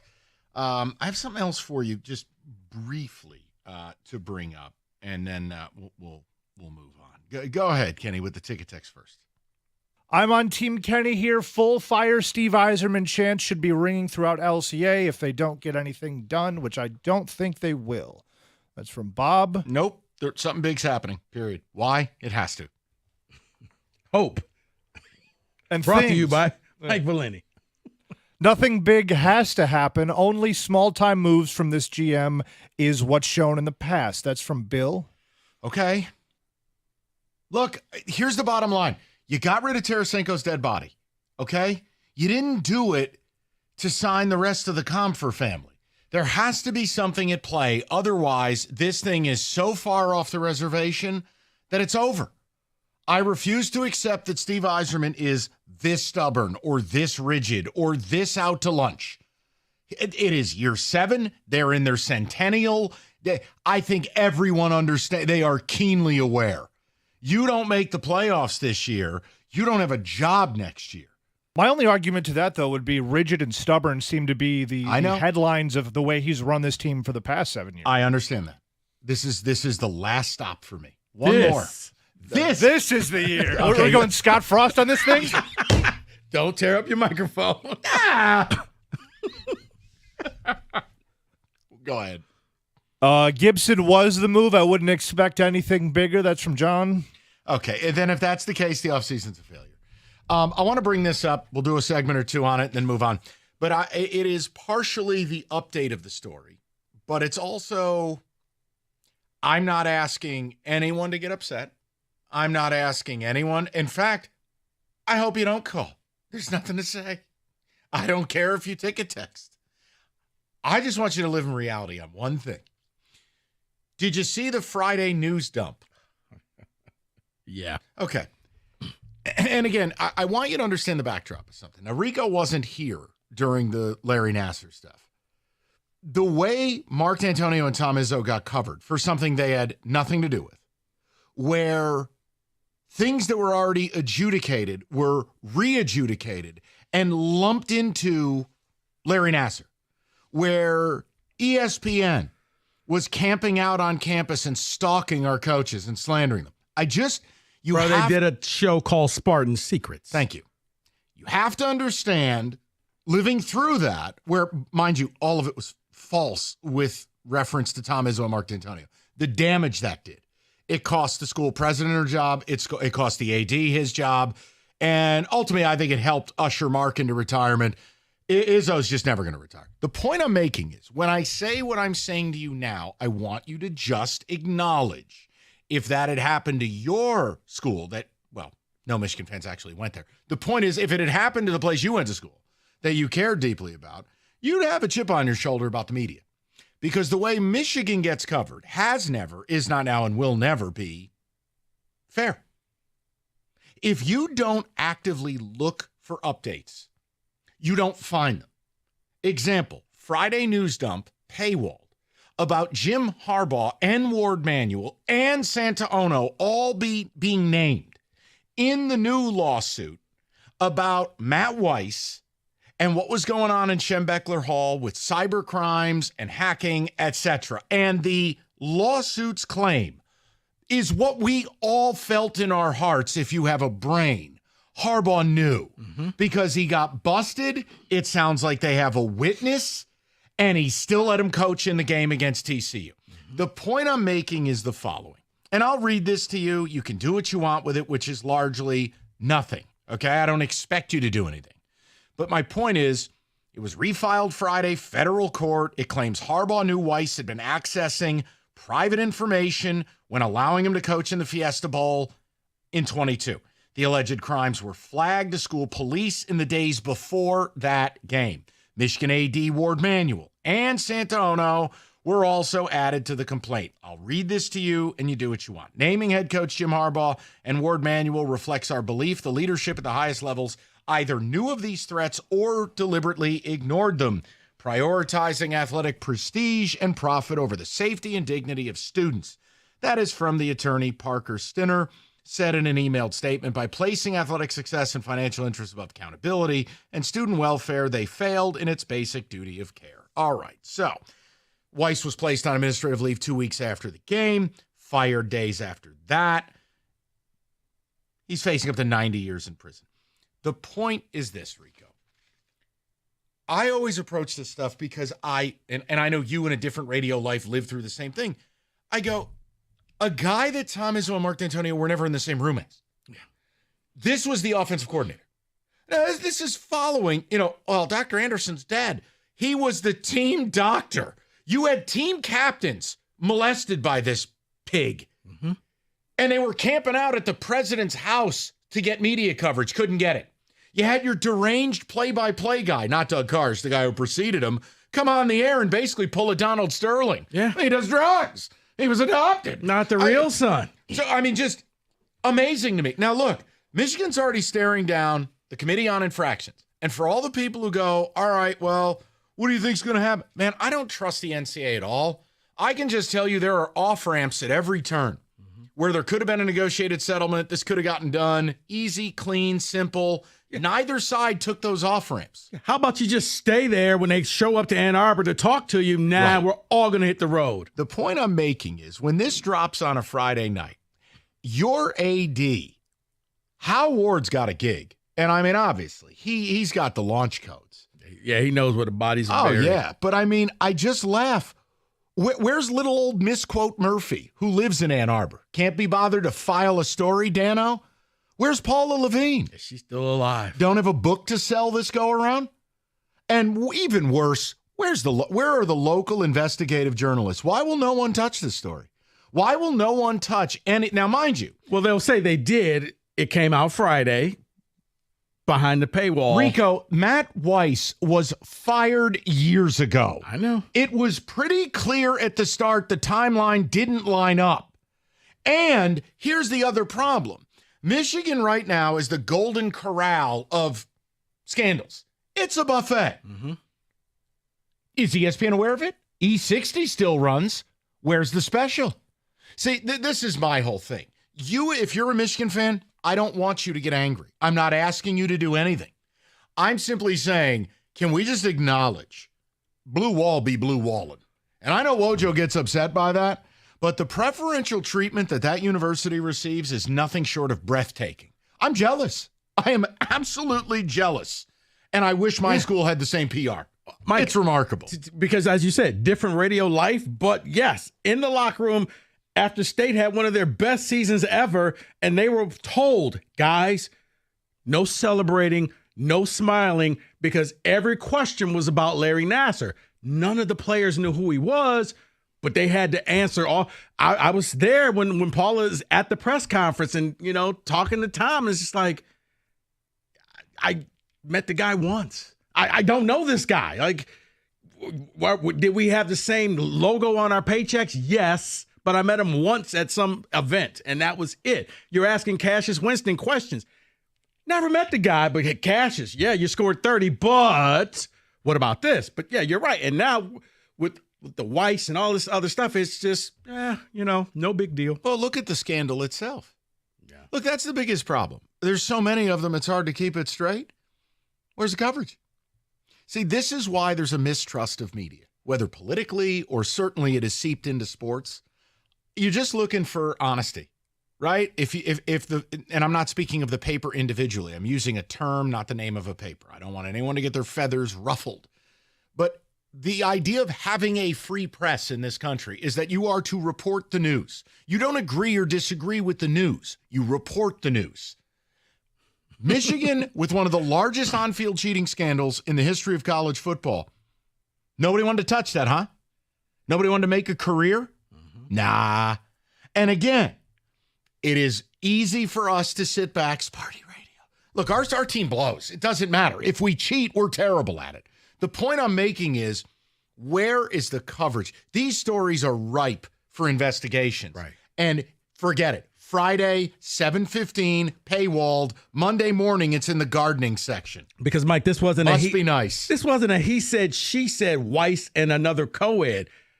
Hundreds, thousands hacked photos things out there. And your coach allegedly knew. He still let him coach. And then he was ceremonially let go. But, like, okay. And then your athletic director, yeah, sounds like everybody knew. All the bets and all of that stuff, okay. The whole point is, what is it? 13 Michigan assistants under Harbaugh have either been fired, suspended, show-caused, or left.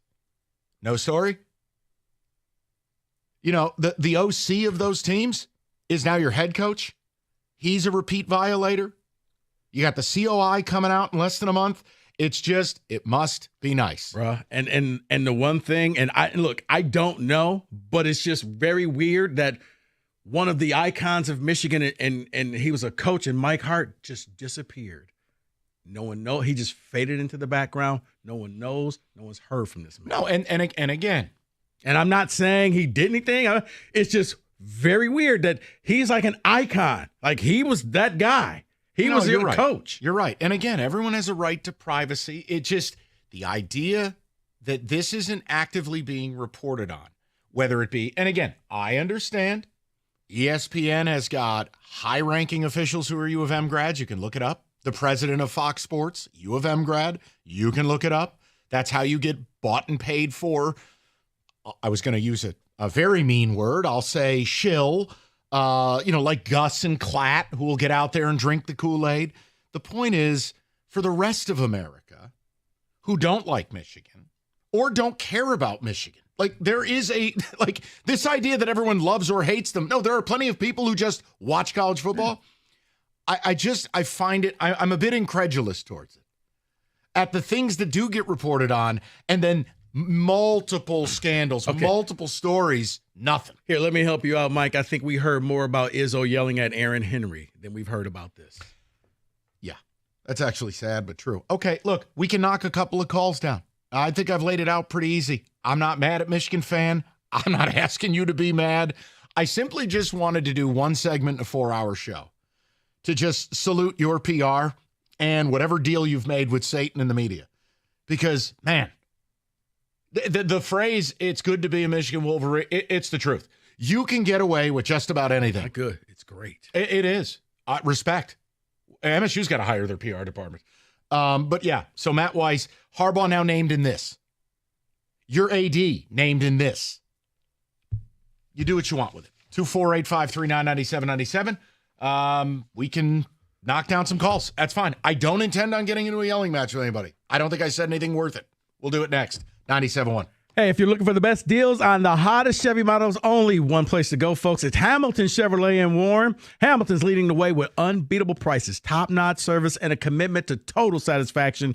Andrew and the sales staff, they want to be your Chevy dealer. So whether you're looking for that sleek sedan, tough truck, or a spacious SUV, Hamilton Chevrolet has the inventory of brand new 2025 and 26 Chevys, and the selection is best right now. So no more waiting months for your dream car. Nope, none of that. Hamilton is stocked up and ready to get you on the road in a Chevy that'll fit your lifestyle and your budget, including the June Rico deal, a 2026 Chevy Equinox LT for $299 a month for 36 months. Walk into Hamilton Chevrolet right now with $995 down. You'll drive off with 10,000 miles a year. You know what I say? The best deals are found at 14 Mile and Mile. Go and see my guys at Hamilton Chevrolet for details and find out why Hamilton is leading the way. More at HamiltonChevy.com. Chevrolet together, let's drive.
All right, we'll knock a couple of phone calls down. Here's the deal. If you want Yzerman and Red Wing discussion, we had a very good one. And I think something big is en route. I do. Kenny says no. Odyssey.com rewind. Talked a little bit about the Tigers. Division's over. You want to know how I know it? Kansas City, Minnesota, and Cleveland all had a worse June than the Colorado Rockies. This division is over. Start selling the AL Central T-shirts and ski goggles in the team store. Brother, you win. You know what? Take the rest of the show off. Thanks, buddy. Because, wow, that was a power stat right there. I try to give you one of those a day. That was we're power stat. We're going to get to Beasley in the 5 o'clock, but I brought up one segment of just the Friday news dump. Matt Weiss, this lawsuit's heading for billions, would it be? Harbaugh and Ward Manuel are now named and accused of knowing, and then he got to coach in the Fiesta Bowl after allegedly Michigan cops, and there's a witness apparently saw him doing the dirt. So my whole point is, where is the media? You had RVs camped outside of Izzo, and he never met Larry Nassar. It's just, this is why no one trusts the media. That's all. So do what you want. Let's go. Ali, 97.1. Ali, how you been? What's going on? Hey, what's up, guys? How's it going? Hey. Good. What's on your mind? Good. So I was just calling in because I caught this part of the show. So I'm as Walmart Wolverines you can pretty much get. I didn't graduate from Michigan. I've been a huge Michigan fan my whole life. I went to Central instead. So my whole thing was with the whole cheating scandal that happened last year, the sign stealing thing. I didn't, so to speak, really mind it because I was always in the boat of I'm sick of getting our butts kicked every year by Ohio State and the SEC and whoever. Let's do something to get the upper hand. I'm that kind of a fan. I really don't care. Sure. Win by any means necessary. But this whole other side of it with the Matt Weiss and this really weird scandal going on with him and the university and not being covered, it's strange. I just hate stuff like that. I give MSU plenty of trash talking or whatever you want to call it when they were going through the Larry Nassar thing. So I think Michigan not catching any flack for this, it's a bunch of BS because honestly, this is something I don't like or want to tolerate on my own team. There does have to be some sort of accountability here where we as the fans or the general public, know what's going on when we're sending your kids to these universities. This is stuff that's probably happening at a lot of universities, unfortunately, as you've seen in Sure. USC, Ohio State, including the documentary that just dropped, Surviving Ohio State on Netflix. Yeah, exactly. So I love the school, I love the team, I love the sport, whatever. But when these types of scandals happen, I don't care who it is. If it's Jim Harbaugh, it could be Mike Hart. It doesn't even matter. Even Bo Schembechler, I think that statue should have been gone years ago at this point, and renaming of Schembechler Hall should have happened at this point. Agree totally. I don't understand. Well, so what's so hard? I mean, even if I don't know, I haven't heard any of my own fans say this just yet, in person at least, but I don't know what's so hard about admitting that, listen, there's scumbags everywhere you go. Doesn't matter what school or sport or affiliation. I'll tell you why. Ali, I'll tell you why, okay? And I don't think this is theory so much as fact. And I mean this, no sarcasm, because no school's fan base and their identity is more tied in the mythology of integrity and being morally superior to others than Michigan. The Georgia fans don't do that. Bama fans don't do that. The leaders in best thing, the winners of the integrity conference thing, hurling insults at others that they cheat but you don't. And that's just, no school is more tied up in that than you. No, you're correct, because it is. As soon as something happens, well, look at this school and what they did and what they did. Right. Okay, well, they had their time on the stand. Now it's your turn. You go up there, do your confessional, and then we can move on. Yes, But instead, the rules of Sparty Radio have been very simple from the beginning, Ali. You do not need to feel any way you don't want to feel about the cheating scandal, but you also don't get to tell others they don't get to care. Those were the rules of engagement from the fall of 23 on. Right. I've never changed it. You're not a bad fan if you don't care, but you do not get to be only Buckeyes and Spartans care. No, it's pretty obvious what went on, and I got to be honest. Now with Harbaugh getting named in the Weiss thing, look, it's very obvious your program went rogue at almost all levels. Right. And the funny thing is, this has nothing to do with the cheating scandal. This is something totally different. There's so many different things. It's no, Because then you'll get, well, it's just a cheeseburger. Nope, wrong scandal. That was the first one. Right. Not the second or third. Correct. That's the whole point. And again, for the people, look, I have no idea what's in the COI. Nobody knows. I just know they could have gotten this done multiple pathways earlier, and they didn't. The idea would be, oh, well, you can't punish the kid. No, hold on. The program has to pay a price at a certain level. And if you go through historically, a lot of programs have faced some pretty severe stuff for some pretty minor stuff. Yeah. What you did is not minor.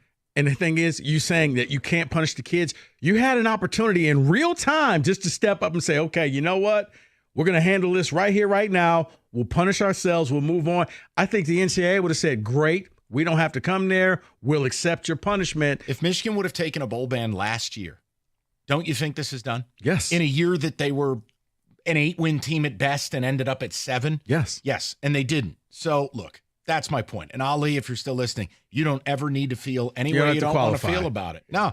Oh, I don't care about stuff like that. As long as you root for your school, you do your thing. I don't care. It's when people take it to this academic level and it's like, okay, well, you have a welding certificate. I'm not going to let you trash my degree.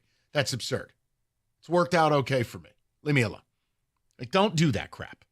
Oh, moo you. And it's like, right, you operate a milkshake machine. You do. Stop okay. it. You do okay. You get my point, Yes. Rico. It's just don't take it there. I hate that stuff. Yeah, your degree, but like, bro, you can't spell cat if I spotted you the C and the A. Uh-oh. I quit.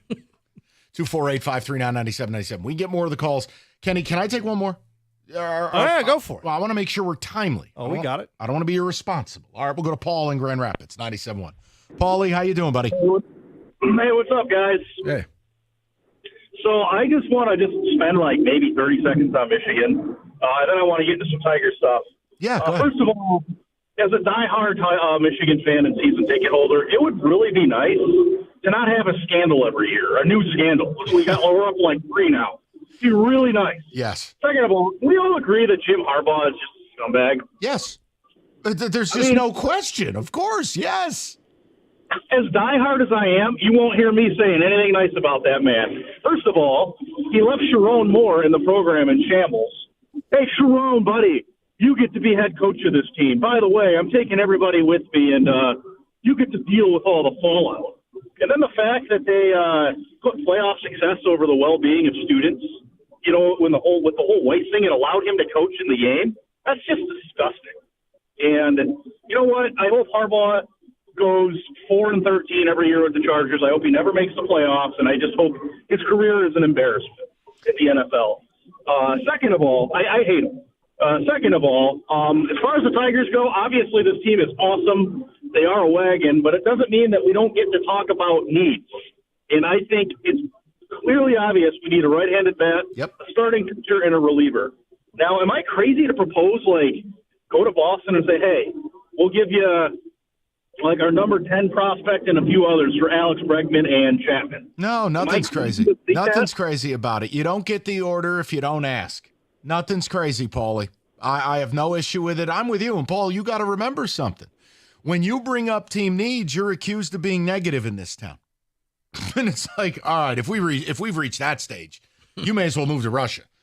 But because for me, it's simple. Saying you have needs because it's about the Dodgers, it's about the World Series, and it's not about being 500. Mm-hmm. No, that's actually a conversation you have to earn having. So no, you're not crazy. I would be canvassing for high leverage relievers and a right-handed bat. The starting pitcher, I can wait a little bit more. Mize, what do we get out of Alex Cobb? Flaherty, turnaround or not? I've got a few weeks on those. Okay, but I would also say if a deal is there to be made, make the deal. Okay. Man, don't threaten me with a good time. Okay. I'm in. I love trades. 248-539-9797. All right, America's favorite place to watch football. It's Stadium Swim, located at Circa Resort and Casino. All the biggest games, best viewing experience, built for you, the fans. 6 pools, 3 levels, perfect view of the big screen, located at Circa Resort and Casino, right in downtown Vegas on Fremont Street. It's Stadium Swim. Book your spot today at circalasvegas.com.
All right, let's get all the football you need. There was actually a major trade in the NFL, or depending how it was reported, 2 of them between the same 2 teams.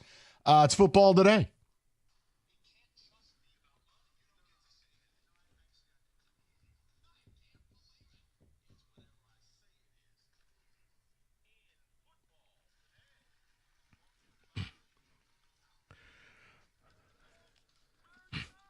Okay, you know what, Mike? How about we just jump right into the trade between the Steelers and the Dolphins? Pittsburgh receives Jalen Ramsey and Jonnu Smith, tight end, and the Dolphins get Minkah Fitzpatrick and a 5th-round pick in 2027. It's crazy. I mean, did any team win this trade?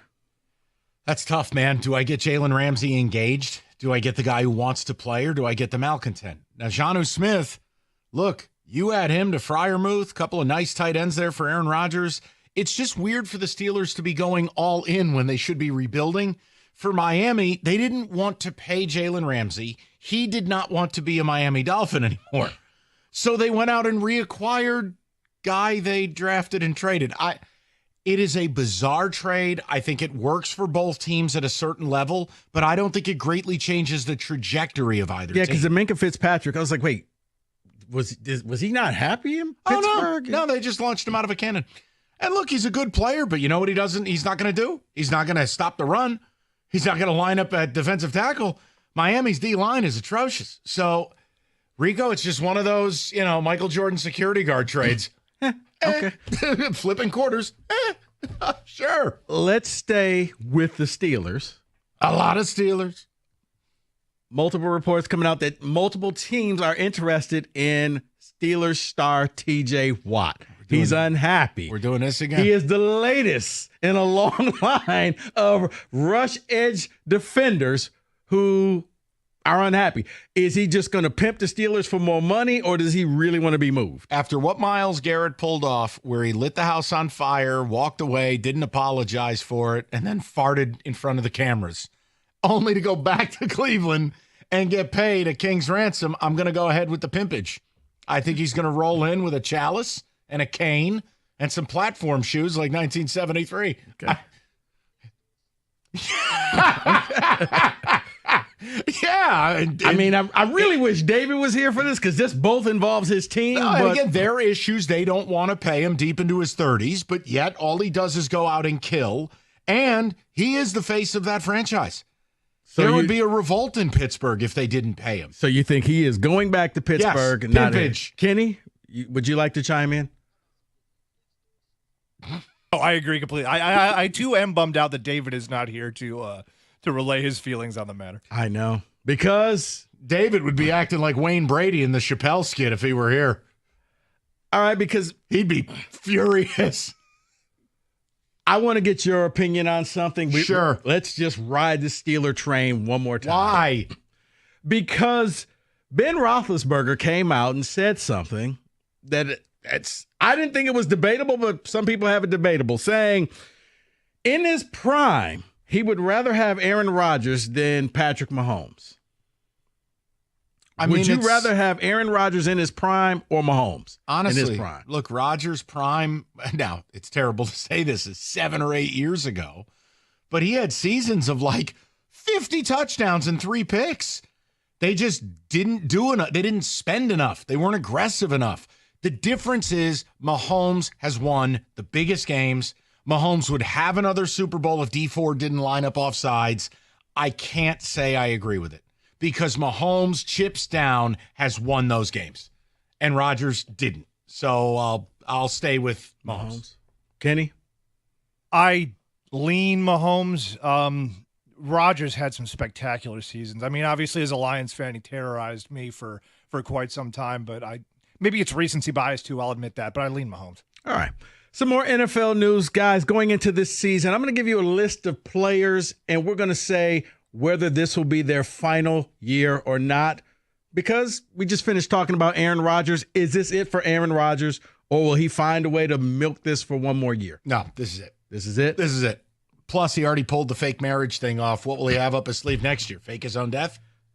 You know what? I can see that. Change his name. He'll be the guy who leaves for Uzbekistan without telling his family. He'll pull a Bobby Valentine. Now, this is it. I'm not even convinced he finishes the season. Really? Okay. He might get his head taken off. Travis Kelce. Why? Is this his final season? Yes. 100%. Goes on tour? I think Taylor will make him retire. Yeah, I think it's over. There's no way they're not getting married and it's going to be the end. Plus, she's going to pull a Giselle and say, hey, you need to retire? No, it's just, look, I laughed. I read an article last week when it was like, oh, Travis Kelce and changing his body. And I'm like, looks like he drives an Astro van. Like, I'm sorry, but this is not.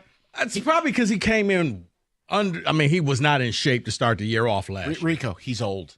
And guess what? It's rare for someone to be one of these physical freak shows like James Harrison. You know, that guy looked like Terry Crews in his later years. He still could play. Right. I don't know if you've seen. But that's rare. Yes. A LeBron is rare. Right. Travis Kelce looks like someone who helps you paint your fence on a Sunday afternoon for a six-pack. Neighbor Travis. Hanging out with Jeremy Otto. Hi diddly do, neighbor. Kenny Travis Kelce.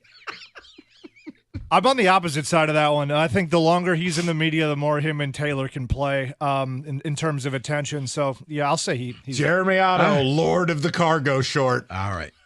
Hi diddly do. Next name. Will they retire or will they play another season? Matthew Stafford. Play another season. Still playing at a really high level, and I think that football team with a young, cheap, talented defense, I think they're going to make some noise. I think he will play past this season. The only thing that would stop him for me would be health. If he can stay healthy, then yeah, he's going to play. See, I do wonder if they win the Super Bowl, do you just you're adding caveats now. I'm saying you're mean. I'm not mean. Okay, next you changed name. the question midstream. Calais Campbell. Last season. This is the last stop. Levante David.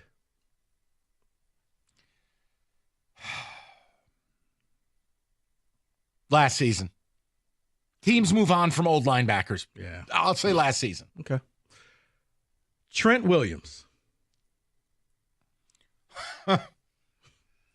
Not last season. Really? You'll beg and plead and keep him. 37. Okay, last season. I don't know. He's so good still. He is, but it's right. It's one of those, when do you finally replace him or do you just let him hang on? Bobby Wagner. Not last season. Supercomputer. Still playing at a high level. Two more. Kirk Cousins. I don't know if he's playing this season. So last season. I could easily see him grilling steak on foil like the maniac that he is. Was not a good look for him. Neither was the Bible story after losing a playoff game. Okay, there's always time for the Bible. I needed Kirk in the backyard slamming a bottle of whiskey because he let Danny Dimes burn his house down. Instead, he was Jeremy Otto. Hi diddly do, family. How was everyone's day? You just lost a home playoff game, ass. Act like it. He said that family first, and he meant it. Right. Final one, Russell Wilson. Oh, last season, for sure. He's here for 5 games, and then he will go into vapor. There's just no way, man. What? No, just the Giants will be 0-5. The calls for Jackson Dart will become insane. People don't realize Jackson Dart's going to be terrible. Is there any way that the Giants could, because every year there's that worst to first team? Yeah. Any way that could be the Giants? If their defense, okay, do you remember the Bears defense of 7 or 8 years ago where they scored 80 touchdowns? Yeah. And they just killed everybody. It might have been the year they had the double doink. If the Giant defense is that, where they've created this wrecking crew up front and Abdul Carter's Micah Parsons and Dexter Lawrence remains the best interior lineman in football. Thibodeau explodes. Brian Burns is hey, if anything's possible, but not probable. Oh, Jesus, no. Okay, just curious. I'll be shocked if they win 6-7 games. That's your NFL Blitz, 97.1.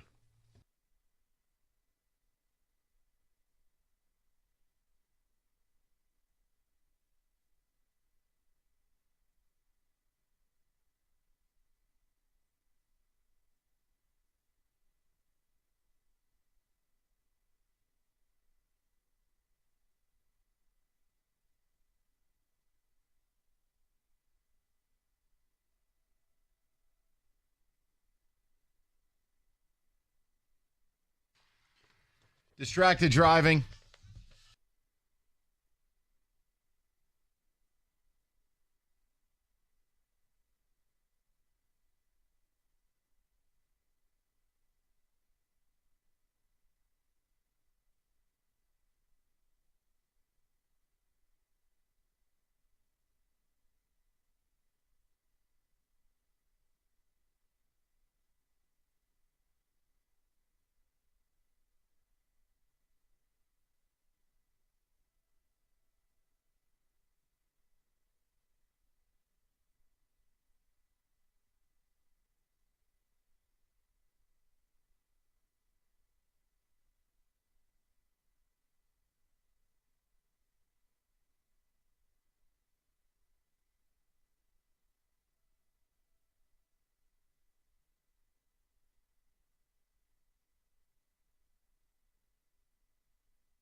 All right.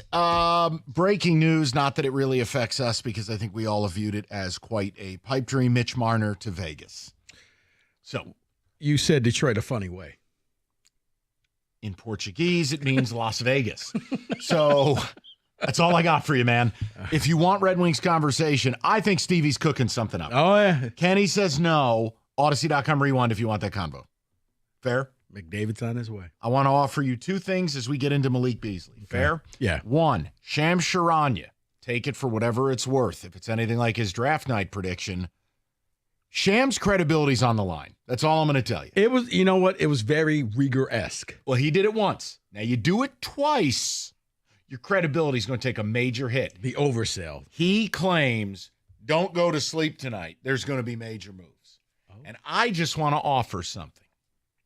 Just offer, like I just happen to offer you, Chaz Lanier. I'm offering you something. Is tonight the night LeBron James gets traded and goes back to Cleveland? Oh. What did Cleveland do this weekend? They traded for a point guard. Yeah. Who's on the shelf for them for a little bit? Darius Garland. They have the salaries, the players, and the picks. Would LeBron, being the egomaniac that he is, go back home one more time to give it one more run with the best team in the East? He didn't sign a 1+1. He opted in for 1. Mm-hmm. The ultimate hired gun move. It makes him more tradable. Was Shams in code saying that LeBron is on the move? Rico Beard. I think so, Mike. Just let me live in this world for one moment. Maybe another team. Okay. Dallas? No. A team that's kind of fallen off, but I think willing to go that one last time. Golden State. They tried to trade for him before. Jimmy Butler's salary could work. Okay. Keep an eye on it because Shams is putting his ass in the jackpot. Now let's get to the Pistons. The fact that the Lakers basically had nothing to say. I mean, nothing. No Magic Johnson tweet. Hey, listen, Cleveland nothing. gets LeBron. We get Karis LeVert. Who's the winner? I can't tell. 2-4-8. It's a push. So look, here's where the Beasley thing stands. If you want to know why are we talking Malik Beasley, federal authorities are investigating Malik Beasley. Allegations of gambling related to NBA games and prop bets in 2023-24. Not on the Pistons. Not on the Pistons. Not on the Pistons. Let's just be more specific. Nothing to do with the playoff series against the Knicks. Correct. He was just bad. Now, but he missed every three-pointer, Mike. Okay, at least one prominent U.S. sportsbook detected unusually heavy betting interest on Beasley's stats beginning January of 24. They get into some of the rebounding bets. I don't want to go granular with it. And his attorney, Steve Haney's 100% right. An investigation is not a charge. But you don't need a charge to do a risk assessment. And by the reporting by NBA writers, the Pistons have assessed the risk is too great and the talks are over. That they were on the doorstep of a 3-year, roughly $45 million deal. That is no more. So now we get into something. And look, you know where I've been about your offseason, all offseason. I wanted trade. I don't care about free agency because this free agent crop is garbage. Well, now the bring the band back together thing is not happening. Malik Beasley was the most important of the three. You're not re-signing him. It sounds like Dennis Schroeder, the most Kings move ever, could be headed to Sacramento on a grotesque overpay, which I want nothing to do with. Now you have to pivot. And the pivot is Nickeil Alexander-Walker, backup for the T-Wolves, could play backup point guard, does a little bit of everything but doesn't do anything great, which is a bit of an issue. And he's one of the better free agents in Flowchart, the worst free agent class in history. Now, people are predicting him to Atlanta. Do I want to get in a bidding war for Nickeil Alexander-Walker? Let me help you with that. Absolutely not. No. So I'd like to tell you what your offseason could be now, and I'd love for all the people who rip me to shreds for demanding more to just feel free to come back through those church doors and take a sip from the chalice. I'd like to welcome Duncan Robinson and Karis LeVert to town. No party popper? No. Rico, I think this Beasley thing could be potentially devastating. This is a guy who hit 319 threes for them last year. This is a guy who will guard, and he is a role player. And granted, he had a bad series against the Knicks, but he was one of the reasons why you were in the playoffs. He had of a those bad reasons. series because he's your third best player. Okay, yeah, Malik fair. Beasley has to be like your fifth or sixth best guy. Yeah. So, my concern is whether he's guilty or not, I can't sign him. And now the Pistons offseason feels like, seems like, sounds like you could be headed for D-list free agents. Rico, they will have done nothing with the momentum they generated. Am I wrong to feel that way? No, you're not, Mike. At that point, I hate to say this, but now you're going to be waiting. If I'm Langdon, I'll just have to wait until the trade deadline and hope to. No, because Shams, how did I open this segment? Shams said LeBron was going somewhere. No, he said, don't go to sleep. Right. Big trades are happening because what happens at midnight? Free agency.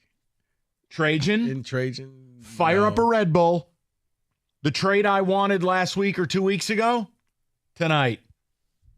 You have to evolve. It is a fluid situation. It is. Whether you're the Celtics in 86 and you wake up after the draft and the number 1 overall pick OD'd on coke, or whether your guy you wanted to bring back is now getting investigated by the feds. You got to move with reality. Right. Trajan, trade. Argue it.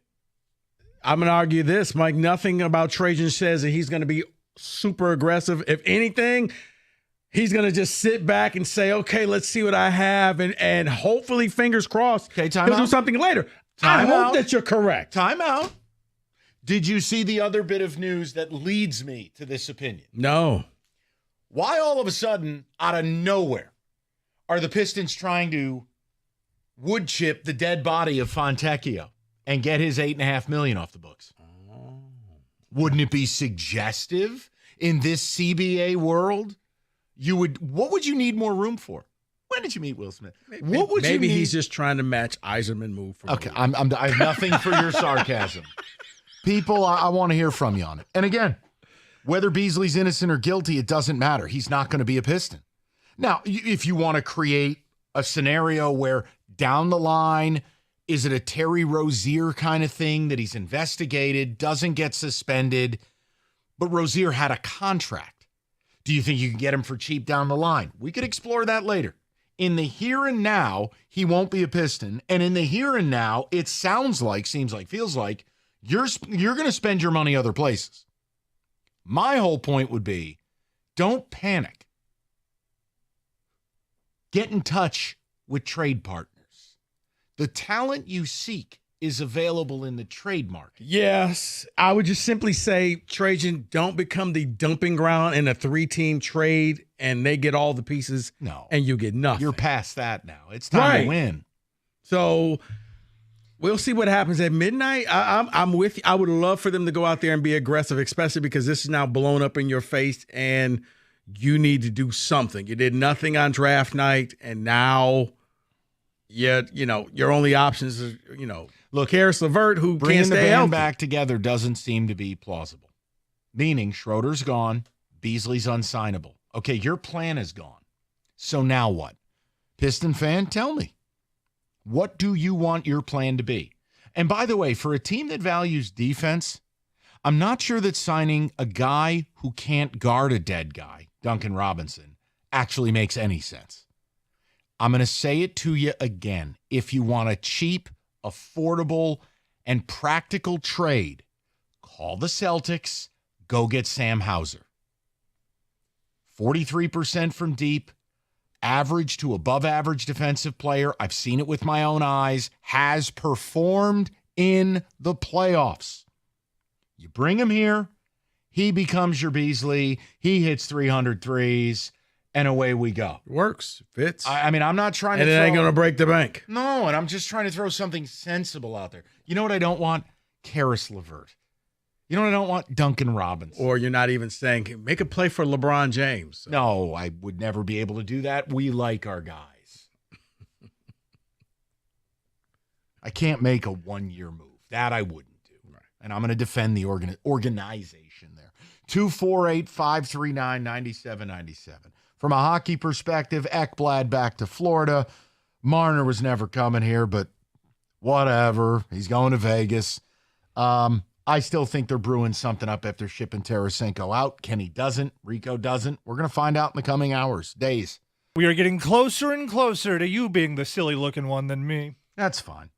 You know, in order to look silly, you have to actually have an opinion. I was about to say, I can't fault you for, saying that. What you said I didn't think it was going to happen, but I can't fault you because what you said had it could have happened. Does this have merit, though? Shams report, you got to evolve.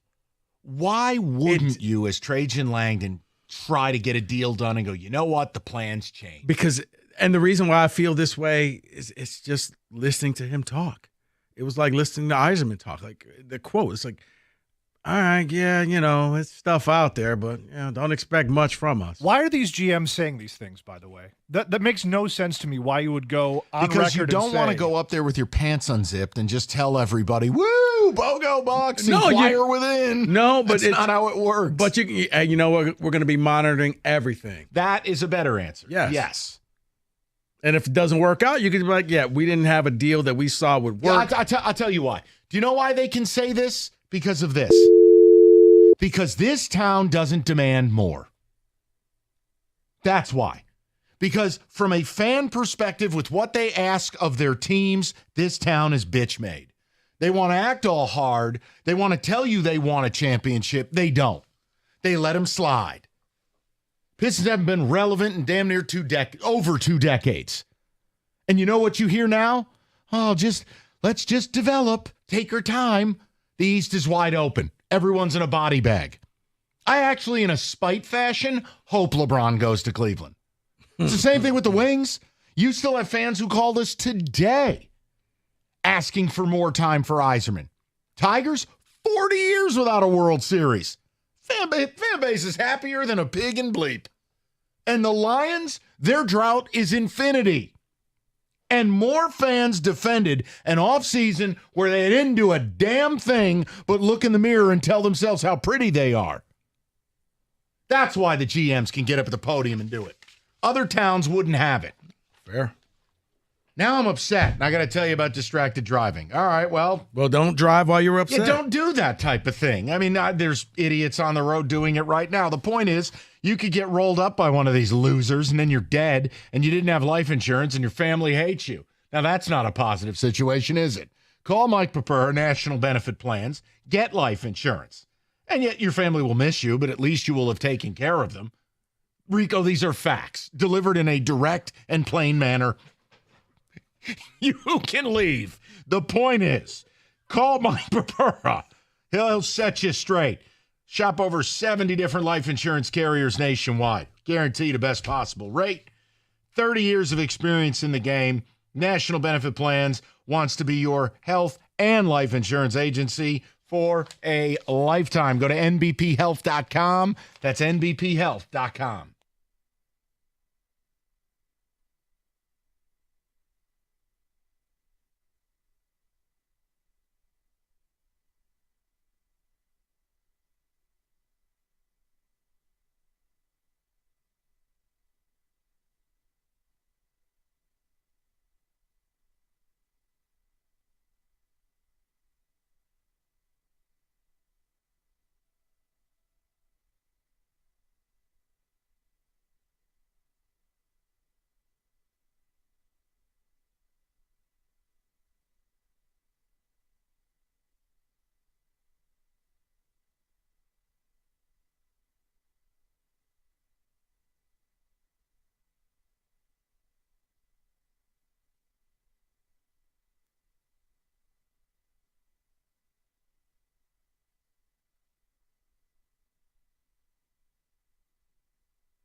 Let me tell you something. As if we were at the dentist office, Rico Beard's about to make it move. I'm kidding. Get the anesthesia. Go ahead, Rico. Hold on. Can I do it the way Doug does it? Sure. We have breaking news this hour.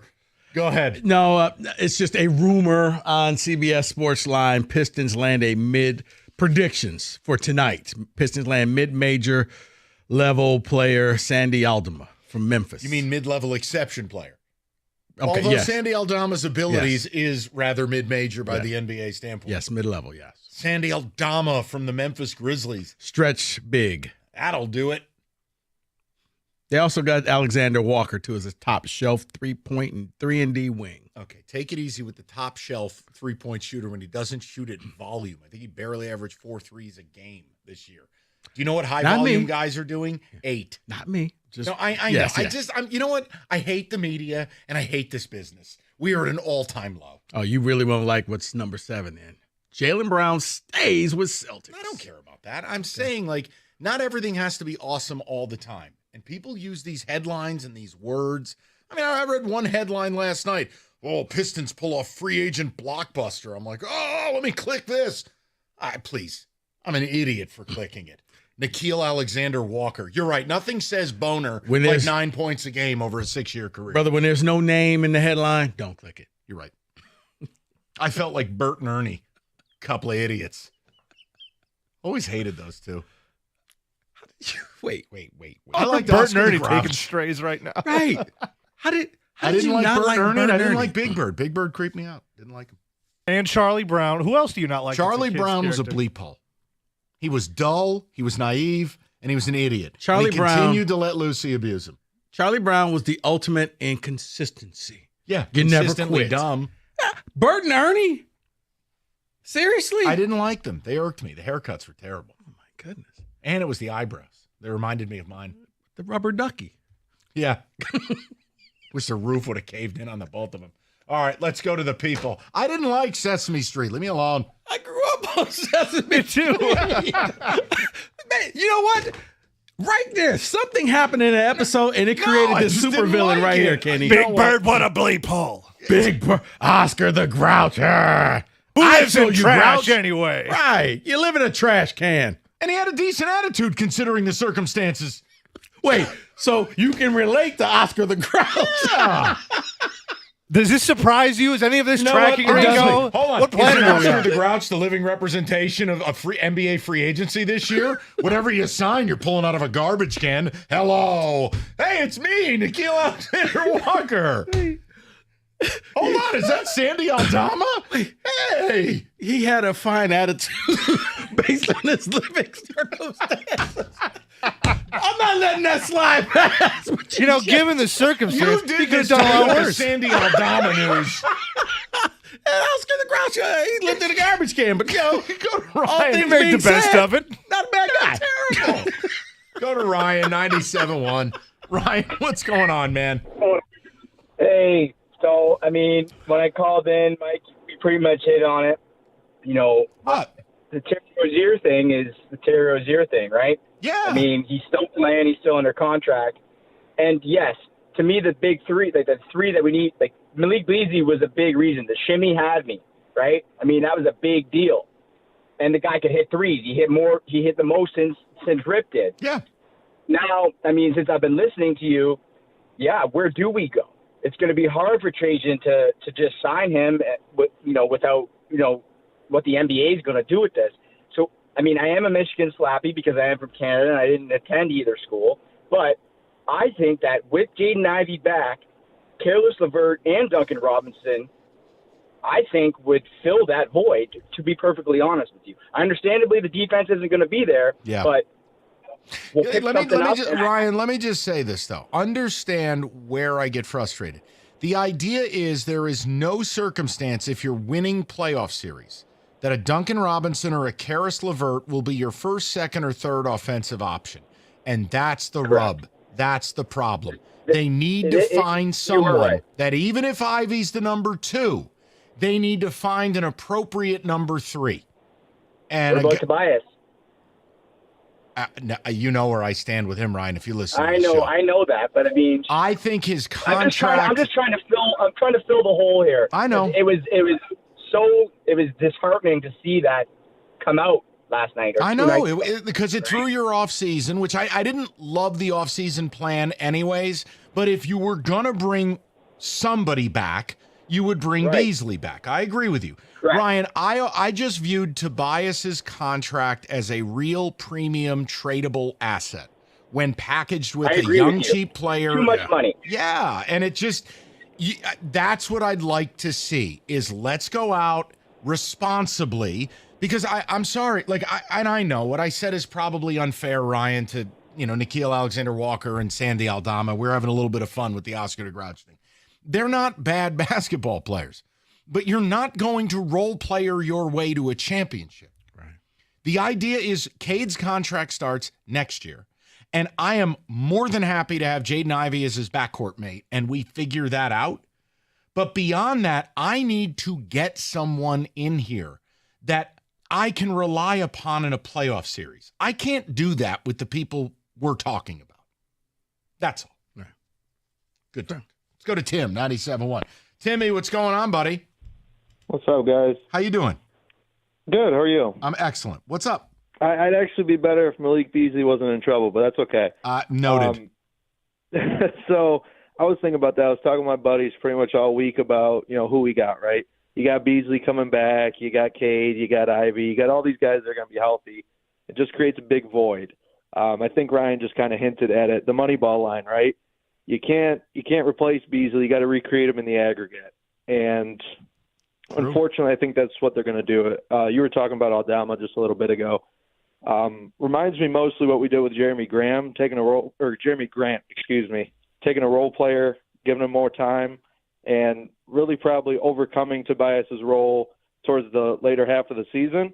As Tobias's contract expires, you get Aldama in there, you got him for 3 or 4 more years. Another thing, too, I'd go after is Chris Boucher from the Raptors.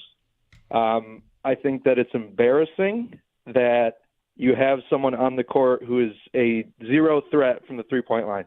Duren gets the ball anywhere outside the key, you play at the elbow, and you're fine. And another thing, too, you hinted at it, get Fontecchio out of here, give 20 second-round picks to whoever wants to take them. And, yeah, man. I'm also ready to – I don't know if I'm ready, but I would move off of Ron Holland only because I think he's a light version of Asar Thompson is right now. Well, look, here's reality, right? It's one of – and, again, if people are in – Tim, people seem to be very committed to Ivy. Cool, we can keep Ivy. Then it's one of Asar or Holland. That becomes the guy you start to peddle, plus Tobias, plus picks. What does it net me? That type of package should net you an all-star caliber player. Now, again, would it have helped if you did it before the draft? I mean, probably not. Not really. You didn't have a first-round pick. Yeah. But I know what I'm asking for is not going to happen, and it's going to be the Bert and Ernie special. We're going to get a little Karis LeVert with a sidecar of Duncan Robinson. You're really stuck on this Bert and Ernie thing. I don't like them. Charlie Brown and Bert and Ernie, like who? Okay, I get Charlie Brown, but Bert and Ernie? Just two goofballs. I didn't like him. Oscar the Grouch, though. I mean, given the circumstances. I was my guy. That guy kept on keeping on. He lived in an effing garbage can, but he still showed up every episode, and he did his best. You know how Rico has those ridiculous cartoon shirts? Can I get you one for Oscar the Grouch? Kenny. What size? I was already immediately thinking, yes. 97.1.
All right, boys, we got 10 contenders to win the Super Bowl. We have 10 problems that each of them may face. I want you to tell me. What do you mean? The Lions have no problems. They're the bestest team ever. Well, Signed Lions fans. That's where we'll start.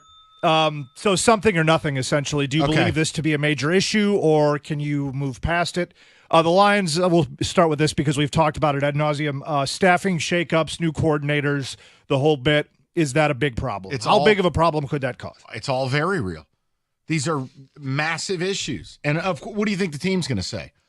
Oh, yeah, well, I'll tell you, we're really going to miss Ben Johnson. No, you have to say we have great faith in the people we have. Yeah, we prepared for this. We knew it was going to happen. I'm every bit as concerned with the schedule, with this defense. I need to see it come together up front with Noah Lee McNeil. Marcus Davenport will probably get hurt falling out of bed. Bottom line, I think they're very real. I think the concerns are real. They could be a better team with a worse record. All real to me, Rico. It's real to me because on offense, you know what? Ben Johnson and Goff, man, they worked in tandem with each other, and he tailored everything specifically. Him being gone, I don't know if the next coordinator is going to be, have that same effect on Goff. And for defense, it's one thing when you're the linebacking coach, but it's another thing when it's your defense to call and you're the one that has to explain to Dan Campbell why that play didn't work. So I think it could be a major problem for them. So the next team on here is the Buffalo Bills, and one of their bigger problems is cited as big game defense. I'm gonna say nothing. We're gonna call this Kansas City Chiefs defense. Let's just be real. I think the Bills took an offseason and did the opposite of what the Lions did. They went out, went all hands on deck, and did what they needed to do up front, including they were a small, quick, twitchy defense, a disruptive D-line. They added size and height. Everyone they brought in, at least 6'6". I'm going to say no. I'm going to get killed for this. I think this is the Bills' year. I think they're getting it done. I think they're going to win the whole effing thing. I don't want to kill you because I can see that it's the Bills, and they always find a way. That's my problem. I know. Wide right. The fact that they went out and said, what do we have to do to beat the Chiefs? Let's just call it what it is. They beat the Ravens. It's the Chiefs that we have a problem with. Yep. So if we can't get to Mahomes, let's get taller to knock down his passes. Let's do whatever we have to do. And to stop the run. Yeah. Just to stand up to the pressure at the line of scrimmage. No, But the fact that, the fact that they addressed the problem tells me no, they know that this is their window is now. Funny how that works. I know. And the next two teams I'm actually going to loop together because it's basically saying the same thing except a little different. Baltimore offensive line durability, KC offensive line stability. You want to go first? No, you can go. I'm going to go Kansas City on this one. Yes, problems. They have tried to address the left tackle position multiply, including project developmental guys in the draft. It hasn't worked. You ended up with Joe Tooney playing left tackle. I think it catches up to him. And I still they're trying to retool offensively. They have lost the verticality in their passing game. I don't believe in Kelsey. I think the red flags are real for Kansas City. Yeah, and I think for the Ravens is can you stay healthy? A guy like Stanley, can he become that guy for you again? And can Lamar play a playoff game without a bag over his head? You know what? I'm not going to do it. Hey, listen, terrible fumble, terrible interception. We're talking about offensive line. I'm talking about Lamar. Can we stay focused? Okay. The next one here is the next one here is the Georgia-Philadelphia Eagles.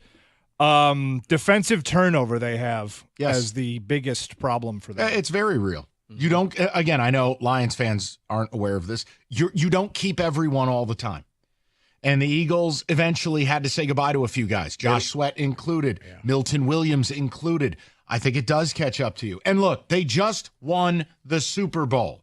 I have red flags for them regardless because repeating is damn near impossible. Yeah, if you win the Super Bowl, it doesn't really matter what the red flags are the next season. You've won the Super Bowl. And the fact that because they won the Super Bowl, a lot of people on that defensive line, as Mike just pointed out, capitalized on that. They went and got paid because now they have their ring. They're going for the money. The Eagles will be relying on a lot of their young players and a lot of their draft picks, a lot of the Georgia Bulldogs. Can you step up now? Because it's all your team. Let's keep this thing going. And this one I feel like we also talk about quite frequently. Let's go in division. Minnesota Vikings, J.J. McCarthy, what is he? What's his ceiling? What's his floor? What's he going to turn out to be? Because that's ultimately going to be the axis that team swings off of. I mean, the ceiling ultimately would be a Baker Mayfield type guy. Not mobile quarterback, but mobile enough. Not the biggest arm, but a good arm. Not the flat, but like a competitor. On a key third down play, you do whatever it takes to get the first down. He's a gamer. Now, like Baker, I think that's a good comparison. Like, again, I've said this for years. If JJ would have gone to a place like Ole Miss or USC with a Lincoln Riley or a Lane Kiffin, we'd already have these answers. But I'm just going to lean into it. The possibility is he's very good. Yeah. Or he's out of football in 2 years and he's, Matt Castle. No, I don't know. Fair point because, he won the title at Michigan, but, games we threw the ball 15 times. He knew the other team's place. David's not here to throw a flag. I was trying to keep this. You don't have to try nothing. Relax. Okay. But no, Kenny, yes, that is the biggest concern. I've said it before. They have all the toys. He's all the weapons. And here's the thing that's going to really hurt him is, NFL journeyman Sam Darnold came in here and got this thing rolling. That's why it's not a concern. If a ginger idiot can do it, so can you, JJ. That roster's loaded. I like how adjectives just keep getting added on. What ginger idiot, ginger moron. JJ will be okay. Minnesota's going to be okay. I know I'm not allowed to say that in Detroit. Well, you're not allowed to say this one either because we're going to move in division as well, go to Green Bay. Their depth and durability is going to be their downfall, according to CBS. I'm going to agree with that one. Oh, absolutely. That is a red flag that's legit. And here's the other thing. Rico and I talked about this last week. You were face down sleeping. They don't have any pass rushers. Therefore, can't afford to lose the crap that they have. No, I'm concerned. Any injuries, their season's over. Their depth is not where it needs to be. Especially whatever you got to do at the end of every game, you got to put Jordan Love in some bubble wrap. But when he goes down, that's a completely different team. He has to stay healthy. And, the pass rush, I know you didn't ask about that, but they have to do something. And, No, they don't. Because they didn't. No, I'm saying, but if you have a healthy Jordan Love and you have a decent pass rush, I think Green Bay's a different type of team. Now they're competitive. Maybe Gutekunst and Holmes are the same person, just in a different skin suit. Because neither addresses the pass rush. This one is always one that baffles me is the Cincinnati Bengals. Is this the year they can finally put it together? No. The entire organization's a red flag. From the defensive coordinator shakeup to the Trey Hendrickson alienation to what they did with their team captain and Jermaine Pratt, I'm out on everything Bengals. I think the helmets are cool. There's my commentary. You know what? I'm with you. Yeah, the striped tigers. I did like the little Bengal the old school Bengal on the side. Man, the younger audience is going to have to Google that. Well, use the Google, but Kenny, I think a lot's going to be said about the Bengals. Do they fall apart when they hit a 2-game losing streak? Because I think that's where a lot of people are going to do finger pointing, and you weren't ready, and you were holding out, and we hate the owner, and this team is cheap, and you're going to hear everything. The media members will have a plethora of quotes once they hit any type of losing streak, because I think it all falls apart. And that's why I didn't put a specific thing on this one, is because which thing is the biggest problem for the Bengals? You could count 5, 6, 7 of them. Kenny, if they're winning, it's going to be, Cincinnati versus everybody. But the second they start losing, it's a house of cards. And the last one on the list here is Matthew Stafford and his age. Is that going to be an issue for the Rams? Not a concern to me. Absolute warrior, plays hurt, arm strength is still there, performance is still there. No concern. And I think that, the Rams really know what they have in him, and they don't ask too much of him. And you got Puka Nacua there, who can, extend plays and get things done. No, I think that I'm not concerned about his age at all because they do not ask him to be the Matt Stafford of old. But if he gets big long-term injured, that could be a problem. Is the only way that I can see that. That's for any player. Right, but Matthew Stafford being a little bit older lends itself more to that being a possibility versus a younger guy. You know what? But see, the thing is, Stafford still shows me he's got some hunger and desire because I thought after he won a Super Bowl, it would kind of just be cruise control. I got my ring. I got my money. I'm ready to retire. But he still brings it for the Rams. So, yes, Kenny, if he gets injured, it'll all fall apart. But sure. No, I like what he's doing with the Rams. Yeah, that is in football today.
When it comes to IRS collection or audit, you need a law firm that specializes in all types of tax problems. You need Maurice and Jerry. You need Abraham and Rose.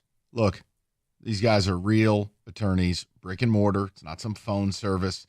Jerry used to work for the IRS, knows them inside and out. They will save your time and your money. So visit abrahamandrose.com today or call 248-539-5040, and you will never have to deal with the IRS again.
Odyssey.com, rewind, you missed anything.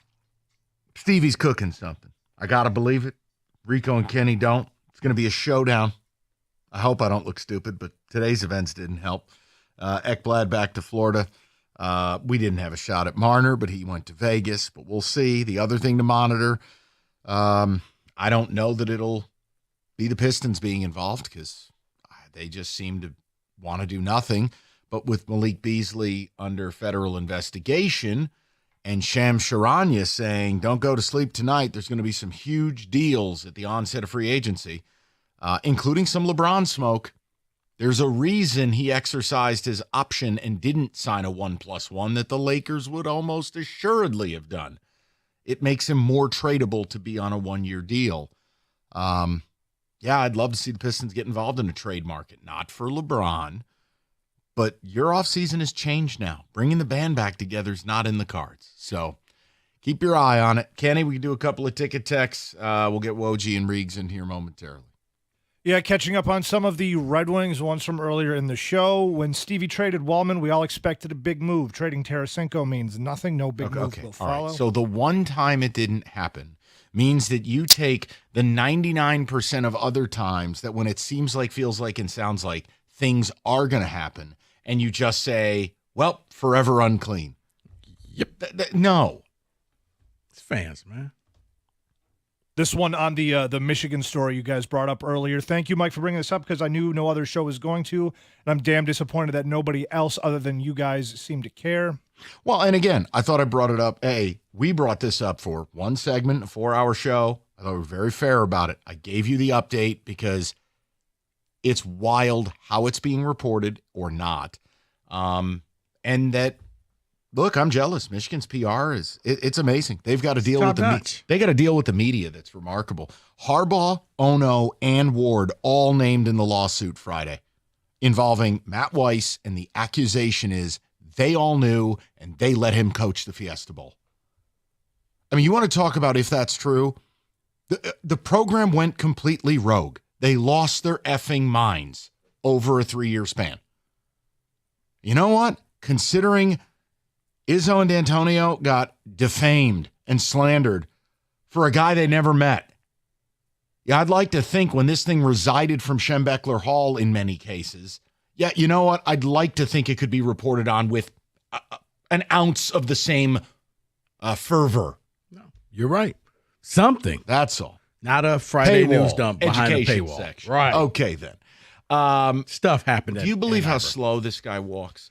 Will you move your ass? Hey! It's 7 minutes before broadcast. Get in here. Hi, guys. Me and Rieger are doing a show out there. Yeah, probably because you don't prepare and talk to the guy before 5:45. It was like 5:37 to be fair, but you're right. Now, do you want to tell me what's coming up next, or are you going to bust balls and waste our time? I'm trying to get you two focused. You do good radio focused. I do enjoy busting balls and wasting time, but go ahead, Wojo. Go ahead. What is the lead? I'm not focused today. Yes, you are. Stop it. You have your fancy smart glasses on. I didn't want to put the context in today. That's fine. Yeah. Well, we do want to take a look. I think the Pistons and the Wings are kind of stuck right now.